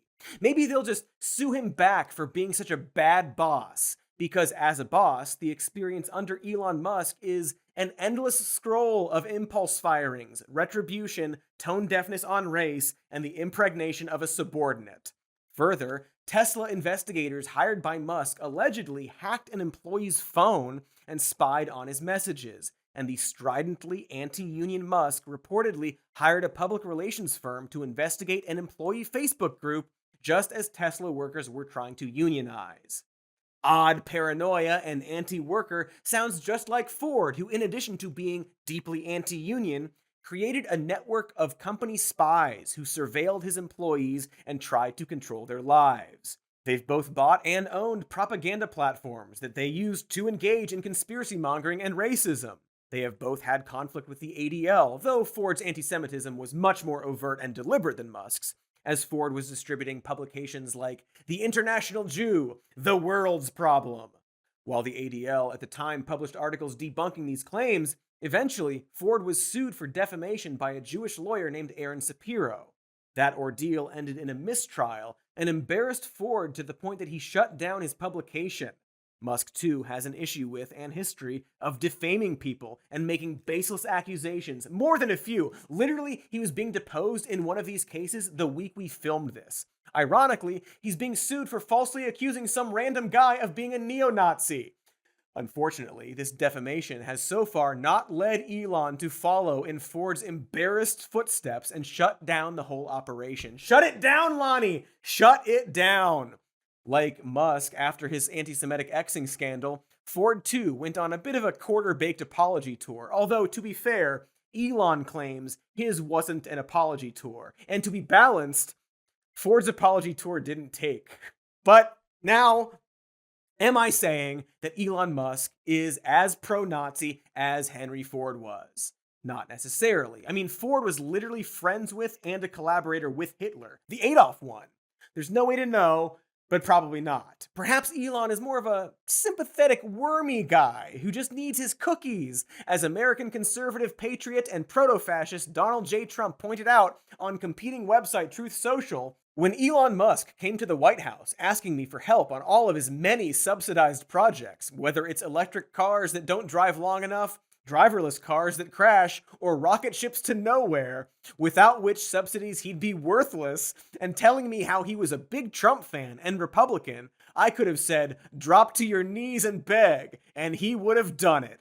Now Elon should focus on getting himself out of the Twitter mess, because he could owe $44 billion for something that's perhaps worthless. Funny guy. I'm merely pointing out some key similarities that lend themselves to alignment, to collaboration, to a mutually beneficial, at least financially, relationship. Musk is primed to sympathize with and even support a fascist party. One does not need to be as racist and awful as literal Nazis in order to be a billionaire industrialist who appreciates how much a political party is against unions and turns a blind eye. But there's more to it, obviously. We've been focusing so much on stuff that dopes like Elon Musk and Jordan Peterson are making us focus on because they have to pretend and waste everybody's time. So I guess we should finally get more into the explicitly nationalist, racist aspects of what we're talking about. Musk, of course, grew up in South African apartheid. He hasn't spoken much on the topic, although according to his weird, awful pisshead of a father, he and the rest of his siblings knew something was off and didn't like it. He also said Elon liked black people, as evidenced by his, quote, good relationship with their domestic staff. Fancy. And to be fair and balanced, there are some nice stories from people about how Elon was generally against the concept, and even once stood up to someone who used a slur. It's very woke of him, actually. Oh, interesting. He was apparently bullied for it, and I guess he never cared about slurs again. Maybe that's his anti-woke Joker moment. Woker! Absolutely not. Anyway, I bring all of that up for context as we talk about how at one of his factories, 240 black factory workers allege the automaker of rampant racism and mistreatment at the Bay Area plant. Almost 6,000 workers could be a part of the lawsuit altogether. Quote, the individual testimonies are part of a 2017 lawsuit brought by Marcus Vaughn, who complained in writing to Human Resources and to Tesla CEO Elon Musk of a hostile work environment in which he was called slurs by coworkers and supervisors. No investigation was conducted, and he was fired for not having a positive attitude. There have been multiple cases like this with other employees. California sued Tesla in state court alleging ignored racist abuse and that Elon told workers to be thick-skinned about racial harassment. Although in the actual email about being thick-skinned, he describes the alleged racial harassment as being a jerk. Really addressing the issue head on there, Lonnie. Last September, a federal agency sued Tesla for similar and even worse claims of discrimination and racism. A jury awarded a former black contract worker for Tesla $3 million, originally $137 million, after they found that Tesla had failed to protect him from racial harassment. There are hundreds of workers with accusations like this who have requested to sue Tesla. So what gives? Has Elon ever spoken about these many, many cases and accusations? It doesn't seem so. But I thought he was the CEO, the big guy. The buck stops there, right? Doesn't the buck stop with you?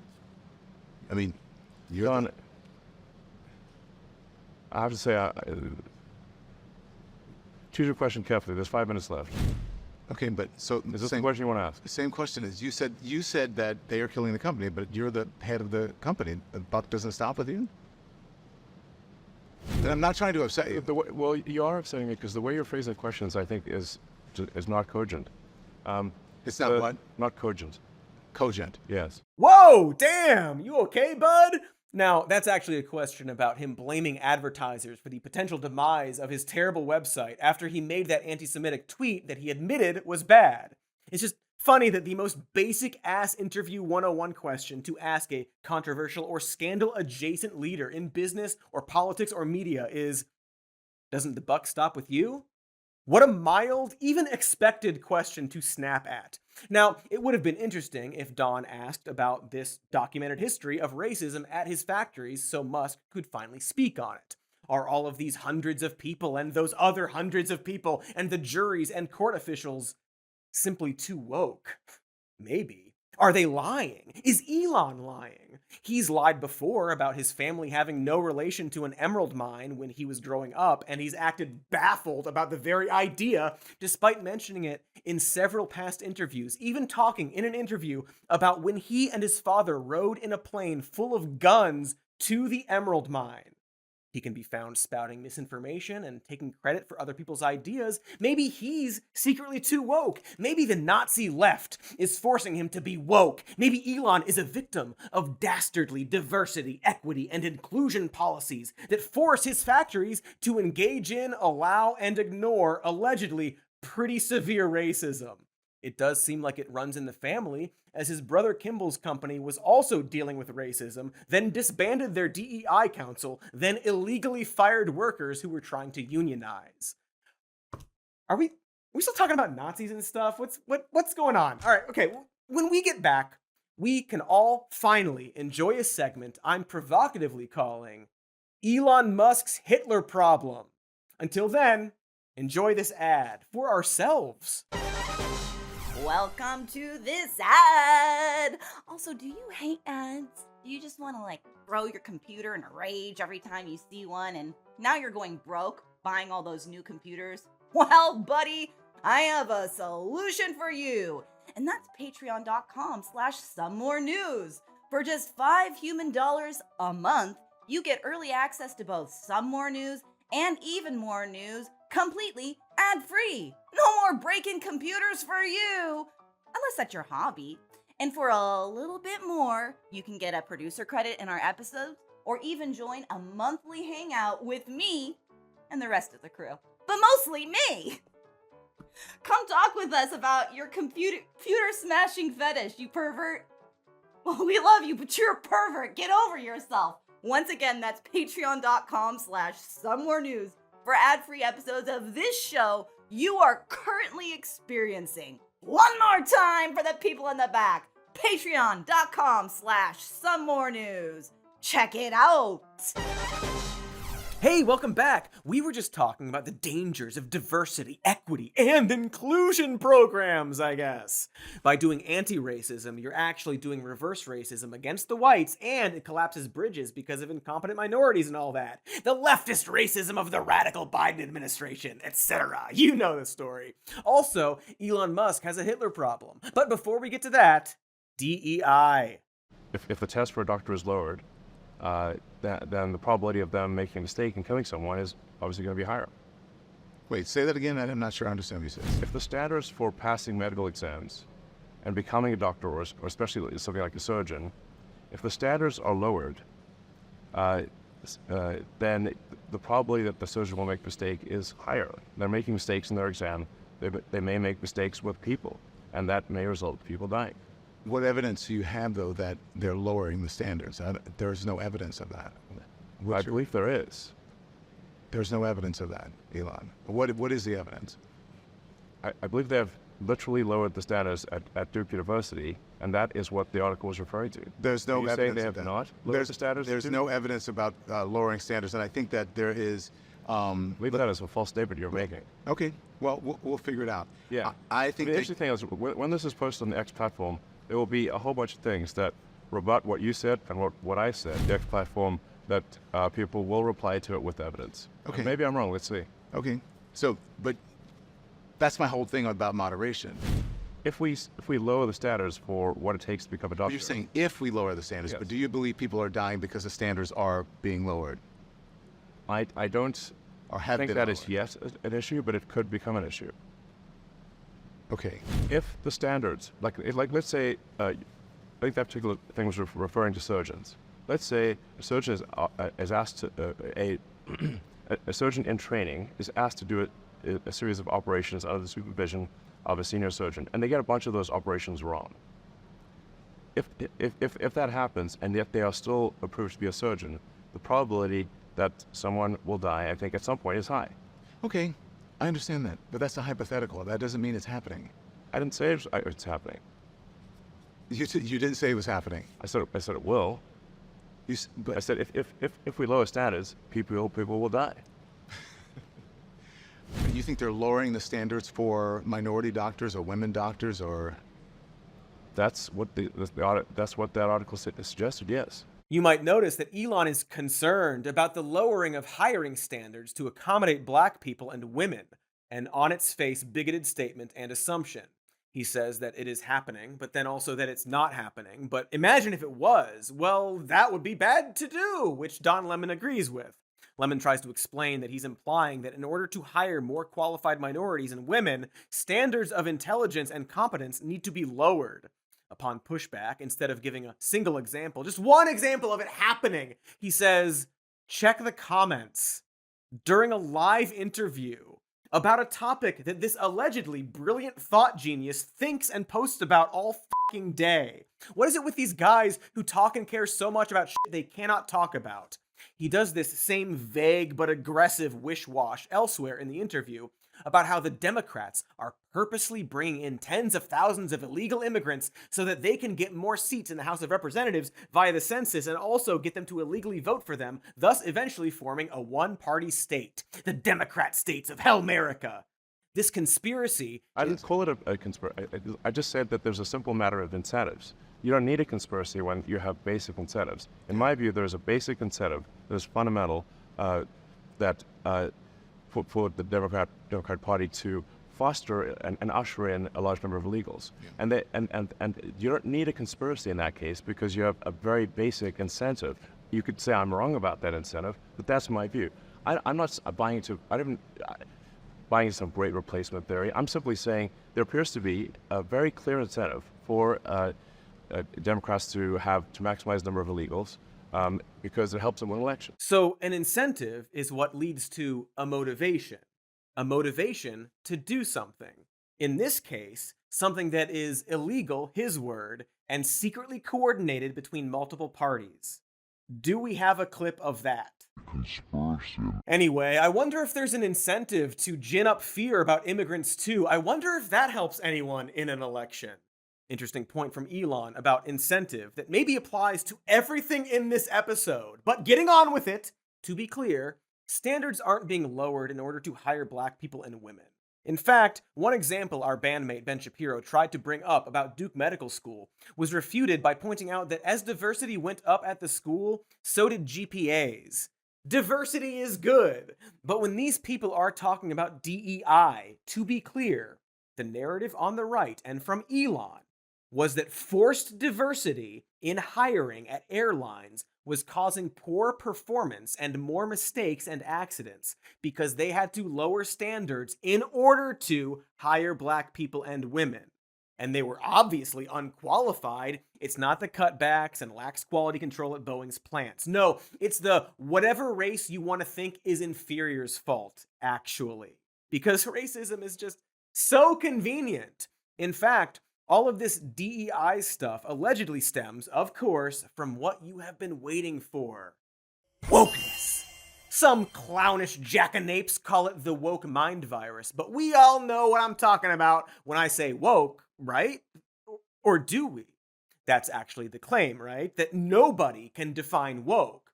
Often it's just a vague boogeyman. Or it's just the latest version of social justice warrior or politically correct. It's CRT, it's DEI, it's cultural Marxism, it's postmodern neo-Marxism. But no, dear viewer, it is so much more than that. And to really explain it in a clear way that definitely isn't those other things, we're going to go to the gladiator of explaining stuff, Ben Shapiro. I think that wokeism has its roots in postmodernism, which essentially suggests that every principle is a reflection of underlying structures of power, and that therefore any inequality that emerges under such a system is a reflection, again, of that structure of power. And that got transmuted into sort of a racial version of postmodernism, in which the systems of the United States are white supremacist in orientation and are perpetuated by a group of people who are, in fact, in favor of the preservation of white power and white supremacy. That is the generalized theory of critical race theory. Okay, so that's a little vague, actually, and too generalized, and his disdain at this definition implies that he thinks there's no effect from racism or America's racist history of slavery and all that. But a good faith interpretation is that he basically thinks the adjustments or laws made to account for racism are in themselves racist, and viewing everything through a lens of victimhood is unhealthy for individuals and societies because it undermines the alleged meritocracy that we were founded on. Meritocracy and chattel slavery. The problem, like many of Ben's strawman arguments, is that according to his interpretation of and fight against wokeness, to the woke, any inequalities are the fault of a system of power dynamics, and to him, therefore none are. He also, interestingly, claims that wokeness has its roots in postmodernism, and was originally a Marxism focused on economics, socialism, communism, etc. But it got warped into being Marxist about culture and race. Now, this might sound familiar to you. Rephrased by an equally voicey voice. You couldn't be a Marxist and claim that you were a human being by the end of the 1960s. And so they started to play a sleight of hand, and instead of pitting the proletariat, the working class, against the bourgeoisie, they started to pit the oppressor, the oppressed against the oppressor. And that opened up the avenue to identifying any number of groups as oppressed and oppressor, and to continue the same narrative under a different name. It was no longer specifically about economics. Huh. Okay, so postmodern neo-Marxism actually sounds an awful lot like wokeness. But surely... Horkheimer quickly began to use the Institute to develop a new Marxism, very different from the Marxism of the Soviet Union. First, recognizing the economic success of capitalism, Horkheimer announced that revolution was unlikely to come from the working class. The Frankfurt School would have to find a substitute. Well, this was the great question. The great question is there a surrogate for the working class? The Frankfurt School would not find an answer to this question until the 1960s. But meanwhile, Horkheimer moved to revive Lukács's work by making the culture, not the economy, the central focus of the Frankfurt School's work. So that's a little old documentary about political correctness and how it comes from a group of German Jewish academics called the Frankfurt School. See, they took economic Marxism, right? And get this, they pushed it through a cultural lens. And it's destroying Western civilization, see? It's the same damn thing. Wokeness is just cultural Marxism, is just social justice warriors, is just postmodern neo-Marxism, is just political correctness, is just, well, eventually probably the Jews' fault, apparently. But I don't want to put words in their mouths. There are already enough weird ones in there. Cultural Marxism, of course, also appears in some terrorist manifestos, like that of the Poway shooter who blamed the Jews for destroying Europe with cultural Marxism and communism. Cultural Marxism was the main topic of the manifesto of far-right terrorist Anders Breivik. Cultural Marxism is not necessarily to be confused with cultural Bolshevism, which is what the Nazis called anything they didn't like, but specifically secular, modernist, and progressive cultural movements, and attacks on conceptions of family, identity, music, art, and intellectual life. But don't worry, cultural Bolshevism is also not to be confused with Jewish Bolshevism, which is the, wouldn't you know it, Nazi conspiracy theory that 1917's Russian Revolution was specifically a Jewish plot to, wouldn't you know it, destroy Western civilization.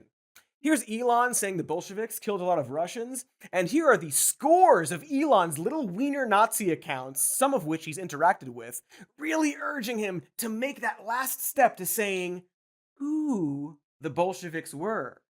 Nothing to see here, I'm sure. Anyway, that terrified doll man talking about cultural Marxism and political correctness is William Lind, who, according to the SPLC, in 2002 gave a speech at a Holocaust deniers convention where he blamed cultural Marxists for political correctness and other evils and said they were all Jewish and their whole plan is the destruction of Western culture.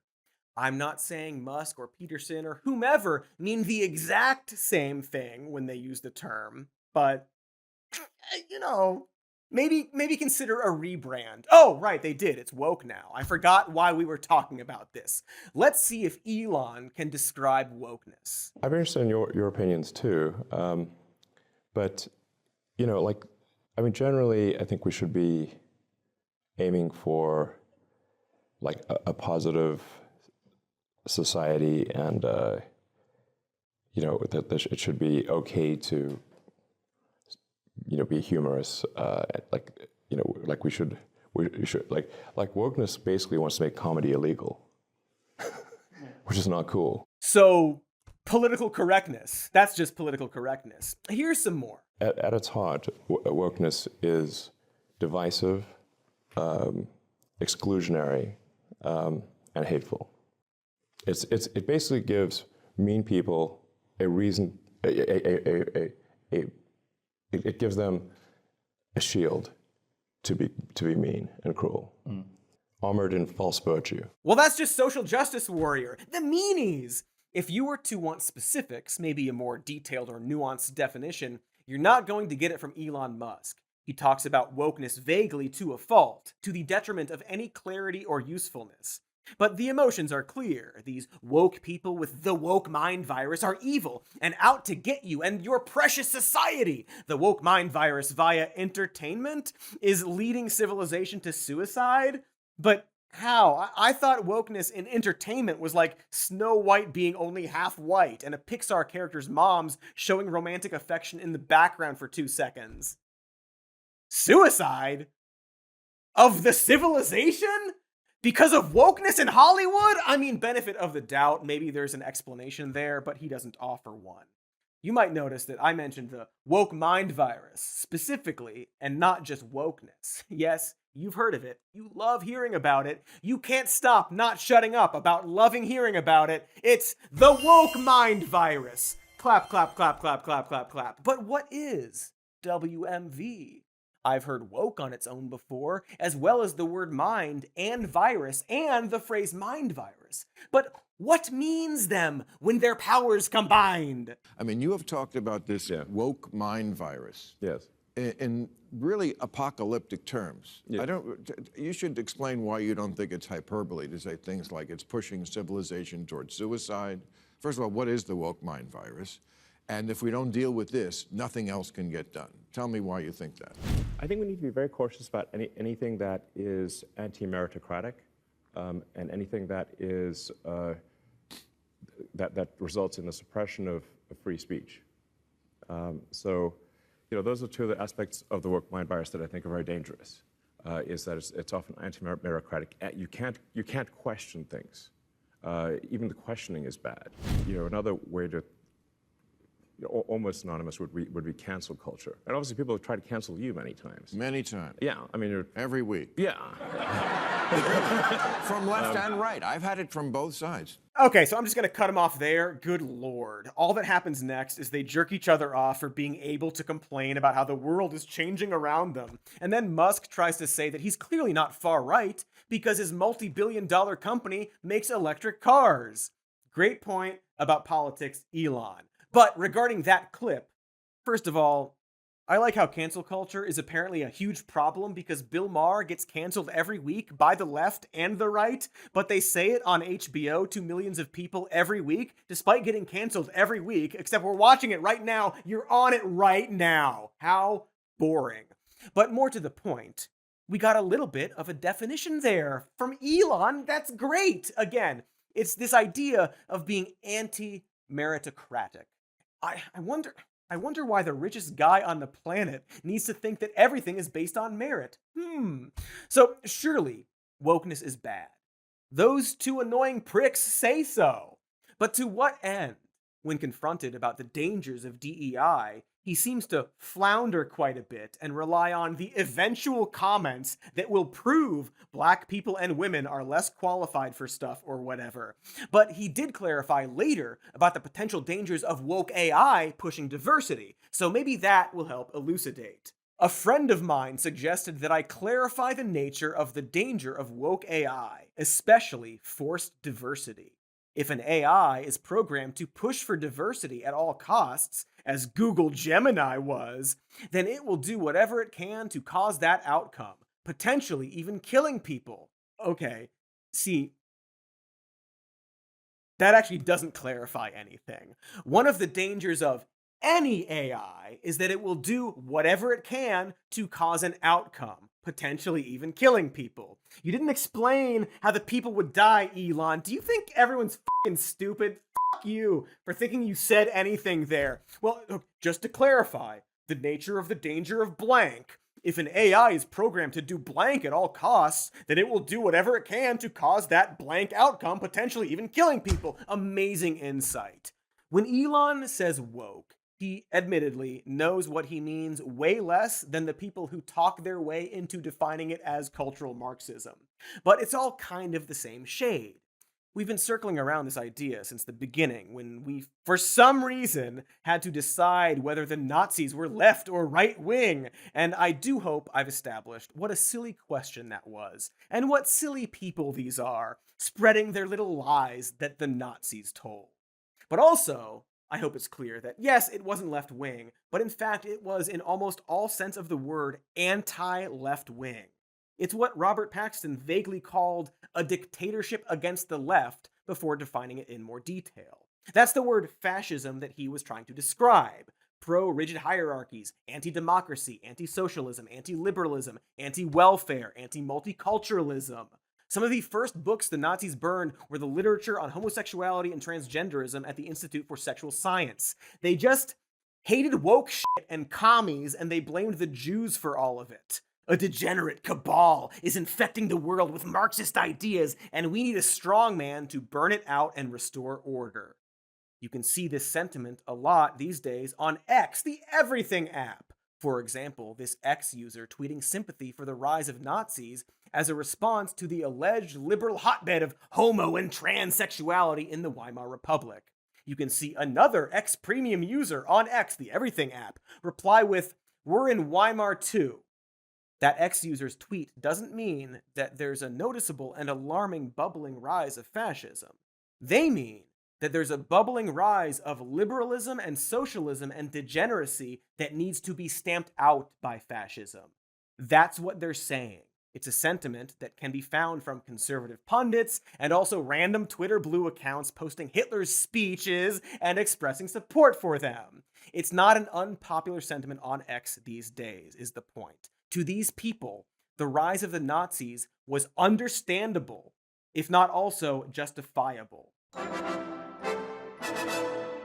Now, if you're anti-woke or whatever, I'm not saying you're a Nazi. I hope that's clear.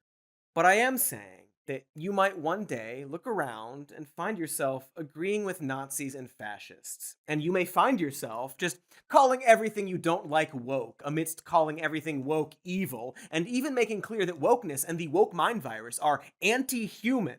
Elon can't really articulate how it's anti-human beyond vague platitudes about people being jerks or shutting down free speech. But I think this feeling stems from a few places. For starters, one of his daughters is trans, a lefty, and hates him. There's a noticeable political shift in Elon around the time he was allegedly dealing with that. And at least according to Elon, he bought Twitter because its misgendering harassment policy got the Babylon Bee suspended. Seems like the trans stuff really bothers him. Hope he deals with it in a healthier way than his fans want to. But I think another reason Elon hates wokeness is because he has very clear ideas of what he wants to do. His goals are to make humanity multiplanetary and to preserve human consciousness. Basically, save the world, but with the concrete goal of moving some people to another place. He's also an industrialist and a capitalist who needs to constantly grow and generate profit and value while pursuing these lofty goals of his. People who are woke, whether that means pro-union or anti-racism or pro-regulation, are simply in his way.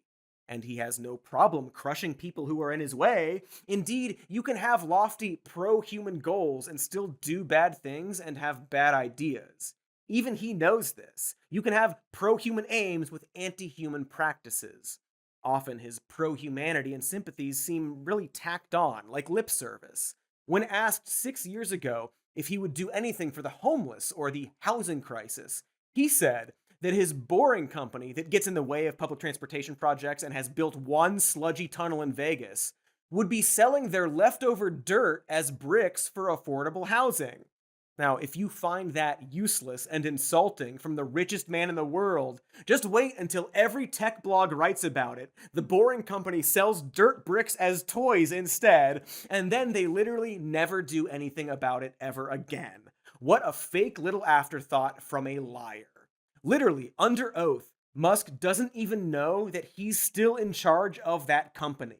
Like 5 years after saying he'd sell leftover dirt to homeless people and not even doing that, Musk was complaining about homelessness near the Twitter headquarters, and he casually said that he tried to turn some of the building into a homeless shelter, but the owner of the building wouldn't let him.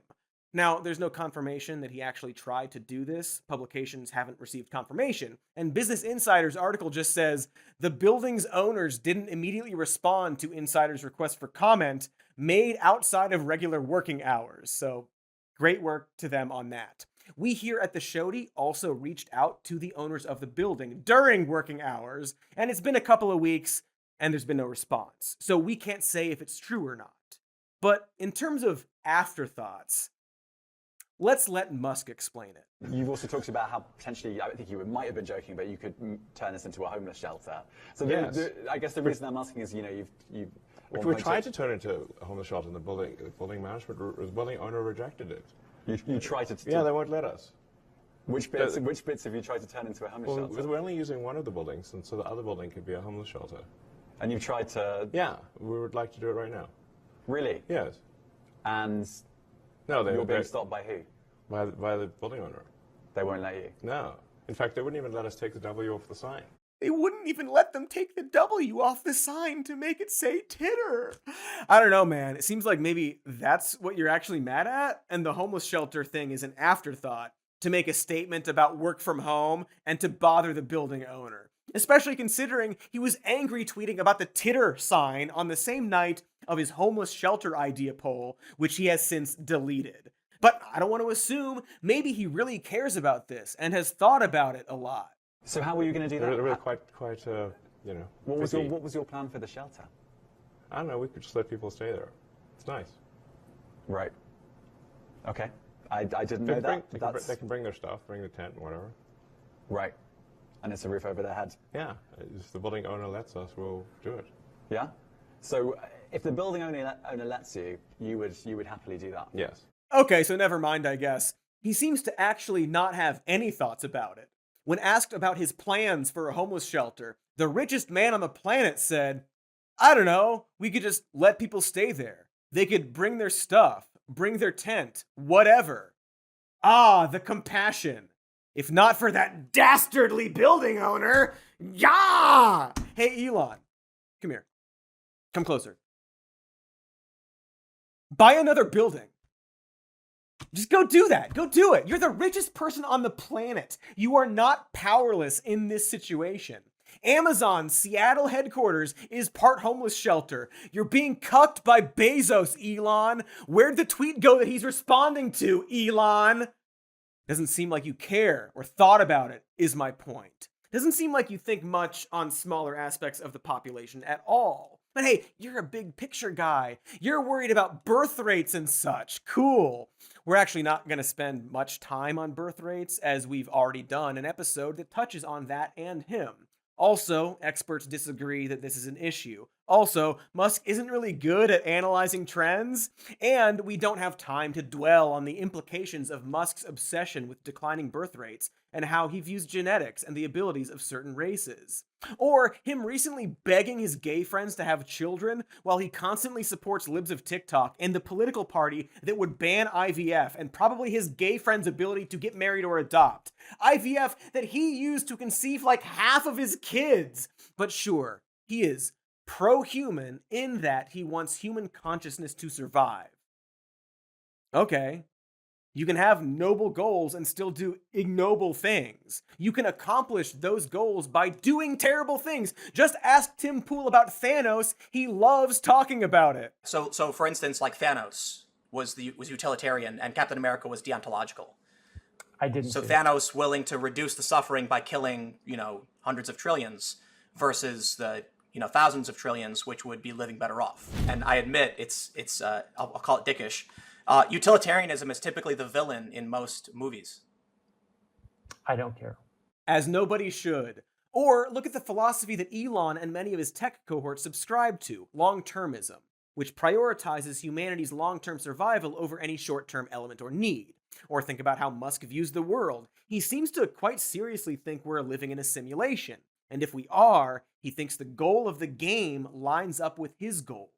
He also thinks that more than half the country has a woke mind virus and is collectively his enemy, and many are mindless NPCs running about in the world without thoughts in their head. It's his simulation, and he's player one.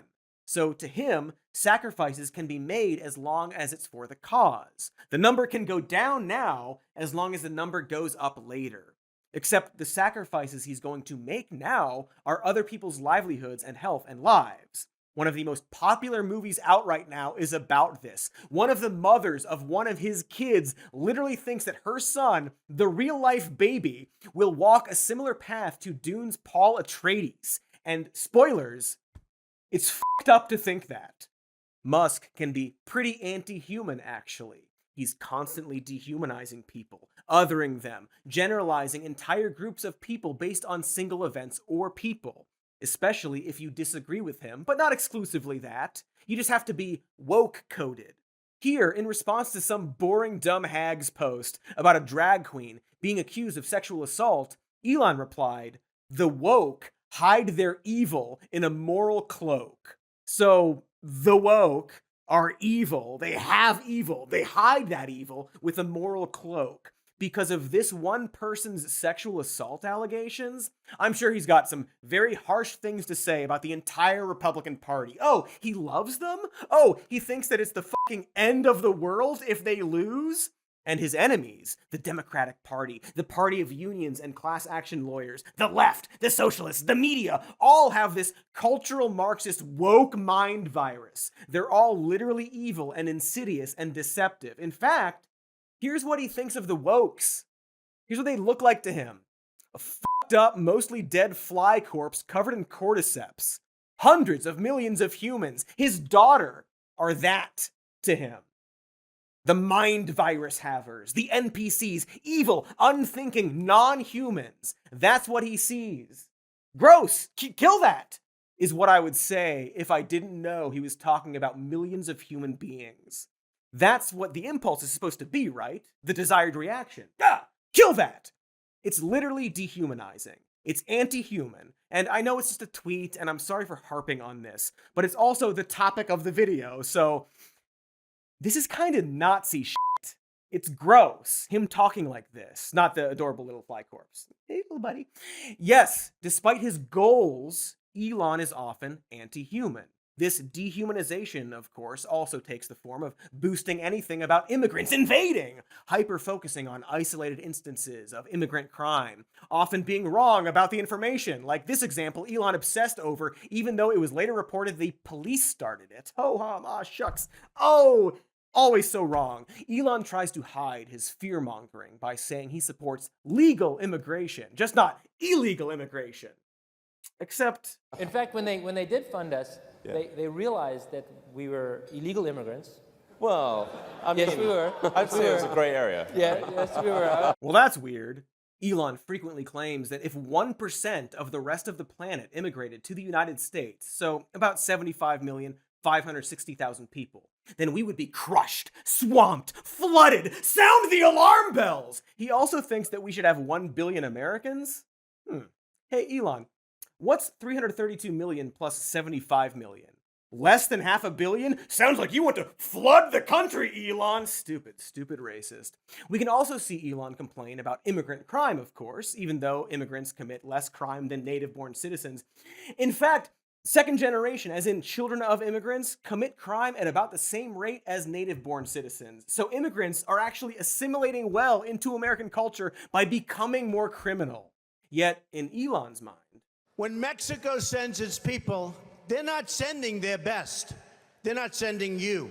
They're not sending you. They're sending people that have lots of problems, and they're bringing those problems with us. They're bringing drugs, they're bringing crime, they're rapists, and some, I assume, are good people. And much like how Trump saying the quiet part loud opened up people to be more accepting of racist rhetoric, so too has Elon's behavior and rhetoric seemingly opened things up on the website he bought. There's broad evidence that the site in general has seen a rise in racism. For example, X has paid a Nazi account at least $3,000 by placing ads next to pro-Hitler and Holocaust-denying memes. In addition, large advertisers like Apple and IBM have been placed next to pro-Hitler and pro-Nazi posts. There's also anecdotal evidence in that there's just like Nazis everywhere. It is concerning. Part of the impetus to write this episode is because I made a new X account for something in the future you'll see eventually. I started scrolling what was basically the homepage of X, what the website and algorithm wanted to show a fresh user. Interestingly, unlike other social algorithmic websites like Reddit, there is no homepage for X. You can't go to x.com and see what's trending on X without an account. You can see individual tweets if you have a specific link to them, but if you have a link to a reply, you won't even be able to scroll up to see what it's replying to. It didn't used to be this way. You could scroll around on trending to see what was trending on Twitter, you just couldn't reply or post and so on. But Elon Musk changed that, claiming it's for API reasons and not letting people scrub data or whatever. But I don't know, it seems like it's partly because he doesn't want non-users to see what an X homepage would actually look like. Because let me tell you about my first day on X. That website is fucked, y'all. It started as a blank slate account, and the feed was mostly like 4-year-old Reddit kind of stuff and some animal videos, maybe, and of course some Musk tweets. And then suddenly, a pretty racist tweet. I bookmarked it and kept scrolling. Then, another racist tweet. And another. Just race science Nazi stuff. More and more and more. The account follows Joe Biden and NASA. It was wild how bad it was, and I'm not surprised that Elon doesn't want a public homepage of what's trending on X. But we don't need to look at the rest of the site. We don't need to look at the Babylon Bee posting a headline about inbred Nazis and then the swarm of racists descending upon them to talk about their favorite races that disgust them genetically. We don't even necessarily need to look at what Musk himself posts, although here's a smattering, here's a freaking smattering all over the place. But no, all we really need to do is look at just Musk's interactions in circles. He's posting, right? Who's he posting for? Who's he posting for? It's grim. There's the expected collection of sycophants and venture capitalists and tech guys and his grifting token Democrat and whichever journalist or media figure he will end up scorning eventually. But perhaps even more so is a growing collection of former white nationalists, current anti-woke, anti-left engagement bait accounts, race scientists or race science dabblers, conservative political hacks and cranks, and a random assortment of memes and news he shares that only sometimes comes from Holocaust deniers. Here's one guy who's basically all of those things. I'm proud to announce that we have signed a deal with a publisher. We are going to be publishing all of this in a new book that will teach us all how to identify the cultural Marxists, how to use their playbook against them, how to crush their revolutions, and we will specifically call them that which they are.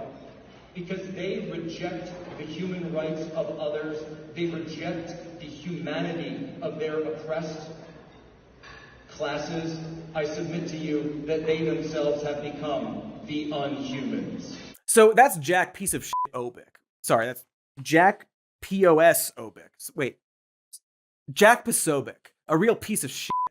Yes, currently, as in this year, he's talking about the unhuman, I'm sure Elon loves that, cultural Marxists. But back in 2015 and 2016, He could be seen following around and sucking up the leavings of well-documented white nationalist Richard Spencer.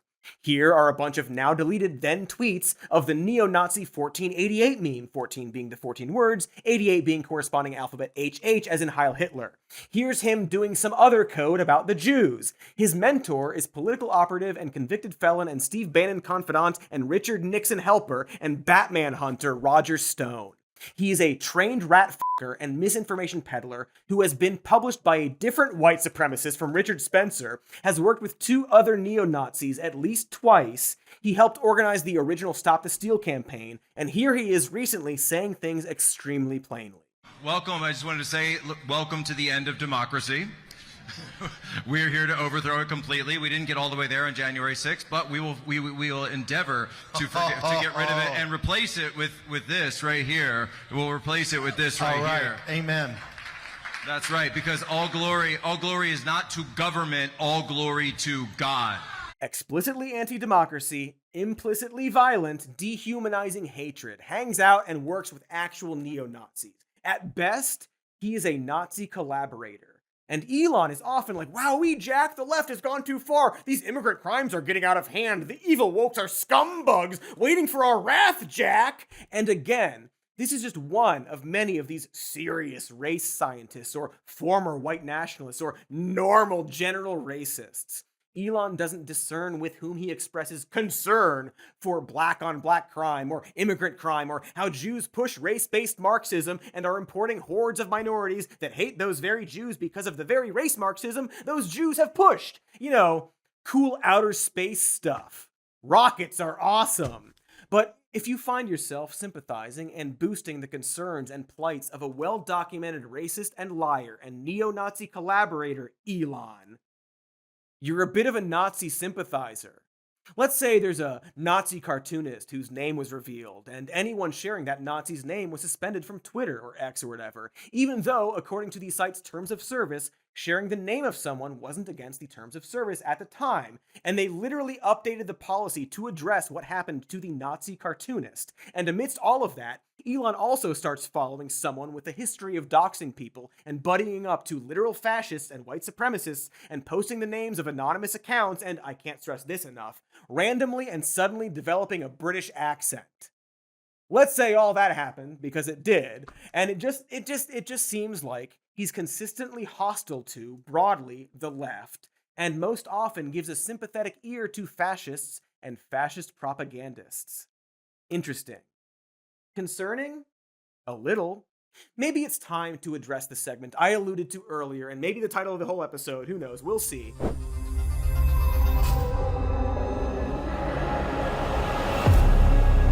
Elon Musk's Hitler problem.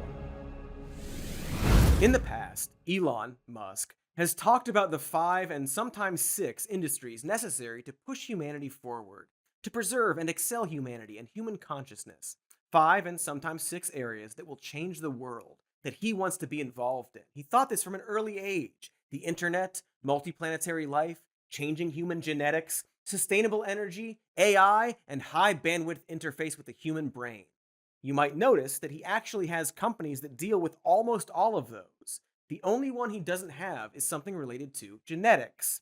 Although he sees the possible benefit of altering human genetics to address things like dementia and so on, he has discussed his reticence to starting a company involving genetics by referring to it all as a thorny subject. And in one interview, he further explained, quote, "You know, I call it the Hitler problem.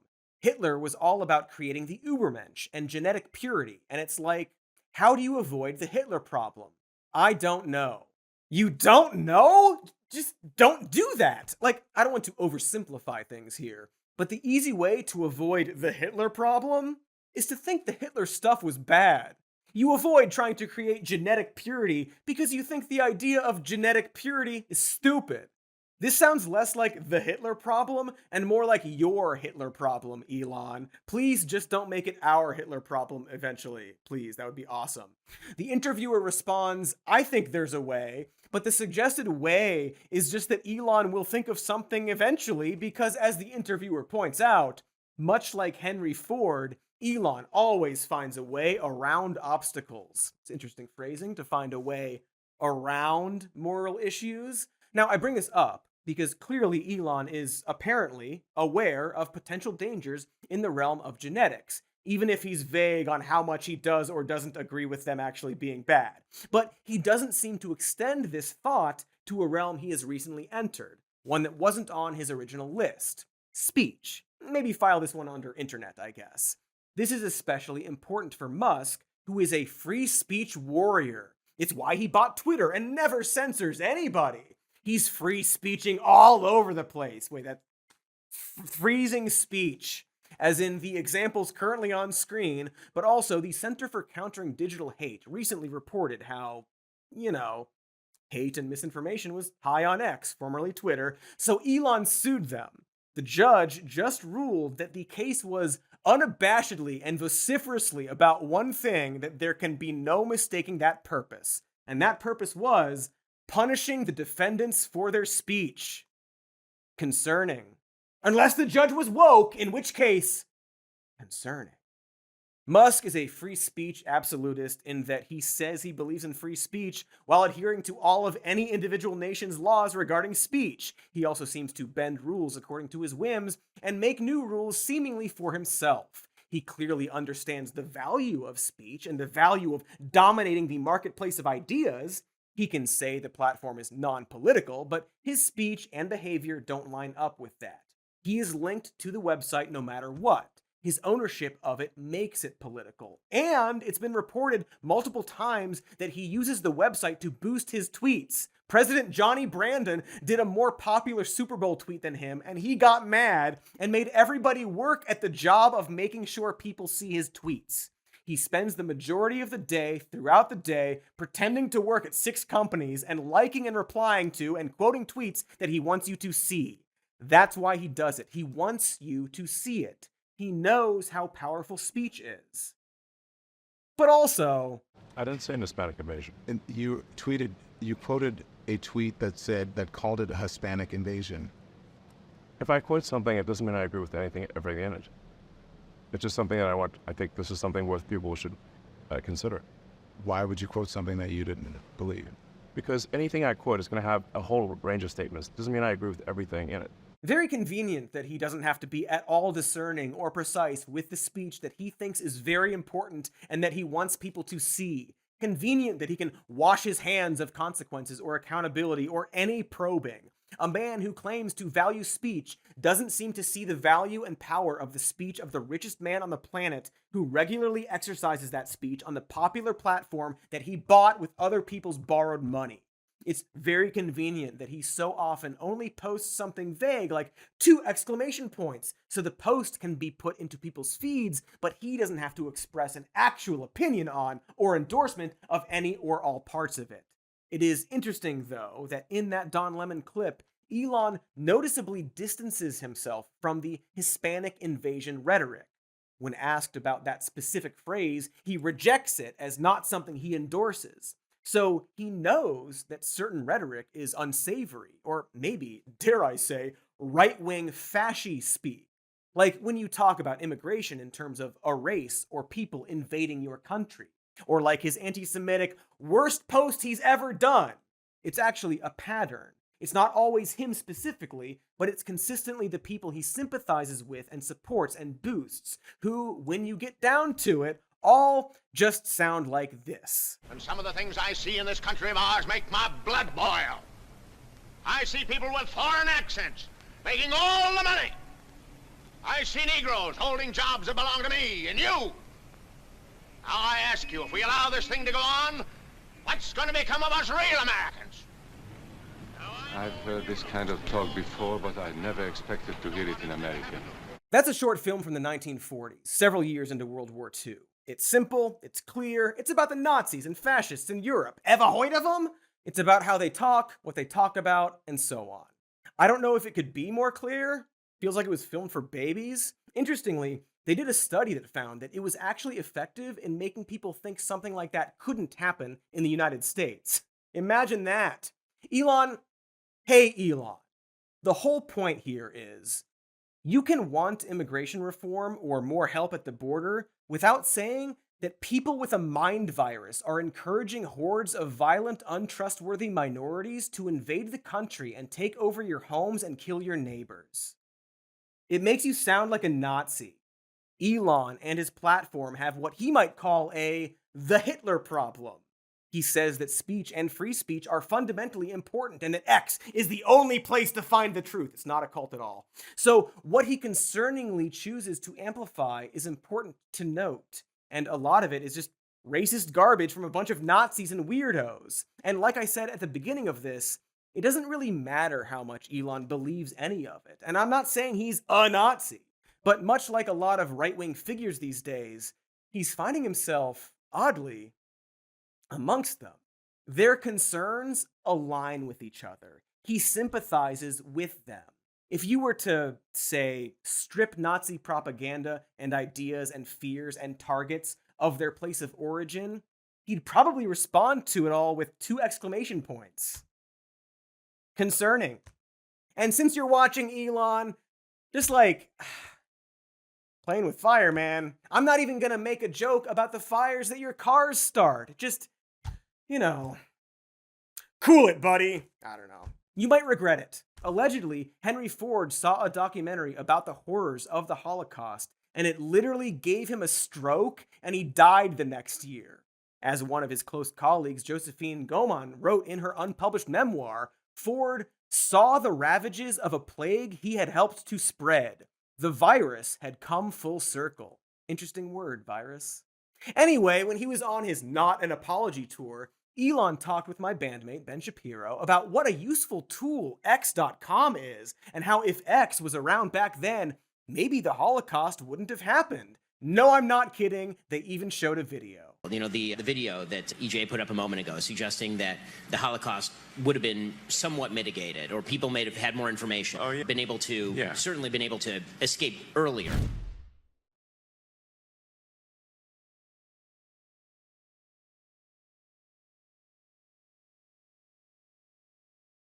Of course, there's probably no way to know what it would have been like if a social media site in general was around during the rise and fall of the Nazis, or how much information could have gotten out earlier, or if anything more would have been done.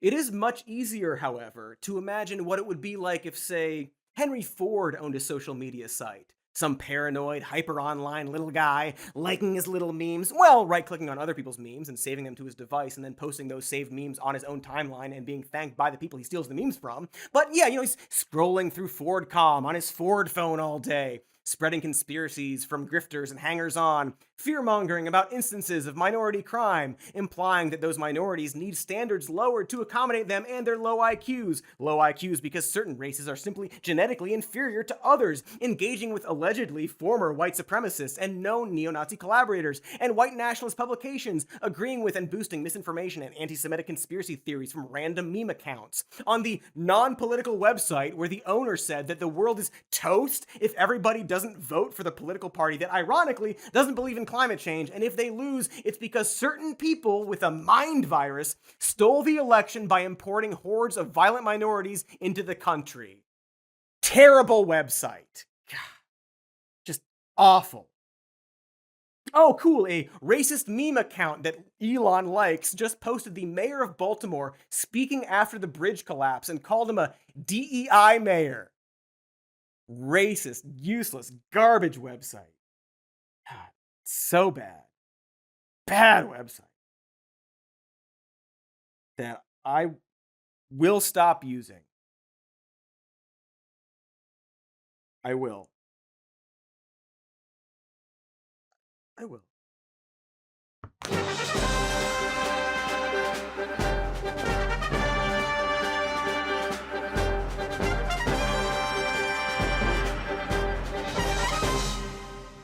I need to see my likes. I got some likes. Yes. Whew. Oh, thank God. Oh, I thought I didn't get any likes. But I did. Oh, I got them. Oh, I got a couple of likes. Whew, boy, we are done. Oh my gosh, thank you so much for sticking around for all of that. Be sure to like and subscribe. It would really help us out. We've also got a patreon.com/somemore-news, and we've got a podcast called Even More News. You can listen to this show as a podcast. It's called Some More News. It's at the podcast store. Walk in there and be like, one of those, please. Double it. Whatever. We've got merch at our merch store. Stuff is on the merch, so that's nice. And again, like and subscribe. Thank you so much. Alongi this week. Ilani. All right, well. Oh my god. What am I talking about? Hitler still? Oh my god, I can't believe we're still doing this show. How is there more show? Okay, well, here's some more news. Elon Musk.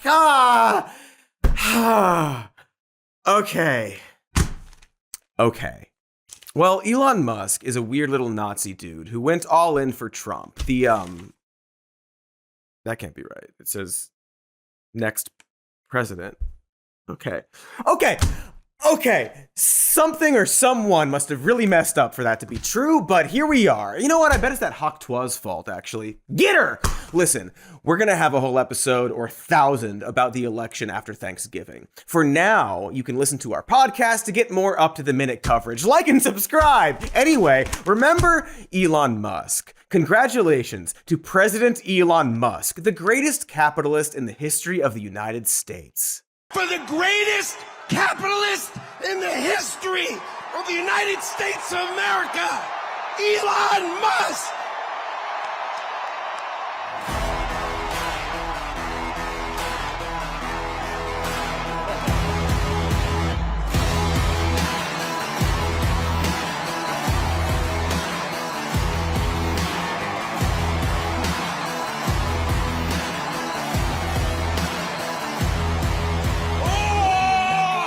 Golly balls, we could do the entire episode on those 30 seconds of video alone. Like, did you notice that he came out with a mic like he was Dave Chappelle or something, and then realized there was already a mic up there and had to meekly hand off the cute little prop mic he brought? Did you notice that? Anyway, I didn't watch the whole speech. I mainly just watched those first 30 seconds on a loop. I'm so sick of this guy, but he just is still.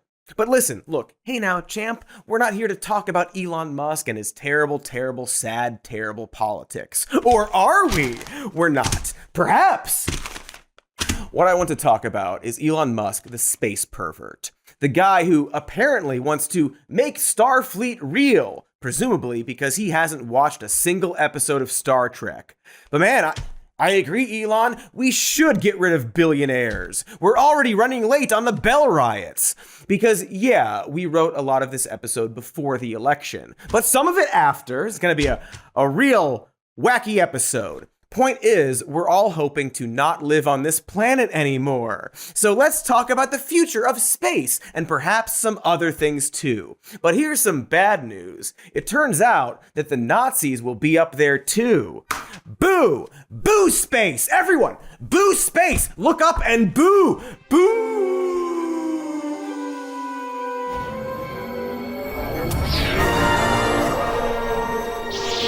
Space kinda sucks now. I mean, a lot of things suck now, but also space. Like, space's early work was cool for sure. I love the Big Bang and the invention of light. I do like some later stuff too. Killing the dinosaurs was pretty bold, innovative, disruptive. But lately, I don't know, man. Ever since humans joined, it's really dropped off. Going back to Herr Musk, no matter if you think he really sucks or just sucks a little bit, the only two options anymore, most people can't deny that SpaceX and Starlink are genuine accomplishments that could potentially advance space travel. And yeah, Elon has very little to do with the actual inventions, but he is bankrolling and presumably managing that, while he's not spending literally hundreds of hours playing Diablo 4. SpaceX is so ahead in the space game that they recently had to rescue a crew from a competing company. That's pretty embarrassing and also not at all surprising for Boeing.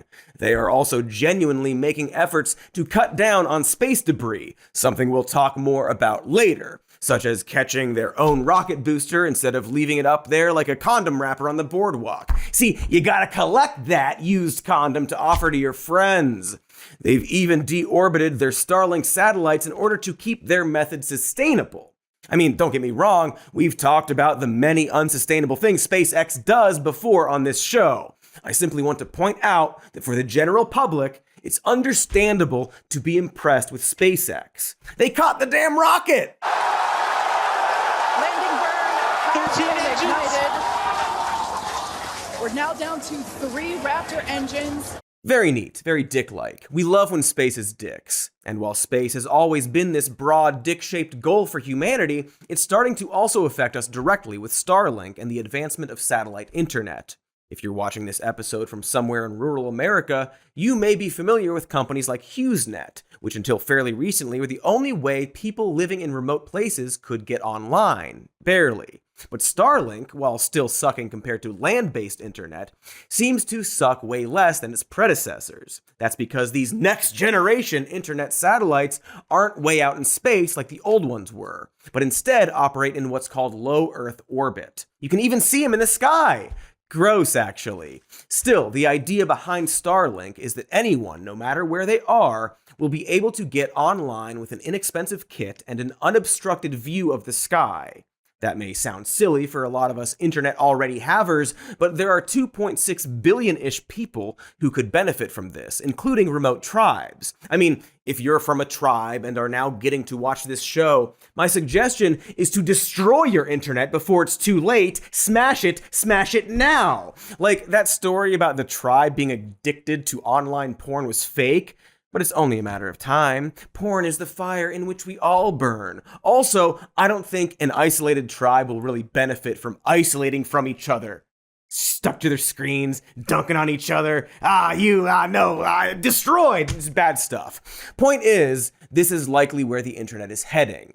While we all fantasized about fiber optic coming to our neighborhood, companies might completely skip that step and go right to wireless internet. In fact, they already are. Meanwhile, Starlink currently has more than 6,300 active satellites in low Earth orbit, and they currently have permission from the FCC for about 12,000 total, which is roughly the same number that had been launched in all of history through 2022.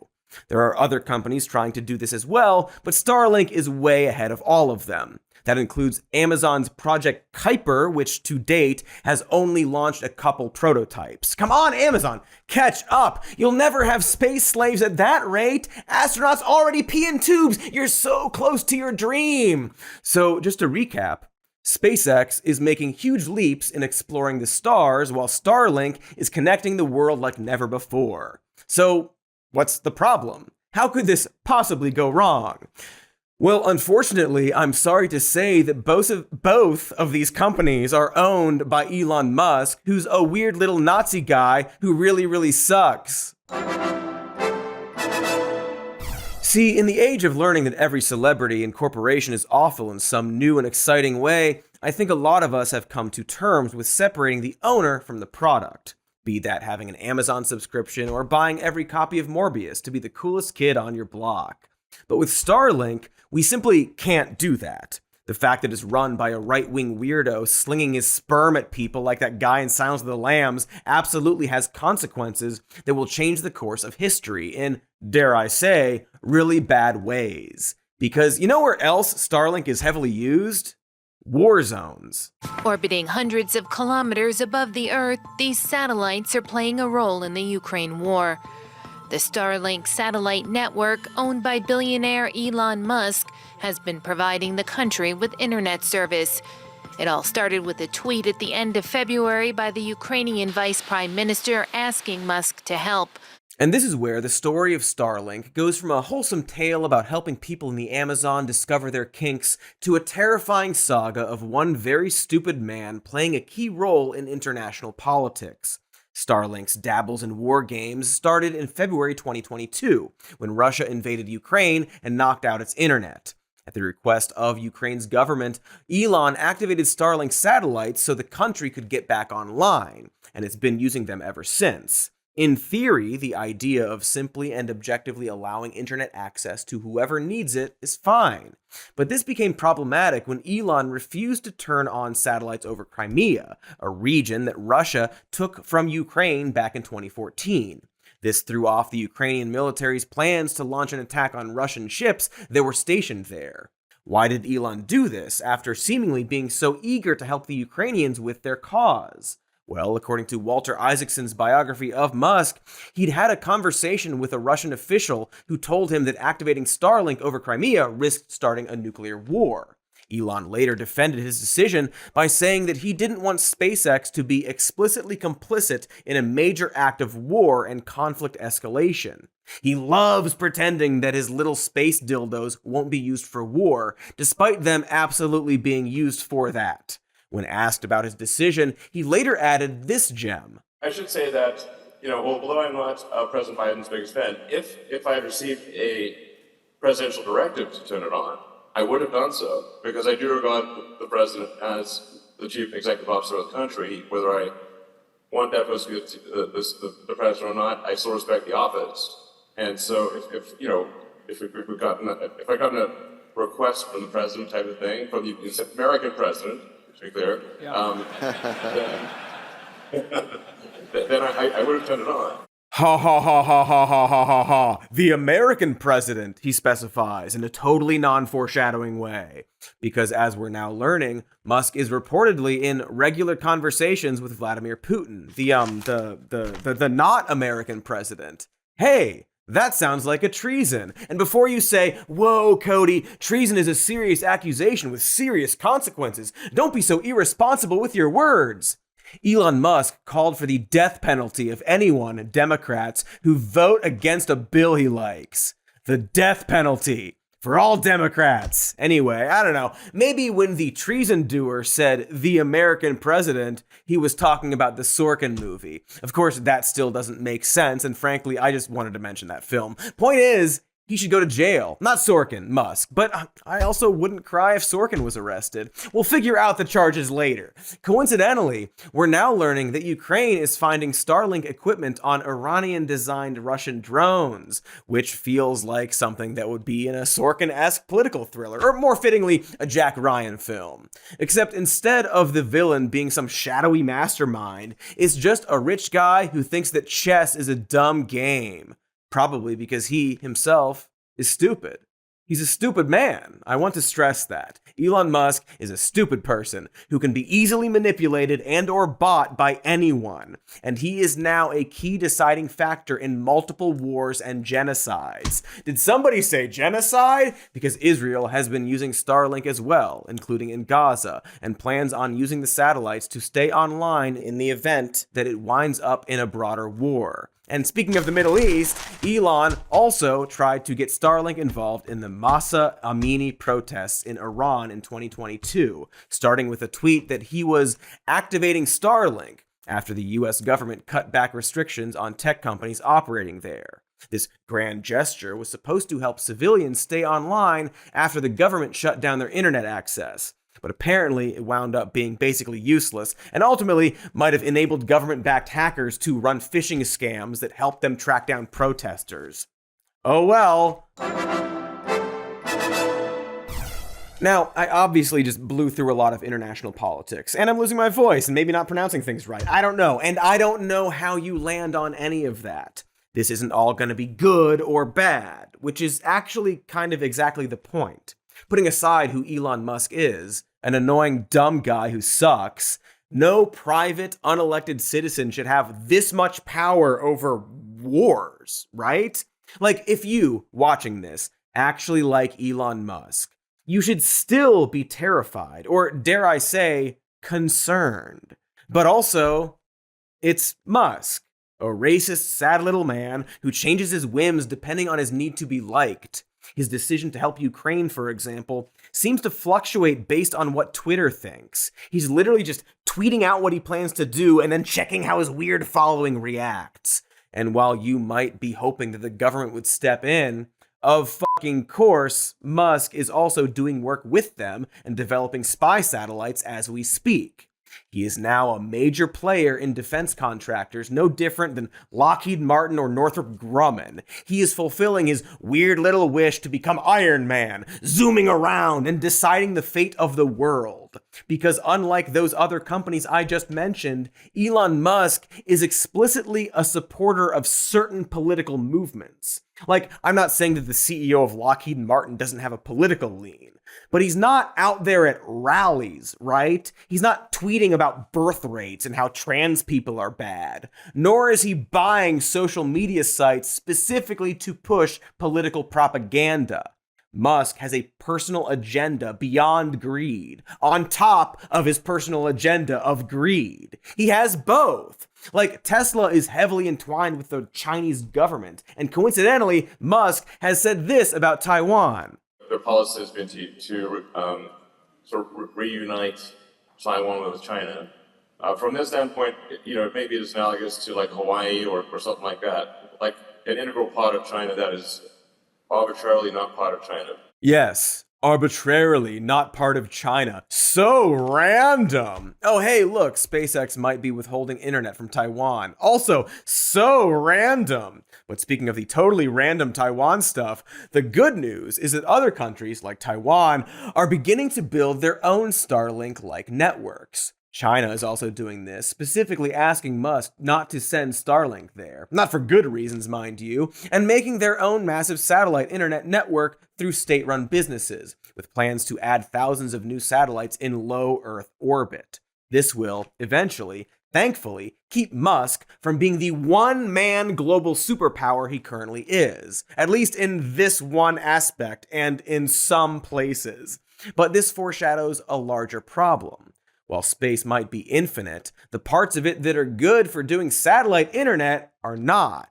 It will be a competition, a time-sensitive competition. Like when people they're like racing to do a thing, but in space, a space-time competition.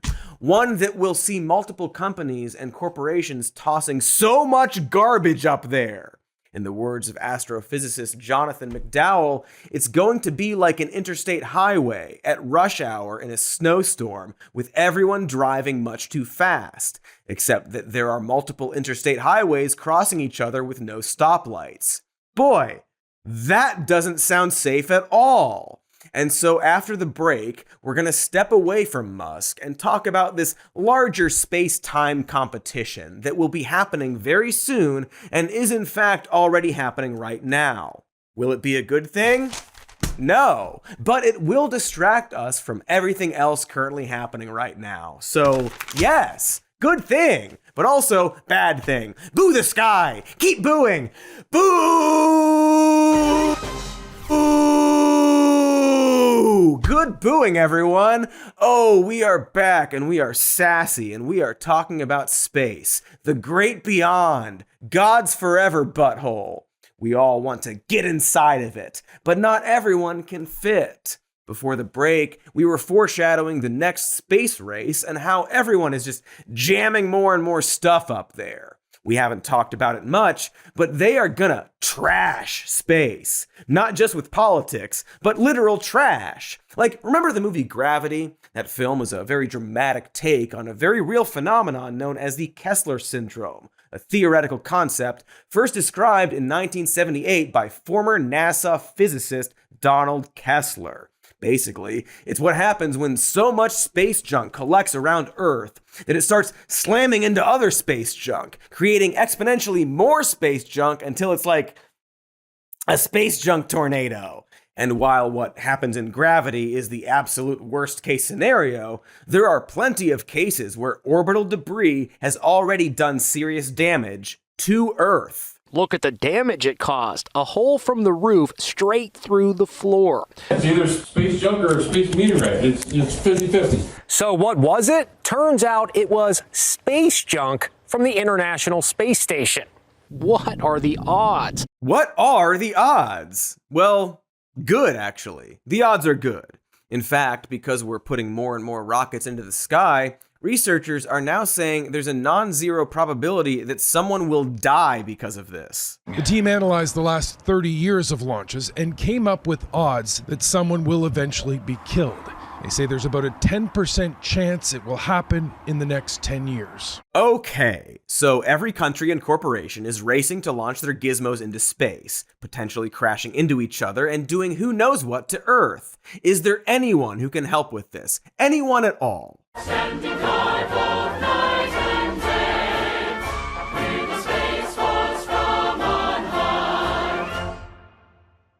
Oh dang, I totally forgot that's a thing. God, remember when they made a TV series based on people being mad at Trump? Is that still on? So the Space Force is absolutely a way to militarize space. But surprisingly, it's also the closest we have to an international space debris watchdog.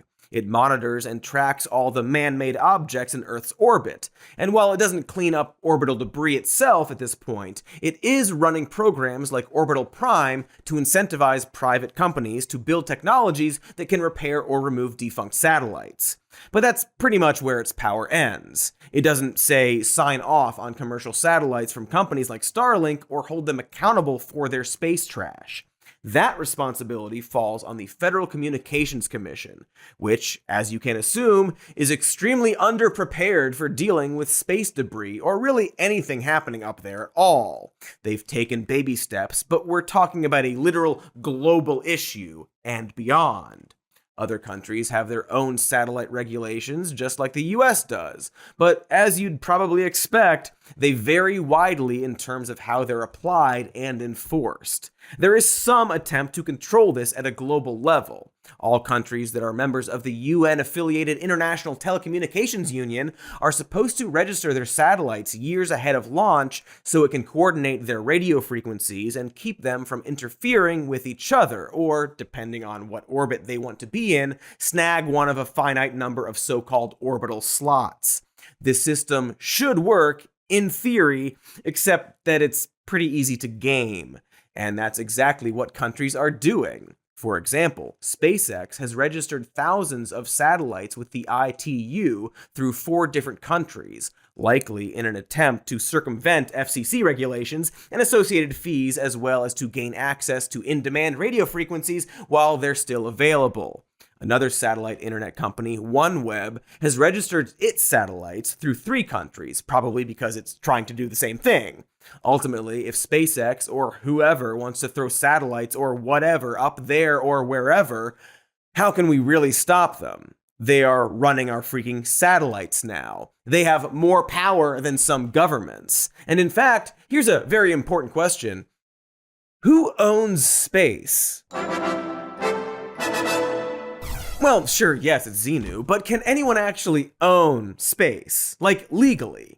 The answer to that is mostly no, but also it's not no. We should probably explain a little bit about space law, which sounds silly, but is in fact a serious thing. Don't laugh! Maintain eye contact. Hey there. At a global level, space is the jurisdiction of the United Nations Office for Outer Space Affairs. It has established several different treaties over the years to try to get everybody to play nice up there, the most comprehensive of which is the 1967 Treaty on Principles Governing the Activities of States in the Exploration and Use of Outer Space, including the Moon and other celestial bodies, better known as the Outer Space Treaty.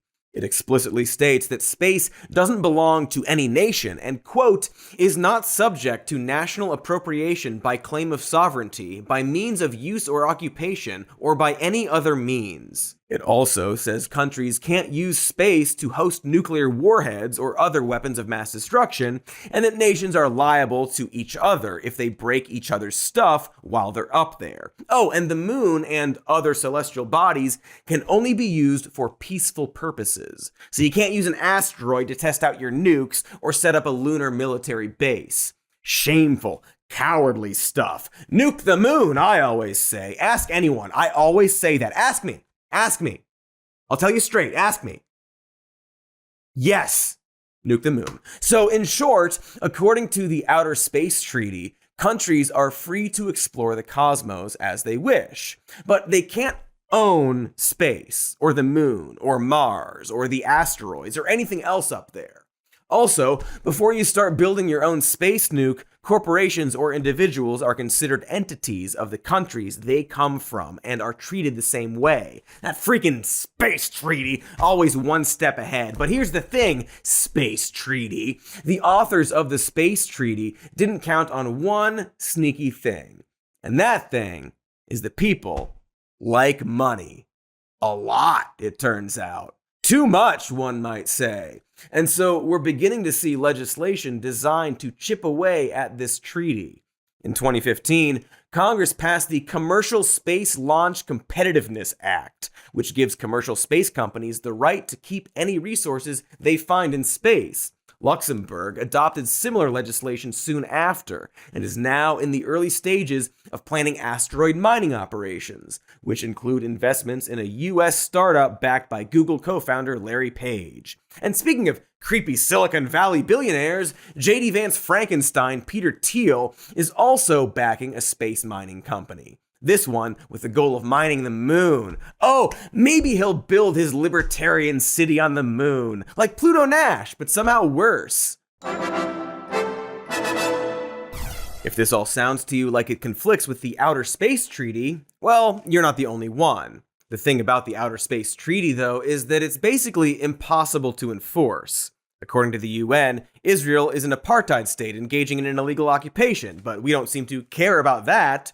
You want to go blow up space? I mean, who's going to stop you? Space Cop? Roger Wilco? Some kind of pulsar police? Jesus Christ? No. So, rather than abide by it, we'll probably just create new treaties that accommodate business interests, because there's just too damn much money on the line.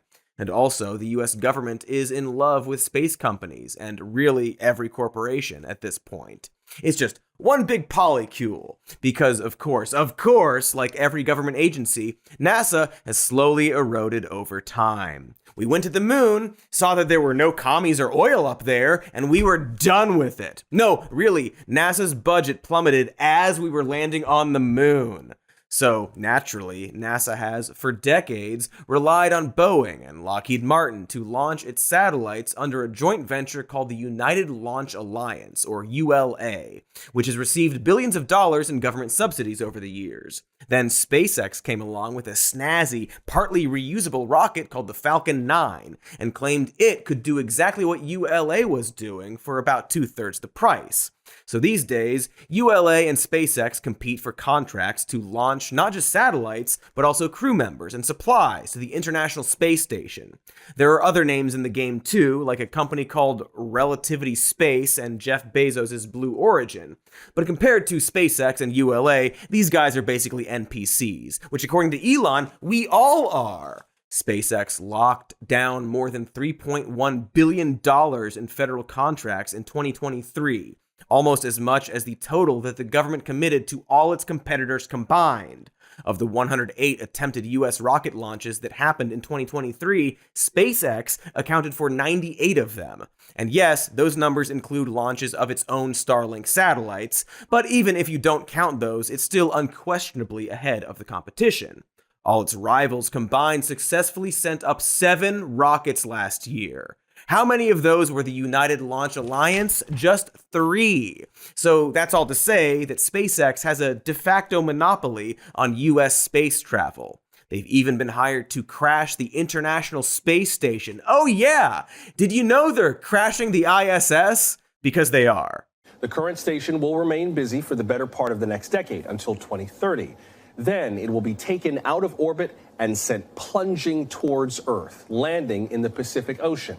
Well, okay, out with the old, I get it. Like, I love going to Circus, but I'm frankly surprised it's still standing. So what will replace it? Some cooler, better, bigger International Space Station, perhaps with one of those coffee machines that makes every kind of drink. NASA plans to create multiple new space stations through partnerships with 3 private companies, Blue Origin, NanoRacks LLC, and Northrop Grumman. They'll work alongside NASA to build and launch mixed-use stations. The new ones will house government space programs and private companies venturing into Earth's orbit. Seems kinda blah. I mean, okay, from the science pervert perspective, there's a lot to be excited about. By teaming with private companies, these stations will likely be better maintained, and there will be more innovation to come. Some of the new stations they're planning include a lunar base and one with artificial gravity, and even stuff like 2001: A Space Odyssey envisioned that we would have this corporate hybrid with space travel. So it's probably unavoidable, at least in this society currently, that space would be privatized to some extent. What sucks is who is doing the privatizing, obviously. But also, what really bothers me isn't that a space station is being decommissioned and replaced. It's that an international space station is being decommissioned and replaced, and there's not going to be anything quite like it again. The ISS sort of symbolized a decades-long space frenemy ship that lasted well beyond the collapse of the Soviet Union. Space in general was one of the few places where we could all get along, probably because it sucks up there and you kind of have to, but those days are fading. I mean, don't get me wrong, the Lunar Gateway, which is a planned moon station, is a joint venture with multiple government agencies from Europe and Canada to Japan and the UAE. But, for example, Russia announced it would leave the International Space Station altogether following tensions with Ukraine. Those tensions being that Russia invaded Ukraine by doing an invasion. Russia is now in the process of planning its own orbiting space station that it will launch sometime in the 2030s.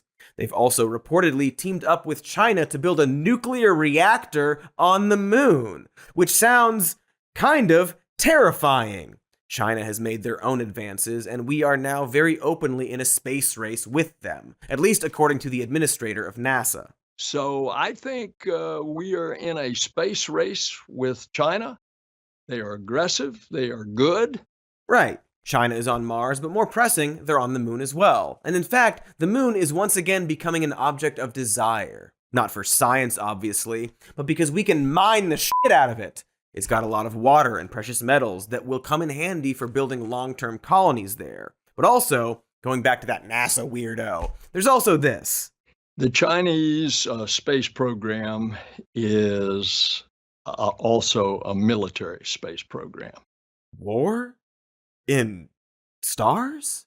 What a novel idea. We should make 2 great movies about that, and then like 1 pretty good movie and also 6 terrible ones. But before we do that, let's take an ad break and then talk about the star tussles, the sun skirmish, comet conflicts. I'll think of something. Hold on. Go to ads while I think of something.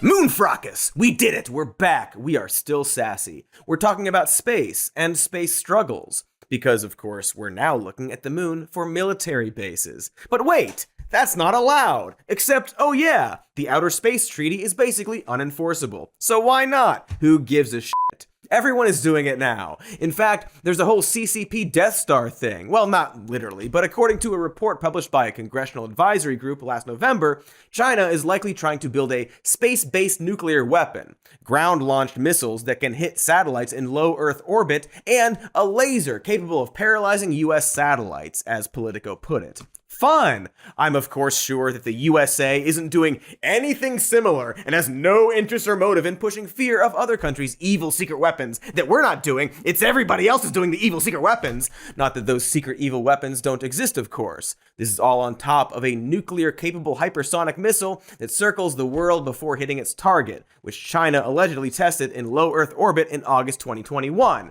Meanwhile, the US has accused Russia of developing a nuclear weapon that takes out satellites with a massive energy wave. Remember that one Call of Duty game that was in space?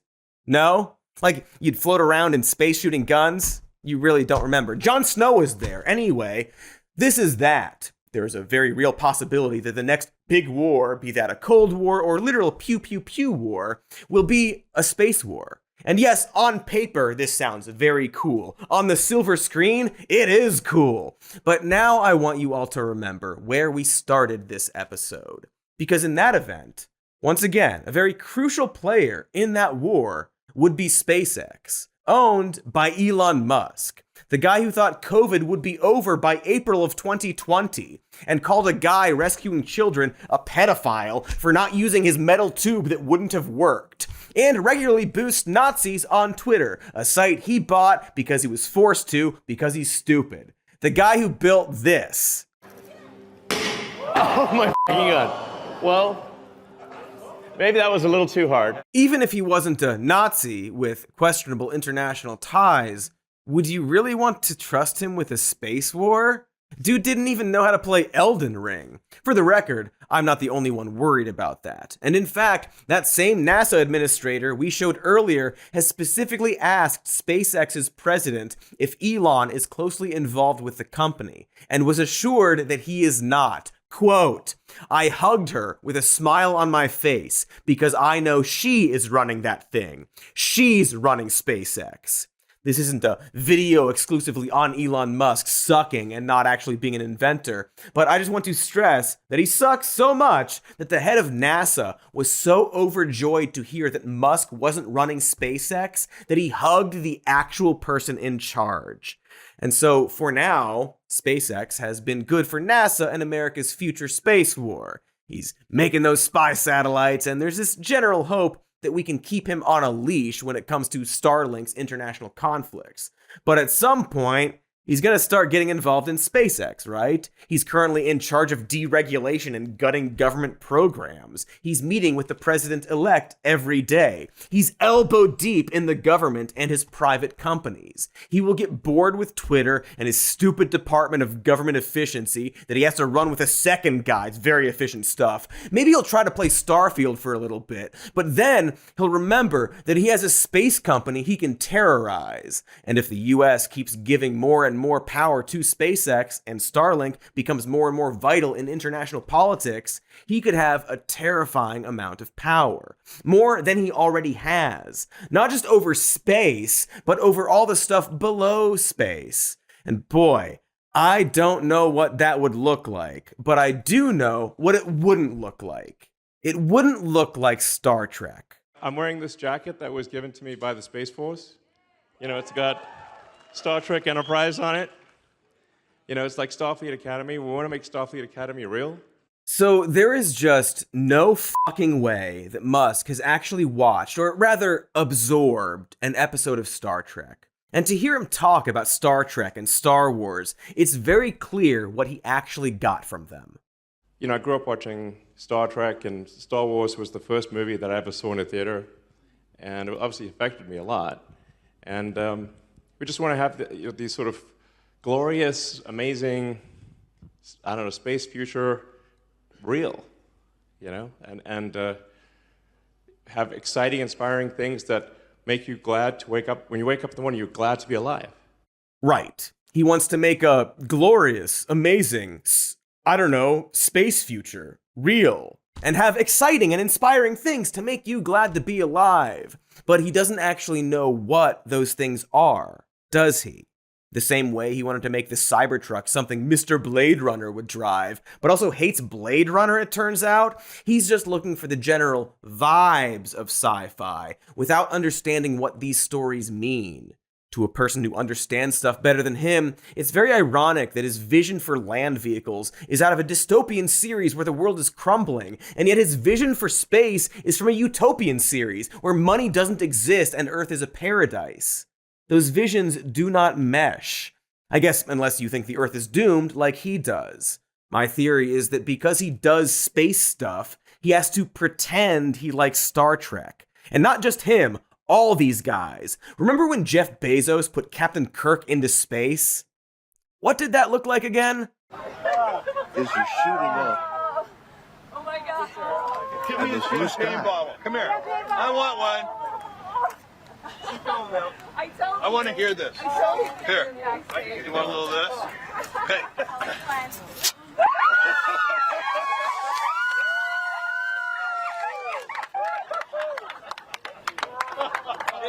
Wow. That dude has not watched a minute of Star Trek. Or again, if he did, he didn't understand it. Or care to. Or maybe he thinks Shatner's a jerk, I guess. Wouldn't be the first person to think that. I guess my point here is that it's ironic. There's no other word for it. It's ironic that all of these billionaires keep pointing to Star Trek as their space goal. Not just because they wouldn't even exist in that universe, but because it shows how totally unable they are to actually progress us into that type of utopia. These top-down thinkers, starting with the vibes and aesthetics of futurist stories. What they simply will never understand is that if you actually wanted to create a Star Trek future, you can't start in space.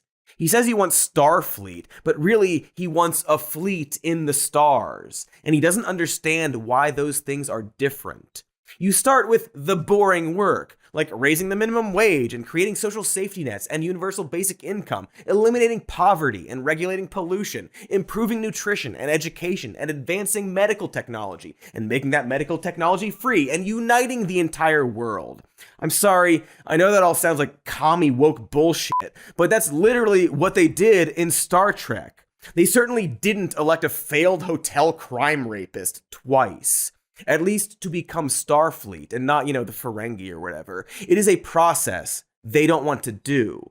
You can't build Starfleet and make billions of dollars. You just can't. I'm sorry. Unless, of course, Musk's plan is to hoard wealth and make things so bad that it does lead to the Bell riots, which incidentally occurred in the year 2024. Fun fact. Anyway, my point is that we're not talking about opening a store here. We're not talking about a country. We're not even talking about a union of countries. We're talking about space, exploring space, moving humanity into space as Elon wants to. That is a global endeavor that takes everyone working together with no regard for Latinum. That is simply not going to happen if Elon Musk is in charge of it. If he made Starfleet, the prime directive would be that you have to laugh at his jokes. So please, as we near the election, keep this in mind. Sorry. Already? Fine. Okay, well, I keep forgetting about this stuff. Who won? Oh. That's a real shame.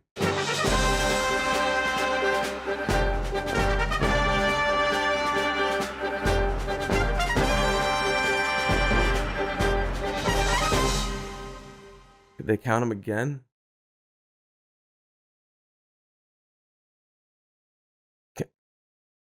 Can we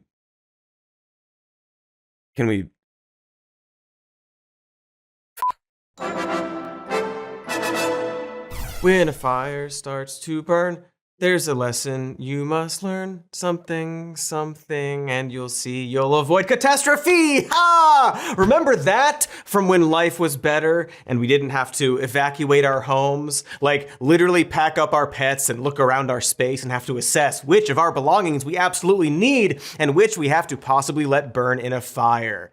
Yeah, The Simpsons was great. Anyway, hey, sorry if I seem a bit frazzled. My neighborhood lit on fire and I was forced to flee my home. I'm fine. I'm exaggerating. The neighborhood a few blocks away from me lit on fire and I fled my home due to an understandable sense of caution.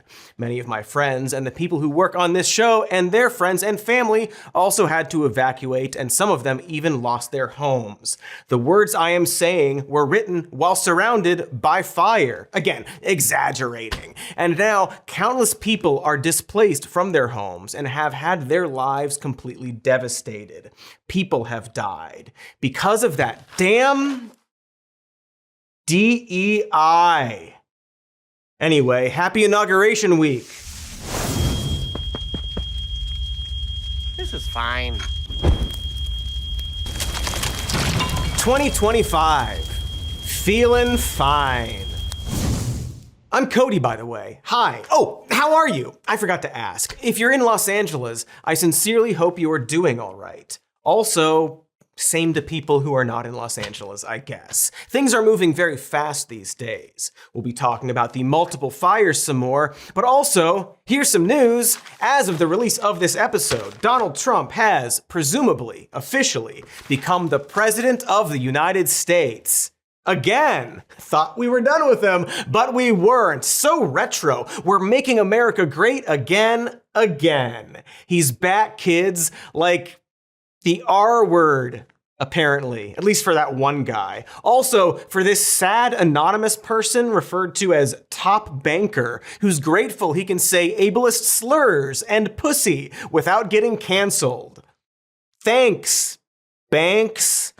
So I guess it's time to talk about all of this nonsense now, because that's my silly job. Should have gone into plumbing, but my parents had to nurture my creative side. Oh, you're so talented. We love your little stories. Shut up, Mom. Now I gotta do puppet shit during wildfires. Sorry. Kind of hard not to just talk about the fire if I'm being super honest. But this is the first episode we wrote after the holiday, and my goodness, there's just so much terrible news that keeps happening. And good news. There's apparently a ceasefire deal actually happening between Israel and Hamas as we film this, the timing of which was extremely predictable. It sounds important. Feels like we should look into that some more, which we will.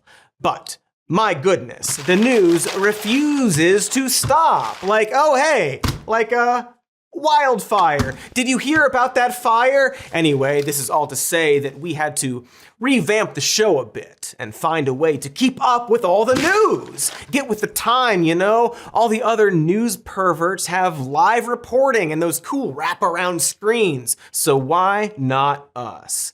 That's why I'm happy to introduce our brand new boots on the ground, on the scene correspondent with to-the-minute high-tech updates on what's happening right now in America. Check it out. Okay, so it's just a warm bow in front of a crayon drawing. Not sure what else it was going to be. Frankly, it's your fault for expecting different. But the point remains that it seems like anything can happen right now. It's, been a bad year so far, and 2025 literally began with not one, but two terrorist incidents that happened within 5 hours of each other. Remember those? Both of which involved weaponizing trucks, and both were seemingly perpetrated by a single individual who had been radicalized to some extent, albeit in completely different ways, and both of those individuals were former or active United States soldiers who were very clearly dealing with a lot of pain and mental health anguish. The first attacker was 3 times divorced, apparently had a lot of financial problems, and was radicalized by ISIS sometime early last year. His original plan was to attack his own family, but decided to drive a truck through a crowd on Bourbon Street instead. Seems like a dick. With the second attack, it's less clear if the perpetrator intended on hurting others or just himself. That is, of course, the dude who blew up a Cybertruck outside of Trump International Hotel in Vegas with the help of ChatGPT, because we're in a RoboCop now. We're just RoboCopping every day. While that's being investigated for terrorism, it's way more clear that the perpetrator struggled with paranoia and mental health issues, as well as PTSD. We're not here to talk in detail about either of these events, or dig into who these people were, or what their specific motives were, or if they were false flags that resulted in everybody forgetting about them the next day. Also, I'm sorry that this video is a real bummer so far. I promise it'll get way more fun later when I talk about the fires more. What I really wanted to point out here is that these are 2 US citizens and service members who served in Afghanistan and were clearly left to twist in the wind and become radicalized to the point of murder and or suicide. And there are over 1.3 million veterans just from the so-called war on terror. And perhaps these events are a good reminder that those people need to be taken care of. And you know, Americans in general are hurting mentally, not to mention the PTSD caused by stuff like COVID and climate disasters, you know, like a massive wildfire. So it would be a good time to have some kind of a nuanced. So we're hearing that the vehicle was traced to coming across from Mexico into the United States at Eagle Pass, Texas. Well, President-elect Donald Trump responded to the attack on social media long before a suspect was even named. He has issued a series of Truth Social posts through the evening into this morning, and essentially making the point, I told you so over the course of my campaign, and the Biden team took their eye off the ball. Overnight, or just this morning, saying, with the Biden open borders policy, I said many times during the rallies and elsewhere that radical Islamic terrorism and other forms of violent crime will become so bad in America, it'll become hard to even imagine or believe. Cool. I guess we can do that instead. So, aided by a series of sloppy reports from Fox News, our new elderly president used these events to go off about immigration, because of course he did. That's what he does, despite both people in question being American. And he continued to lie about the cause of these incidents even after Fox corrected their story. Because as we all know and have to re-remember, Trump is, at his core, an old guy who watches Fox News and posts about it. But to be fair and balanced, and fairly balanced, Trump is also an old guy who really wants to mass deport brown people. Dude is thirsty for mass deportations. And so what we've seen, and what we will continue to see, is Trump, now the president again, using any major event to try to blame immigration. No matter what the actual problem, it will be immigration's fault. And that's really going to be the theme of today's episode. 2025 is already highlighting a series of very real problems, and I'd like to contrast that with what the GOP is actually focused on. Just looking at Trump's day one executive order promises, he wants to, of course, do his deportations and close the border. He wants to pardon the January 6th rioters. He wants to end the electric vehicle mandate and increase drilling and fracking. He wants to roll back protections for trans kids, cut funding for schools that teach whatever they decide CRT means. He's going after vaccines, ending birthright citizenship, which is in the Constitution, by the way. And let me ask you, in the midst of these fires and explosions, do any of those goals seem like urgent issues that need to be fixed on day one? He wants to ban trans women from competing in sports on day one. With the stroke of my pen on day one, we're going to stop the transgender lunacy. And we will keep men out of women's sports. Thank goodness that on day one, Donald Trump will address the pressing concern of, 100 transgender people playing sports at school around the country. That's really going to help all the people struggling to pay for groceries. All the people displaced by climate disasters can sleep easy, knowing that the woke won't get them. In fact, the House of Representatives has already gotten a head start on this for him. So Trump can better focus on his big brain solution for preventing wildfires, which is to go after the Democrats for their environmental protection of, quote, worthless fish. My guess is that it's a little more complicated than that. I don't mean to be controversial, but it feels like people shouldn't have voted for him. And while I'm not going to sit here and say that perhaps this time people will realize their mistake, because they won't, I do think it's striking how immediately the GOP began to show how little they actually have to offer, even before Trump officially took office. They've gone back on promises, become the absolute sorest of winners, and unraveled into a series of embarrassing infighting. And now, in that infighting, these high-level Trump freaks are showing their true colors. It's a real mask coming off while in headlock situation. Specifically, we're seeing how, no matter what the actual issue is, the plan will always be to blame it on immigration and wokeness. And I guess Boy Meets World. Oh boy, that's right. After the break, we will talk, of course, about the big fight. You know the one, E versus L versus V. Be right back unless the studio burns down. Says here you need 4 to 5 years working under another electrician. I mean, it's the AI overview, so who can say? It's fun how Google just lies now. Who am I? Hi, it's Cody again. We're covering the Trump inauguration, kind of, and all the fire, sort of, but not actually. But just in case, hey, Warmbo, any news to report? Demi Moore won a Golden Globe. That was weeks ago, Warmbo. Weeks ago. What? You're supposed to... It's fine. Not gonna engage with Warmbo. New Year's resolution. In other entertainment news, Nosferatu is a surprise slammer at the box office. What? Fucking what, Warmbo? Warmbo gives the wobbled eggers reimagining 17 golden Warmbos. Starring Bill Skarsgård, Nosferatu tells the story of a mustachioed bachelor forced to flee his evil hometown in search of new love in the big city. Cut away from Warmbo. We're not doing this. We're not doing Warmbo movie reviews. Right? Please say we're not doing Warmbo movie reviews. Please, somebody confirm for me that we are not doing this ever again. I'm not hearing confirmation. Okay, so before the break, we were talking about Trump's transition to office and how it's already proving to be a rat's nest of broken promises and fucked up new promises as he immediately begins to scapegoat immigrants and seek personal retribution over any goals aimed at helping Americans. You know, when he's not speculating about starting another world war. My gosh, the Gulf of America stuff. Do we even have time to talk about that? We probably should do a whole other episode about how, when one would point out that Trump is a fascist demagogue, his supporters, or reasonable centrists, would try to talk about how anti-war he is. And certainly this developing and good ceasefire deal will contribute to that perception, despite that ceasefire being purposefully delayed until after the election, specifically because Netanyahu wanted Trump to win the election. Anyway, a huge part of the is he fascist debate involves pointing out that sure, he is that in tons of ways, but he's not imperialist or expansionist. And while some of it is probably trolling or bluster or his weird brain being weird and annoying, he is now thinking of and talking about being those things, imperialist and expansionist, with relation to the Panama Canal, Greenland, and Canada.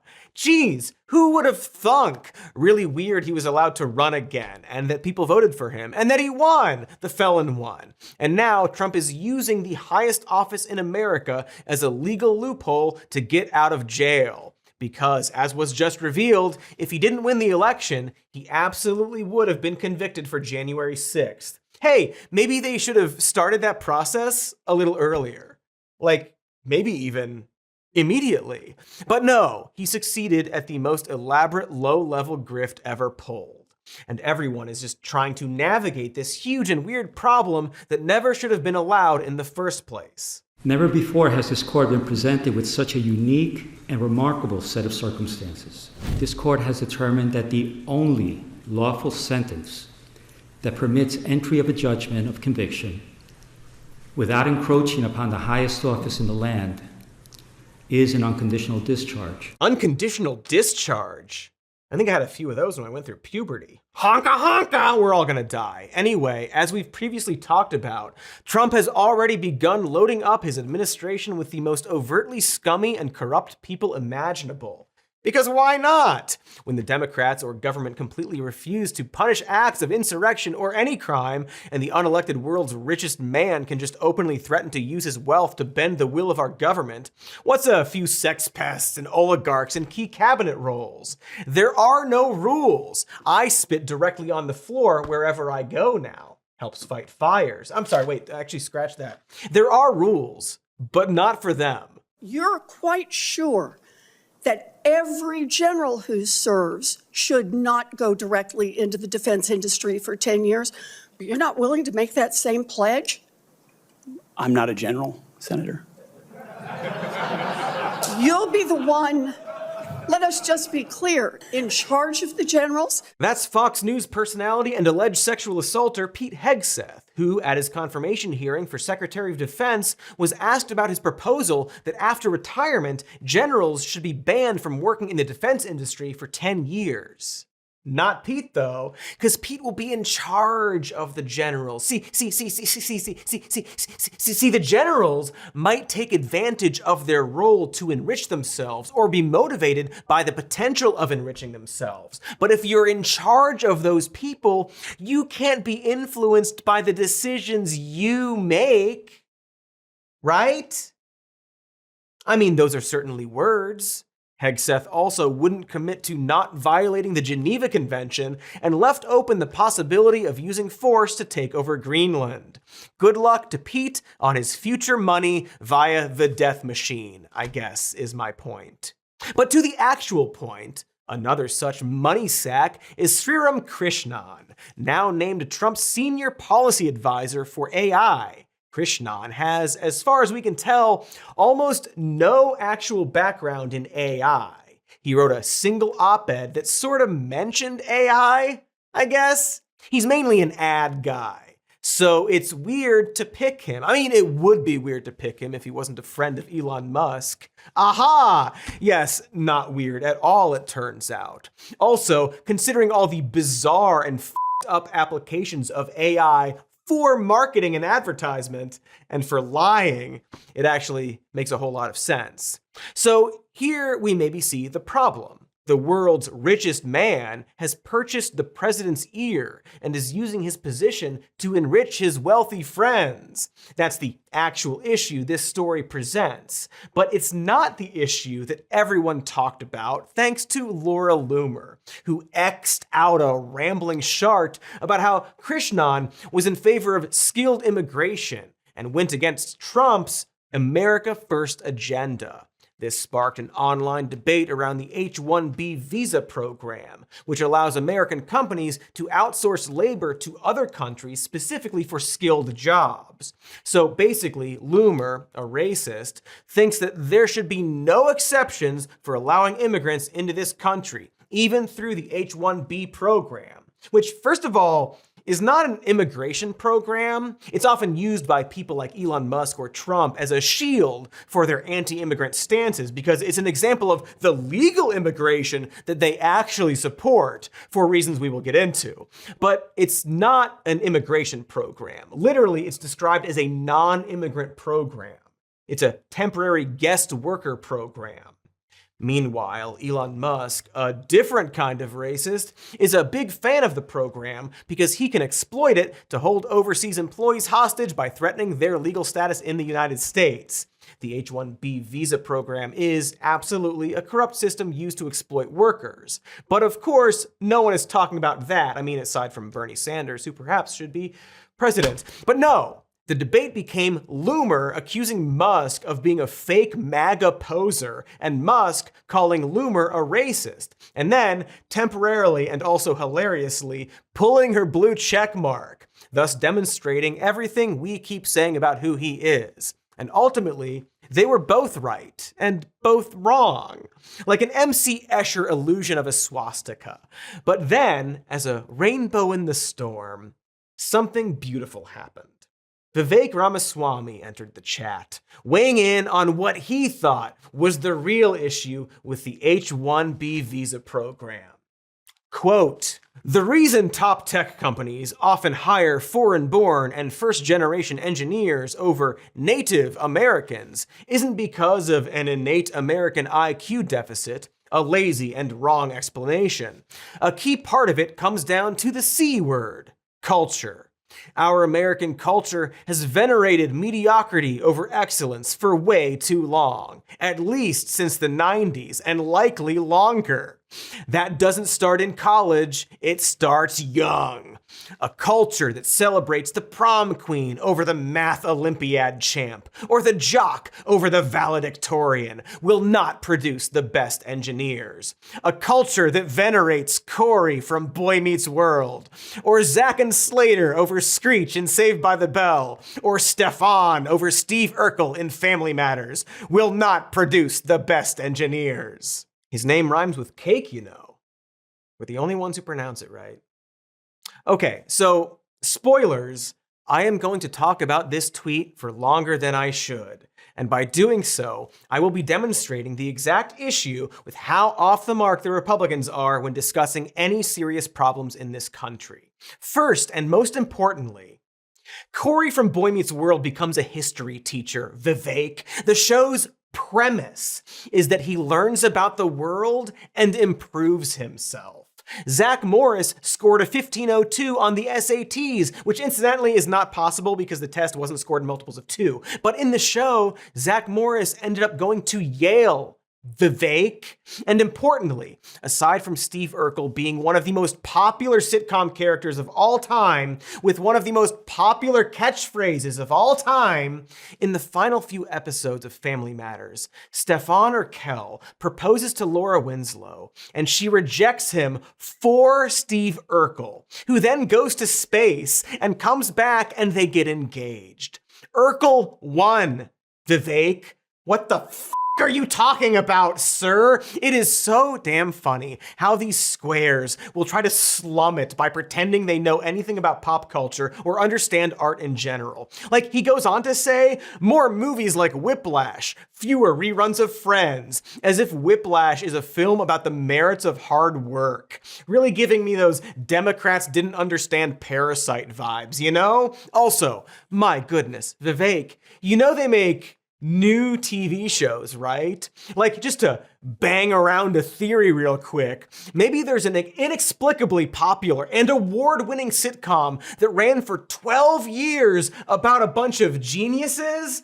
Anyway, this 1990s children's sitcom manifesto really angered the MAGA crowd, because it turns out that white people don't like being told their culture is flawed, especially not by a brown person. We say that about them, you see. But the vice president, remember him? Remember that guy? I don't. But the vice president can build his entire legacy off of a book about the follies of white culture. But how dare a man with a name like Ramaswamy speak ill of Slater?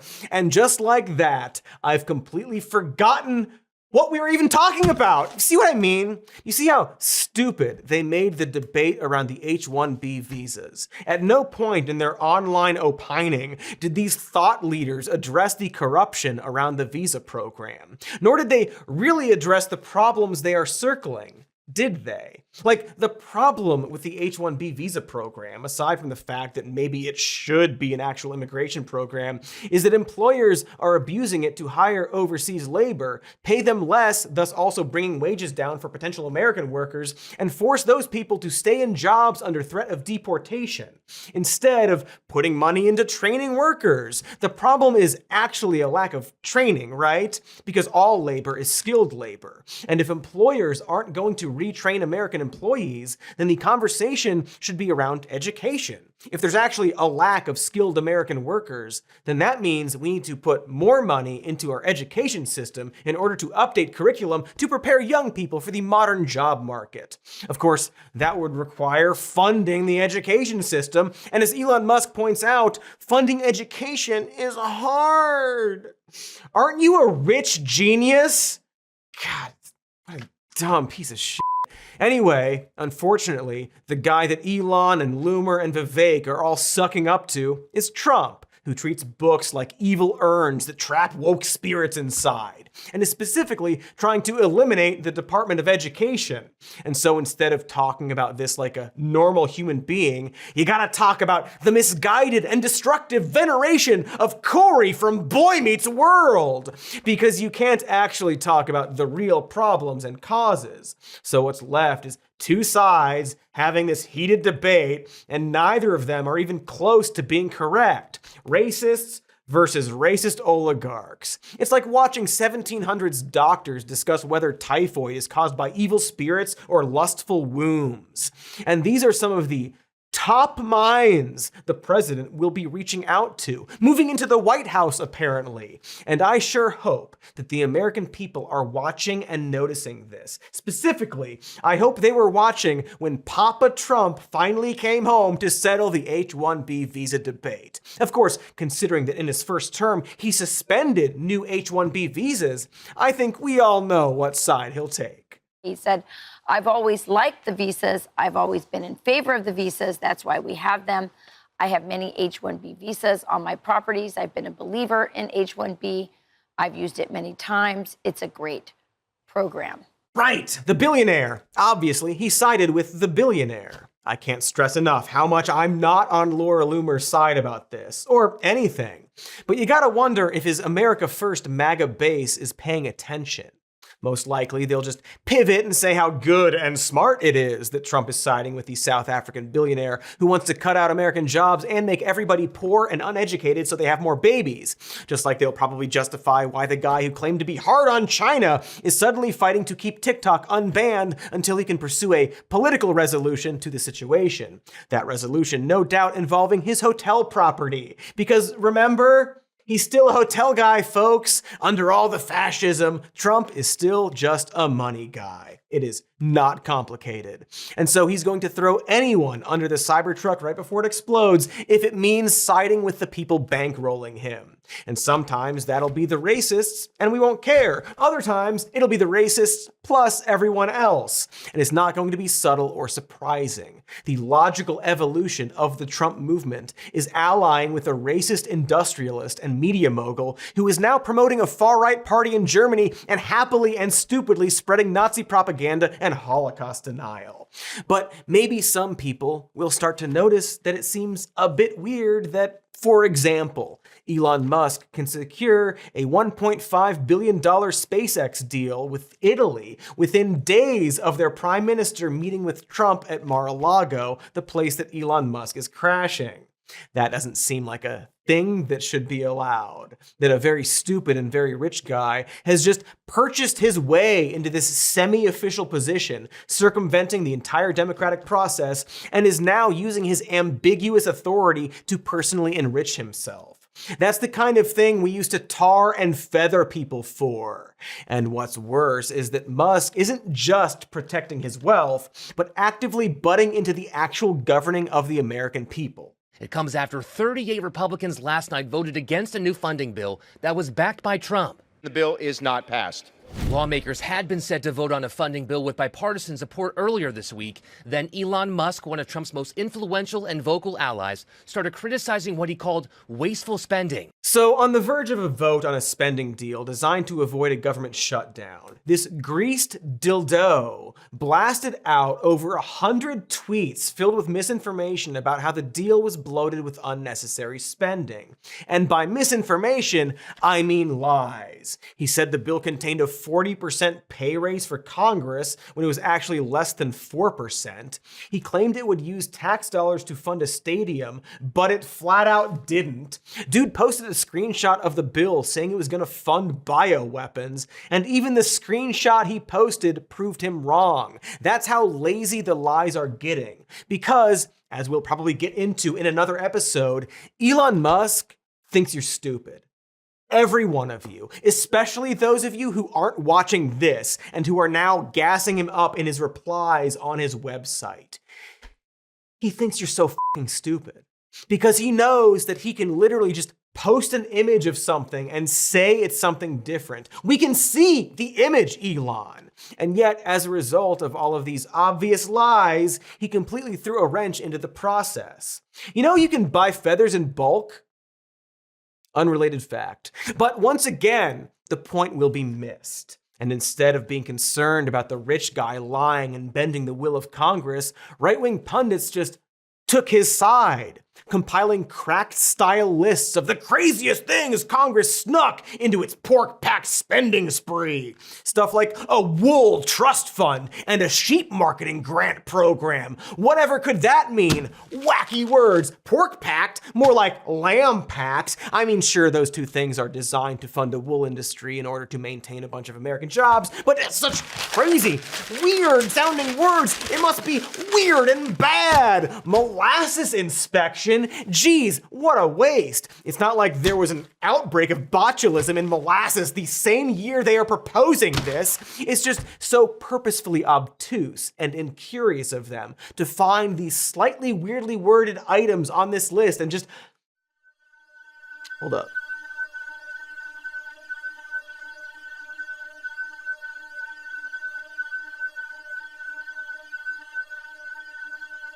Those rat finks!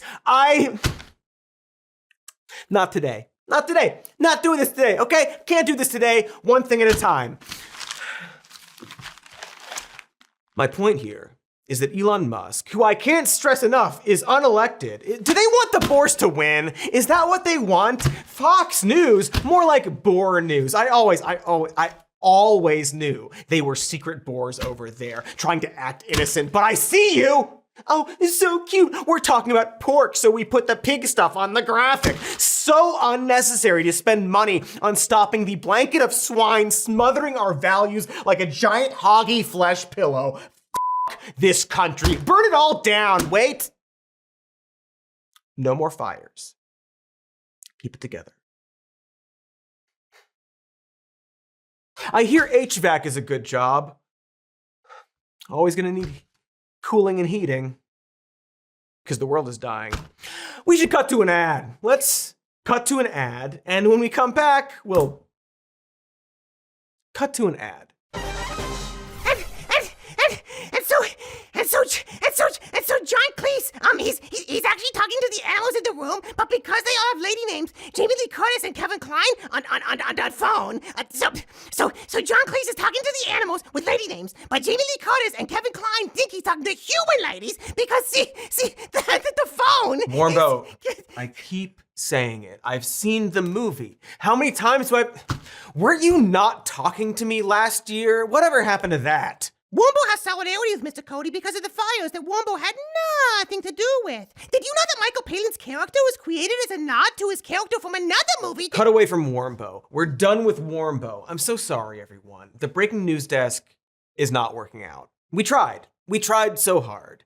And I guess we'll just keep trying. Turns out you need good grades for trade school. So I'm just gonna be here still. And that's great. I love it. So before the break, we talked about how, despite numerous disasters, the top generals of the GOP have been vying for power under Trump while he putters about how woke fish are causing fires. No one seems to be learning or growing or addressing actual problems. Meanwhile, the Democrats have been mostly patting themselves on the back about how peaceful their transfer of power has been as they hand the keys to Republicans and watch them immediately chuck those keys into a storm drain. We're not really talking about them this episode, but liberals have prevailed in showing America how superior they are at completely refusing to learn from mistakes. There was, of course, when Alexandria Ocasio-Cortez was pushed out of her bid to lead the Oversight Committee in favor of a 74-year-old dude that nobody has heard of or cares about. Because Lord forbid the Democrats put someone in a prominent position who is charismatic and young and good at messaging and reaching out to Trump voters. You gotta turn into the blaze, you see. Give Hillary that Medal of Freedom and call it a day. Get some more cutesy pal pics with the guy you said was a threat to democracy at Carter's funeral. It feels like so much symbolism. Like, I understand trying to get in Trump's line of sight to mitigate all the fascist shit he wants to do, but it's striking how quickly we've gone from we must stop Trump at all costs all the way to actually fascism is a bit of a strong word. I never believed that it was about fascism. And for me, that made it difficult for Kamala Harris said that he was a fascist. Yeah, well, it's like that's her prerogative. I mean, but it's not a word that I would use. Yeah, we know that's not a word you would use, John. You absolutely flaccid man, you. You tremendous disappointment. Also, you have used that word. And hey, John, not wanting Trump to succeed doesn't mean you hate America or that you don't want America to succeed. It just means that you think the things Donald Trump wants to do are bad and that you don't want him to succeed at doing those things. But now is the era of capitulation and pretending to miss the point.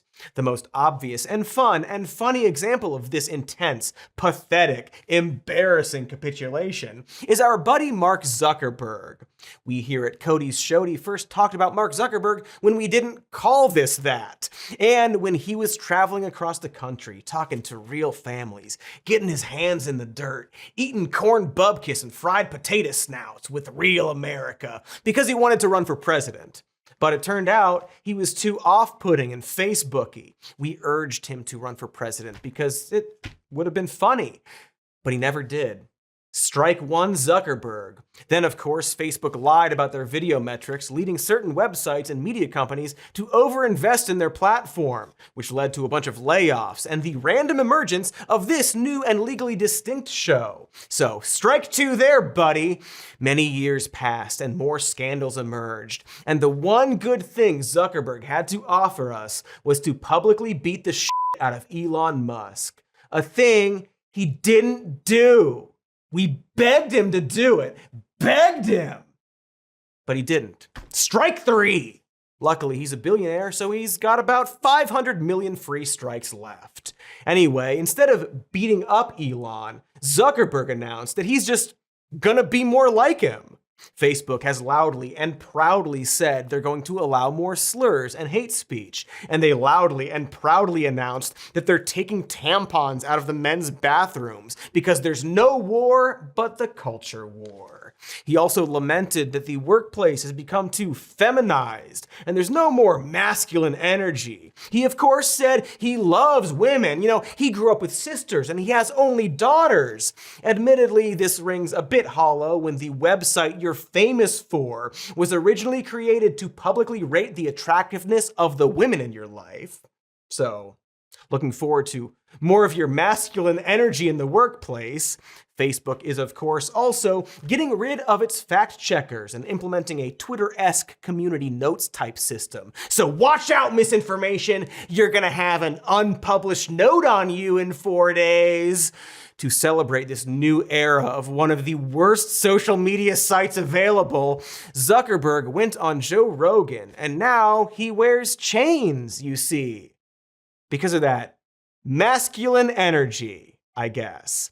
Shortly after Donald Trump threatened to imprison him, Zuckerberg went on Rogan to complain about how Democrats are mean to him. He pretended to not know why he receives criticism, to the point that he brought up the CFPB and said he didn't even know what it stands for and just referred to it as an organization that Elizabeth Warren started because he knows culturally that's all he has to do to get Joe Rogan to think it's bad. The tough thing with politics is that there's like, well, when you say who someone's coming after you, are you referring to kind of the government and investigations and all that? I mean, so the issue is that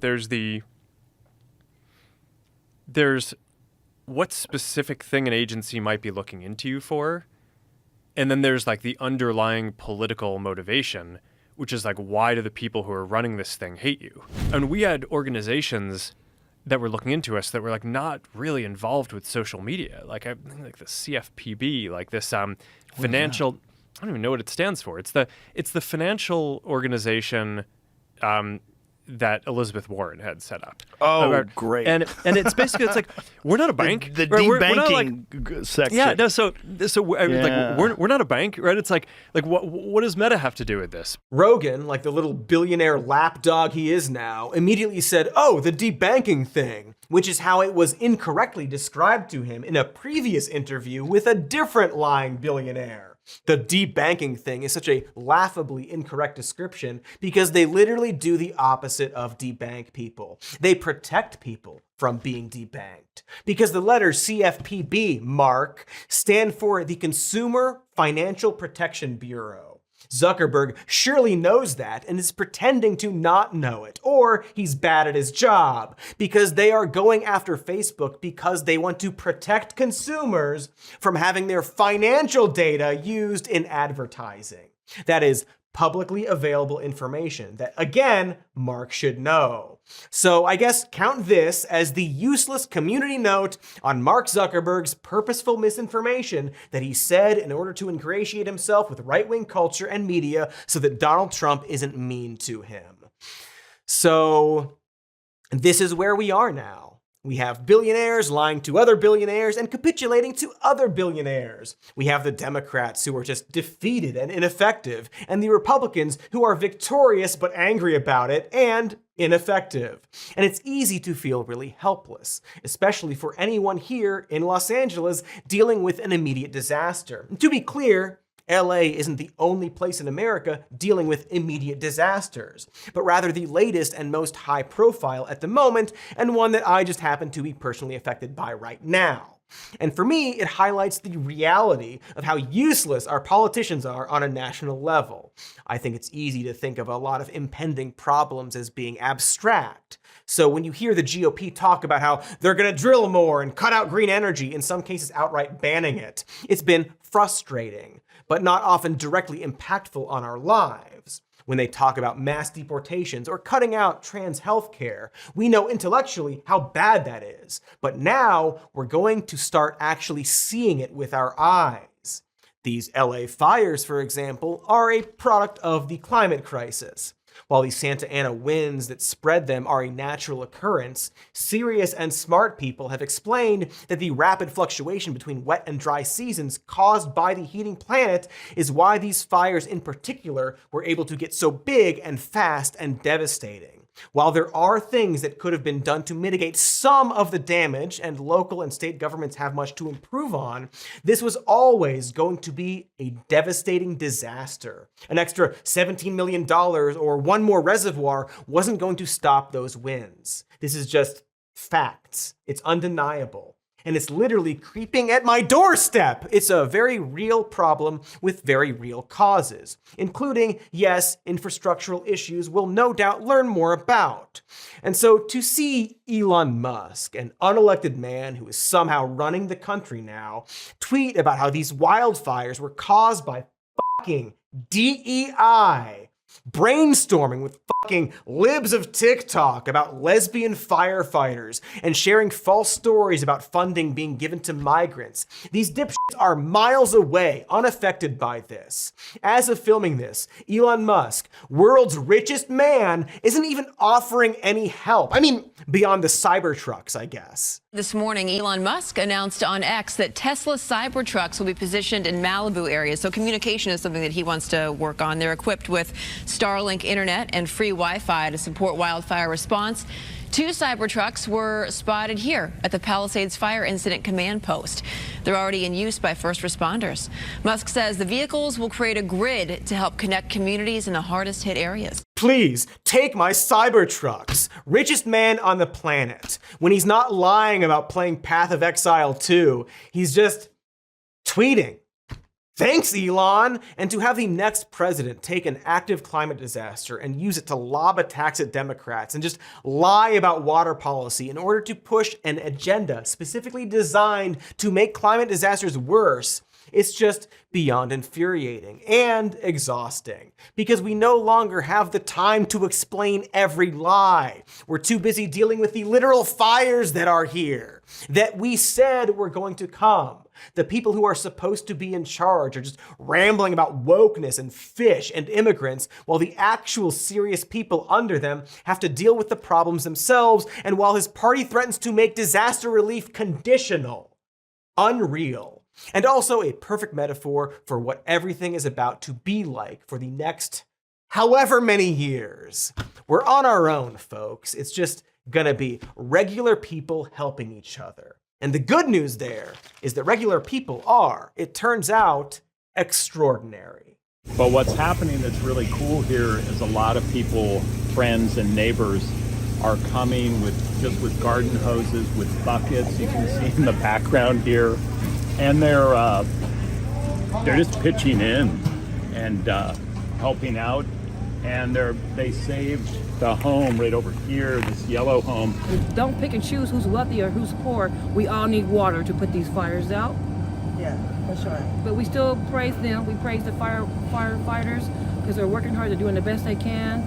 And they're coming from other cities that I never heard of coming over here. So I know it's generally a bummer when the good news is that people are coming together to mitigate a lack of government care, but this isn't the case. At least not when it comes to the actual work needed right now. Firefighters are coming from all over the country, including other countries that we apparently want to invade now. Everyone is helping out regardless of background. Rich celebrities are donating their money. Immigrants and locals are donating their time and effort. Even the CrossFit community, which I guess is a thing, is stepping up. Some TikTok star I never heard of has created a giant donation site over at the Rose Bowl. Communities and businesses just opening up to anyone. Whitney Cummings is out saving horses, which is good because it keeps her off the internet, and maybe she'll stop getting texts from people saying people are putting gasoline in the sewers like Batman villains. There are so many ways to help out or be helped right now, which I'm sure we will post in the comments. It's going to be very tiring, but as long as the people in charge are refusing to help or learn in any way, we will have to do it ourselves. And in learning how to help ourselves, we'll grow stronger together. Because when a fire starts to burn, there's a lesson you must learn. Something, then you'll see. You'll avoid catastrophe. Doe.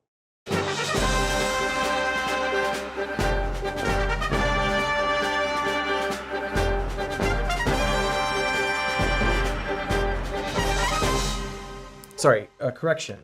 Annoyed grunt. You'll avoid catastrophe. Annoyed grunt.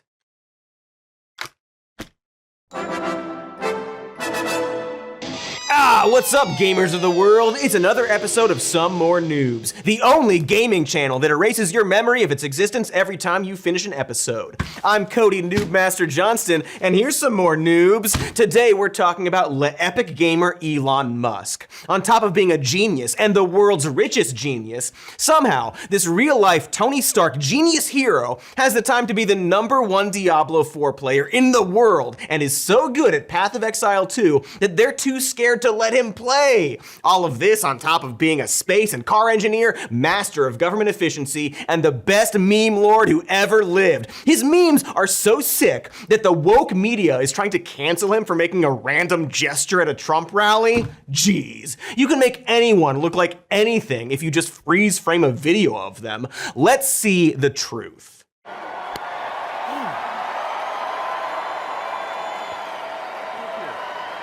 My heart goes out to you.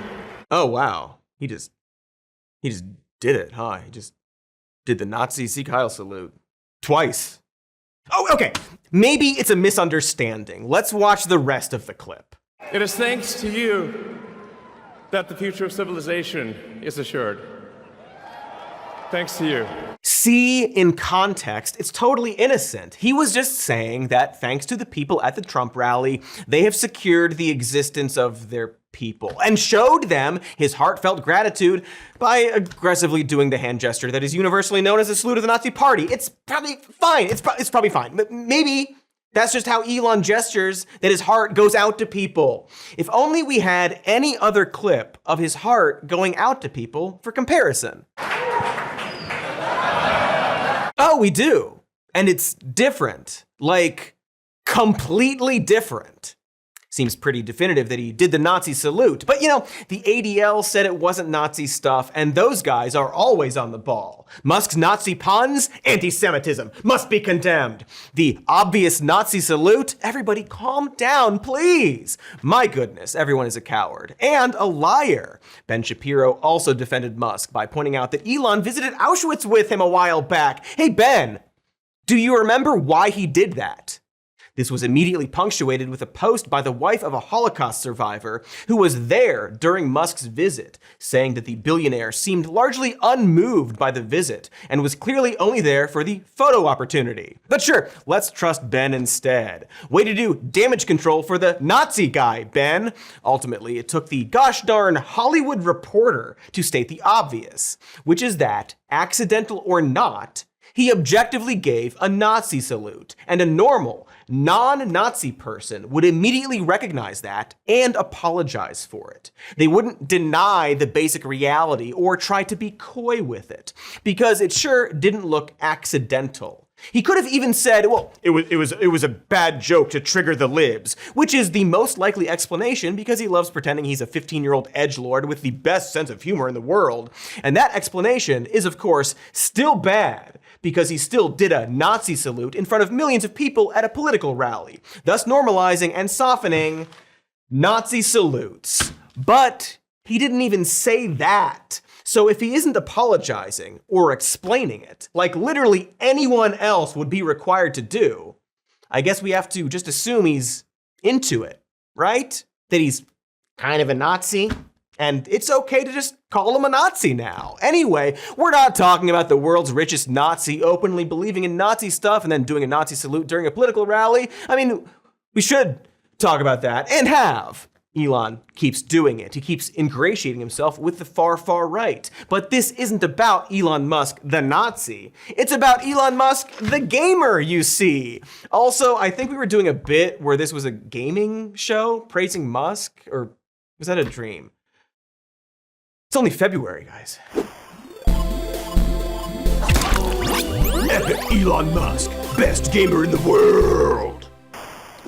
I know we're really whiplashing you around through irony, but I'm going to earnestly say something right here at the top of this.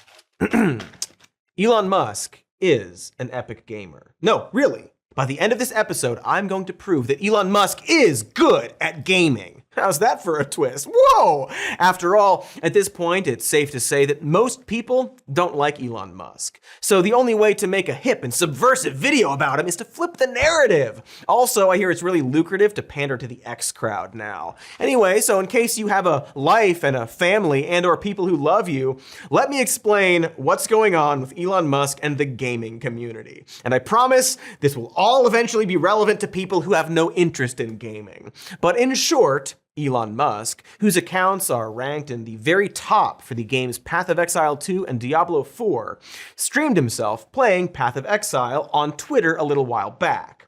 During that stream, he very confidently navigated and explained this game, which has more than 500,000 players as of recording this, and in doing so, made it very clear that he had absolutely no idea how to play it, a game that he was claiming to be a top player of. He was really, really bad at it, and people noticed. What about the maps in the inventory, bro? Wait, what? What? What about the maps in his inventory? He's trying to click. It's grayed out. He's not played this before, has he? Bro, he's not played this game before, has he? That's YouTuber Quinn69TV, one of many who pointed out that Elon was making rookie mistakes, such as frustratingly clicking unavailable areas of the map and not using keyboard shortcuts, and referring to top-tier weapons that he would have had to acquire himself as not very good because the level requirement to use the weapon, not the weapon level itself, was lower than his character's level. And I know it sounds very silly, which it is, but it's also very basic stuff even a casual gamer should understand. There's a bunch of other stuff I don't want to explain. Go watch his video about it. One of the many things they point out is that being ranked at the very top of a game like this is a full-time job. You have to be playing all the time, meaning that Elon would have to be doing this exclusively. On top of this, his game menu was conspicuously labeled in the third person with a folder called Elon's Map, implying that someone else had prepped the game for him. Again, not gonna get into the details because, like Elon, I don't really know much about Path of Exile 2.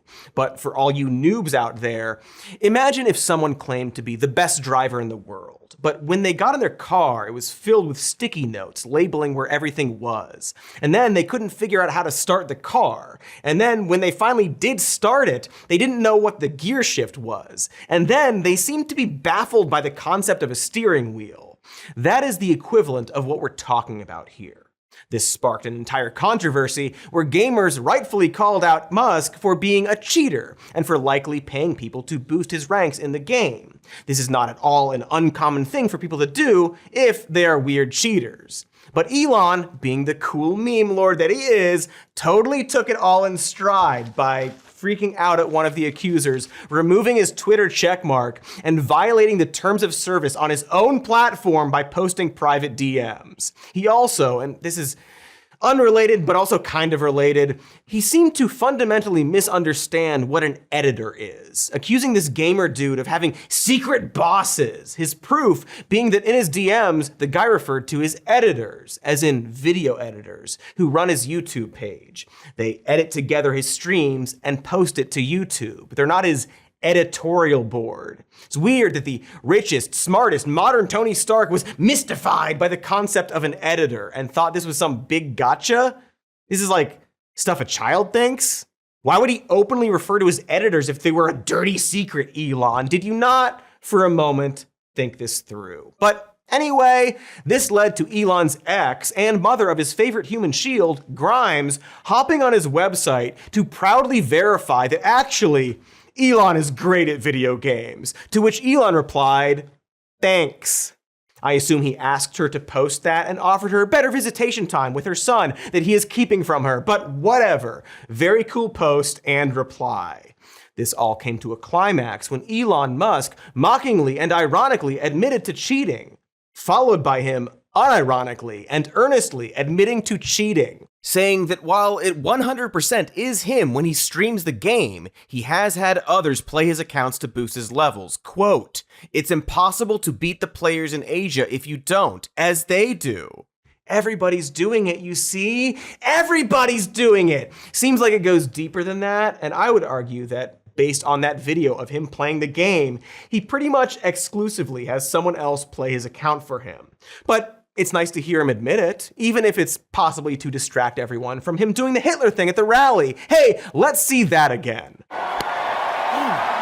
God, he can't even be a Nazi without looking like a dweeb. Which makes sense, Nazis are dweebs. Anyway, the point here isn't that Elon Musk lied about this game. Or rather, that's not the main point. Well, it kind of is. It's one of several main points, is my point. And another main point is just how sad this is. It's something we've talked about on the show before, but Elon Musk is the most desperately uncool man who ever lived. He is the world's richest person, has everything he ever could want, and yet is constantly seeking the things he can't get: approval and likability. You know, I very much dislike Mark Zuckerberg and Jeff Bezos, but at least I don't have to constantly see them.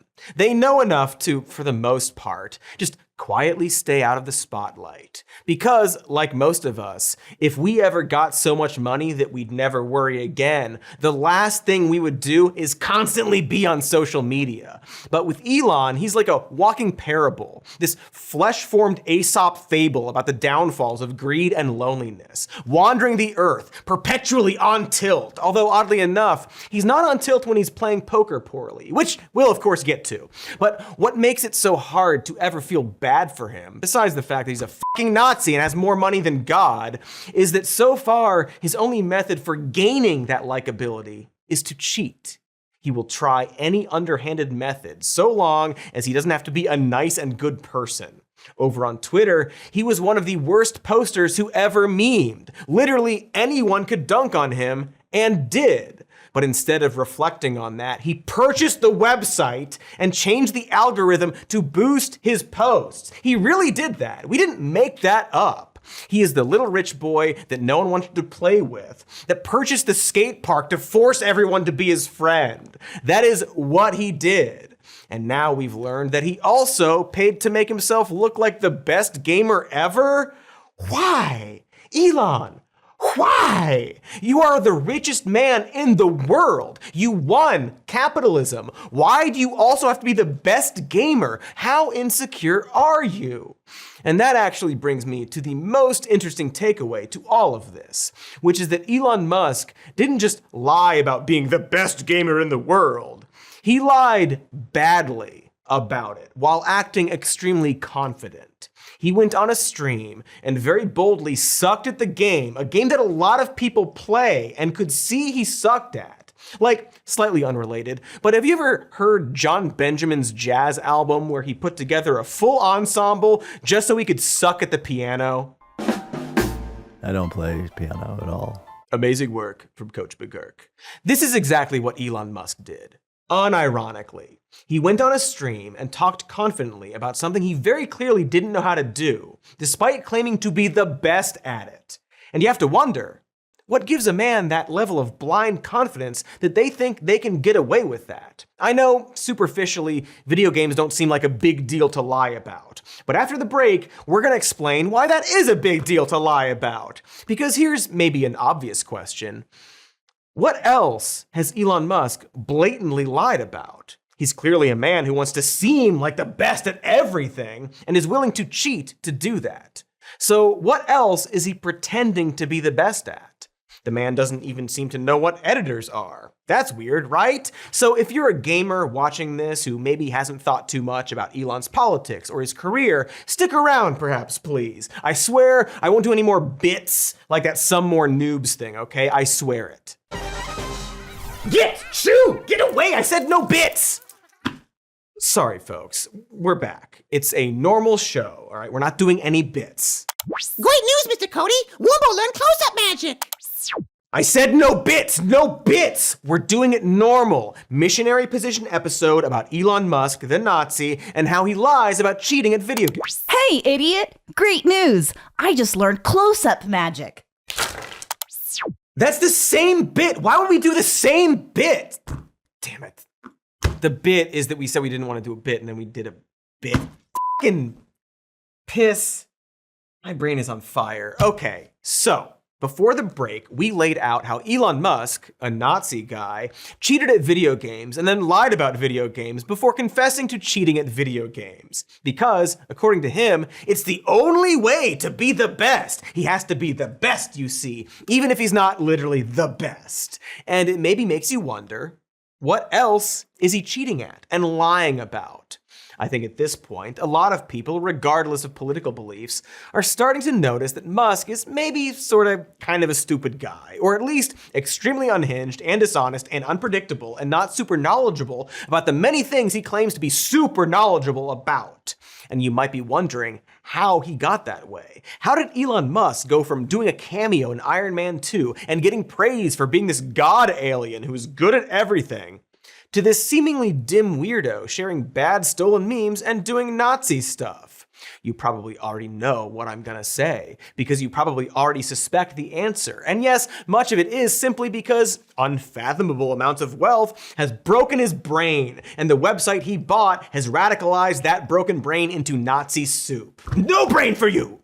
But generally, perhaps when someone says that they are this amazing genius who's really good at a lot of vastly different things, they are, most likely, just a liar, and a weird liar at that, because over time, most people will notice that you're not actually good at those things. We all probably had a friend like this, right? The kid at school who said his dad is a professional ninja, or the guy at the bar who can totally do 500 pull-ups. The big difference is that Elon Musk, A, is an adult, and B, has been, up until now, claiming to be really good at stuff that most people don't have the knowledge to call him out on.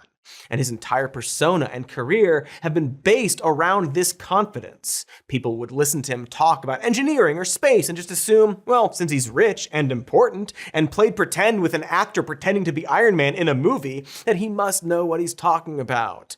But over time, he's drifted more and more into common knowledge or areas of other people's expertise. For example, here he is talking about Roman history as it relates to birth rates. Rome fell because the Romans stopped making Romans. That's actually the fundamental issue. And there were other things. There was they had quite a series of malaria epidemics and plagues and whatnot. But they had those before. It's just that the birth rate was far lower than the death rate. Seems correct. I mean, I don't know much about ancient Rome besides what I learned playing Assassin's Creed, but that sounds like it could be true. Good game. Not as good as the one where you fistfight the Pope, but still. Except, here's the thing. There are people who do know about ancient Rome. For example, Mike Duncan, a historian and podcaster, who pointed out that Elon Musk had no idea what he was talking about. Musk is referring to birth rate concerns that were recorded around 18 BC. Followed by several hundred years of prosperity before the decline of Rome, which is credited to a lot of stuff, but not a declining birth rate. Because again, the low birth rate preceded, as Duncan pointed out, 2 centuries of Rome's golden era. But okay, so the guy was wrong about Rome in order to push his existential fear of lowering birth rates. We are all guilty of occasionally declaring stuff that turns out to be wrong. As they say, to err is humid. It's a weird saying, to err is humid, but that's definitely what they say. It's almost as weird as that other popular saying, the air is human. It's a weird phrase. Language is fun, but it's not necessarily even a hit against Musk that he thought COVID wasn't going to be a big thing. I mean, it was obvious how wrong no new cases by April was, even at the time, but whatever. Oops. Oh well. But what is weird isn't that he was wrong, but that he never reflected on being wrong and continued to say very wrong stuff with a lot of confidence throughout the pandemic, all so he could keep his factory open and give his workers COVID. You'd think that at some point he'd say, well, I'm not a doctor and I was really dramatically, laughably wrong about this, so maybe I should sit this one out. But he didn't. Because here's some news. When you're actually a smart person, you also have humility and the wisdom to listen to other experts. Smart people admit when they are wrong. Stupid, insecure people don't. And not just I disagree with your opinion, sir, but wrong about a very straightforward claim. A very verifiable, straightforward claim. And in fact, Elon Musk was so confidently wrong about COVID and so unwilling to be wrong that he apparently bet $1 million on it. That's according to podcaster and former friend of Musk, Sam Harris, who Elon bet $1 million that COVID would fizzle out by April of 2020. Elon was overwhelmingly, comically wrong. And instead of owning up to it, he ghosted Harris and then began to publicly insult him and proudly lie about him on Twitter a bunch. To repeat that, instead of admitting he was wrong about something he was objectively, drastically wrong about, Elon Musk destroyed a relationship. Because it's important to note here that it's not just that Elon Musk is wrong a lot, but he's also incapable of admitting it or of changing his mind. There's always an excuse he will give, and it's always the most obvious and transparent version of that excuse. Remember when he said he was trained in judo, Kyokushin, parentheses, full contact, and no rules street fighting?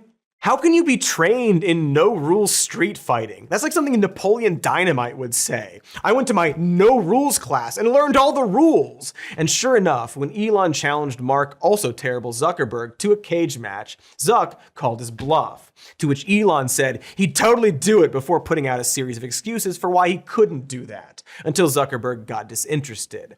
That's just so obviously a dude who can't actually fight, which is fine, pretended he could for some reason, and then backed away when called out on it. This is child stuff, baby behavior. But okay, in his defense, maybe he's just a little cocky, you know? But there's no denying that he is an engineering genius. Oh my God.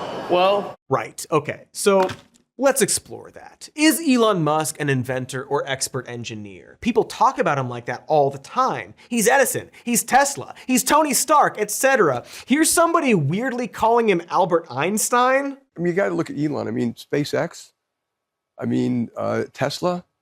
You know, Neuralink. The guy is our Einstein. You know how Albert Einstein's contributions to the world are like his companies? What does he think Einstein did? What does he think Elon does? What physics-changing equation do we associate with Elon Musk? What are Einstein's companies? What nonsense? What absolute nonsense? But maybe accurate nonsense? Maybe he is a brilliant inventor and expert engineer. Except, first of all, he doesn't really have the academic background for that. Musk has a dual bachelor's degree in economics and physics. He was, by all accounts, a very good but not exceptional student, and that's fine. Whatever. But none of that really relates to engineering. In terms of inventing, you can find about 10 patents that have his name on them. 4 of them are Tesla design patents, as in the shape of a door or charging port.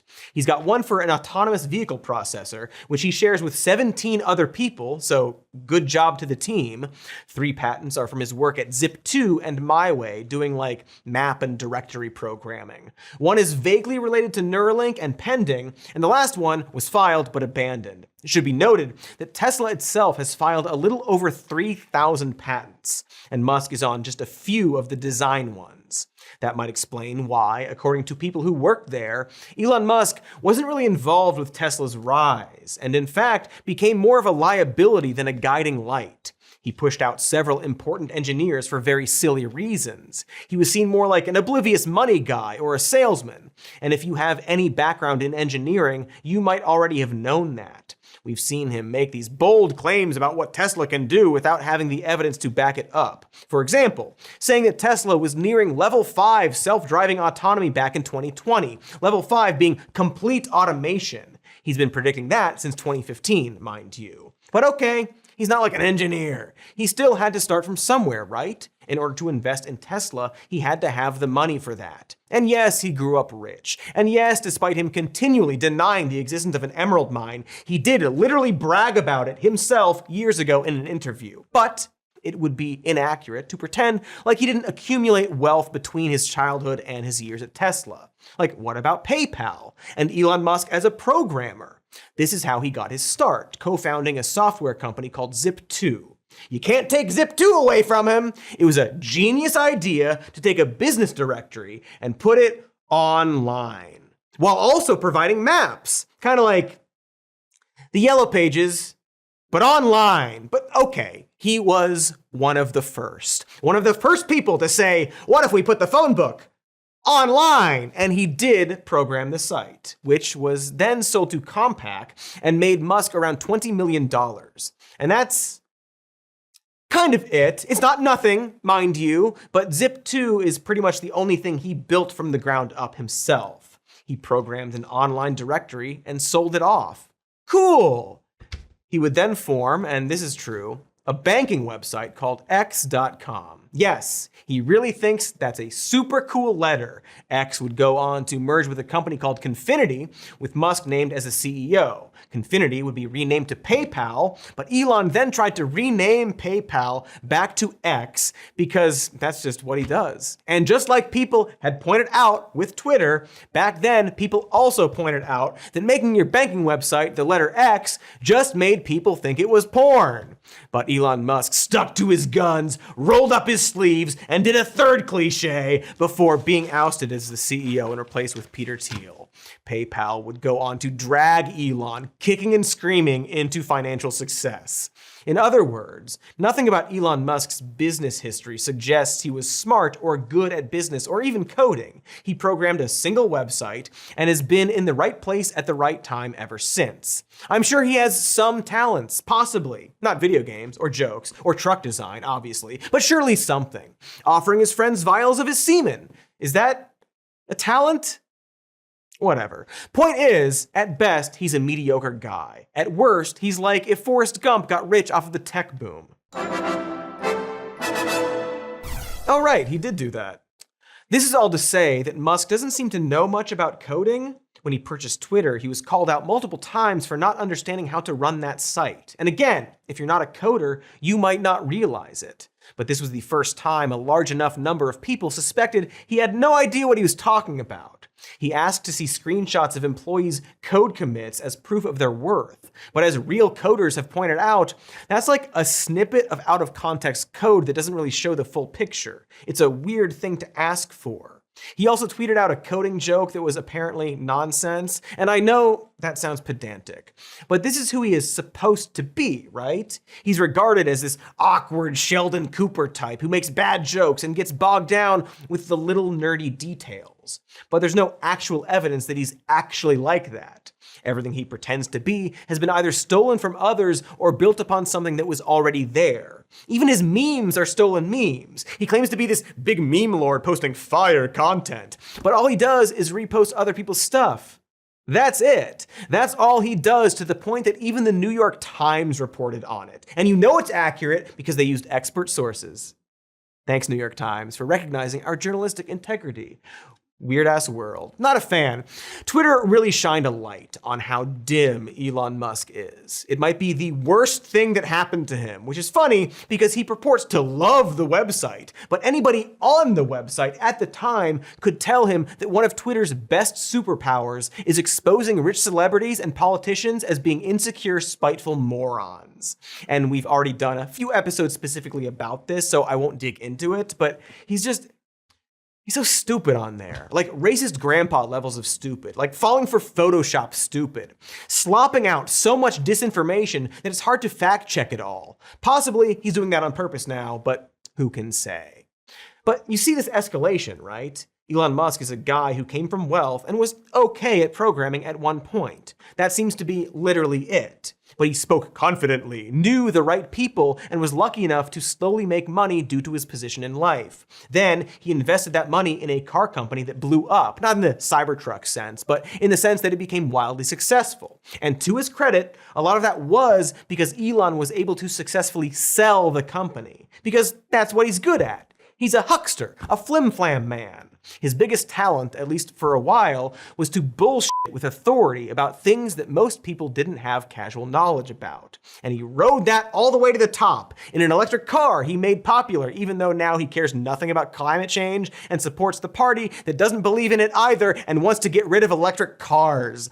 Before anyone realized he was an idiot, Elon used his money to create SpaceX, a company that he doesn't run, much like he didn't run Tesla. And just like Tesla, his entire asset is to blurt out empty promises about how they'll totally go to Mars really soon. Totally going. Hey Elon, it's 2025. Where's the Mars colony? Because of course, Elon, Mars guy, also doesn't understand space. He has a child's understanding of it. He once tweeted that the car he launched is orbiting Mars. No, it isn't. As a Harvard professor had to explain, it's orbiting the sun, Elon. Is that another pedantic nerd explanation? It sure is, but again, that's what actual science people do. That's what he's supposed to be. Science people are curious about science and love to explain science, sometimes to everyone's exasperation. Elon has no curiosity about anything. He called colonizing the moon a distraction. Really? Not interested in the moon? Bored with the moon? Musk actively dulls the possibility of people being interested in science, and not just by his general attacks on the scientific community or how he hitched his ride to the party of anti-intellectualism. A while back, there was a flurry of posts on X about his Department of Government Efficiency and all the wasteful spending that it will cut. But most of it was people posting about how the government wastes all this money on things like the sex lives of beetles. And like, yeah, we all know John and Paul jerked off together that one time. We don't need to do studies about that. But as others also pointed out, studying things like beetle mating habits helps us with agriculture. They help us discover new medicines. It's actually really interesting, and somebody who likes science and wants people to be educated might want to promote things like that. Here's some person posting about how the government wastes millions of dollars on anal footprint toilets. And here's Elon replying like, wow, oh my goodness. Except as his terrible website's community notes clearly points out, it's actually technology to detect UTIs and potentially cancer. And the $6.9 million was spent on other cancer detection projects as well, not just the toilet. That's interesting and cool and maybe even good. Even if you don't want the government to spend money on that, to pretend like it's this wasteful spending on butt fingerprints instead of the actual thing that it is dishonest and really kind of pathetic coming from somebody who pretends to care about science and humanity. It is deeply incurious, and he wants you to be incurious as well. He wants you dull and uneducated, and we will get into why a little later. But yes, Elon's mediocre rise just kept escalating to a comical degree, and he's now in charge of this semi-official department created to cut government spending, even ignoring the butt toilet stuff. Do you trust him to do that? Do you really trust him to run DOGE? He named it DOGE. Also, really, when you think about it, all toilets are butt toilets. But ask yourself, what in Elon Musk's background qualifies him for a governmental position? And what about this richest man on the planet who's benefited from government subsidies and has many government contracts makes him trustworthy in this new role? Back when the House tried to pass a spending plan, Musk tweeted out a series of straight-up lies about what that plan involved. And just like how gamers called him out, just like how programmers called him out, just like how engineers and history experts called him out, political scientists are now calling him out for not knowing what he's doing. Perhaps we should listen to them. Musk, predictably, has already reduced his original prediction of cutting $2 trillion in spending to $1 trillion. Because ultimately, he's just a guy who cheats and lies about it. Everything we learned about Elon Musk as a gamer is how Elon Musk has always operated. His entire career was built by paying other talented people to do the actual work and then taking the credit for it. His only talent being the money that affords him failure. He can afford to buy Twitter and run it into the ground. He can afford to fire his most talented employees. He can afford to be as stupid as he wants. There's actually a really apt metaphor gifted to us by Elon himself in one of Elon Musk's biographies where he plays a game of poker. I will just quote it. Although Musk was not a card player, he pulled up to the table. There were all these nerds and sharpsters who were good at memorizing cards and calculating odds. Elon just proceeded to go all in on every hand and lose. Then he would buy more chips and double down. Eventually, after losing many hands, he went all in and won. Then he said, "Right, fine, I'm done." Unquote. The book treats this story as a testament to Elon's business genius. But that's just describing really bad poker. If you play poker, you probably realize that. If you don't play poker, you probably also realize that. Based on that story, he was not only insufferable to play with, but absolutely lost more money than he won. Like, all the other players have to do there is be really conservative pre-flop, knowing that this one dipshit is going to go all in every time. Then you just wait until you have good hole cards and you call him. It'll be boring, but for a professional player, that's a godsend, not a genius tactic. That is noob shit. That's the story of a dumb guy. Was that even fun for him? That doesn't even sound fun for him. But he just was so rich that he could afford to do that and pretend he won with a brilliant tactic. And that's just the perfect metaphor. Poker is a game of social skill and calculation and patience. That's why there are people who are good at it. But Elon just bulldozed it, using his wealth, won a single hand, and walked away, no doubt thinking that he had mastered it. It is Dunning-Kruger shit. The same way Elon once claimed that chess was too simple of a game for his beautiful mind. Apparently, the only acceptable markers of a good game that requires skill is a tech tree and fog of war. He really loves fog of war. He's tweeted about it several other times. Fog of war being maybe the funniest thing you could ask for in chess specifically. Like, part of the point of chess is that you can each see all the pieces on the board. It's a game of strategy, Elon. And what's incredible, the people telling this poker story also act like he did something brilliant. But for the most part, he just says stuff. He constantly shares with blind confidence his views about multiplanetary travel, immigration, the media, freaking Blade Runner, Italian politics, German politics, American politics, and people just assume he's right because he's a rich genius after all, right? Certainly a rich genius wouldn't be a fucking buffoon. See how it's this self-fulfilling prophecy? But the secret was, and always was, that he's rich. That's it. That's the magic. He's just a rich guy who bought his status, from poker to Tesla to Path of Exile 2. Because again, according to Musk, it's impossible to beat the players in Asia if you don't. He has to be the best, even if it's not actually the best. My goodness. Heavens to Betsy even. We need to take a break. But after that break, we will finally explain to you how, despite everything I just said, Elon Musk is actually a really good gamer after all. Cliffhanger! You have to stick around now. That's just the law. To be continued. I mean, we're back in junk and stuff and crap. And speaking of crap, Elon Musk. We talked about how Musk has spent a lifetime failing upward while pretending to be some kind of genius about everything. And it's rather amazing that he's gotten by on it for so long. For the most part, he did this by compartmentalizing his bullshitting into niche areas that the general public wasn't able to call him out on. But lately, he has drifted into mainstream things like gaming, where people are starting to realize he actually sucks and lies. Also, he's a Nazi. Or he's just being autistic, apparently. Sweet. Holy balls! Multiple people have used this excuse for him, as if being autistic makes you do Nazi salutes, not once, but twice. I think this is part of how Musk has gone so long being regarded as a genius. He's talked about growing up with Asperger's syndrome, and is, without a doubt, an awkward guy. I think people looked at his behavior and sort of assumed it also meant he was a genius. I don't know if you've seen the movie Being There. I'm guessing you haven't because you're young and spry and don't think about your impending death every night. But it's basically that movie. A very simple man with a nice suit and a white complexion goes from wandering the streets to possibly becoming the next president. Spoilers!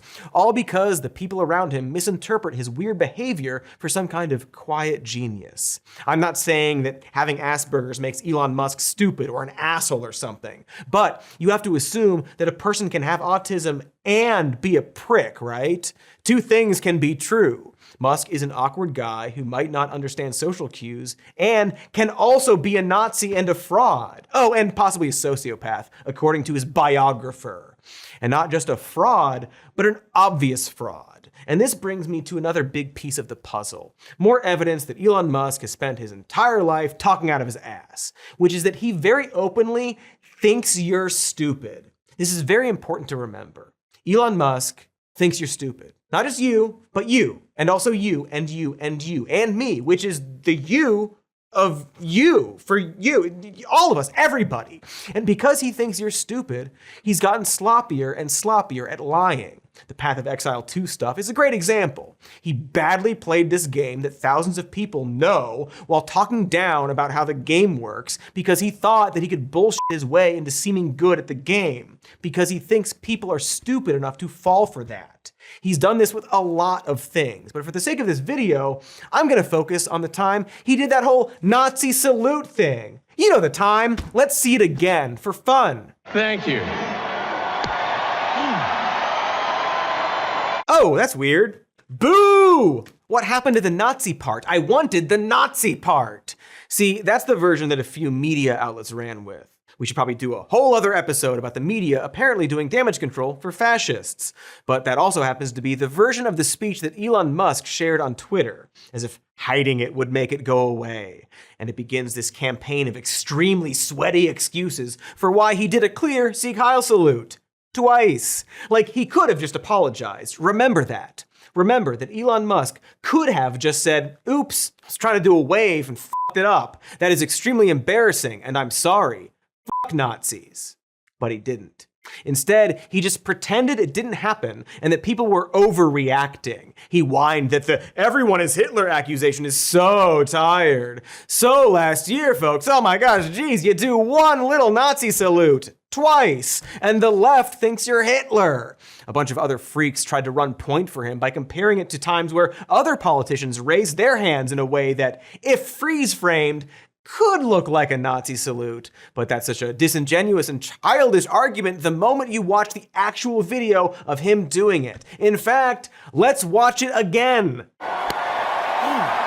Nazi salute. He did a Nazi salute twice, and made a little grunt with it. I think a lot of people look at that and say, well, he can't possibly have meant to do that. It's easy to give him the benefit of the doubt, based solely on the fact that, even if he was a Nazi, surely he'd be smart enough not to do the fucking salute during the inaugural rally of a right-wing demagogue.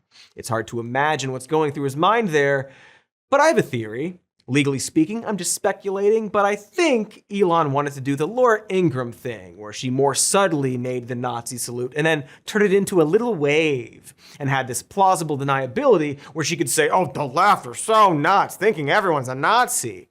The idea here is to devalue the accusation of someone being a Nazi. Perhaps so when someone is actually being a Nazi, no one listens. Like how they did that with the OK symbol. Elon, who thinks he is like this masterful troll, apparently. Like in the wake of the Nazi salute thing, he literally tweeted how he's a troll. I think that's what he wanted to do, but he fucked it up. Fun fact about that troll face meme, the image came from a webcomic that was actually pointing out how trolls think they are really clever and funny, but are actually obvious losers. Pretty fitting. And so I think Elon meant to do the salute with a lot more subtlety and ended up screwing that up and making it super overt.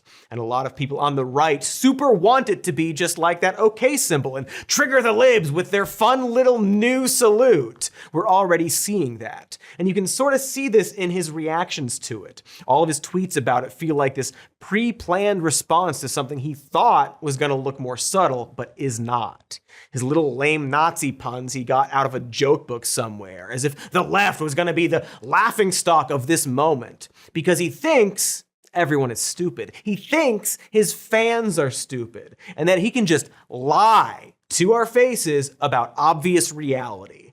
But here's the super depressing thing. So far, he's been right. God bless all of you for what you're doing. Please keep doing it. I hope that I can encourage you, and my heart goes out to you. God bless. Oh yeah, big claps for the literal Nazi salute. That's Father Calvin Robinson, a man who claims to be a man of God, doing the Elon at a pro-life summit. It seems that, apparently in some circles, the right is actually going to try and adopt this as their new OK symbol, but it's just a fucking Nazi salute. Like, are they all gonna start posting swastikas too? Ironically rounding up people into camps after that? There is no gray area here. I just don't know how to convey this. If you want a secret hand gesture to signal that you want to do certain things, and you land on the literal Nazi salute, maybe the things you want to do are really evil. Already, one person has lost their job for trying to follow along with Elon's little meme, because that's what's supposed to happen when you do that. You get fired or ejected from your surroundings, or, punched. And yet, amazingly, this hasn't happened to Musk. Amazingly, people are debating whether he did the obvious thing. The news is covering for him, and now others are giving the salute and helping him normalize it. And so Elon Musk, a very stupid man and obvious liar who believes we are all stupider than him, has been given no reason not to believe that. He spent his entire career overselling his abilities while leaning on the talented people under him and taking the credit, and became literally the richest man in the world doing that.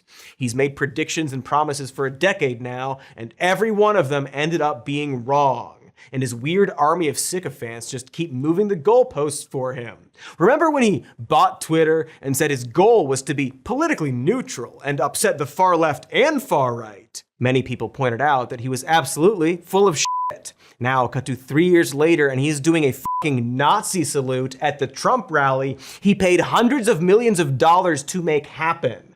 Are we really going to keep doing this? Yes, obviously, unfortunately. But now he has the president's ear and has been allowed to purchase one of the largest media and communication platforms we have, because it's not just that he thinks we're stupid, but is aspiring to make us stupider, to attack our means of communication and fact-checking. He's now trying to claim Wikipedia as some kind of woke propaganda machine for literally just saying a true thing. Seriously, look at that tweet. Is anything Wikipedia saying there false? People did indeed compare his gesture to a Nazi salute, and he denied it. That's just reality. But you can already see the dominoes falling, right? He's pushing to defund Wikipedia, and he's teasing the idea that Wikipedia can be bought. He's clearly a man who wants to either destroy Wikipedia or purchase it. And honestly, I have no idea if that's possible. Like, it shouldn't be possible, but look where we are. And Elon Musk doesn't just want you stupider, but he also wants you poorer, and maybe even more religious. Let me explain. Musk has talked about birth rates more recently as the most dangerous threat to humanity. He won't shut up about it. It is an existential, species-ending issue to him that he doesn't really say anything about what should be done about it, which is weird. He doesn't offer a solution or talk about making raising kids more affordable or easier. Well, that's not true, I guess. He does offer robots, so you could just let his expensive robots raise your children for you, I guess. But even regarding immigration, he doesn't suggest that perhaps that could help increase birth rates, which it could. The one thing he does say is that stressful times raise birth rates. So basically, he's admitted that his goal is to make your life harder. He has been even more specific about this, more than once, like this. The more religious, the less educated, and the poorer, the higher the birth rate. Low on the religion, high on education, and high on income, that has the lowest birth rate by far. Yeah. So that's interesting. The only way he knows to increase birth rates is to make people poor and uneducated and more religious. The wealthiest man on the planet, getting richer every day, is really concerned about lowering birth rates and thinks that the only indicators for high birth rates are being poor, uneducated, and religious. And so then the richest man on the planet spends a paltry hundreds of millions of dollars to ensure that the election goes to the candidate and party that wants to get rid of the Department of Education and give even more tax cuts to the wealthy and corporations while cutting social programs and benefits and making things more expensive. A guy who wants to buy Wikipedia and probably put Grok in charge. There's no other explanation for his behavior, is there? His main concern is raising birth rates. He thinks the way to accomplish that is by making people uneducated and poor, and his actions result in people being poorer and less educated. Because Elon Musk wants you uneducated and poor, and ideally also religious, so bonus, the party he supports is also the party of evangelicals and the party of this guy's cult. Anyway, the point is, this guy fucking sucks. Just like that poker game, Elon has used his wealth to just shove himself into everyone's lives, ruin everybody's good time, and pat himself on the back while collecting bank. He's standing at the president's podium doing a fucking Nazi salute, and now everyone is debating whether or not he did the thing that he did on camera twice.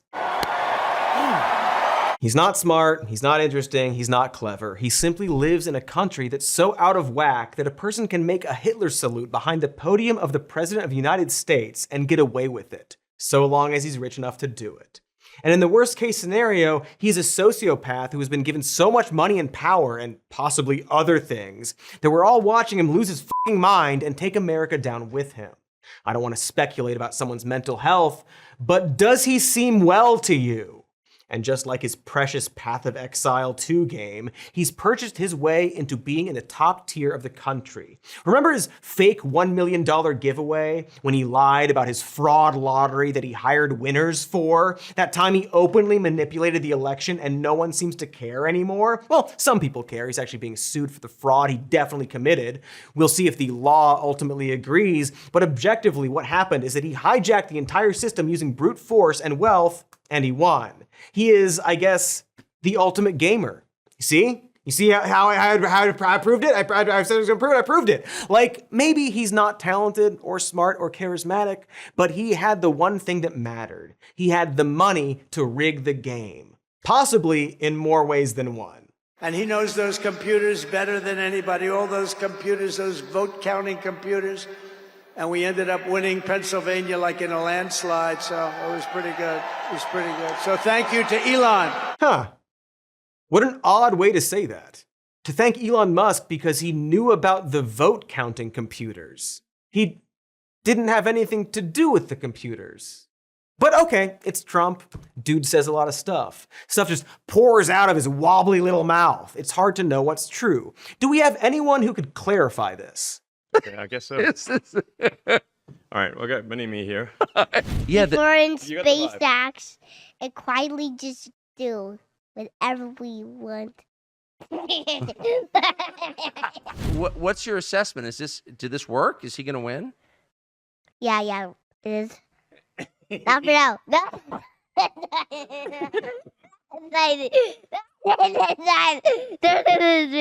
think it's done. You think it's done? Yeah. But not for now. Huh. I'm not fluent in child. I'm taking night classes, but did Elon's son just say, at SpaceX, we quietly do whatever we want?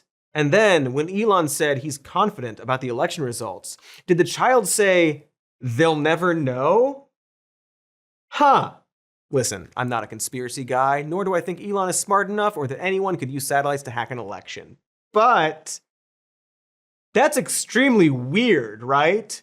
Equally weird that the version of this clip that Tucker Carlson posted abruptly cut all of that out. Should we help President Trump? Yeah. Well, you have. I mean, it looks. I started this. I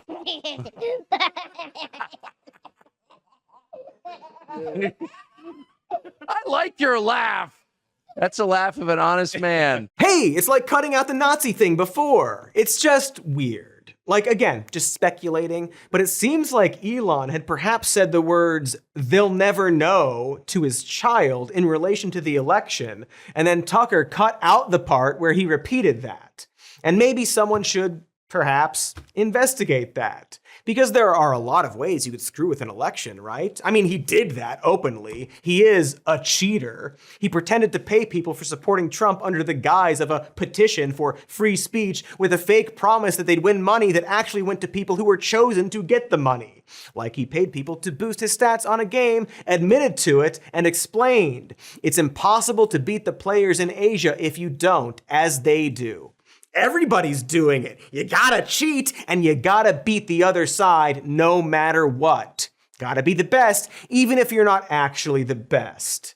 Elon Musk, the best gamer in the world. Anyway, this has been Some More Noobs, our gaming show, remember that? Now, as promised, it's time to erase your memory that this ever existed by summoning the blind idiot god Azathoth, as we do. Oh, I bet that's how Elon does it too. Or it's the money, I guess. Probably that. Okay, here goes.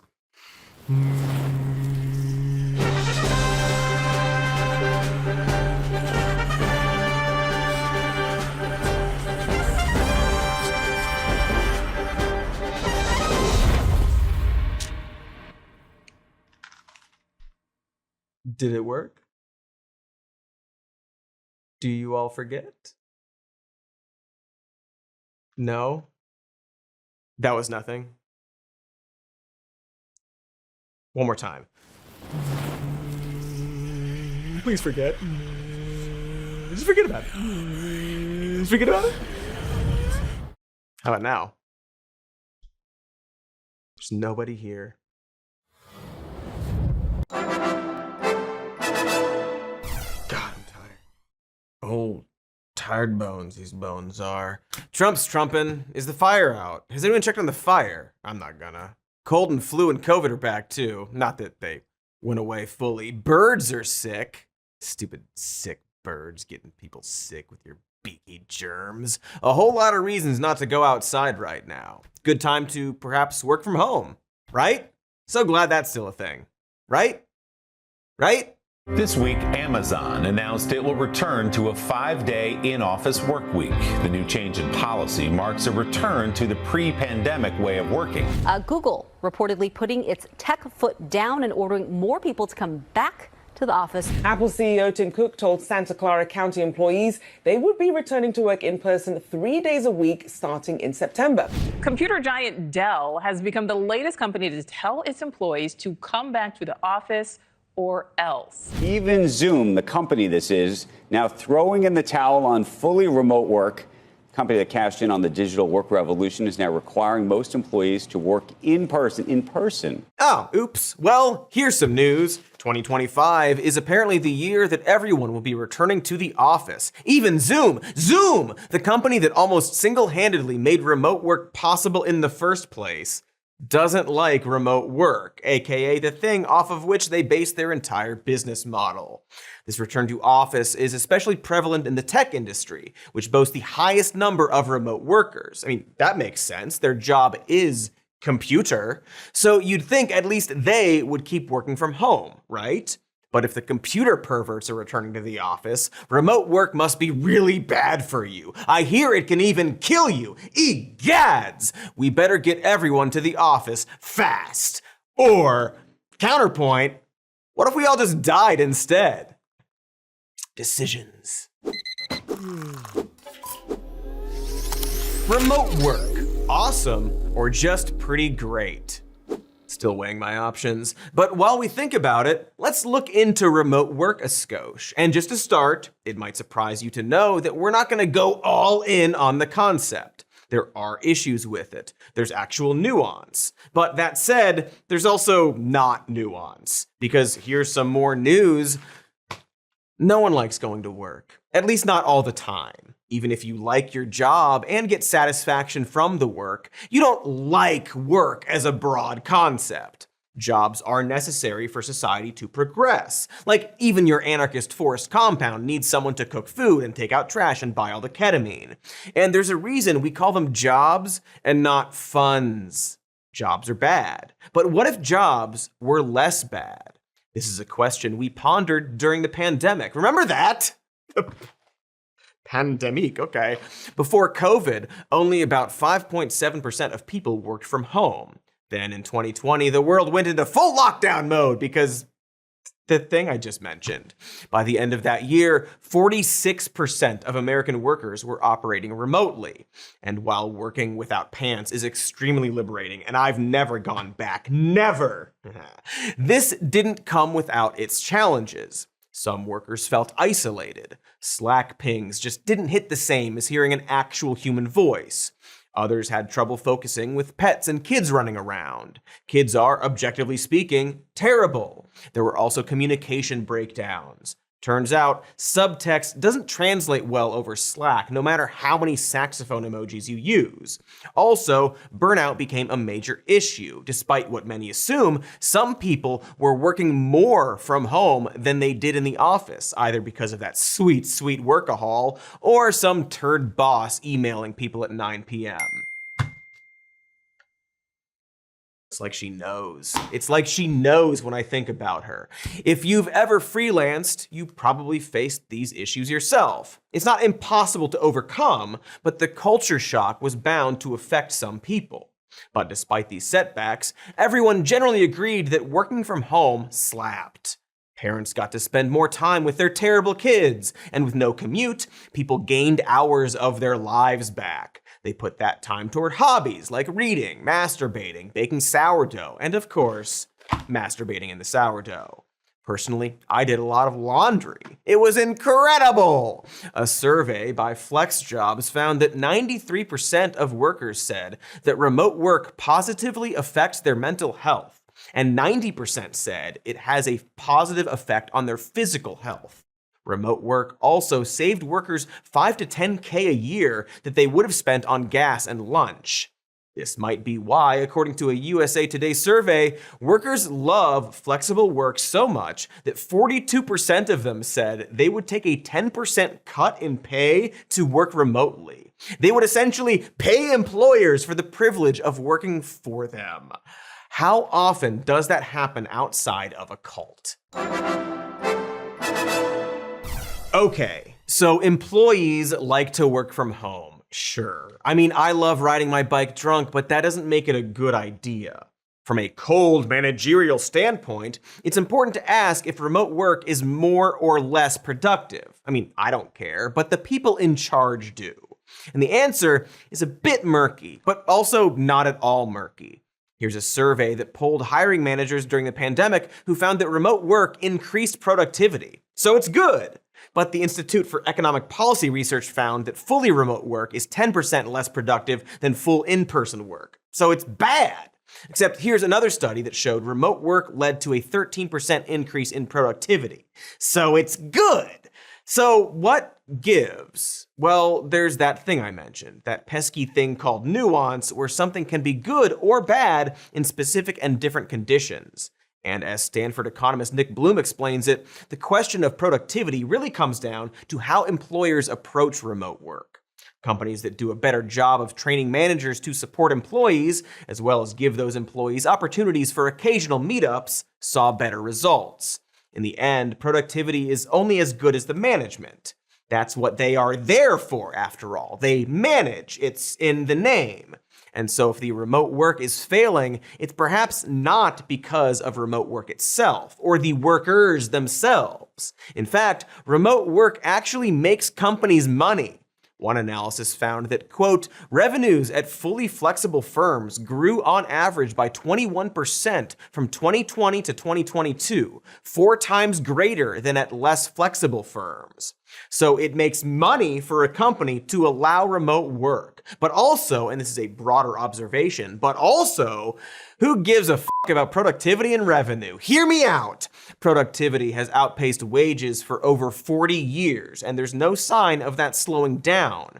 Even on a macro level, the US economy is experiencing its biggest productivity gains since the dot-com boom. Productivity is doing fine. It's never been better. In fact, perhaps we could use a little less of it. Not everything needs to grow exponentially, you know? Just ask, like, fish and grass and the sky if they are happy about all the productivity we're spewing into them. But again, if productivity has outpaced wages for over 40 years, maybe the wage part is what we should be focusing on right now. This is all to say that overall, working from home is a win-win.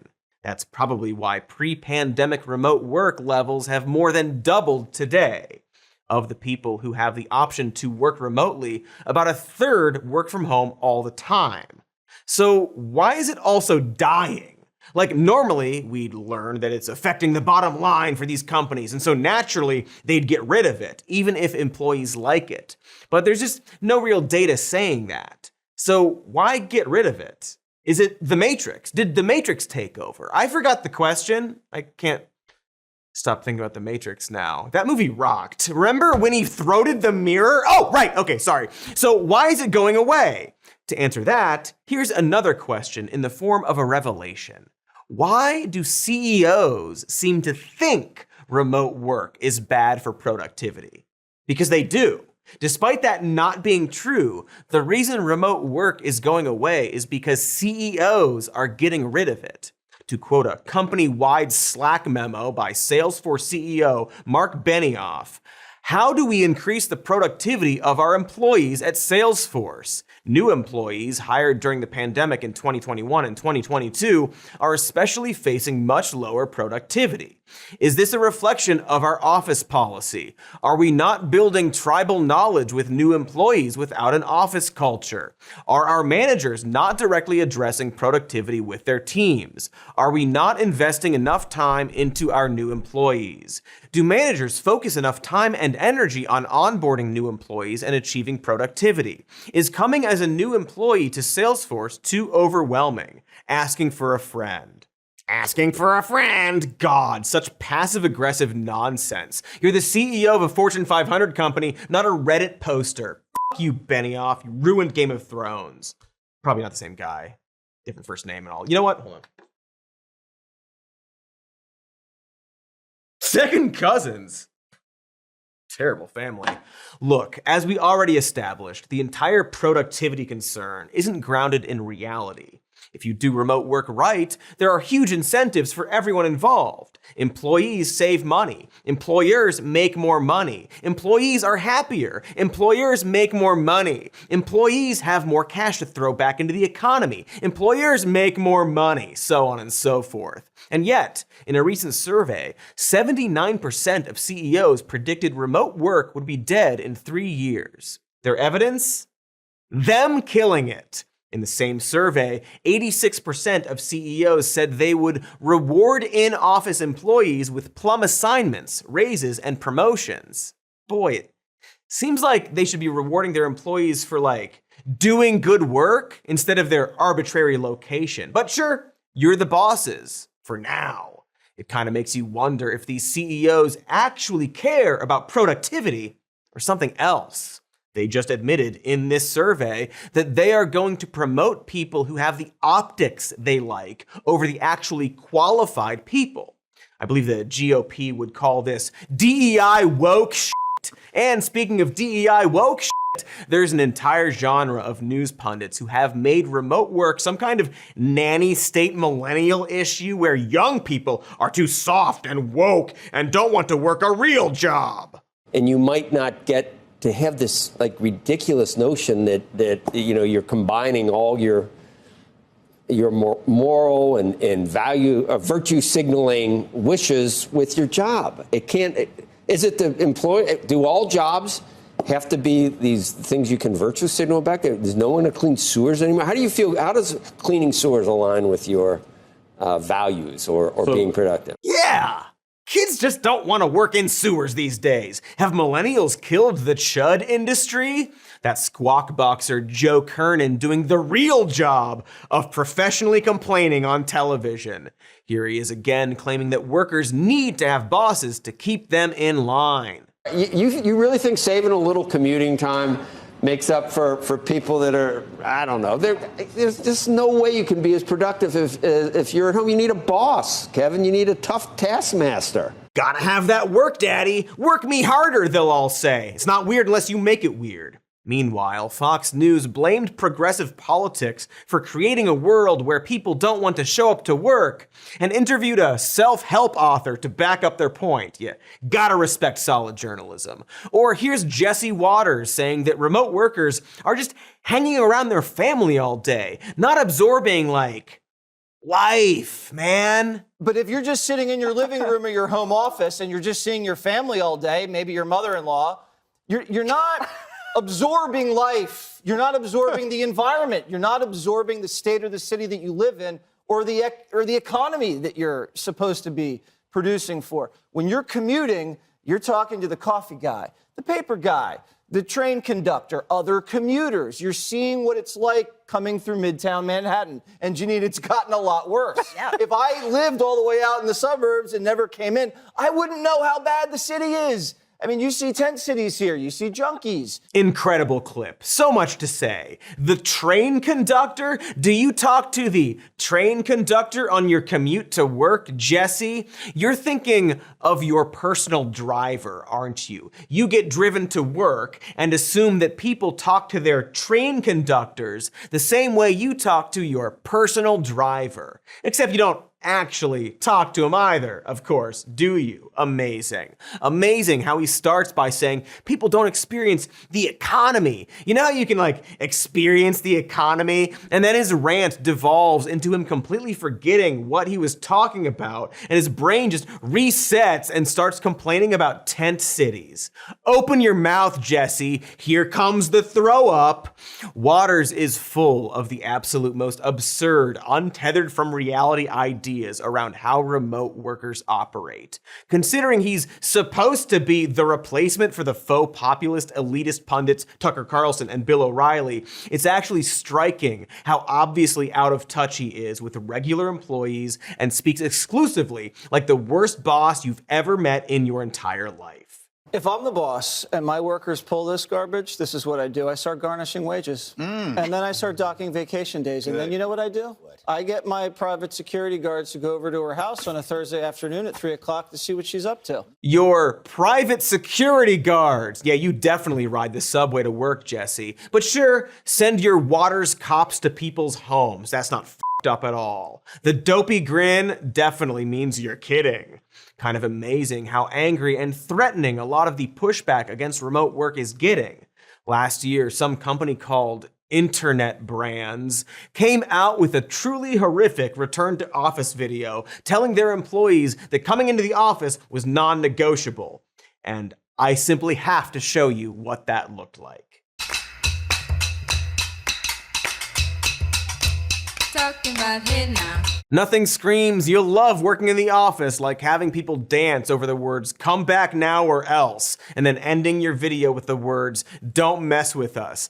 Jesus, guys, at least do Thriller or something fun with it. And again, just because you're doing a dopey grin doesn't mean we don't know that you're not kidding. So it's not just that companies and pundits are pushing against remote work, but they are downright angry about it. They're treating it like a political ideology and waging this weird war against remote work. Because as we all know and love, everything is political now. But perhaps there's more at play here. So after the break, we'll talk more about this weird crusade against this objectively good thing and why, perhaps, it's actually going on.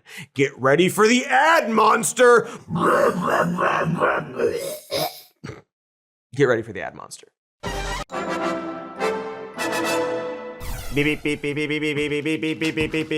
Breaking news at 11 or whatever time you're watching this. JD Vance killed the Pope. Also, I've just received word that Donald Trump, the 47th president of the United States, is mean. Damn, not the adjective I was hoping for. But yeah, here's some news. Donald Trump is a meanie. I know, right? Cry more, lib. I am so triggered right now about how Donald Trump, the president, kidnapped an innocent person and deported him to a prison in El Salvador, the one place he specifically wasn't supposed to be deported to if he were ever to be deported, and then refused a Supreme Court ruling to facilitate his return, and then sat down with the president of El Salvador to sneer at reporters about it, acting baffled about the concept of returning him, and claimed the man they, by their own admission, accidentally deported is actually a terrorist after all. The question is preposterous. How can I smuggle a terrorist into the United States? I don't have the power to return him to the United States. Well, they'd love to have a criminal, released into I mean, there's a fascination. They would love it. They're sick. These are sick people. Wowee, and also, gosh, someone should probably remove that man from office, he said. Triggered? You know, since this one instance isn't an anomaly, but part of a pattern of the president having people disappeared for thought crimes, or sometimes no crimes at all, and is now endeavoring to have US-born citizens, or homegrowns as he called them, also sent to El Salvador prisons, from which it appears death is the only escape. And it's weird that I'm not at all using hyperbole right now. It's weird that Secretary of State Marco Rubio has flat out said that the government will be deporting people for, quote, past, current, or expected beliefs, statements, or associations that are otherwise lawful. Pretty weird. Weird might not be the right word, actually, but also it's weird that, considering what I just said, every American isn't marching to the White House right now demanding the president be removed from office and jailed, or at the very least, sternly glanced at. And in fact, it's super weird that a portion of Americans are actually into this right now. They are rooting for the tidal wave barreling toward them in real time because it'll also crush the people they don't like. It's as if, for a lot of folks, hate has won. Like an army of little Anakin Skywalkers, they collectively choke their Padmes to spite their Obi-Wans. And so, I guess before we bang out the logistics of dethroning and prosecuting a budding dictator, we have to figure out why so many Americans don't seem to grasp the basic idea that we should care about other people. Specifically, it's time to talk about the Republican war on empathy. Sounds like a gas. One of us is here to say.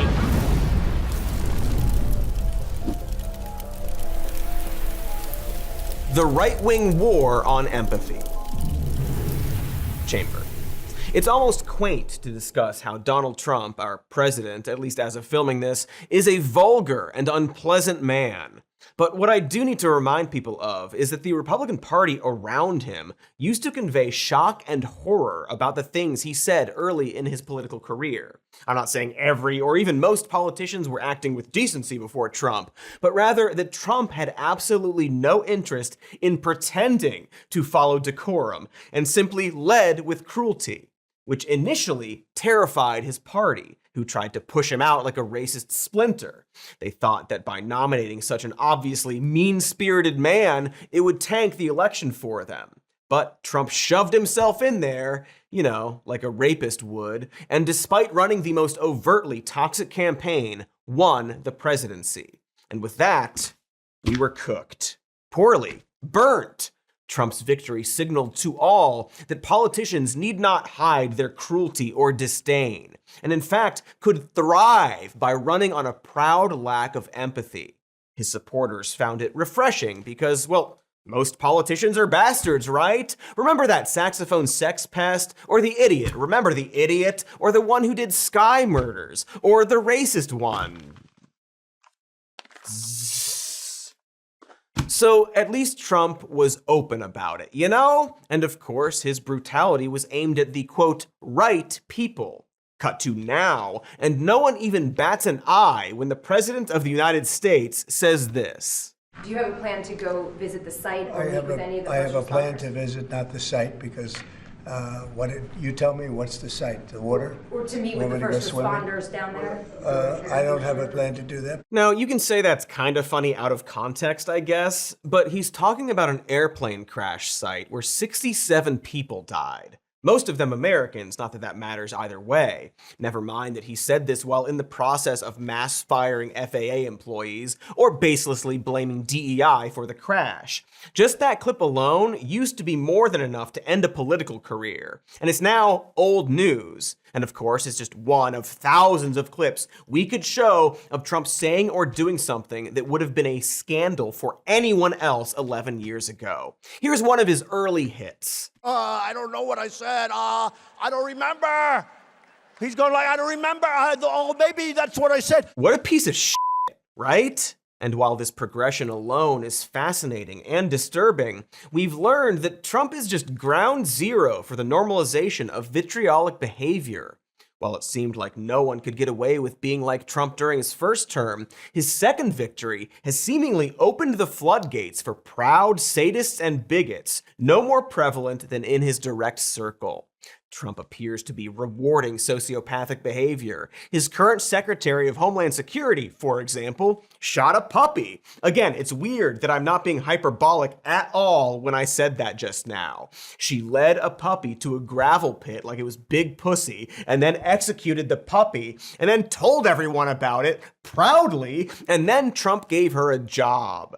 He also appointed as the general counsel to the U.S. Office of Personnel Management Andrew Kloster, who once wrote online, "Consent is probably modern society's most pernicious fetish, and slaves owe us reparations." Oh, also, he once earned himself a restraining order for domestic violence. So I guess he practices what he preaches.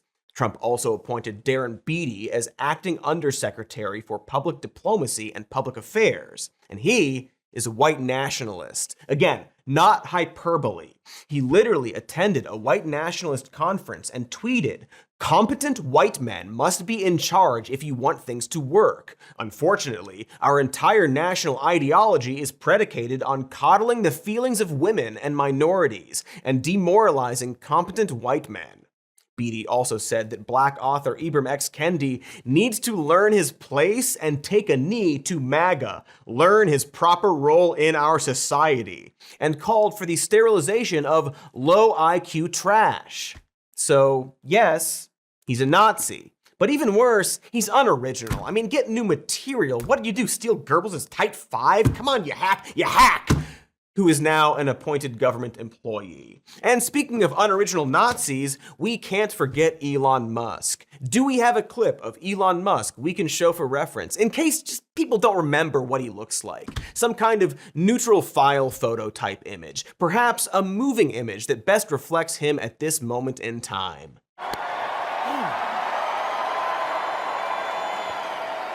That's the one. That's the guy. Now, we here at the show obviously try and succeed at avoiding talking about Elon Musk over the course of many episodes spanning years. But sadly, he's a high-ranking general in the war on empathy. He also invokes two aspects of this war I want to point out. For starters, Elon's cruelty shows the clear difference between punching up and punching down. Punching up is, of course, when derision is aimed at those in power, often by the disenfranchised, in order to gain back a little bit of power from them. For example, mercilessly mocking the world's richest man for being a sad loser with no friends while he sits in the dark and loses the tutorial missions to a game he claims to be the very best at. That's punching up. And I'd argue that it's fine and extremely hilarious, and in fact encouraged when you're doing it to someone who is actively oppressing large groups of helpless people. When we talk about the war on empathy, we're not talking about this. What we are talking about is the world's richest man regularly and casually using the R slur while holding a political position, and thus normalizing the abuse of disabled people. You see the difference? If you claim that you can't, you're a liar. Elon Musk especially loves targeting disabled people. For example, when Dylan Hetler-Gaudet, the nonpartisan project on government oversight director of government affairs, testified in the House about DOGE's conflicts of interest, the lack of experience of the kids running it, and the firing of the inspectors general, instead of offering some kind of rebuttal, Elon Musk and Trump supporters simply went after Dylan for being blind. You see?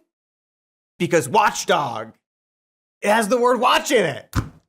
Yeah, right? They apparently think you need to literally watch something to be a witness. So Musk cry laugh emoji retweeted some meme account mocking Dylan for being blind, while claiming he's also paid by Soros for some reason. I mean, we know the reason. This is all perhaps particularly ironic, as some of our own patrons have pointed out, and as Musk himself has admitted. His AI, Grok, is named after the word grok from the novel Stranger in a Strange Land. Grok in the novel means to understand deeply or intuitively, even to the point of becoming one with the thing understood. So, radical empathy.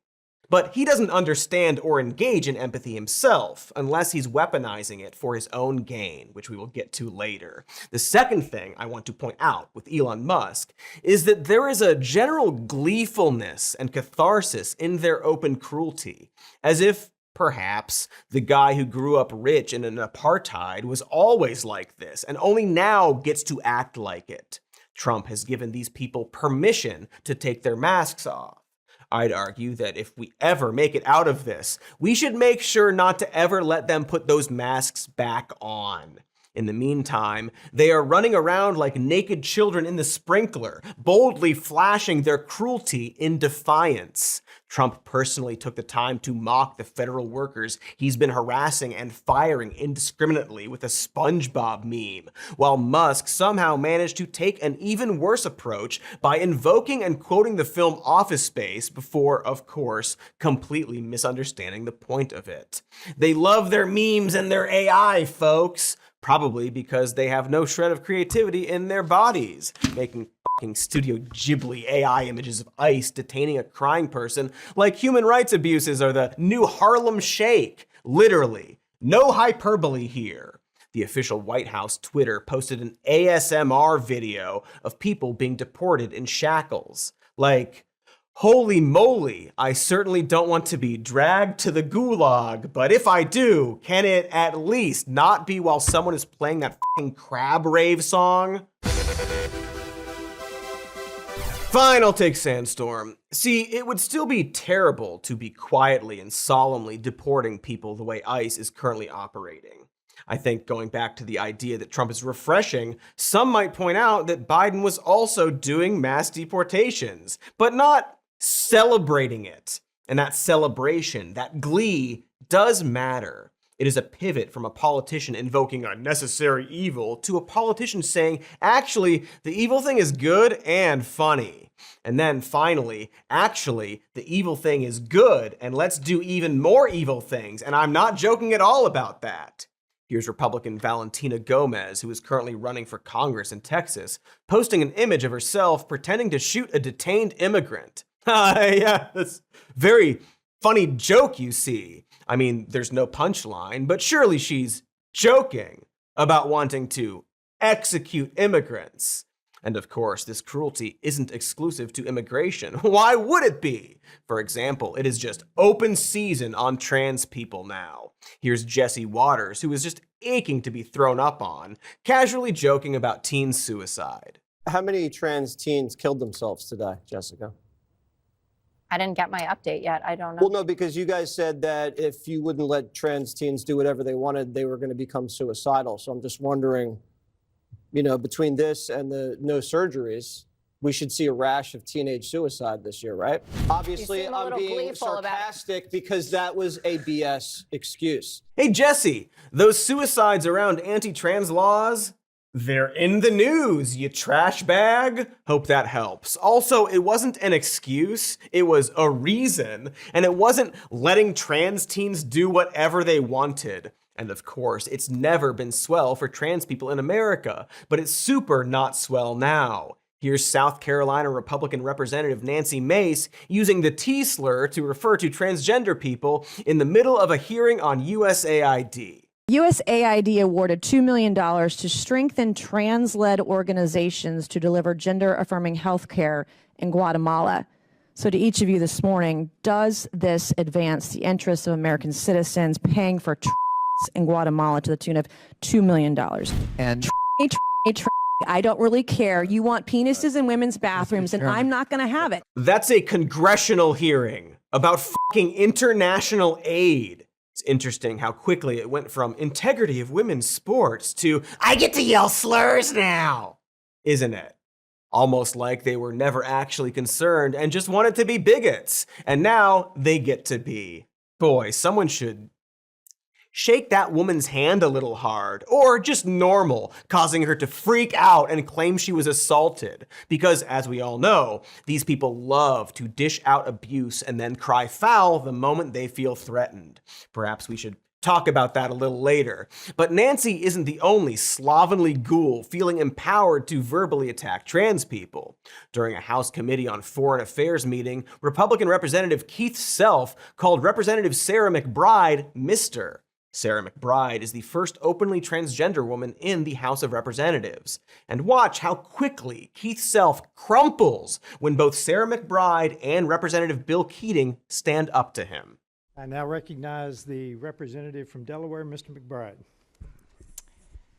Thank you, Madam Chair. Ranking Member Keating, also wonderful. Mr. Chairman, could you repeat your introduction again, please? Yes,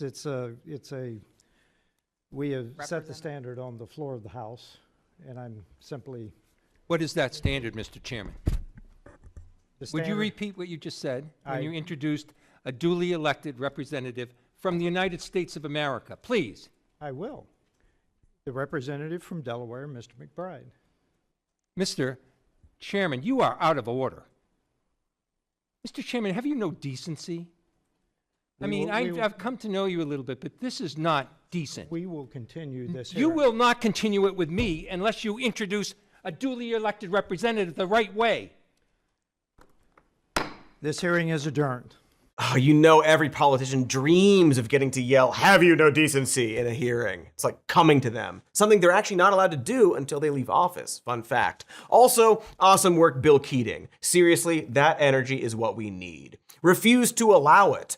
And listen to the stammering of the bully when he's called out. The weak little excuses. He immediately slinks away like the flaccid little baby he is. Babies are so flaccid, you guys.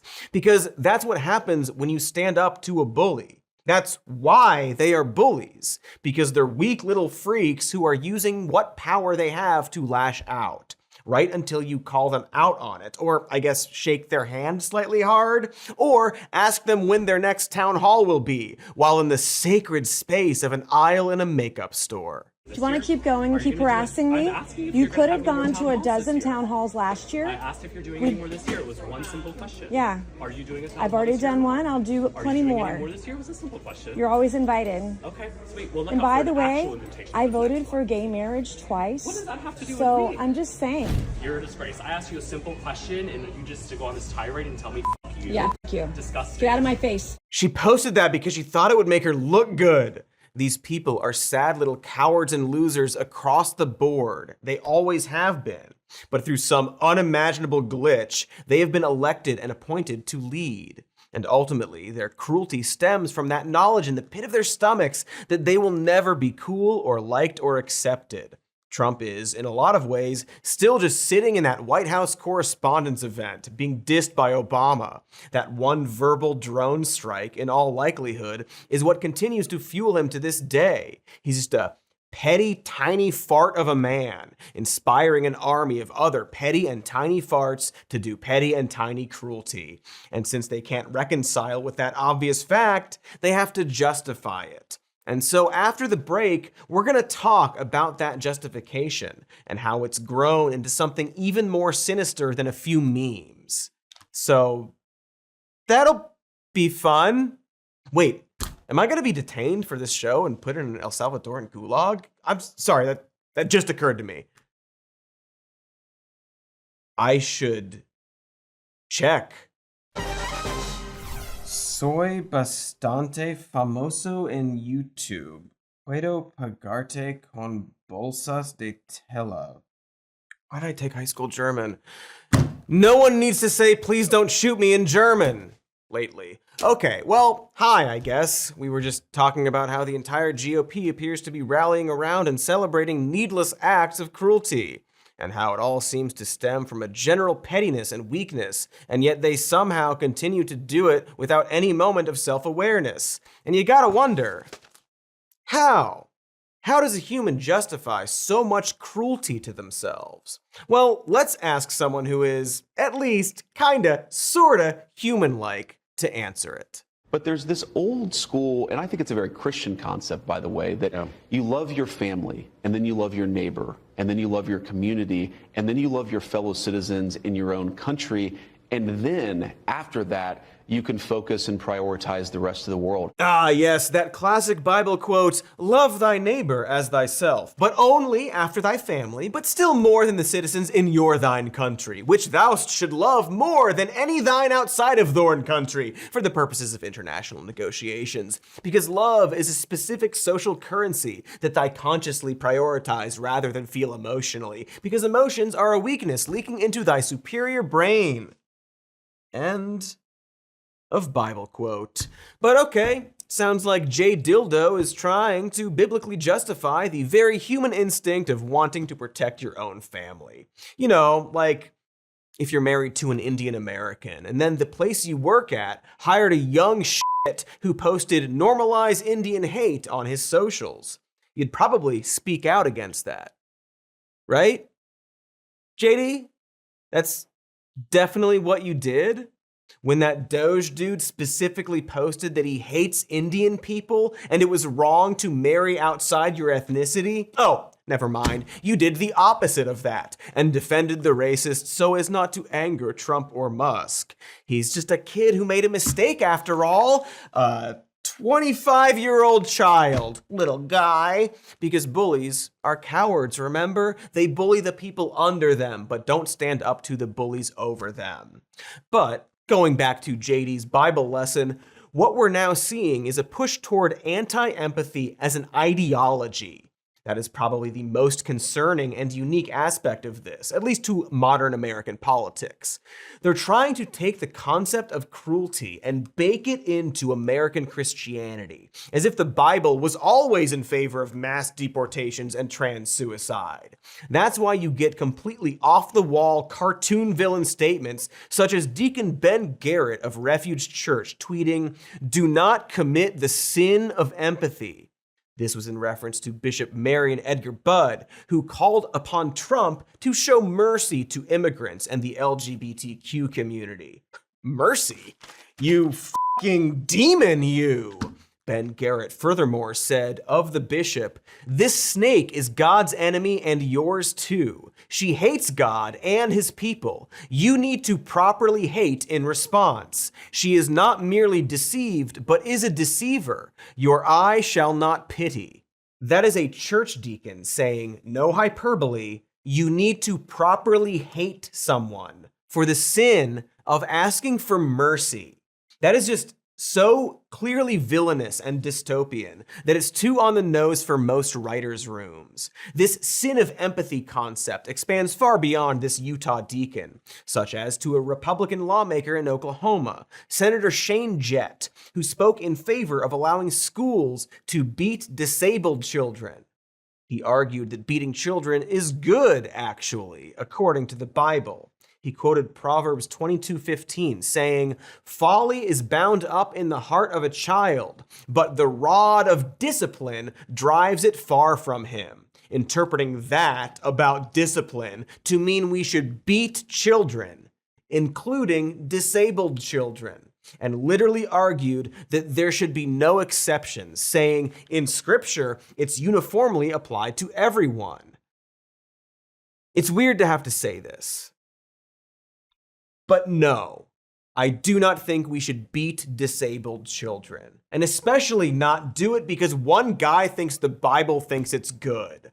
I feel like we have multiple laws about why that's bad. But hey, folks, did you ever consider that empathy simply isn't practical? Here's Greg Buttfield, I said what I said, making the argument that we can't get bogged down with every human rights violation when it comes to sweeping government actions. It's too mean. It's too heartless. It's too insensitive. It doesn't show any empathy. And if you cast a wide net, whether it's DOGE or the border, you're always going to get the wrong people. But that's the argument whenever you're dealing with excess.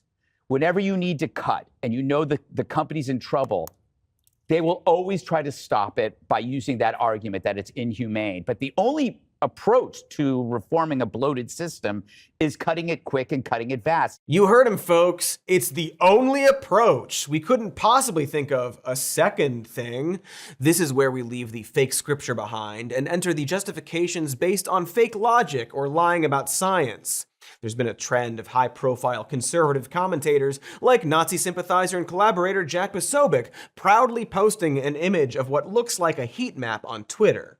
For context, this is an empathy map from a study on differences in empathy based on political affiliation called Ideological Differences in the Expanse of the Moral Circle.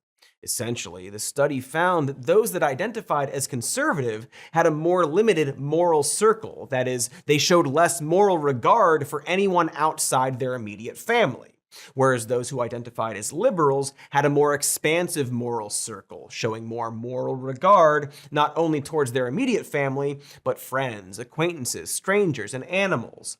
Obviously, this study is based on averages. It's not saying all conservatives are unempathetic, just that they tend not to have as much empathy towards those outside their immediate circle of family and close friends, according to this one analysis. Because whether or not you believe this study, what's striking is that it could be seen as a condemnation of conservative ideals, right? It's saying that conservatives are less able to empathize outside of what they can immediately see, which makes their perspectives limited and ignorant of the big picture. This would explain why, for example, many conservatives will demonize a minority group up until they finally meet that group. But again, whether or not you believe this, what's striking is that conservatives are now defending this heat map saying it's actually good not to care about people outside your immediate circle. You've also probably seen them straight up lie about the map, claiming that liberals are all wacky and care more about rocks and immigrants than their own family. These people either have to lie about it to make their bad point, or be honest and proud about it and look fucked up.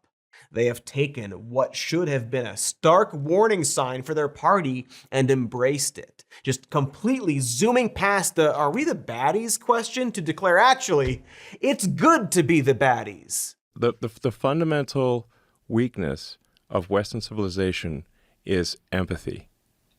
The empathy exploit. They're exploiting a bug in Western civilization, which is the empathy response. So, and I think empathy is good, but you need to think it through and not just be programmed like a robot. Right. That is Elon Musk, our unelected billionaire shadow gamer president, giving what equates to a Marvel villain speech about the follies of empathy. And not even top tier Marvel. It's like Ultron or Thor 4 shit. He literally went on a podcast hosted by, I don't know, some kind of claymation gourd, and said, quote, "The fundamental weakness of Western civilization is empathy."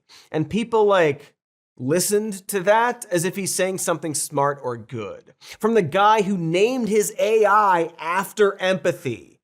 This kind of doublespeak justification didn't happen overnight, of course. There was a very clear pipeline spanning decades, a big aspect of which being the current anti-DEI efforts. And I guess I should explain why. You see, there was this thing called Gamergate. Good God, do I have to?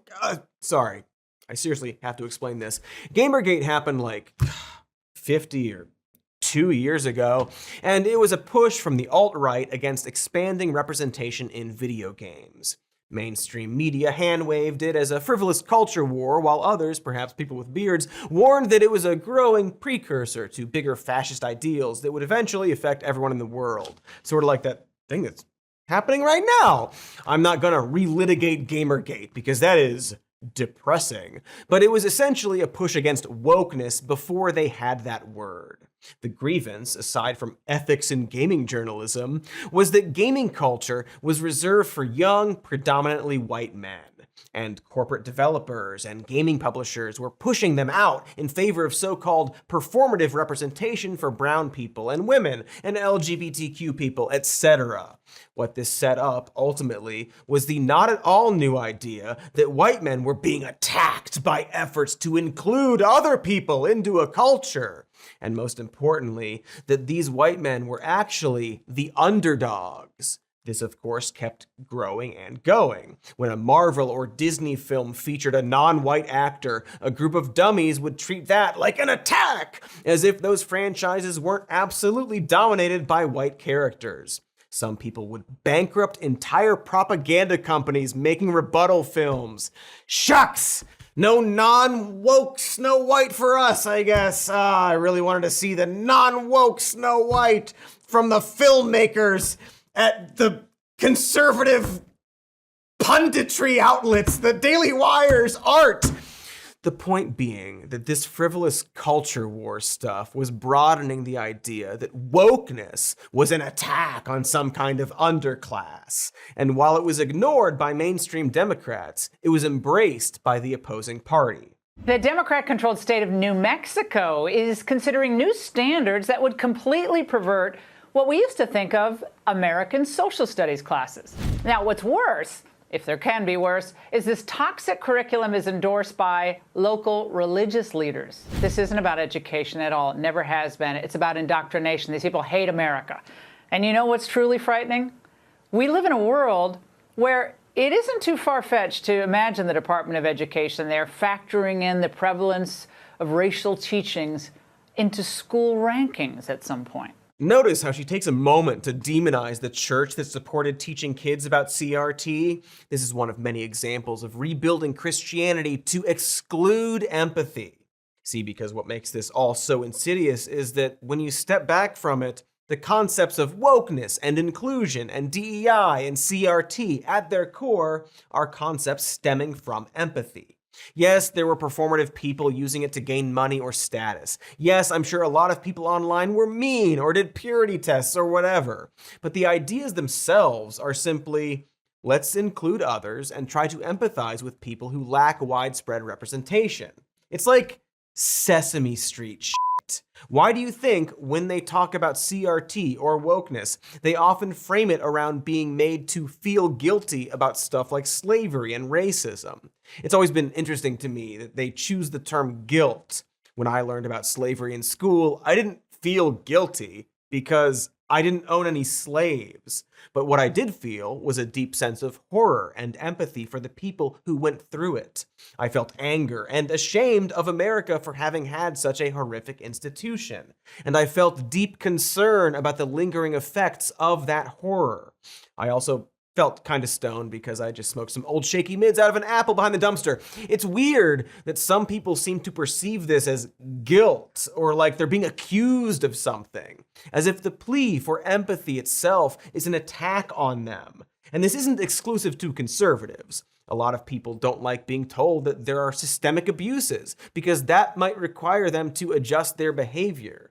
No one wants to be told that they're doing something the wrong way, such as using the wrong pronouns or holding on to some kind of prejudice. So it's easier to blame the messenger. This is how a lot of liberals also jumped on the anti-wokeness train. And by seeding this Bill Maher-ass idea of wokeness gone too far, these liberals basically opened the door for this Trojan horse filled with sociopaths. And that's why the term DEI is just being used like a slur now, because they hate the concepts and they hate the people helped by those concepts. They are just blindly calling black people DEI hires without any actual evidence beyond them, just being a minority. And this is how they were able to brainwash themselves into justifying both cruelty and racism. They took the concept of empathy and coded it into another special word, a broad, undefinable concept, and are now promising to abolish that broad concept. We got rid of the woke. We got rid of the woke crap. What a we've gotten the woke lunacy out of our military. And woke has to stop, because along with everything else, it's destroying our country. We're going to stop woke. Woke is bullshit. My administration has taken action to abolish all discriminatory diversity, equity, and inclusion nonsense. And these are policies that were absolute nonsense throughout the government and the private sector. Throughout the government and the private sector. Really think about what DEI actually means. It's not about quotas or not hiring white guys. It's just suggested practices to end discrimination, including accommodations for people with disabilities, paying for internships, and making sure that job postings are available in diverse communities. But to them, even though DEI actually helps a bunch of white people, the concept has been repurposed into an oppression of the whites against which they now get to retaliate. And by that, I mean spiteful attacks and firings of anyone they identify as a minority. So they fired 4-star Admiral Linda Lee Fagan, the first woman to head the Coast Guard or any branch of the military, for her excessive focus on DEI. Then, just to be particularly cruel about it, they gave her only 3 hours notice to move out of her home, meaning she had to leave most of her personal items behind. There's the cartoonishly mean painting over of the FBI DEI values mural, which had worthless principles such as leadership, fairness, compassion, integrity, respect, and so on. NASA was ordered to remove anything about women in leadership from their website. The NSA Museum covered plaques honoring women and people of color, normal chill things that are often done in a healthy democracy. And what was the Trump administration's priority during the California wildfire crisis? To make sure FEMA wasn't too polite when referring to immigrants, actually. FEMA workers, while busy responding to the raging wildfires, received an email for immediate compliance from the Trump administration ordering them to call non-citizen children alien children. There's a handy chart, you see. So, How is this helping anyone? What exactly is being prevented by erasing the jobs and accomplishments of these people? Don't answer that. You know the answer. It's literally just an effort to erase minorities. No freaking hyperbole. Like, they purged references to the Enola Gay plane. They are literally just hitting Control F, typing in any word they don't like, and hitting delete. That's what they are doing. And this is where we get into the real messed up stuff. See, it's obviously not just that they are promoting the ideals of anti-empathy. They are now carrying out anti-empathy policies. They are using cruelty as a political tactic, the application of cruelty, which perhaps might be akin to another political ideology. Who can say? Wait, I can say after these ads. I'll do this. I'll do the saying thing. I'm gonna say after the ads. Yeah. Still haven't been kidnapped by ICE, so that's good. I think I'm in the clear now. Nothing bad will ever happen to me. Ever. Not even death. So we were talking about the right wing's transition from speaking against empathy to acting on an anti-empathy policy, all while justifying how it's actually really good. And at times they even want to argue that what they are doing is actually empathetic. For example, Elon Musk claims that his DOGE cuts are acts of empathy for the American taxpayer. They really lack empathy for the average taxpayer who's working hard, paying taxes, and then they say, oh, $1 million doesn't matter. I'm like, I think it matters a lot to people. Just push on things a little bit and you save billions of dollars. Like just a little bit, you know? Hey, Elon, which taxpayers? Which ones? Which bracket do you specifically empathize with? Name a bracket, Elon. But okay, yeah, I do feel empathy for taxpayers, along with other people. Is it perhaps an act of empathy to consider cutting Social Security and Medicaid, as well as levy tariffs that will make everything cost more? What about taxpayers such as 9/11 first responders, whose benefits were being cut by DOGE, which the White House only reversed after getting their dicks caught in the cookie jar? And what about the taxpayers who use the federal benefits that they pay into? What does Elon think of them? Oh, why, they are the parasite class, of course. Hey, Elon, you think 90% of Americans aren't going to miss their Social Security? Who taught you math? Elon Musk? Do you not have empathy for the 58% of retirees who live off of that Social Security?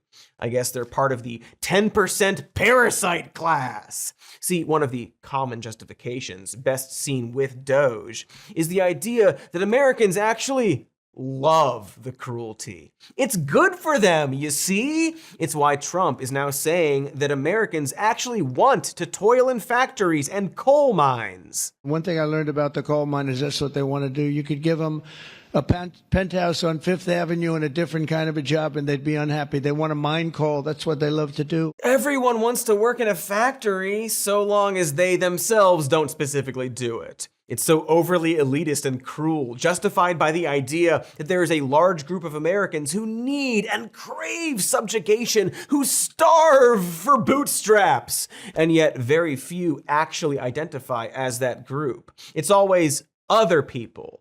And so Elon can go on stage dressed like a strip club owner and waving his midlife crisis around as if mass firing and gutting necessary agencies and cancer research is some kind of compassionate victory for America. See, by framing these mass firings as tackling the deep state for the benefit of the common folk, they basically get to act as cruel as they want while doing it. Elon is reportedly sending out cry laugh emoji texts next to stories about the government employees whose lives he ruined. Because they're the enemy, you see. They hate America. They're supporting the parasite class that you're definitely not part of, Elon.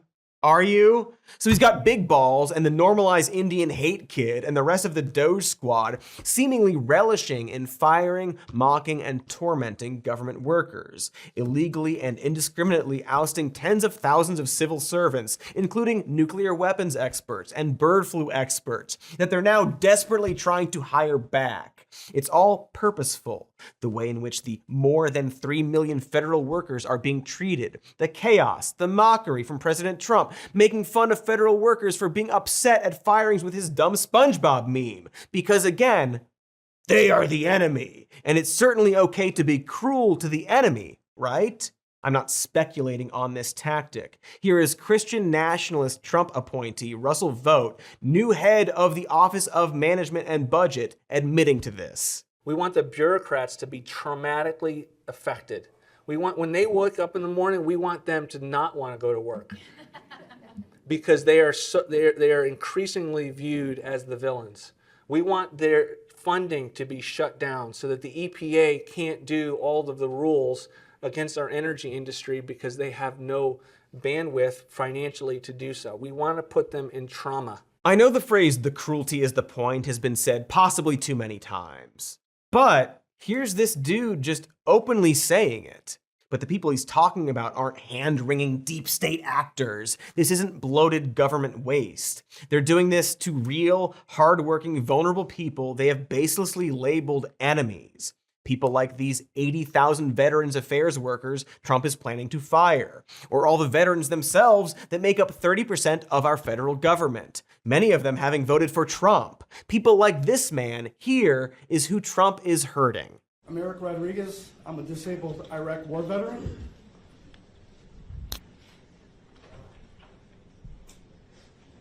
Take your time, man. A VA worker, a proud SEIU union steward representing Illinois.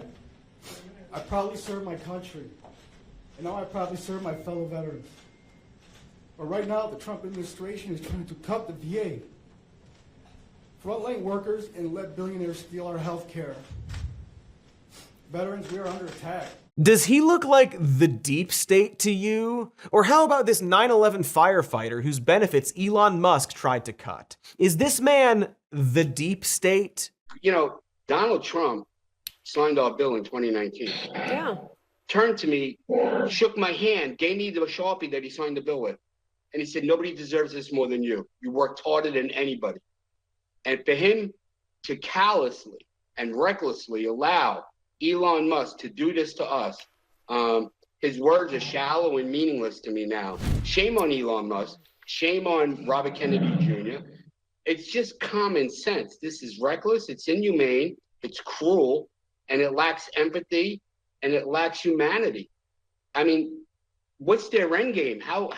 Let's see how mean we can be. Let's see how much we can hurt human beings. I don't get that. Boy, I'm sorry, but I think "let's see how mean we can be" might be their actual goal. It might be that they are simply testing the waters to see how much cruelty they can get away with. Sort of like how serial killers start out by peeling the wings off butterflies or poisoning pets before moving on to stand-up comedy. Seriously, if you see a stand-up comic, you call the police immediately. Do not try to catch them yourself.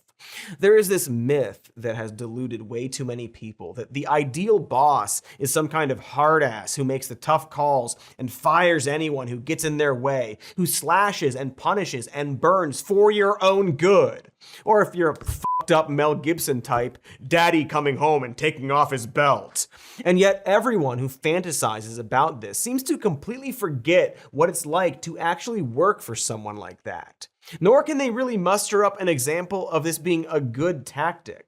Like, the only time that's actually benefited Trump is when he built a reality TV show around it. Otherwise, he's bankrupted everything he touches. And then you take that myth and you apply it to the presidency, and the horror really starts to unfold. Remember this, you're in no position to dictate what we're going to feel. We're going to feel very good. Feel influenced. We're going to feel very good and very strong. You will feel influence. You're right now not in a very good position. You've allowed yourself to be in a very bad position, and he happens to be right about it. From the very beginning of the war. You're not in a good position. You don't have the cards right now. With us, you start I'm having not playing cards. But cards. right now, you I'm don't. very You're playing serious, cards. Mr. President. You're I'm playing very cards. serious. You're I'm gambling the with the president lives in of war. millions of people. You think- You're gambling with World War What do you- III. what do you You're speak about? gambling with What do you World speak War about? III. And You- what you're doing is very disrespectful to the country, this country. That's with back all to you. respect to your Far country. more than a lot of people said very they respect. should have. Have you said thank you once? This A lot entire of meeting? times. No, in this Even entire meeting, today. have you said thank you? Good f***ing God. What are we doing, folks? Trump has threatened Greenland, Panama, Canada, and Mexico with invasion and military action. Because why the hell not just terrify some of our closest allies? Our anti-war president is waging a trade war with the entire globe, using American people as poker chips to toss away. This is the politics of anti-empathy. And again, they are savoring the cruelty, memifying it, making AI videos of a bulldozed Gaza turned into a Trump-themed amusement park. Remember that? Trump Gaza shining bright, a golden future, a brand new light. Feast and dance, the deal is done. Trump Gaza, #1. It's hard to really know what to say. Indeed, politely baffled news anchor. It is hard to know what to say. It's hard to even properly aggregate every cruel action Trump and Musk are carrying out. Between the time we film and release this, there will probably be 10 more things. We've already got detention camps at Guantanamo Bay for migrants, as well as Trump saying he thinks that he wants federal prison conditions to be terrible as a form of unconstitutional punishment. He's explicitly stated that he wants the 37 people who were commuted from death row under Biden to be placed under cruel conditions, saying his attorney general should, quote, take all lawful and appropriate action to ensure that these offenders are imprisoned in conditions consistent with the monstrosity of their crimes and the threats they pose. So, torture prisoners. Like, I wouldn't be surprised if by the end of the year, he literally says out loud that we need more cruel and unusual punishment.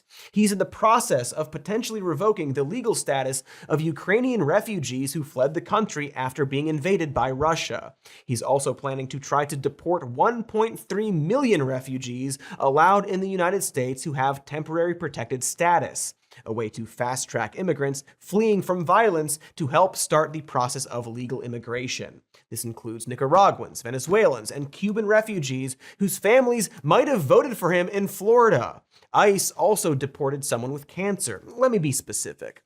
A U.S. citizen with cancer going through treatment in the U.S. Let me be more specific. A U.S. citizen with brain cancer who's also a fucking child. Deporting her along with her parents, interrupting her life-saving treatment. Which I guess makes sense, actually. If we're cutting cancer research, we might as well just stop cancer treatment altogether as well, right? Trump also wants to deport roughly 14,600 Afghans who fled the Taliban's takeover of Afghanistan, who would be targets for prosecution or execution by the Taliban after having helped the United States. And as we mentioned at the start of this, he is now throwing us into a full-blown constitutional crisis as he ignores the court orders to return people wrongfully kidnapped and deported, and is now thinking of shipping away Americans to El Salvador. It is simply too much to handle. The cruelty, the glee, the literal Nazi salutes. But in all of this, one thing is important to remember. Don't you fucking dare be mean to Elon Musk. I mean, you had Tim Walz, who's a huge jerk, running around on stage with the Tesla stock price where the stock price had gone in half, and he was overjoyed. What an evil thing to do! What a creep! What a jerk! I mean, it's really come as quite a shock to me that there is this level of really hatred and violence from the left. I always thought the left, or Democrats, were supposed to be the party of empathy, the party of caring, and yet they're burning down cars, they're firebombing dealerships, they're firing bullets into dealerships, they're just smashing up Teslas. Tesla is a peaceful company. We've never done anything harmful. Would someone think of the billionaire? This is, of course, the most precious tactic of the bully mentality. Elon Musk, a man joyously firing thousands of people, bullying trans people, talking about a parasite class, and literally giving a Nazi salute twice in front of the entire world, is so confused why people hate him. Must be George Soros. As we alluded to earlier, when they're not denigrating the concept of empathy, they're weaponizing it for their own gain or defense. These proud warriors of cruelty who hate empathy and think it's even dangerous, talking endlessly about snowflake libs, can't actually take an inch of derision back at them. The party of make comedy legal completely falls apart the moment comedy is directed at them. Congressman Maxwell Frost was barred from speaking at a House Oversight Committee meeting today. Congressman Maxwell Frost spoke out at the U.S. House Oversight Committee on Tuesday. The congressman criticizing Elon Musk and President Donald Trump, calling him, quote, grifter-in-chief, words that were eventually stricken from the record. Aw, so mean of them to say that really baseline insult. I mean, I'm all for using slurs against trans people in hearings, but he went too far by suggesting the historical fraudster was a bit of a flim-flam man. There are so many instances of these bullies being sad little snowflakes the moment someone lobs an insult back at them. Trump's DOJ threatened Democratic Representative Robert Garcia for also mocking Elon Musk, showing a picture of Musk during a hearing on DOGE, calling it a dick pic. In retaliation, the DOJ is now investigating Garcia for his comments on CNN where he said, quote, what the American public wants is for us to bring actual weapons to this bar fight. This is an actual fight for democracy. They actually cite him saying dick as being threatening. A DOJ prosecutor is literally making it his mission to go after anyone who is mean to Musk. This is baby shit kind of stuff. Even the mildest critique will get you unceremoniously dumped out of the party. For example, the president of the NYU College Republicans, Kaya Walker, was forced to resign after a really tame observation about Barron Trump, saying Trump's son was, quote, sort of like an oddity on campus, and that he goes to class, he goes home. That's it. And for that, she was forced out because her comments were inappropriate and did not align with the values and principles upheld by our organization. Free speech king Elon Musk has threatened legal action against anyone who doxes, aka just publishes publicly available information about, any of his DOGE team. You know, because of transparency. But he also publicly posted the information about the daughter of a judge who ruled against DOGE's actions. So I guess doxing is fine in that case. Also, in this most recent case where the government published the address of a deported man's wife, causing her to have to go to a safe house. Musk called for 60 Minutes to be jailed after they reported on DOGE's cuts to USAID, saying they deserve a long prison sentence for daring to edit their Harris interview. 60 Minutes, the show, should be in prison. What an idiot. He restricts the word cisgender on his X platform because free speech, and completely lost his mind at astronaut Andreas Mogensen, who fact-checked him on his claims that Biden abandoned the space station astronauts because he didn't want to use SpaceX. Elon Musk told Mogensen, "You are fully R-worded." The R word, of course, being one of Musk's favorite slurs to lob at his critics. Trump also, of course, has notoriously thin skin, which is now seemingly being deployed on behalf of Musk, as he went on a huge tirade on Truth Social about people illegally and collusively boycotting Tesla. It's illegal to talk to people about not buying something, you see? He also made a speech at the Department of Justice, using it as an hour to air his personal grievances against all the mean judges and journalists who have gone after him, and claiming, quote, and I believe that CNN and MSDNC, who literally write 97.6% bad about me, are political arms of the Democrat Party.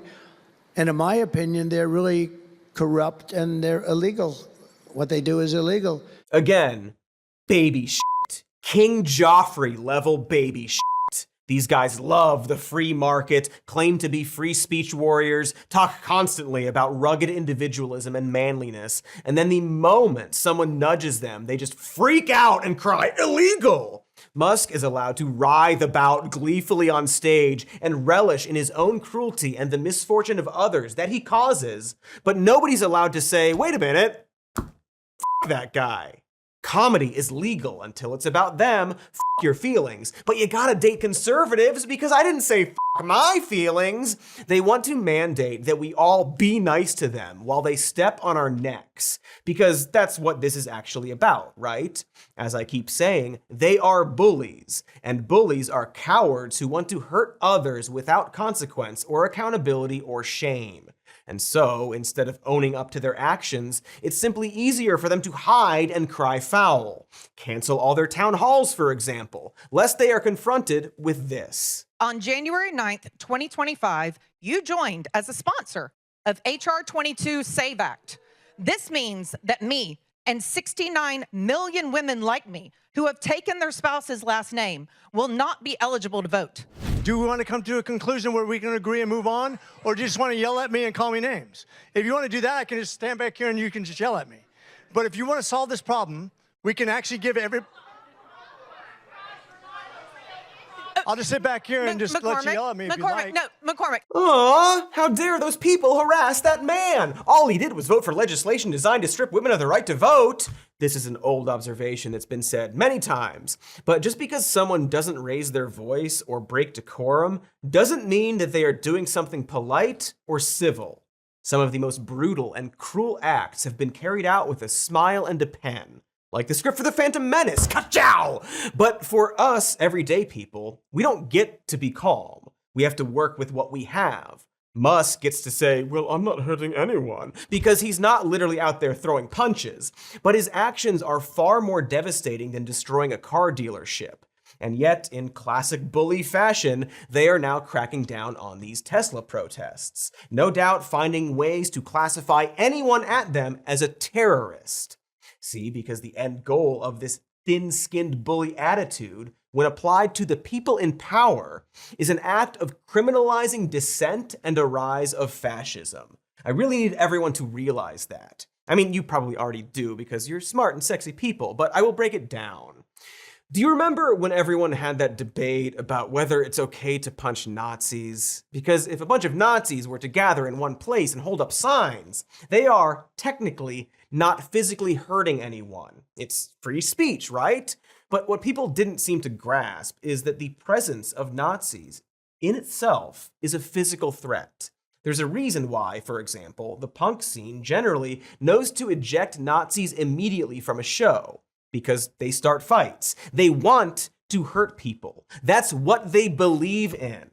And so, to a lot of people, punching a Nazi is a patriotic act of self-defense. Because if you don't stand up to them, they will keep moving into your space more and more. Until Elon Musk is literally giving a Nazi salute behind the presidential podium.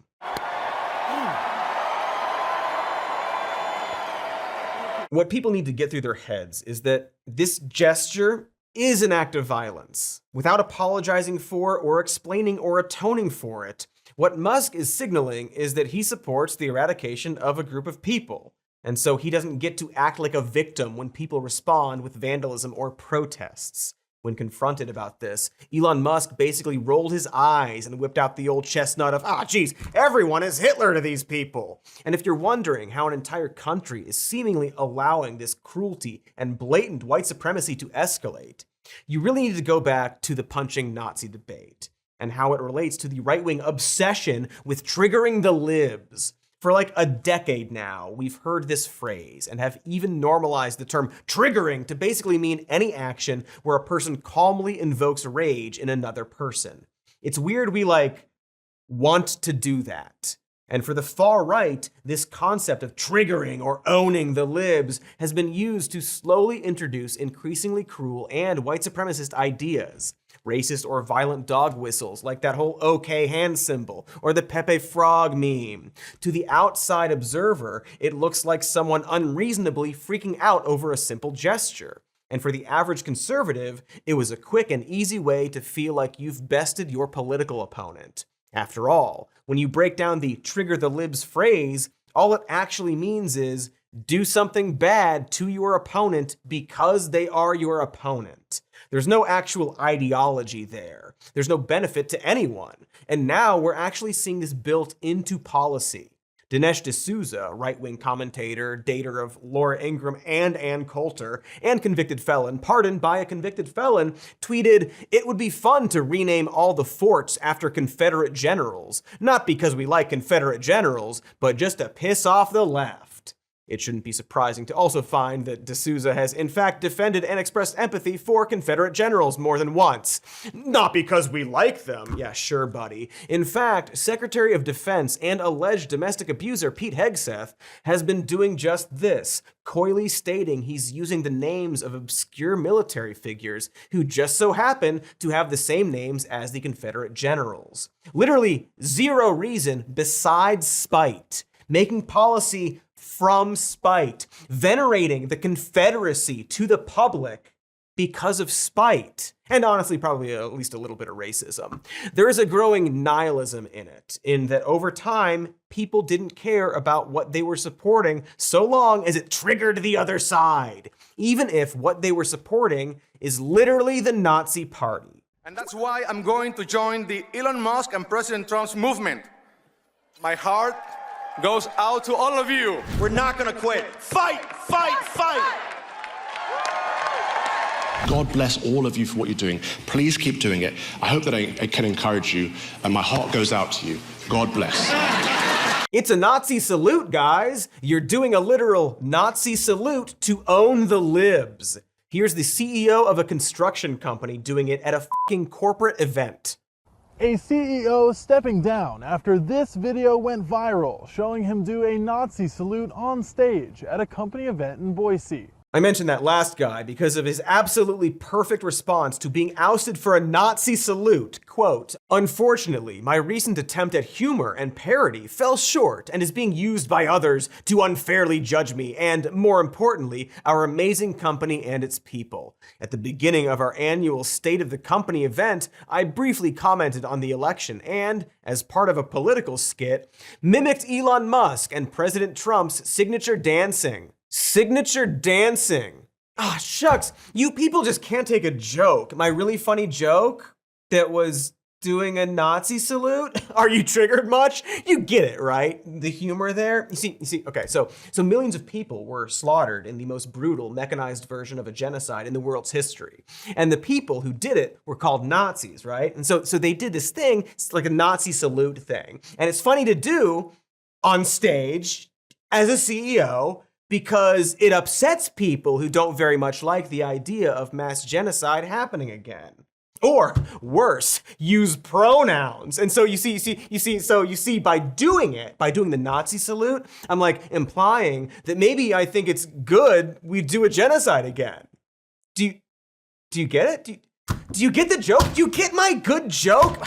You know what would be really funny, actually, and would really trigger the libs? If we built some international prisons for Americans. In a live stream broadcast from inside the Oval Office, President Trump can be heard telling El Salvador's President Nayib Bukele he wants to send American citizens convicted of crimes to prison in El Salvador, as Trump calls them homegrowns. I said, homegrowns are next.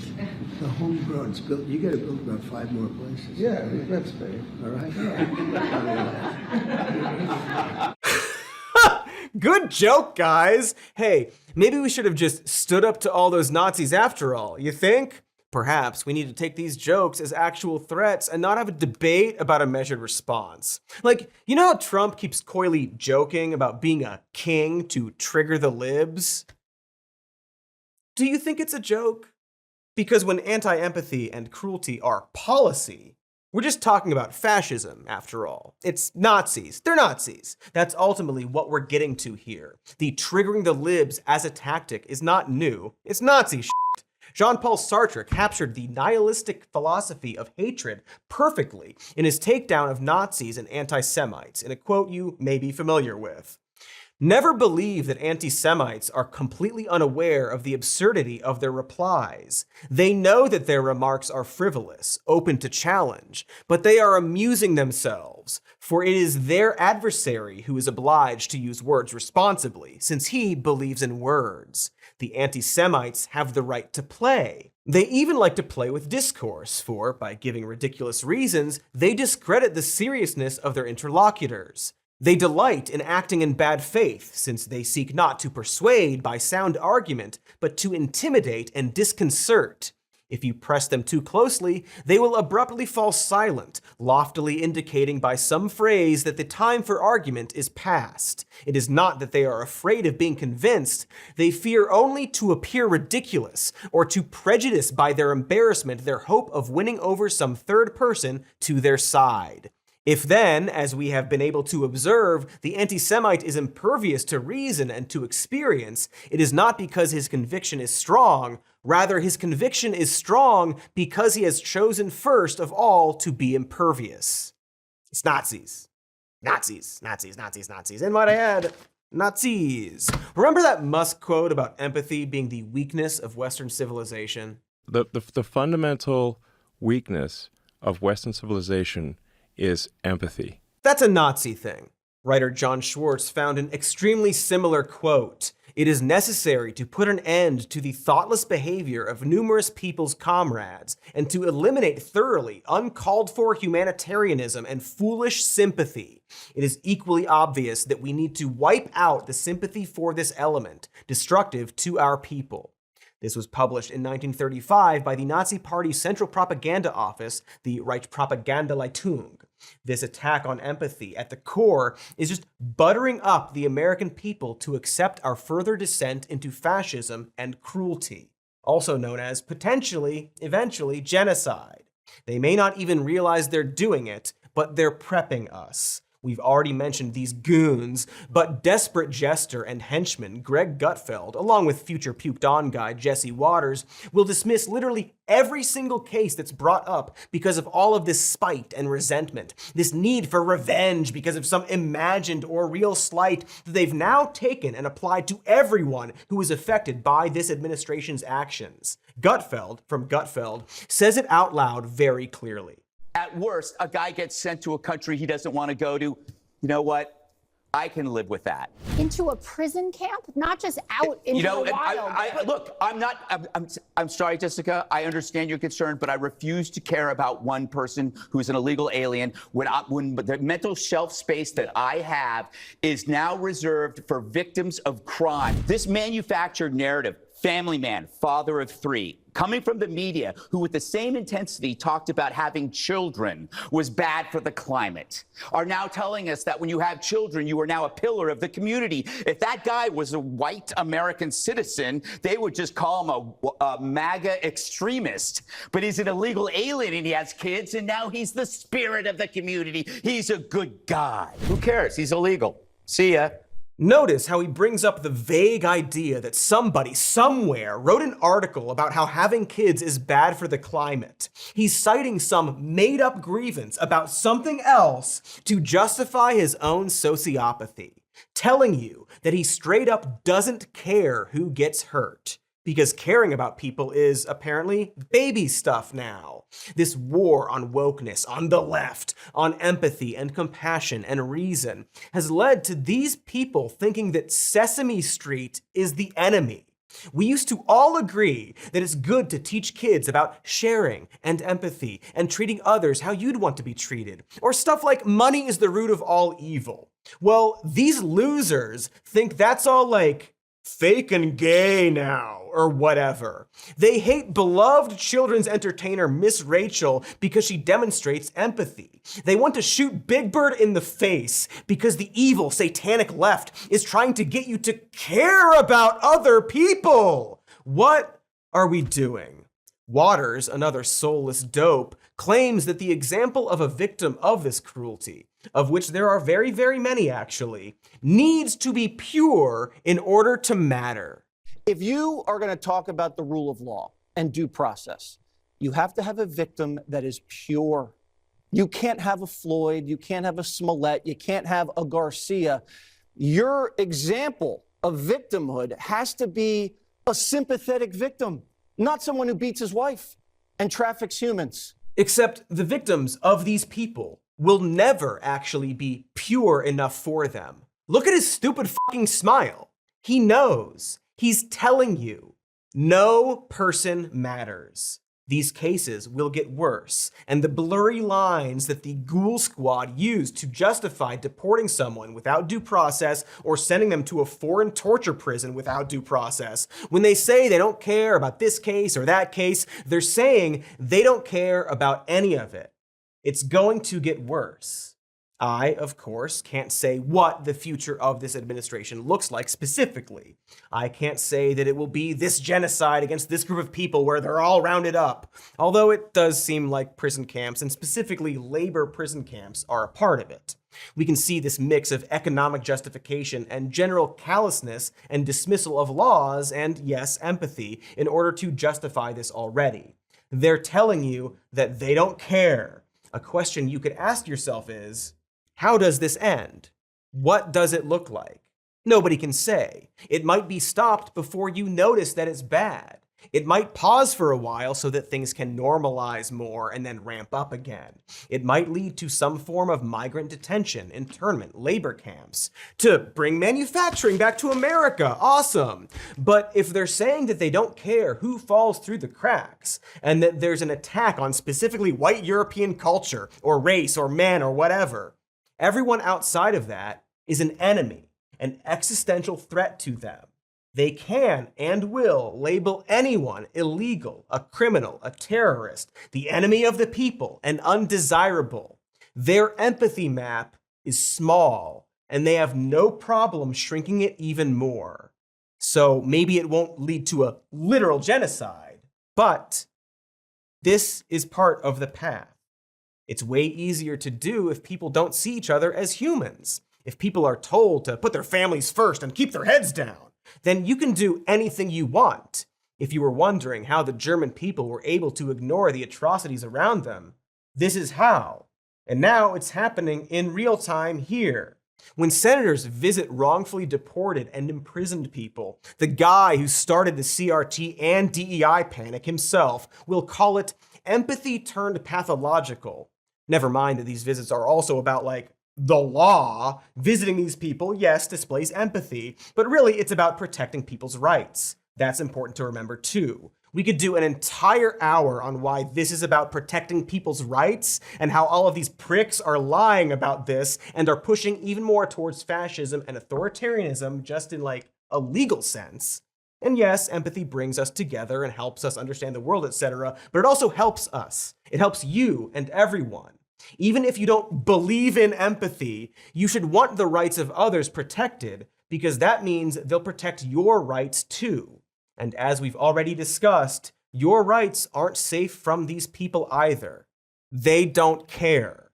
And the only real way to stop this from happening is to care, to fight back in this war, to win back empathy, which is way harder than it sounds, because frankly, it's easier right now to just kill that part of you, to look away, focus on other things, tell yourself it's not that bad. Get all Patrick Bateman up in that brain, because it's just so big otherwise. It's hard to have empathy when so many people are being hurt at once. And it's really easy to want to embrace the spite and hate when so many people are supporting such evil acts. But you can't. I'm sorry, you can't. And for the love of God, don't say the R slur. Like, come on. Seeing these quote-unquote enlightened centrists relish in being able to use an ableist slur again is embarrassing and pathetic. It's a word for dipshits and pricks. Get it together. There seems to be a pocket of liberals who think the answer to Trump is to have our own Trump, to meet their dehumanization with more dehumanization. Because again, it would be easier. But what we actually need is radical empathy. And it doesn't look like the R slur or Bill Maher saying that Trump is actually a nice guy in private and we should be nicer online. It looks like this. Students at a Florida high school are outraged because a beloved teacher might be forced out of her job for calling a student by their preferred name instead of their legal name. We're here to really show support for Ms. Calhoun and to show that we are not okay with what is going on and that we truly are upset that we are losing such a positive teacher. To me, it really stems back to a First Amendment right of both the student and the teacher. Those are kids defending their teacher who's being fired because of some anti-trans parents' rights trash law. You see, because those kids are thinking outside of their own families and putting the community first. They are defending the people they can. If some dirtbag teenager can do it, so can you, everywhere, for everyone. Hundreds of people gathered at the Sackett Harbor Visitor Center to march in the rally, a show of support to demand the return of the family taken by ICE. We want to support our neighbors to the north. Many held signs shaming ICE agents and condemning the detainment of the young children and their mother. That demonstration in Sackett's Harbor, New York would grow into nearly 1,000 people before ICE would finally relent and free the family being detained. And I know we can't do this for every person kidnapped by ICE, but we should do it for as many as we can. And again, for anyone. We have to do this for people we might not like. People who, perhaps, voted for Trump and are now, hopefully, regretting it. Also, and this is important, we don't have to be nice to practice empathy. Like, yeah, protest peacefully, yada, yada, yada. But it's also an act of empathy to boo and jeer and thwart the people who are practicing cruelty. Don't let them tell you otherwise. Empathy isn't a synonym for civility or being polite. But empathy is an ideal, and it's something that needs to be fought for. Radical empathy, folks, a rejection of apathy and cruelty. Do not give them an inch. Do it now for others before you're the person who needs help. Or more importantly, I'm the person who needs help. Because, man, am I gonna be detained? Does Elon watch this show? Like, probably not, right? Like, he probably not. Like, we're not big enough for the gulag, right? This was all Warmbo's idea, by the way. Warmbo is the guy you want. Get Warmbo.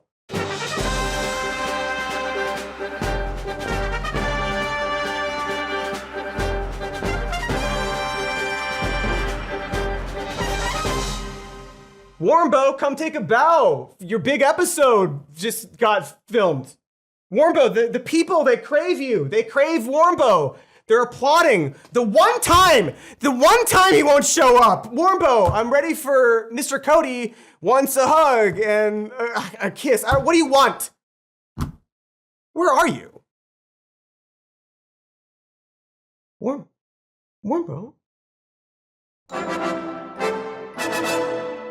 Open wide for the news sausage. That's right, we are taking the news and grinding it up and stuffing it into a tube for you. And here's some more sausage for your mossage. Let's talk about efficiency. No, wait! Let's talk about government efficiency. No, wait! Let's talk about of government efficiency.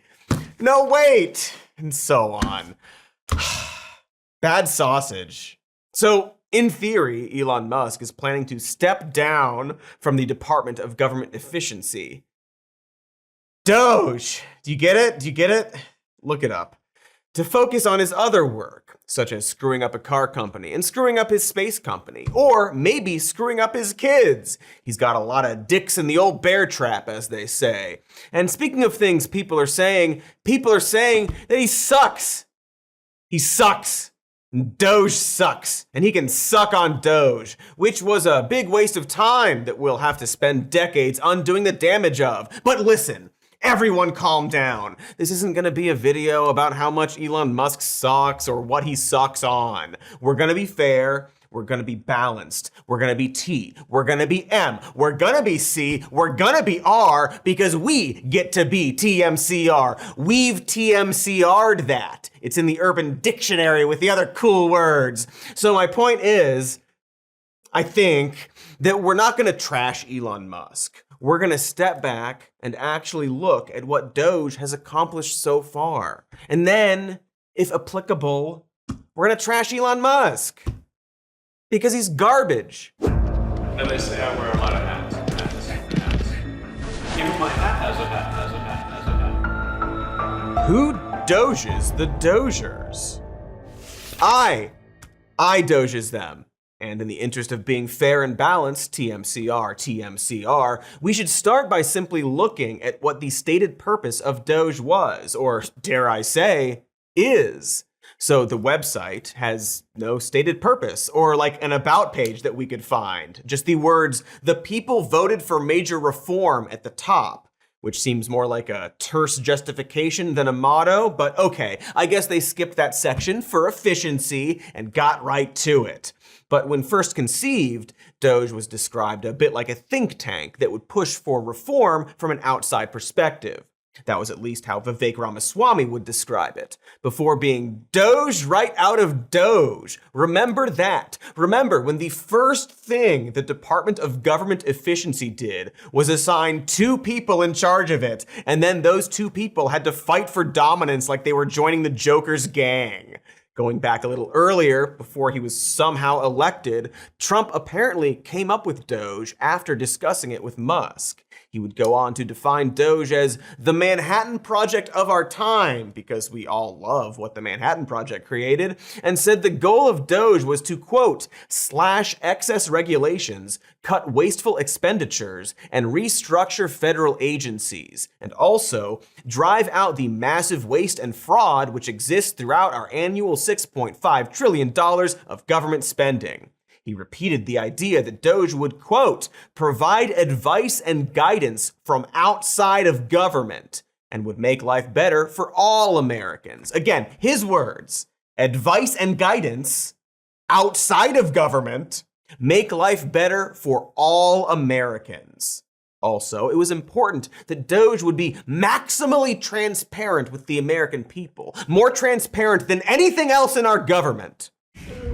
Well, we actually are trying to be as transparent as possible. In fact, our actions, we post our actions to the DOGE handle on X and to the DOGE website. So all of our actions are maximally transparent. In fact, I don't think there's been, I don't know of a case where an organization has been more transparent than the DOGE organization. Okay. Kid should cover his mouth when he coughs, but we have our parameters. Additionally, Elon would later say that the final step would be for DOGE to delete itself, like a robot hearing a paradox. And the stated amount they planned to save our government was, as of the start of this year, roughly $2 trillion.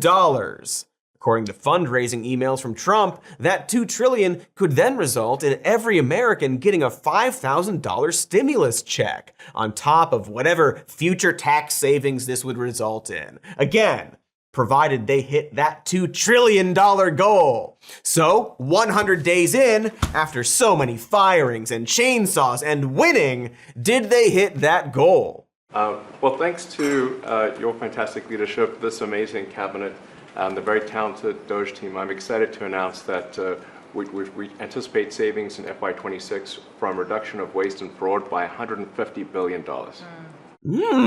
Listen to that excitement in the room. Okay, so $150 billion is, it's about $1,850 billion short. So let's just round up to, $2 trillion. It's $2 trillion short. But give them time. They've only fired 216,000 people so far. I mean, some of those people had to come back because, get this, it turns out we need people to run stuff. But if they somehow keep this pace, we will hit that $2 trillion mark in 3.5 years, which is a tad bit over Trump's stated endpoint of July 2026. But it's not like Elon Musk has trouble hitting deadlines or predicting things or anything like that. But to be TMCR, that $2 trillion goal has already been pushed down to $1 trillion, according to Musk.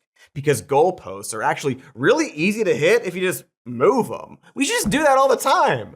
I'm reasonably confident that we'll be able to get $1 trillion of waste and fraud out, and that meaning that it will have we'll have a net savings in FY26, which starts in October, obviously, of $1 trillion. Okay, $1 trillion by FY26, which begins in October of this year. So 4.5 more months means they have to, I guess, eliminate around $200 billion a month, despite only cutting $150 billion in 4 very aggressive and reckless months so far.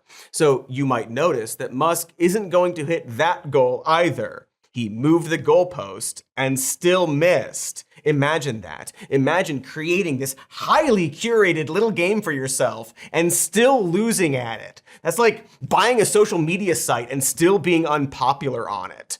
All in all, if Trump was aiming to cut down spending, he has failed. And in fact, the Trump administration is currently spending way more than the Biden administration did at the same point.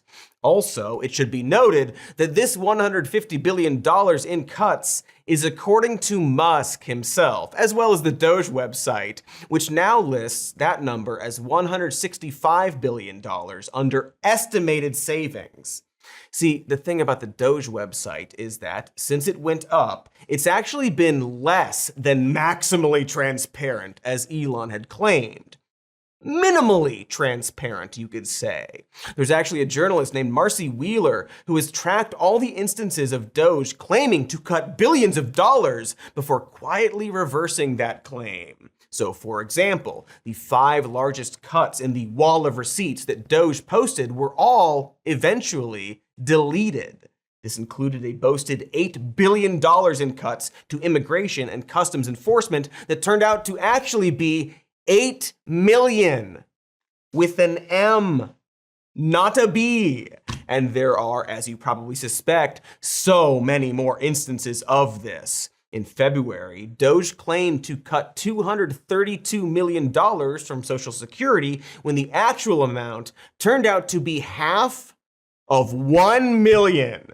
In March, the site changed their cuts to federal real estate leases from $460 million down to $320 million overnight. In April, they deleted nearly $1 billion in cuts, also overnight. They've also taken credit for eliminating millions for contracts that had already ended, and even double or sometimes triple counted the contracts to make the numbers go higher. After we filmed this episode, the New York Times reported that at least 44 contracts canceled by DOGE were revived by the federal agencies they affected, sometimes within hours. But 43 of those contracts, as of when this Times article was published, were still listed on the DOGE website as canceled contracts and savings for American taxpayers. And if you think they are at least being open about these mistakes, well, when reporters started to dig through their data and reveal these errors, DOGE responded by making that data harder to find. So, not transparent, not really saving anything. But what of the fraud? Oh, we have stuff to say about the fraud, but first, we have stuff to say about these advertisements. You may traditionally know them as ads or advos, so enjoy the vos. Rock the vos. So, weirdest thing, I stepped outside to rip Wicked off my bong, and when I came back, my tie was missing and my keys in my wallet. Hey, Musty! How's the beard hanging? Oh, okay. Hi. Where's my stuff? Sold them to some kids. Listen, Creaky, I've been watching and I think you're right that we need to make the show more efficient and cost effective. That is actually the opposite of what I've been saying. Yeah, I know how irony works. I'm not stupid. My point is, you win, okay? You're right that your tie it's just slowing you down, man. You are way more aerodynamic now, and we've saved the show millions. Okay, gonna go do some eBay. Ta. My neck is cold. Whatever, I'm sure that won't be an escalating gag for the rest of the episode. So anywho, DOGE. It's not transparent, as we said, nor is it effective at saving money. It seems like a bad thing, but perhaps it's all worth it to weed out the fraud. If you recall, Musk mentioned going after fraud in that earlier clip from, oh God, Elon Uncut? Oh God, with Ted Cruz, oh God! And a bunch of that fraud, the fraud we're seeing is overwhelmingly on the left. Mm-hmm. Ah, yes, fraud on the left. What does that even mean? What is the left wing of the Department of Veterans Affairs? But okay, Elon, show us the fraud. Where's the fraud, Elon? Whip it out, uncut. Have you arrested anyone for fraud? Can he or Trump point to any fraud case? We're not the only ones asking this. A legal note fraud is a crime. There have been no referrals to the Justice Department on any. Well, you don't know that, do you? How do you know that? Have there been referrals to the? Are there criminal How referrals? would you know that there were no referrals? I think there were referrals. They generally are. There's been no investigation from the Justice Department. How do you know that? I'm asking you, sir. No, you're not asking me. You made a statement. You're not now I'm asking you. That was a statement that you made. There have been. I'm asking you. Have there been? Yes, there have. So there have been referrals for fraud from the work of DOGE. There have been. Take a look at some of these things that took place. Right. As that news guy just pointed out, fraud is a legal term. And so far, Musk and Trump have continued to vaguely talk about it like it's a vibe or something. We just have to take their word for it, I guess. It's weird because you'd think that considering how much people hate Elon and DOGE, they would love to parade out the specific cases of fraud they found. Musk claimed more than a month ago, on the 1st of April, that on the following day, there would be massive charges for somebody. April Fools, I guess, because so far they just keep saying there's fraud. And I guess they left the evidence in their other pants. It seems like they're lying. Probably because they are. Pretty much the most solid evidence of fraud they've given was this tweet Musk boosted claiming that they had found millions of dollars of unemployment fraud since 2020. This would then be reported by Fox as, quote, DOGE reveals bizarre findings of unemployment insurance claims survey. It should be noted that at no point did DOGE actually cite or link to the survey. Probably because the data was from a Biden-era study and multiple departments had been aware of that information for years before DOGE showed up. As an expert on unemployment from the National Employment Law Project put it, I don't think it's news to anyone. It's been widely reported. There have been multiple congressional hearings. Indeed, there have been over 2,000 convictions since 2020 for the unemployment fraud he is citing. That's why there's been no actual fraud arrests related to DOGE, because the fraud cases he's finding are old crimes that have already been found and settled before he came along. Really, stand back and think about how dumb and obvious that is. How duped anyone who believes him is being. This is like saying you discovered the Great Pyramid of Giza because you browsed Wikipedia. Like when Musk says in a Fox Business interview that there's $500 billion in entitlement fraud, he's probably citing this April 2024 report from the Government Accountability Office, and not even citing it correctly since that report was explicitly about all government spending, which to be TMCR, he does acknowledge while immediately contradicting. It's confusing, he's confusing. If you look at the Inspector General reports and the Government Accountability Office, there have been many audits that have pointed out that there's a tremendous amount of waste and fraud in the government. In fact, there was a report issued by the GAO, the Government Accountability Office, last year. So during the Biden administration, which estimated the federal government fraud to be $500 billion, which is most of the federal spending is entitlements. That's like the big one to eliminate, because that's the sort of $500 billion, maybe $700 billion a year.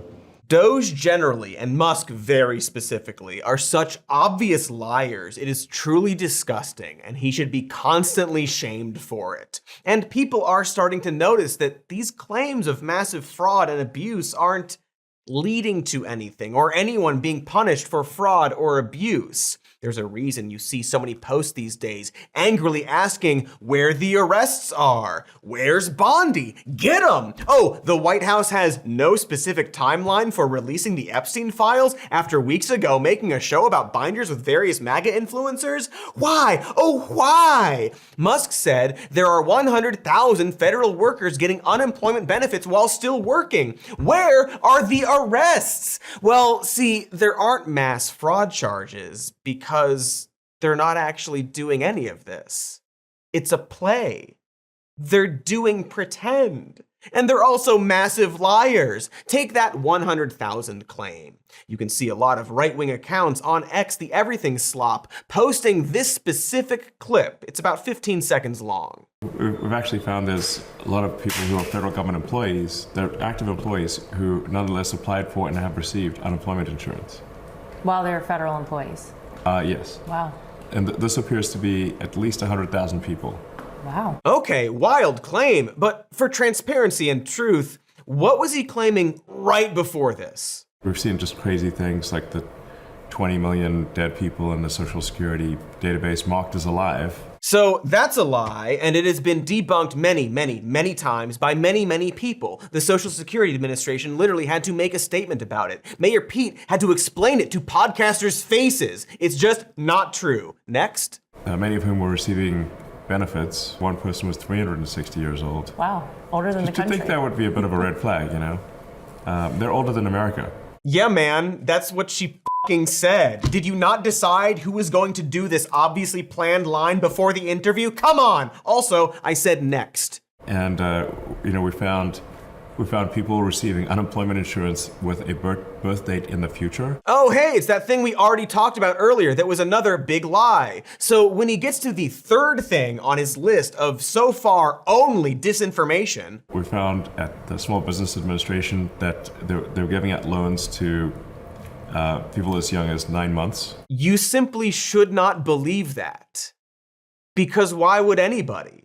He consistently, brazenly spouts obvious bullshit, often about things like specifically unemployment fraud. The pattern he's established should lead us to think that the number is drastically lower than 100,000, and that it's about something else entirely, or something we already knew about. It's weird he said they got unemployment insurance instead of benefits, but also, maybe more importantly, a reason a lot of people in the federal government might be employed but receiving unemployment insurance is because you keep firing people and then rehiring those people. You dim-witted goon. 2 months and 1 week after DOGE initially started fucking up a lot of stuff while also lying about it, Musk and some Dogers finally appeared on Fox News with what Fox would claim is their least extremely unserious news person, Bret Baier. I'd like to say he did a good job, but more accurately, he did his job. Let's watch the literal first few seconds. Thanks for having us and doing this. I know there's a lot of interest in this. Thank you so much for having us here. I don't see a ring, but is there a piercing or buttock I could kiss? Sorry, this isn't the important part, but like, you're having them, Brett. They thank you for the opportunity to share their transparency and truth with the American people. And speaking of, let's find out what Musk chooses to open this interview with, knowing that they're going to talk about the alleged waste and fraud and abuse in the government. I'm going to talk to all the guys here about the specifics, but for you, what's the most astonishing thing you've found out in this process? The sheer amount of waste and fraud in the government. It is astonishing. It's mind-blowing. We routinely encounter wastes of $1 billion or more, casually. You know, for example, like the simple survey that was literally 10-question survey that you could do with SurveyMonkey, cost you about $10,000. Was the government was being charged almost $1 billion for that. For just the survey. Now, our greater wax moth-eared listeners may have caught for that split second Bret Baier asked the correct question any normal person might ask. Let's see it again. For just the survey. Right. The claim is that a simple, single survey that would otherwise cost $10,000 cost $1 billion. Wait, you'd say.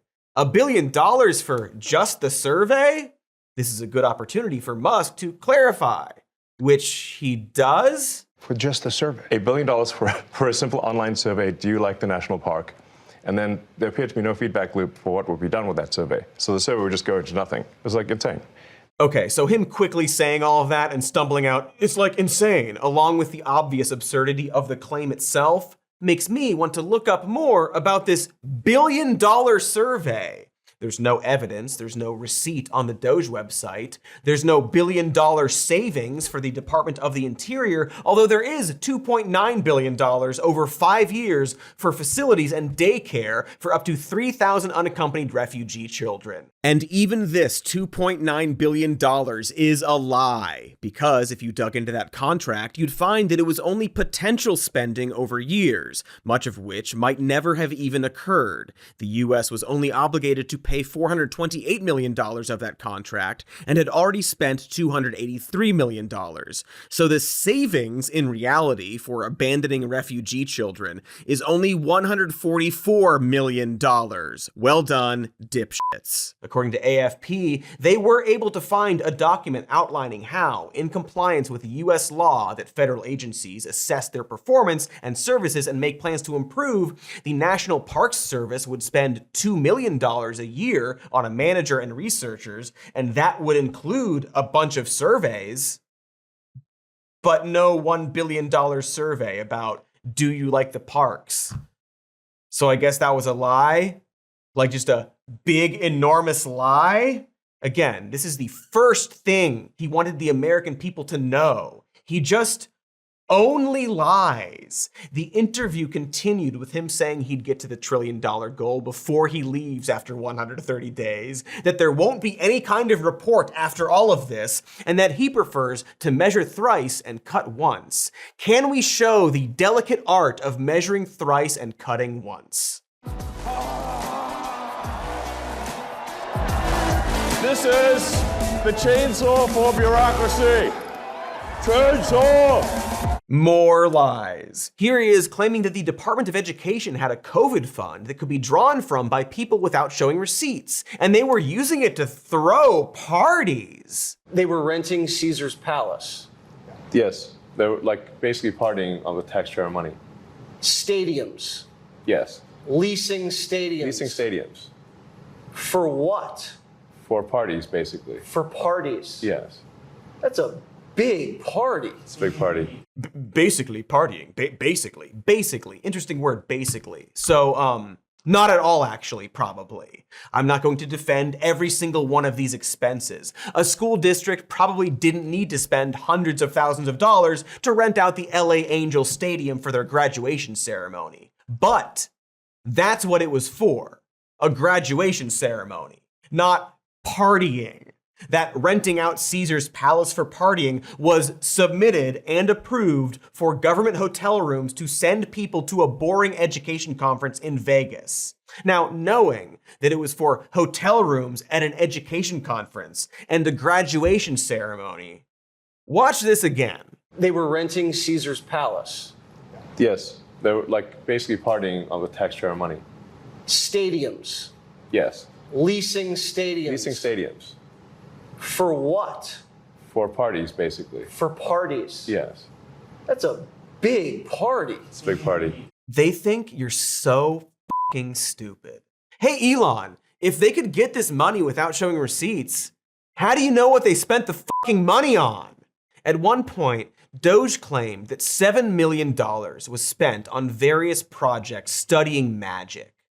But actually, $6.3 million was spent on a children's science museum in Minot, North Dakota, which is known as the Magic City. They're liars and they're careless. They're literally just control effing buzzwords they don't like because they don't actually know what they're doing. They have to make up absurd claims and misinterpret everything and take credit for past discoveries because they don't know how to make those discoveries themselves. Basically, DOGE just wandered into all of this data that a lot of people had already looked at and addressed and is forcing everyone to sort of relitigate it all. But no one at DOGE seems to understand the actual data, perhaps because they have absolutely no experience in fraud detection or auditing, nor do they actually seem interested in it. Like, here's the thing, the terms fraud or waste are real and specific things. There's a job called forensic accounting that specifically exists to look for fraud and waste. We made a documentary about it called The Accountant, I think. Now, from the staff we know about at DOGE, we can see that not one of them is a forensic accountant. I don't think any of them even know how to assassinate dudes, which I'm told is part of the job. According to the information we have, some of the staff working with or at DOGE are, in no particular order, several aides and assistants to Trump and Musk, a former Morgan Stanley banker, a research assistant, multiple entrepreneurs, multiple real estate investors, the CEO of an energy company, multiple executives, at least one racist, and a smattering of software engineers and lawyers. Also, the co-founder of Airbnb seems weird, and so many former employees of Elon's companies. Not a single person we know of has a background in fraud detection or auditing of any kind, which is odd because those are the first people you'd want for efficiency. Again, fraud has a legal definition, which is how the Government Accountability Office can track it. But to hear Musk tell it, it is more of a vibe. So this is where you get into the sort of gray boundary between waste and fraud.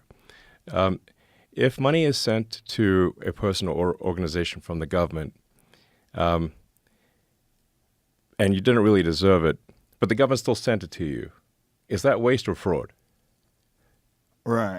Right. That's not a philosophical question about one hand clapping. There is a single legal answer to that question. But of course, we kind of know what the answer is for Elon.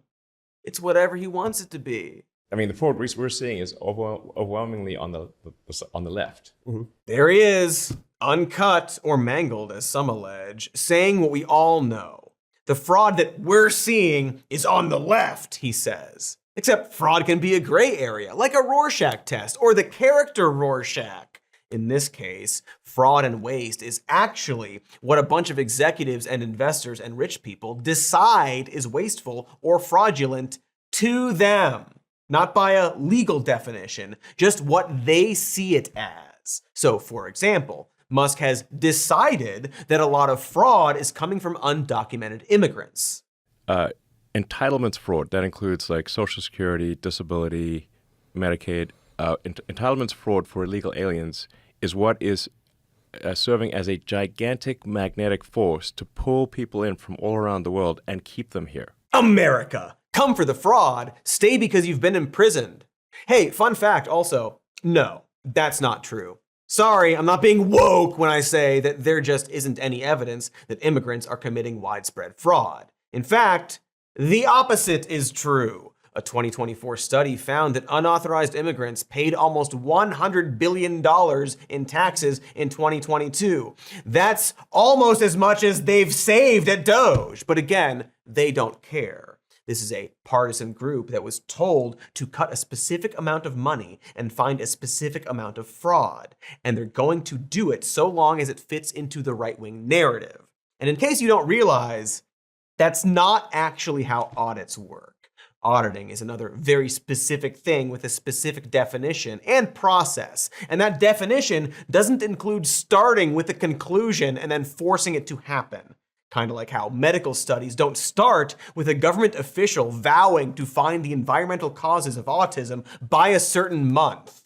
That's obvious, right? Determining the outcome and timeline and then forcing that conclusion is the opposite of science. It's the opposite of an objective audit, which is, by the way, something we already do. Like, not sure I've stressed that enough, but I keep mentioning the Government Accountability Office as the smart kid DOGE keeps copying their homework from.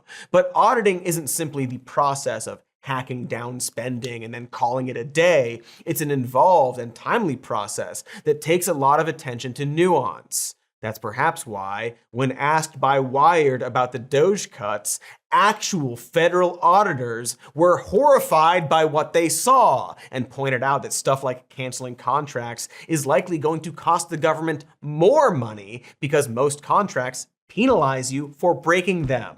In fact, according to one analysis, when you tally up stuff like the paid leave, firing and rehiring workers, and the lowered productivity, DOGE has nearly cost the American taxpayers as much as they claim to have saved. I repeat, DOGE has nearly broken even And that isn't even counting all the stacking lawsuits or the effect these cuts will have on the IRS's ability to collect taxes. I know we all hate taxes, and boo taxes, boo! But it should be noted that the Internal Revenue Service is one of our most efficient agencies when it comes to the amount of money it makes versus how much we spend on it. It is, after all, the Internal Revenue Service. It makes revenue for the government, and so it's very stupid to, for example, force them to cut down their staff and make them less able to collect that revenue. That's the equivalent of a store throwing out their cash registers to save money. And we know this because when Biden increased staffing, the IRS revenue increased and the cost of collecting taxes decreased, meaning that the IRS was spending less to collect more. This is all to say that cutting the IRS is directly counterproductive to the claim of saving money or creating efficiency, which anyone could figure out by just taking a moment to think about it. Or ask somebody. And so perhaps there's another reason they want to do this. And of course, when you stand back from it all, DOGE has actually done the complete opposite of what it claims to achieve, not only on a monetary level, but by destabilizing our institutions. A whistleblower complaint filed by an IT staffer at the NLRB claims that DOGE gained access to closely guarded data, including case files, and that could have led directly to a, quote, significant cybersecurity breach. That's the National Labor Relations Board, which functions to protect workers' rights to join a union. I wonder why Elon went after them, which was, according to a whistleblower, raided by DOGE for private worker information. I wonder why. I keep wondering stuff. When will somebody tell me? Because remember when Trump said that DOGE would be working outside of our government as a separate entity? Technically that's true, except they have all the access and authority of a government institution without that oversight or attention to privacy. So that means it's an independent group owned and run by wealthy business executives and investors with an army of software engineers and not a single forensic accountant, claiming to be doing an audit for which there will apparently not be a report, and cutting waste and getting access to the sensitive information and code to every government institution. Even if they had the best intentions, there's absolutely no way that's going to be good. They simply don't know what they're doing. They've opened up the engine and are just pulling wires. At best, all our sensitive data will be leaked. We know this because they already did this, accidentally posting classified information on their silly little website. And again, this is at best, because, dare I say, I don't think they have the best intentions. Remember Big Balls, that 19-year-old DOGE staffer who made the news for being one of many young tech workers with absolutely no business having access to government information? Well, here he is just delighting Jesse Waters. Who's Big Balls? It's me. What does Big Balls do? Right now I'm working on some payment computer stuff. So one of our initiatives is to root out fraud and waste. And to do that, we started looking at the payment computers. And as mentioned earlier, there is no accounting of what payments actually go to in the payment computer. Big balls! It is hard to really stress how unserious and dangerous this is. This clown dystopia somehow surpassing the drunkest dreams of Paul Verhoeven as we watch Elon Squire, Mr. Big Balls, talk about his time rooting through a government payment system. Young Big Balls, who also allegedly worked for a cyber criminal group in the past, because he's just some kid. Also, I hear his balls aren't really that big, so they're all just liars. Big Balls isn't the racist one, by the way. That's a different guy. And these guys, Big Balls, the racist, the other racist, they have access to your medical and bank records, your earnings, your tax filings, your social security number. Some of these employees were given this access before they were given background checks. But even if Big Balls and Indian hate guy were on their best behavior, there is still a deeper reason why DOGE is doing the complete opposite of what it's claiming. We're actually gonna do a whole separate episode about this, but DOGE has been fundamentally built on a lie. Part of that lie is that efficiency is the same thing as spending less money. We see this in how DOGE set up their website, which has an efficiency leaderboard that is only based on the amount of money that's been cut from the departments. Less money spent isn't automatically the same thing as more efficient. That's absurd. But the main lie they're telling is that the purpose of the federal government is to be efficient and cost effective. That's not the point of government. The value of a government isn't monetary. I mean, they literally make our money. The value of a government is how effective they are at supporting their citizens. So to go in and declare that you have to cut $1 trillion from the government, a completely arbitrary amount, is fundamentally counter to the function of a government. Especially when you consider that in order to actually hit that $1 trillion mark, you'd have to go after vital agencies that we can't do without. Well, I mean, the government's one big pyramid scheme, if you ask me. Yeah, well, you can tell me better than anybody. Social Security is the biggest Ponzi scheme of all time. Aha! Yeah, it sure would be convenient if Elon Musk could convince Americans that it's actually good to destroy Social Security and Medicaid and Medicare. After all, the US spends $1.5 trillion on Social Security alone. If they could just wipe that out, they'd meet that arbitrary goal and Elon might get a second special badge. Man, that is a picture he actually posted. He wanted us to see that. Whew. You ever try to install a new video game on your computer, but you don't have enough room? Then you go through your files and you're like, well, what's taking up all this space? And all you can find is a bunch of random little files and also your big school or work or porn folder. And you start deleting all these little files, but you have no idea what they do. And you keep eyeballing that big school, work, porn folder, but you need that folder to learn or work or come. That's what's happening with DOGE. They were told they need to delete a certain amount of money, but have no idea how anything works and simply aren't educated enough to weed through it all. So it would be a lot easier if they simply dumped the big stuff. And Social Security is one of those big fish. Except unlike the porn folder, the people doing the deleting don't actually care if they lose it. And they are trying to delete it. Last we checked, DOGE is elbow deep in our Social Security Administration in his hunt for fraud and waste. And he really wants us to think there's fraud, even if he has to, say stuff that isn't true. One interesting statistic was that 40% of the calls into Social Security were fraudulent, like meaning that it was someone trying to get a Social Security payment that was going to a senior instead to go to a fraud ring. So that was almost half of the phone calls. Interesting. Also, incorrect. The statistic he botched is that 40% of a specific type of fraud was calls to Social Security, not that 40% of all Social Security calls were fraud. In fact, Social Security fraud from direct deposits, which does happen, totals to, bear with me, 0.00625% of their payments. Let's put that number on screen.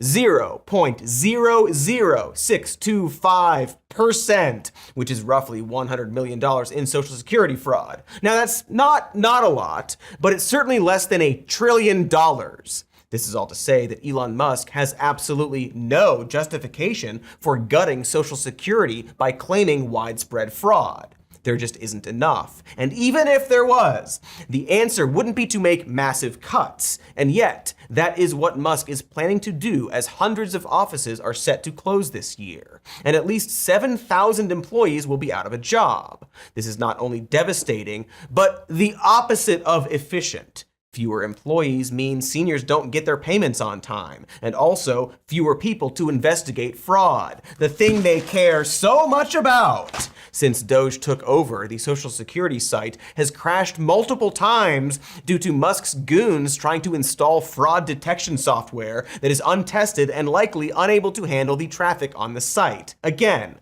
0.00625%. It is very important to everyone's survival that they understand how little we need Elon Musk to touch the Social Security Administration. If he breaks it or guts it, then a lot of people might lose everything they have. That includes 90% of all Americans over the age of 65.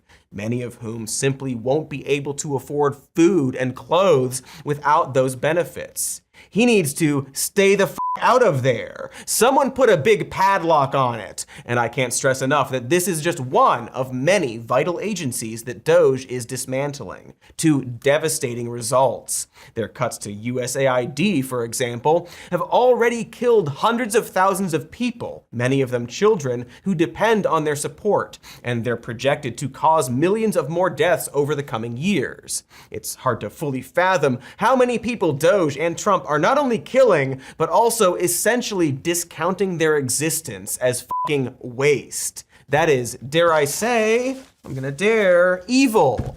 So to recap, DOGE is costing as much money as it's cutting, is making the government less efficient, killing people, and is making our data more vulnerable, opening us up to more fraud, and potentially causing a great deal of us to go broke. So what does it actually do? What is the actual purpose of DOGE? Glad you asked me, because after the break, me will tell you, and hopefully nothing else will be comically removed from our set. Welcome back. Katie, come on, this is too much. Yes, my oat biscuit. How does this make the show more efficient? Glad you asked. By cutting down on waste, like the desk and the backdrop and utilities, those savings can be passed down to you. So I'm getting money for this. No, I said can. It can do that. Money can do a lot of things. Build cities, ruin empires. You can wear it like a hat. It's honestly pretty wild when you think about all the importance we put on it. I learned that from you. It's fake. We made it up, just like food and clothing. I mean, honestly, does anyone really even need stuff to live? What are you even saying at this point? Wow, what the barkley bloop. Zabadoo, deebity dop, bop, bop, bop, beep, boop, boop, and also glorbigly glur, blah, blah, blah. Okay, now you're just making sounds.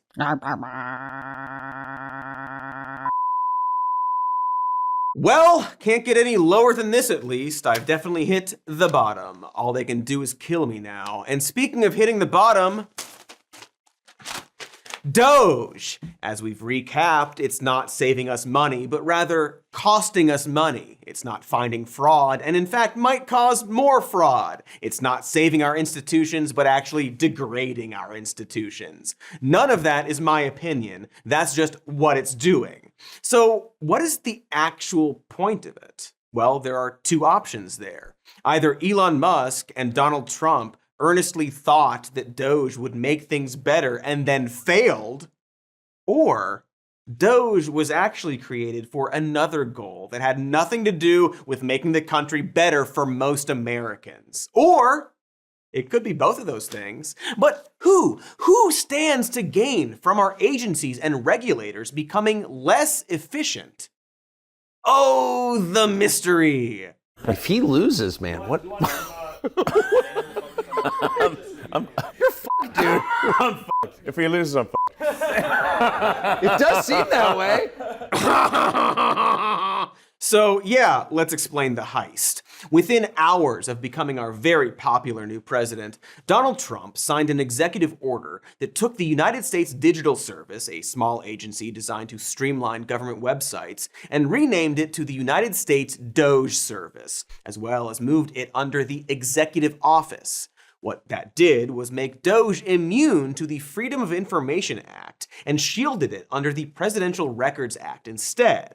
In other words, Trump immediately made it so that no one, not even Congress, could easily see what DOGE was doing from the start. He also classified it as a temporary organization, which allows them to circumvent certain regulations around how long people work there and what they get paid.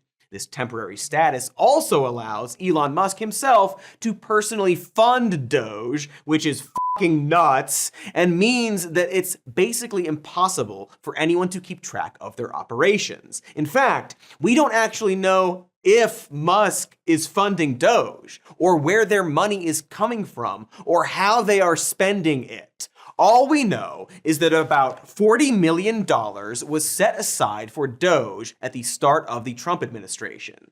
That could be $40 million total or $40 million a month. We know that a portion of that money was allocated under the Economy Act, which allows agencies to charge other agencies for work. So a lot of it was probably paid for out of the budgets of other departments of the government. We don't know if that money is being spent on salaries or equipment or more cool meme badges for everyone. I can't stress enough how untransparent they are being. According to NPR, many DOGE staffers have actually erased their online profiles to make it harder to figure out who the hell they are. And you might notice that, bureaucratically speaking, this is the equivalent of Danny Ocean putting together a crime team. DOGE was formed in a very specific way to ensure that it can't be monitored, their employees can't be identified, but it has full wide access to our agencies and is run by an outside benefactor who happens to have a personal motivation for deregulating the government. FAA is investigating why a SpaceX rocket exploded after a critical test launch today. But tonight, the National Highway Traffic Safety Administration is raising concerns about the actually smart summon feature in an estimated 2.5 million Teslas. Elon Musk was sued on Tuesday by the U.S. Securities and Exchange Commission. The SEC accused the world's richest person of waiting too long to disclose in 2022 he had amassed a large stake in Twitter. U.S. House Democrats are investigating SpaceX amid concerns that Russia might be using Starlink satellite internet for military purposes in Ukraine. Medical device company Neuralink is reportedly under federal investigation due to employee complaints regarding its animal testing, according to Reuters. Seems like a bit of a stupid oversight that somehow a completely unelected billionaire being investigated by so many government agencies was put in charge of those agencies. That is kind of hard to even fully comprehend. It's so obviously bad and stupid that even a child would see that. It's like making the Zodiac Killer the next district attorney. I guess that family is in politics already, though. But yeah, this is just so stupid. Does anyone not see that this is stupid? I guess Trump doesn't. It really seems like Elon Musk has essentially scammed his way into deregulating himself out of his crimes. His probably fraud and abuse-related crimes. Trump is like the old man falling for the Nigerian prince email scam, I guess. Or rather, more likely, Trump is in on the scam. He and Elon did a bunch of crimes, sometimes in tandem, and by some cosmic idiocy, were allowed to be in charge of the people who were supposed to prosecute them. They are doing a scam together. As pals, or rather, it's more of a love-hate thing like Midnight Run. They don't like each other, but they're stuck with each other. A fun romp, or more aptly put, this is a raid. They are raiding the government. We've seen all these headlines. DOGE has locked federal employees out of their own computer systems. They've screamed at, mocked, and laughed at the people they are mass firing, putting people on leave if they dare to stand up to their weird goons. On the day we recorded this, it was reported that part of Trump's tariff negotiations is to push some countries into approving deals with Starlink. This is a raid. It's not even clever enough to be called a heist. It's a smash and grab. And it's not just to ensure that Musk avoids consequences for all the crimes he already did. This is very important to realize. This is also about avoiding the crimes he's going to do by simply not making them crimes anymore. There is a reason, for example, why Musk kept saying that we'd never reach Mars if Harris won the election. For starters, he doesn't really mean we. He means him.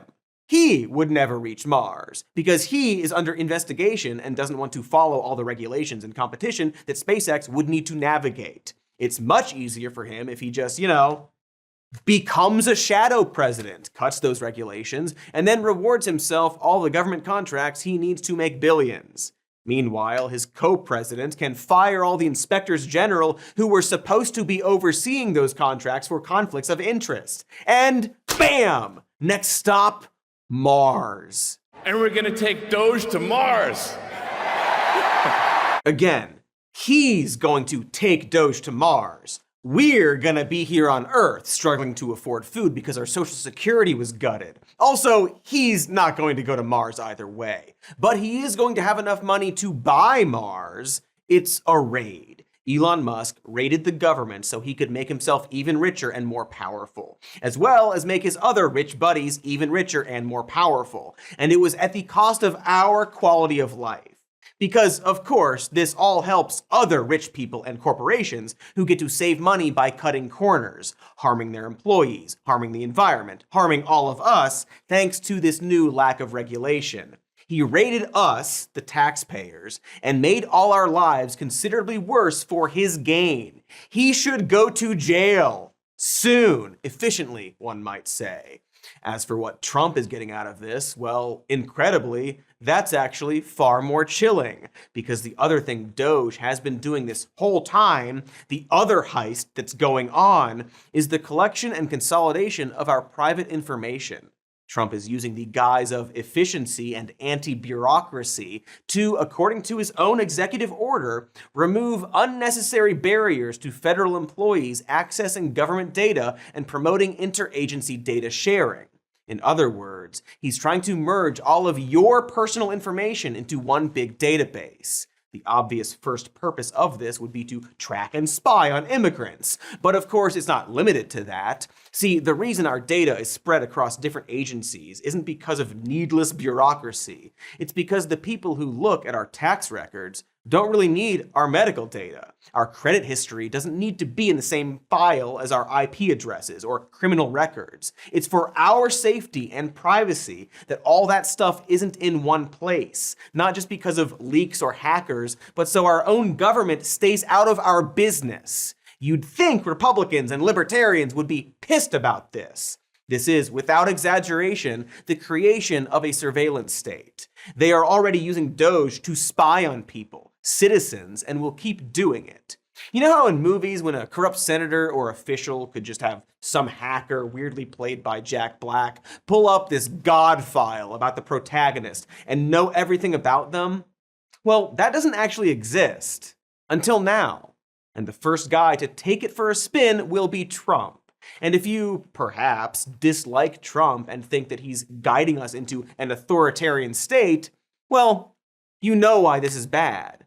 But if you, for some reason, really like Trump and think he won't abuse it, well then, what of the next president? Cyborg Biden, perhaps? That commie AOC? Do you want every subsequent administration to have this power? This extremely destructive genie that can't be crammed back into the bottle? Wow. So I guess Trump was right when he called it the Manhattan Project of our time, wasn't he? Einstein is going to be so disappointed, what with all the ripples and rain and junk. Well, that's my time, I guess. Oh, hi, it's Cody. We met last week. Listen, now that you remember me, I want to tell you about a hot new overlord infecting every aspect of our lives. The power of movies. Movies are back, you see. We love them. Finally, we can forget about this wasteland of stupid politics and tech billionaires and escape into the magic of make-believe. Like, wow, did you know there's a new War of the Worlds movie out? I mean, that's gotta be fun. You got your aliens, and the pew-pew, and spoilers, achoo, and Ice Cube is in it. Let's watch a clip to forget our troubles. Boy, this is a top-secret military installation. They don't let thumb drives in the building. Faith can load it here and I can get it to you. How? Prime Air. Right here. Oh. Okay, well, that's odd. But let's keep watching. Maybe an alien joins the Zoom call. Oh, it's the feature of delivery. They've been training us for months. I need you to place an official order on Amazon to activate the drone. Nuts. Oh, I get it now. We're in hell. I'm so sorry. It took me a second to remember. We're all in hell. Okay, so it turns out that Amazon made a War of the Worlds film and then stuffed it with Amazon products, as well as various tech tie-ins to Microsoft Teams and Gmail and even Tesla. And together, they save the day from aliens. Because you see, tech is the new hero. That's why the next Amazon Presents James Bond is gonna save the day by beating a union rep to death with an Alexa. Also, Jeff Bezos' wife will be there, I guess? It's confusing. Again, until you remember that we're all in hell. Then it makes a lot of sense. Because here's some news. Sure feels like we're just surrounded by tech companies now. They're in our movies, our homes, our government. They're trying to get in our brains. In fact, perhaps it's not the power of movies that's taking over our lives, but a different, worse thing. I mean, not worse than Amazon's War of the Worlds, but pretty close.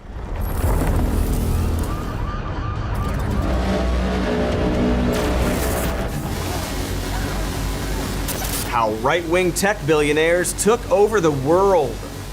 Seriously, there's a scene where he saves his daughter with Tesla autopilot. They heavily imply that it's good that Teslas are hackable in case somebody else needs it in an emergency. Don't watch it, not even ironically. It's not fun bad, it's just regular bad. The hero is a Homeland Security surveillance officer. Don't watch it. Stop, no, stop. Don't do it.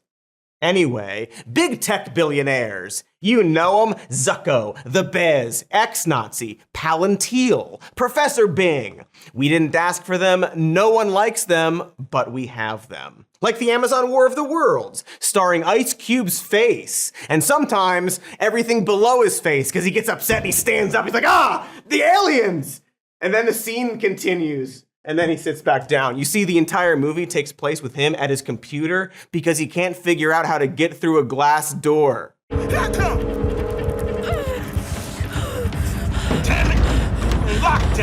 Thrilling stuff. Anyway, it's worth exploring how and why this happened. Not the Amazon War of the Worlds, but rather how tech billionaires took over all aspects of our lives. So actually, yeah, including Amazon's War of the Worlds. Because while we've always had corporations butting into the government, we've come a long way from the, let's call it, quaint days of Smith & Wesson buttering up the GOP to send thoughts and prayers.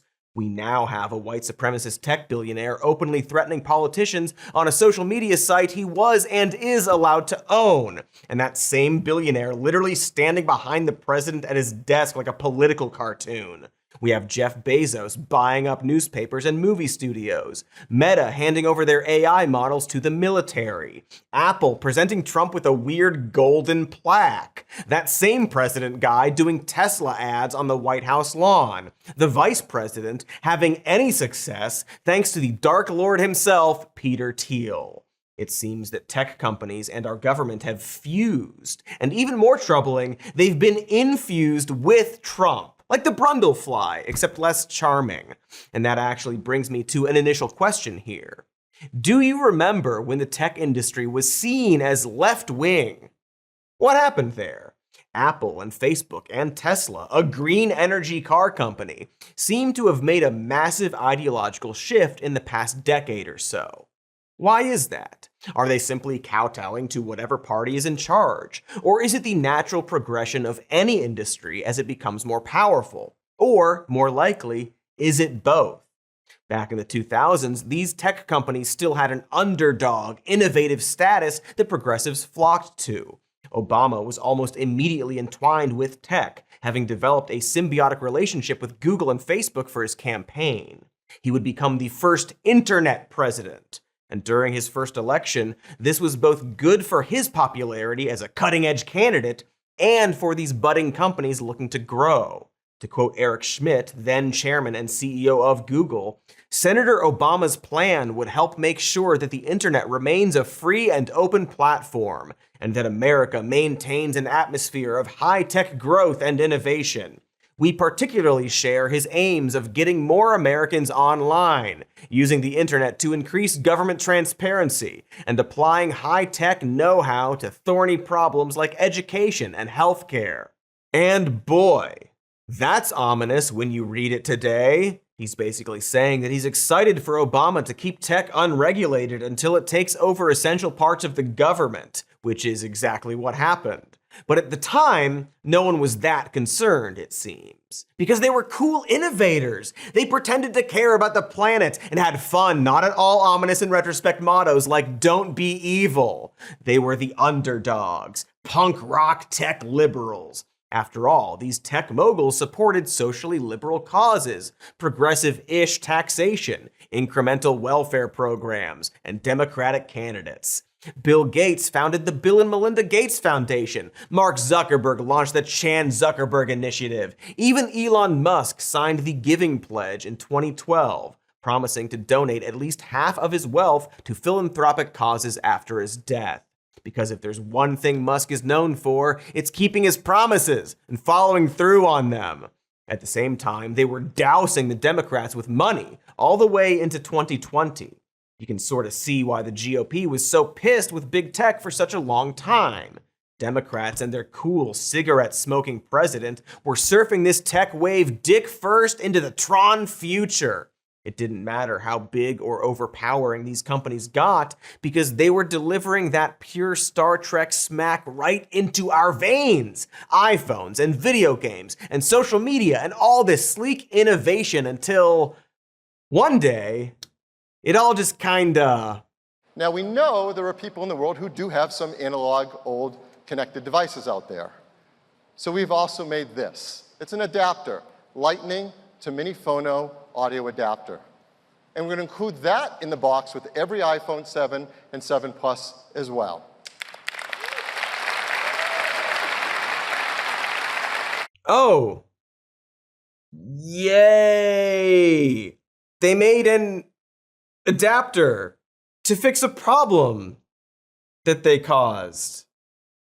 Right, so this is where it all went wrong, because you can only innovate for so long. Eventually, you stagnate, often by choice. To quote Harvey Dent, you either die a MySpace or live long enough to see yourself become Facebook.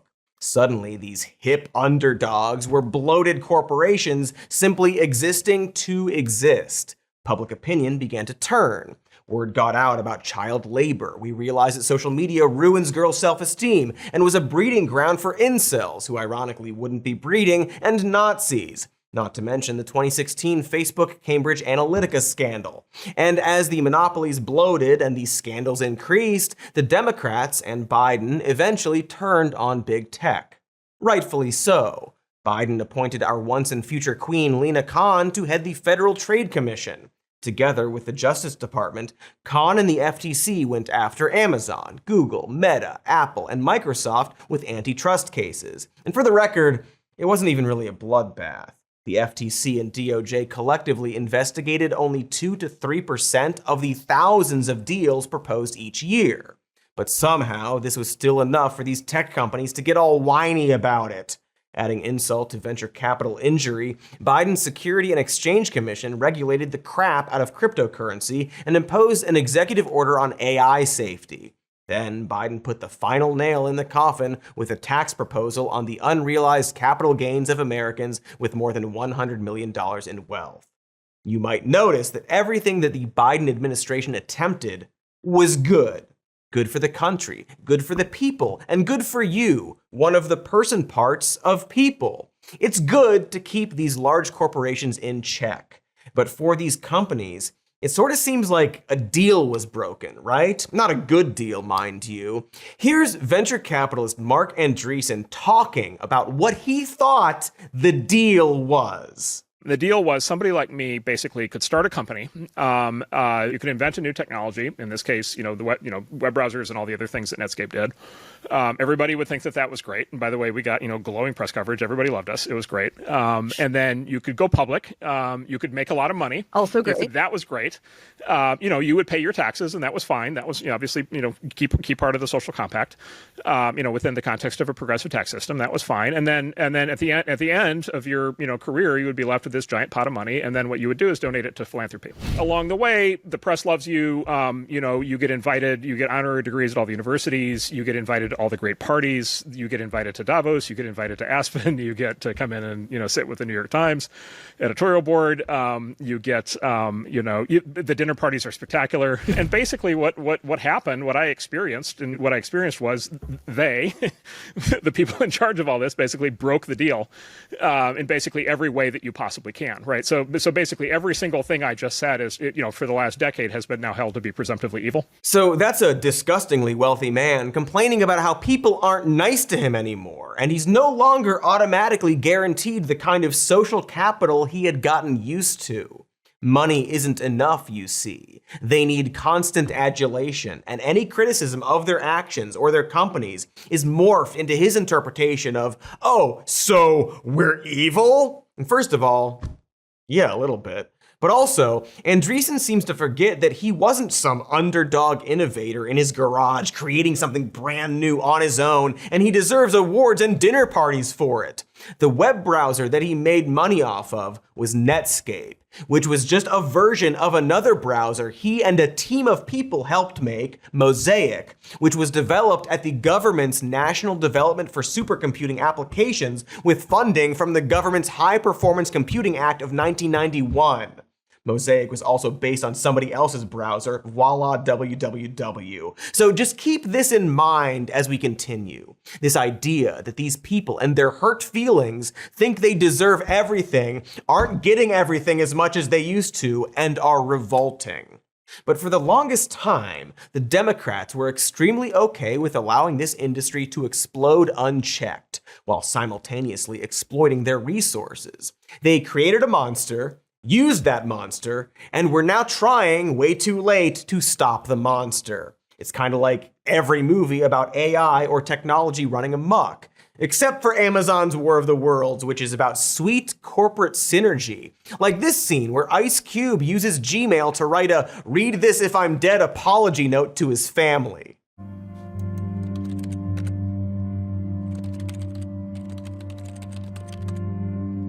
Thrilling stuff. He writes it throughout the movie so the audience reads it several times so he doesn't have to do the acting and we can just sort of like act for him while reading it. But then at the end, he reads it out loud for us, so why'd they do that? Anyway, for the big tech billionaires, Democrats had begun to turn.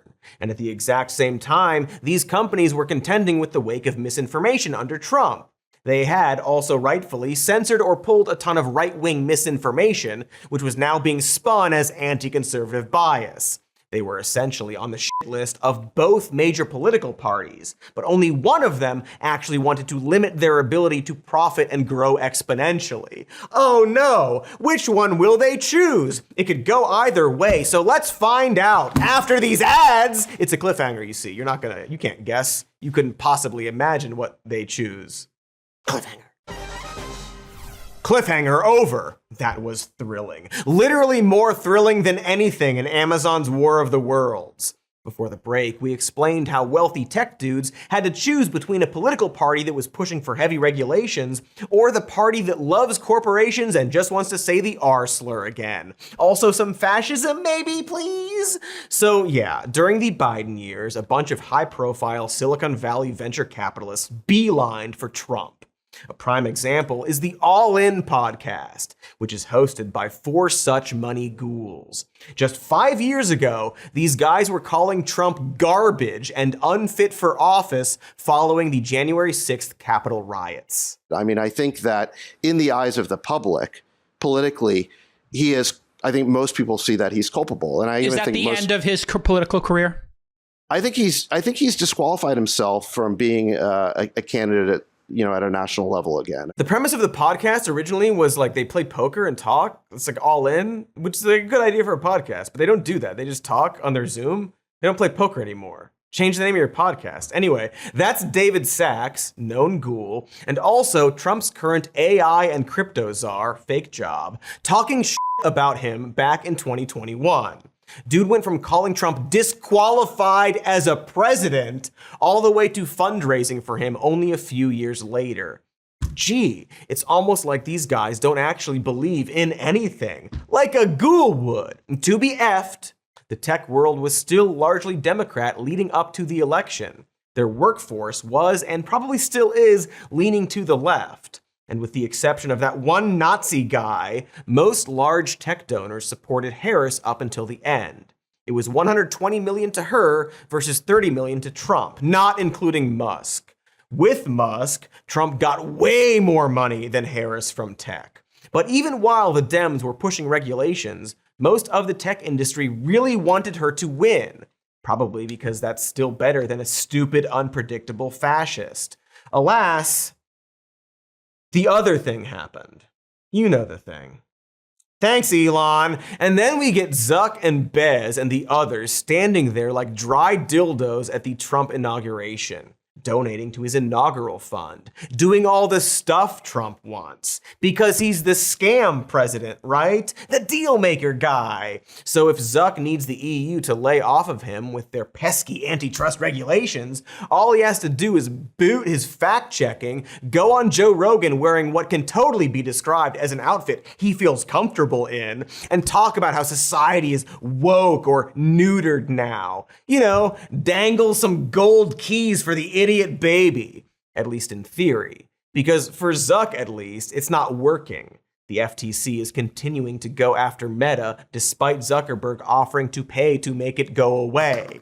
Should have talked more about how woke is bad, Mark. You should be like, oh, woke it's worse than bad. It's woke, which is a synonym for bad to a lot of people. Incredibly, Meta's defense is that they can't have a monopoly on social networking because no one literally networks online anymore. Yes, they've moved from the stop hitting yourself defense to the I'm not touching you argument, you see? And so to the question of whether tech got more right wing, ultimately, it's up in the air. On the one hand, much like people, when a company gets big and rich, it tends to act more evil and conservative. It tends to have less care for its workers and lean toward the party that will protect their money. On the other hand, they're corporations, otherwise known as cowards, and will publicly side with whatever they deem is popular. In other words, they were never actually left-wing either, right? Maybe they thought they were revolutionary underdogs, but Mark Zuckerberg started Facebook to rate the girls at his school. Of course, we're not here to talk about Facebook or one tech company or even Trump. We're here to talk about the Amazon War of the Worlds movie, which features a scene during which Ice Cube hacks his daughter's fridge, tells her to eat better, and that is apparently an endearing quality of his. She's pregnant, you see. And they do this thing where she gets critically injured and goes into labor and Ice Cube can only watch, except he doesn't actually watch. She just has the baby off screen, sends him a text about it, and everything is resolved without him.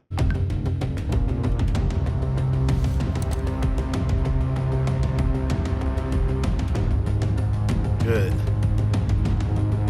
Thank God. Thrilling stuff. Wait, no, I remember now. We're here to talk about what led to the tech industry having godlike power over the fate of the country. And I want to circle back to the innovation problem. See, there are only so many times you can revolutionize the world during any span of time. With the internet, we got spoiled. It gave us the ability to reinvent a bunch of things, and that felt innovative.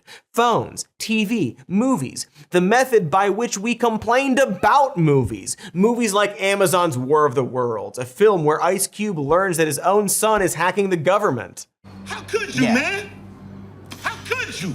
My own son is hacking the government. Thrilling stuff. Anyway, lately it feels like we hit a wall with innovation. Lately it feels like everyone is just waiting for the next big thing that never comes. A few years ago, it was VR and the metaverse. Remember that? No, that's fine because we're now over it and onto AI, which is really good, which people like. Sometimes it's just annoying, but sometimes it helps teenagers kill themselves. Yes, some aspects of AI are likely here to stay, but most of these things are fads that these tech companies and venture capitalists are pumping full of money, hoping they catch on. But of course, there have always been moments of stagnation with innovation, right? For every airplane, there were like 20 stupid flying machines that didn't get off the ground. We can't be innovating all the damn time. Remember how many cell phone concepts came before the iPhone? Remember the Nokia 7600? Do you like talking into hockey pucks? The thing is, right now, it's more than just a lull, because for the last 20 or so years, not only have these companies ballooned into monsters, but they've actually grown in such a way to ensure that no one could follow in their footsteps. Ironically, they're the ones stifling innovation. In a lot of ways, it doesn't really matter if they suck up to Trump or not, because they will probably last far longer than him, or rather, what he represents. Because the man himself is not looking too good. Pretty sure your next phone will outlast him, unless it's a Trump phone, of course. But what I'm getting at is that instead of thinking of the next big thing, for the past decade or so, these companies largely spent their brainpower on keeping their rivals small. After all, if you're, say, Google, which owns the way we search for things on the internet, well, then you can control what things get found, right? In fact, Google was accused by the DOJ back in 2023 of spending $10 billion a year to keep competitors out of the search engine market. You know, unless they played ball. There's a good phrase for this: co-opting disruption. It's that season 1 Black Mirror episode, not the pig fucking one. The one where Daniel Kaluuya takes a stand against the corporate dystopia up until they purchase and commercialize his revolution. It's also kind of like the pig fucking one. So, for example, one way these companies operate is by identifying the smaller disruptive tech, then investing in those startups, developing them, but only just enough. Or they simply buy and absorb everything.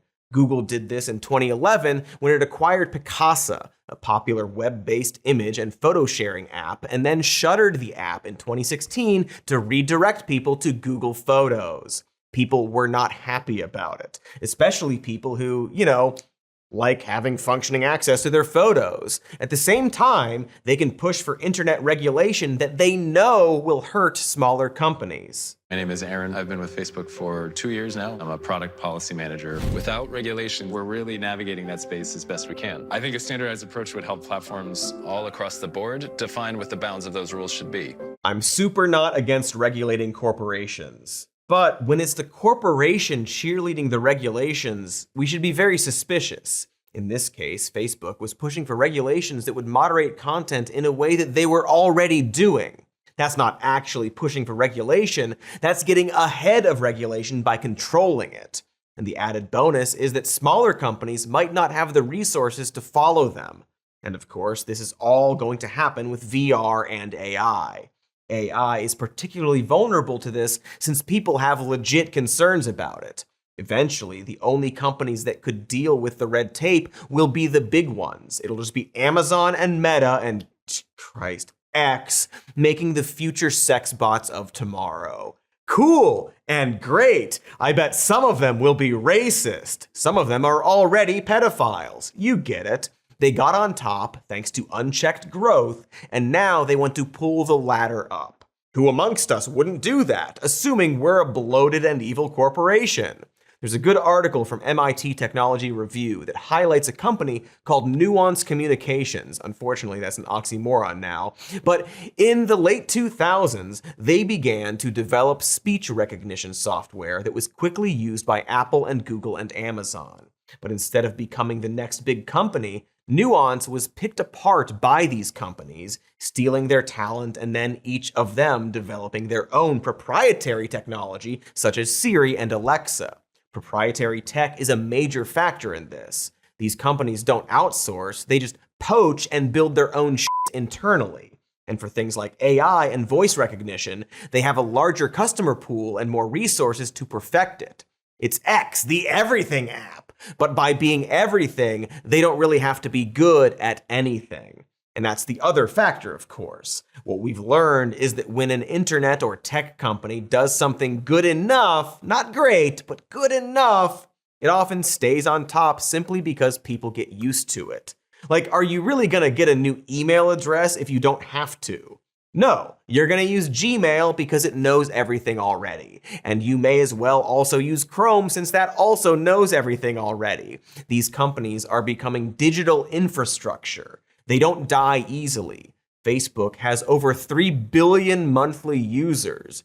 Google operates in over 200 countries and territories. Microsoft Office and Windows have reached over 1.2 billion and 1.4 billion users. These companies make up roughly 34% of the total stock market value of S&P 500 companies, and their individual value is greater than the GDP of some countries, including Canada and Italy. The weirdo countries! And they all have their own toys they refuse to share. It's why antitrust laws are pretty darn important, and specifically should apply to proprietary technology, because they absolutely won't do it on their own. When Bell Labs invented the transistor in the 1950s, they licensed that technology to a bunch of other companies for a low price. Not because they wanted to, but because the government was in the process of making them do it.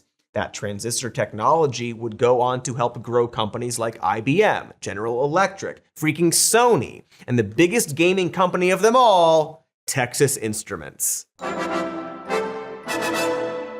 I guess I was more of a TI-84 Plus Silver Edition kid myself. Can't stress enough how we need actual regulations and antitrust efforts. Because not only will the companies not do anything, but we won't either. I mean, here we are on YouTube, owned by Google. Because what else can we do? Are you gonna watch this on LiveLeak?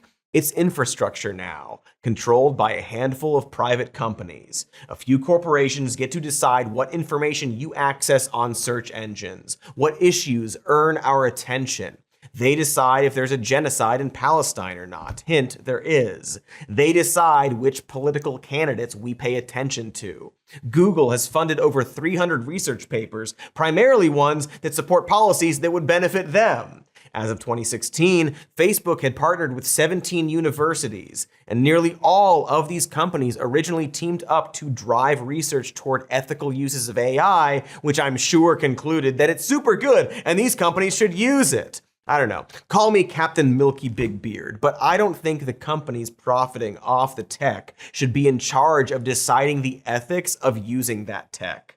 Seems like one of those conflicts of interest dillies, you know? Case in point, when a Google employee and AI ethics researcher wrote a paper stressing the environmental concerns of AI, she was fired by Google, not praised, the opposite of praised, in fact. Fired. So no, they don't care about ethics. They don't care about antitrust laws. You have to make them care. And while it seems really obvious, I guess we have to say that you can't also put them in charge of that stuff. And this is where we get to the part where big tech worms its way into our government. The same way the aliens in Amazon's War of the Worlds are trying to worm their way into our data centers. Yes, that's what the aliens want in Amazon's War of the Worlds, a film that stresses how important our data is. We are in utter chaos without our most precious resource, our data. Thrilling stuff. That's what the movie's about, by the way. How without our data, we will crumble as a society. Extremely funny how they keep saying the word data as if we all talk casually about our data. Oh no, my data! It's taking my data, the heroes shout. Because this movie was clearly workshopped by Amazon executives. Ice Cube loses the data of his dead wife on Facebook, and it looks like this. No, no, no, no, no, no! Remember to take out the trash today and be nice to the kids. I love you, baby. Remember to take out the trash today and be nice to the kids. Thrilling stuff. Why would it slow down like a cassette tape dying? I think it might be a bad movie. Anyway, how did it get to this point? I specifically mean a point where Amazon could make this weird propaganda movie that includes a fake tweet by Tucker Carlson treating him like a legitimate journalist. The important, real, breaking news about the world being saved is portrayed by tweets from TuckerCarlson.com and Joe Rogan. Well, after the break, we'll talk about how these companies butted into our governments and what that means for us. Be sure to not watch Amazon's War of the Worlds while I'm gone. Hey, did you not watch it? Did you not ironically watch the bad movie during the break? Don't watch it. It's not fun. Did you watch it? Don't! Okay, back to big ol' techo. So, unchecked growth and cutting out competition was step one. They became monopolies that were essential to our daily lives. Step two was for tech companies to become vital to how governments function. Seems like that's Pretty much done, right? We could probably run down a huge list of government functions that just Elon Musk is involved in, including satellites that make or break international wars and events. We did a whole episode about the next space race and how it will be corporate run. They did it. They did step 2. And the secret was their dependability. The stuff that we see as good things also created a situation where we relied on these companies in order to function as a society. Look at COVID. During the pandemic, Apple and Google teamed up to make contact tracing tools for various agencies. Facebook made disease prevention maps that also became vital during COVID. Those aren't villainous things, but things that should have been done by the government, but a tech company got to first. It's of course the entire point of DOGE, which aims to whittle down the government so that it can't function, and then tech companies swoop in to save the day, which is a tempting idea when these companies have monopolized innovation and prevented any growth outside of their corporate spheres. I think disasters will continue to play a big part too. If you live in any fire-prone area, you probably use the Watch Duty app that showed where the fires are. That app is thankfully run by a small team and is a nonprofit. For now. But what happens when Google starts their own map or buys out that one? Because they will. Depressingly, that's a popular app. It's very similar to how in other countries, philanthropy allows groups like the Chan Zuckerberg Initiative and Gates Foundation to undercut and even replace official means of providing aid. It's hard to get mad at philanthropy or technology designed to help us in an emergency, but here I am, mad because these are the routes by which these companies become bigger than the government's designed to regulate them. How can you really regulate something if it's essential in an emergency? That's like complaining about a fireman's cologne as he's saving your life. Get it? Firefighters use axes. Fun fact, that joke was better than everything in Amazon's War of the Worlds. It's just a weird moral situation is all. These companies are in charge of the very infrastructure our government needs to function. They're also global corporations filling the needs of other governments as well. When the Turkish government asked X to block and censor a bunch of tweets and accounts from political opposition during their election, they did. X did the same for India's Modi government in their 2023 elections. And it's not just X. Google will gladly work with authoritarian governments to censor information. How do we contend with that? How do we contend with these giant corporations that have more control over geopolitics than any one country? And of course, it's only going to get worse as they begin to inject AI into our infrastructure. It's happening everywhere, but most notably, we have Grok's new military contract. Apparently, XAI was going to get even more contracts with our government, but it turns out the Nazi stuff kind of soured the deal there, which is honestly surprising, and partly why other AI companies have jumped in as well. And now these companies are going to be even more embedded within world governments. And this is when we get to step 3, when the billionaires start coming out and directly supporting political policies. After all, why shouldn't they have a say? They run everything now. People like Zuckerberg and Musk have put themselves in positions where what they think actually matters because they are the gatekeepers. They can decide to make a president's policy feasible or not. They can sway the public on a court case. They can decide if a political candidate is visible. They can choose where to invest infrastructure and boost jobs around the world. They can have billions of dollars in government and military contracts for their data and surveillance software while openly not believing in democracy and installing one of their goons as vice president. They are an unelected and small group of people who have more power over our government than we do. And there's another word for an institution with this kind of power: a branch of government. Tech companies are essentially a fourth branch of government. And hey, that sucks. If you're looking for someone to blame, I guess blame the Democrats? I mean, not completely on them, but back when online tech was new and exciting, the Democrats kind of gave them the keys to the kingdom. And by the time we thought to moderate things, it was already too late. The damage was done. because there's just no undoing the fact that Amazon made a War of the Worlds movie, a terrible one, a movie that I wanted to talk about, needed to talk about, not just because it sucks, but because it appears to be a window into what tech companies think we are and what they are to us. And it is a grim opinion. There's a scene, a real scene that people made with cameras where they bribe a homeless man with an Amazon gift card for him to risk his life saving an Amazon drone. Wait, give him an Amazon gift card for $1,000. Hurry! Thrilling stuff.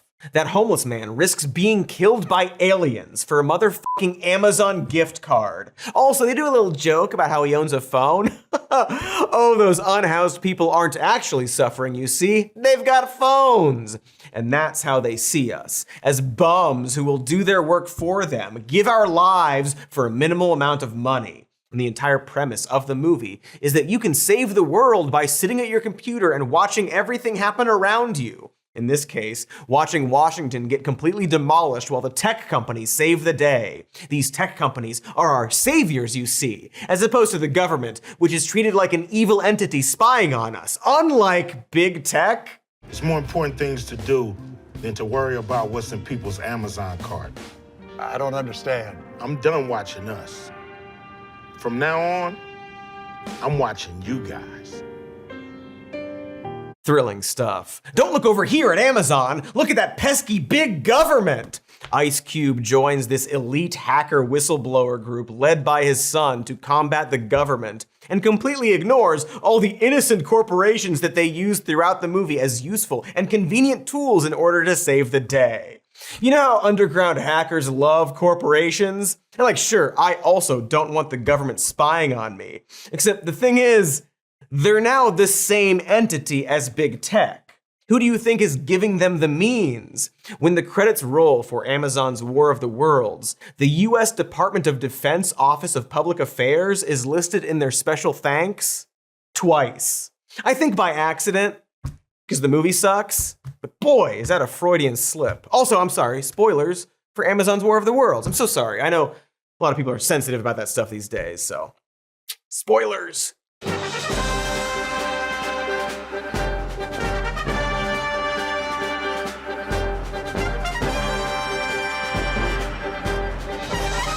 I was gonna do like an improvised rant about Amazon's War of the Worlds here. There's all the extra stuff we didn't mention, but it's just bad. It's just a bad movie. It's so bad. Everyone's so bad in it. The daughter, the actress who plays the daughter is really good.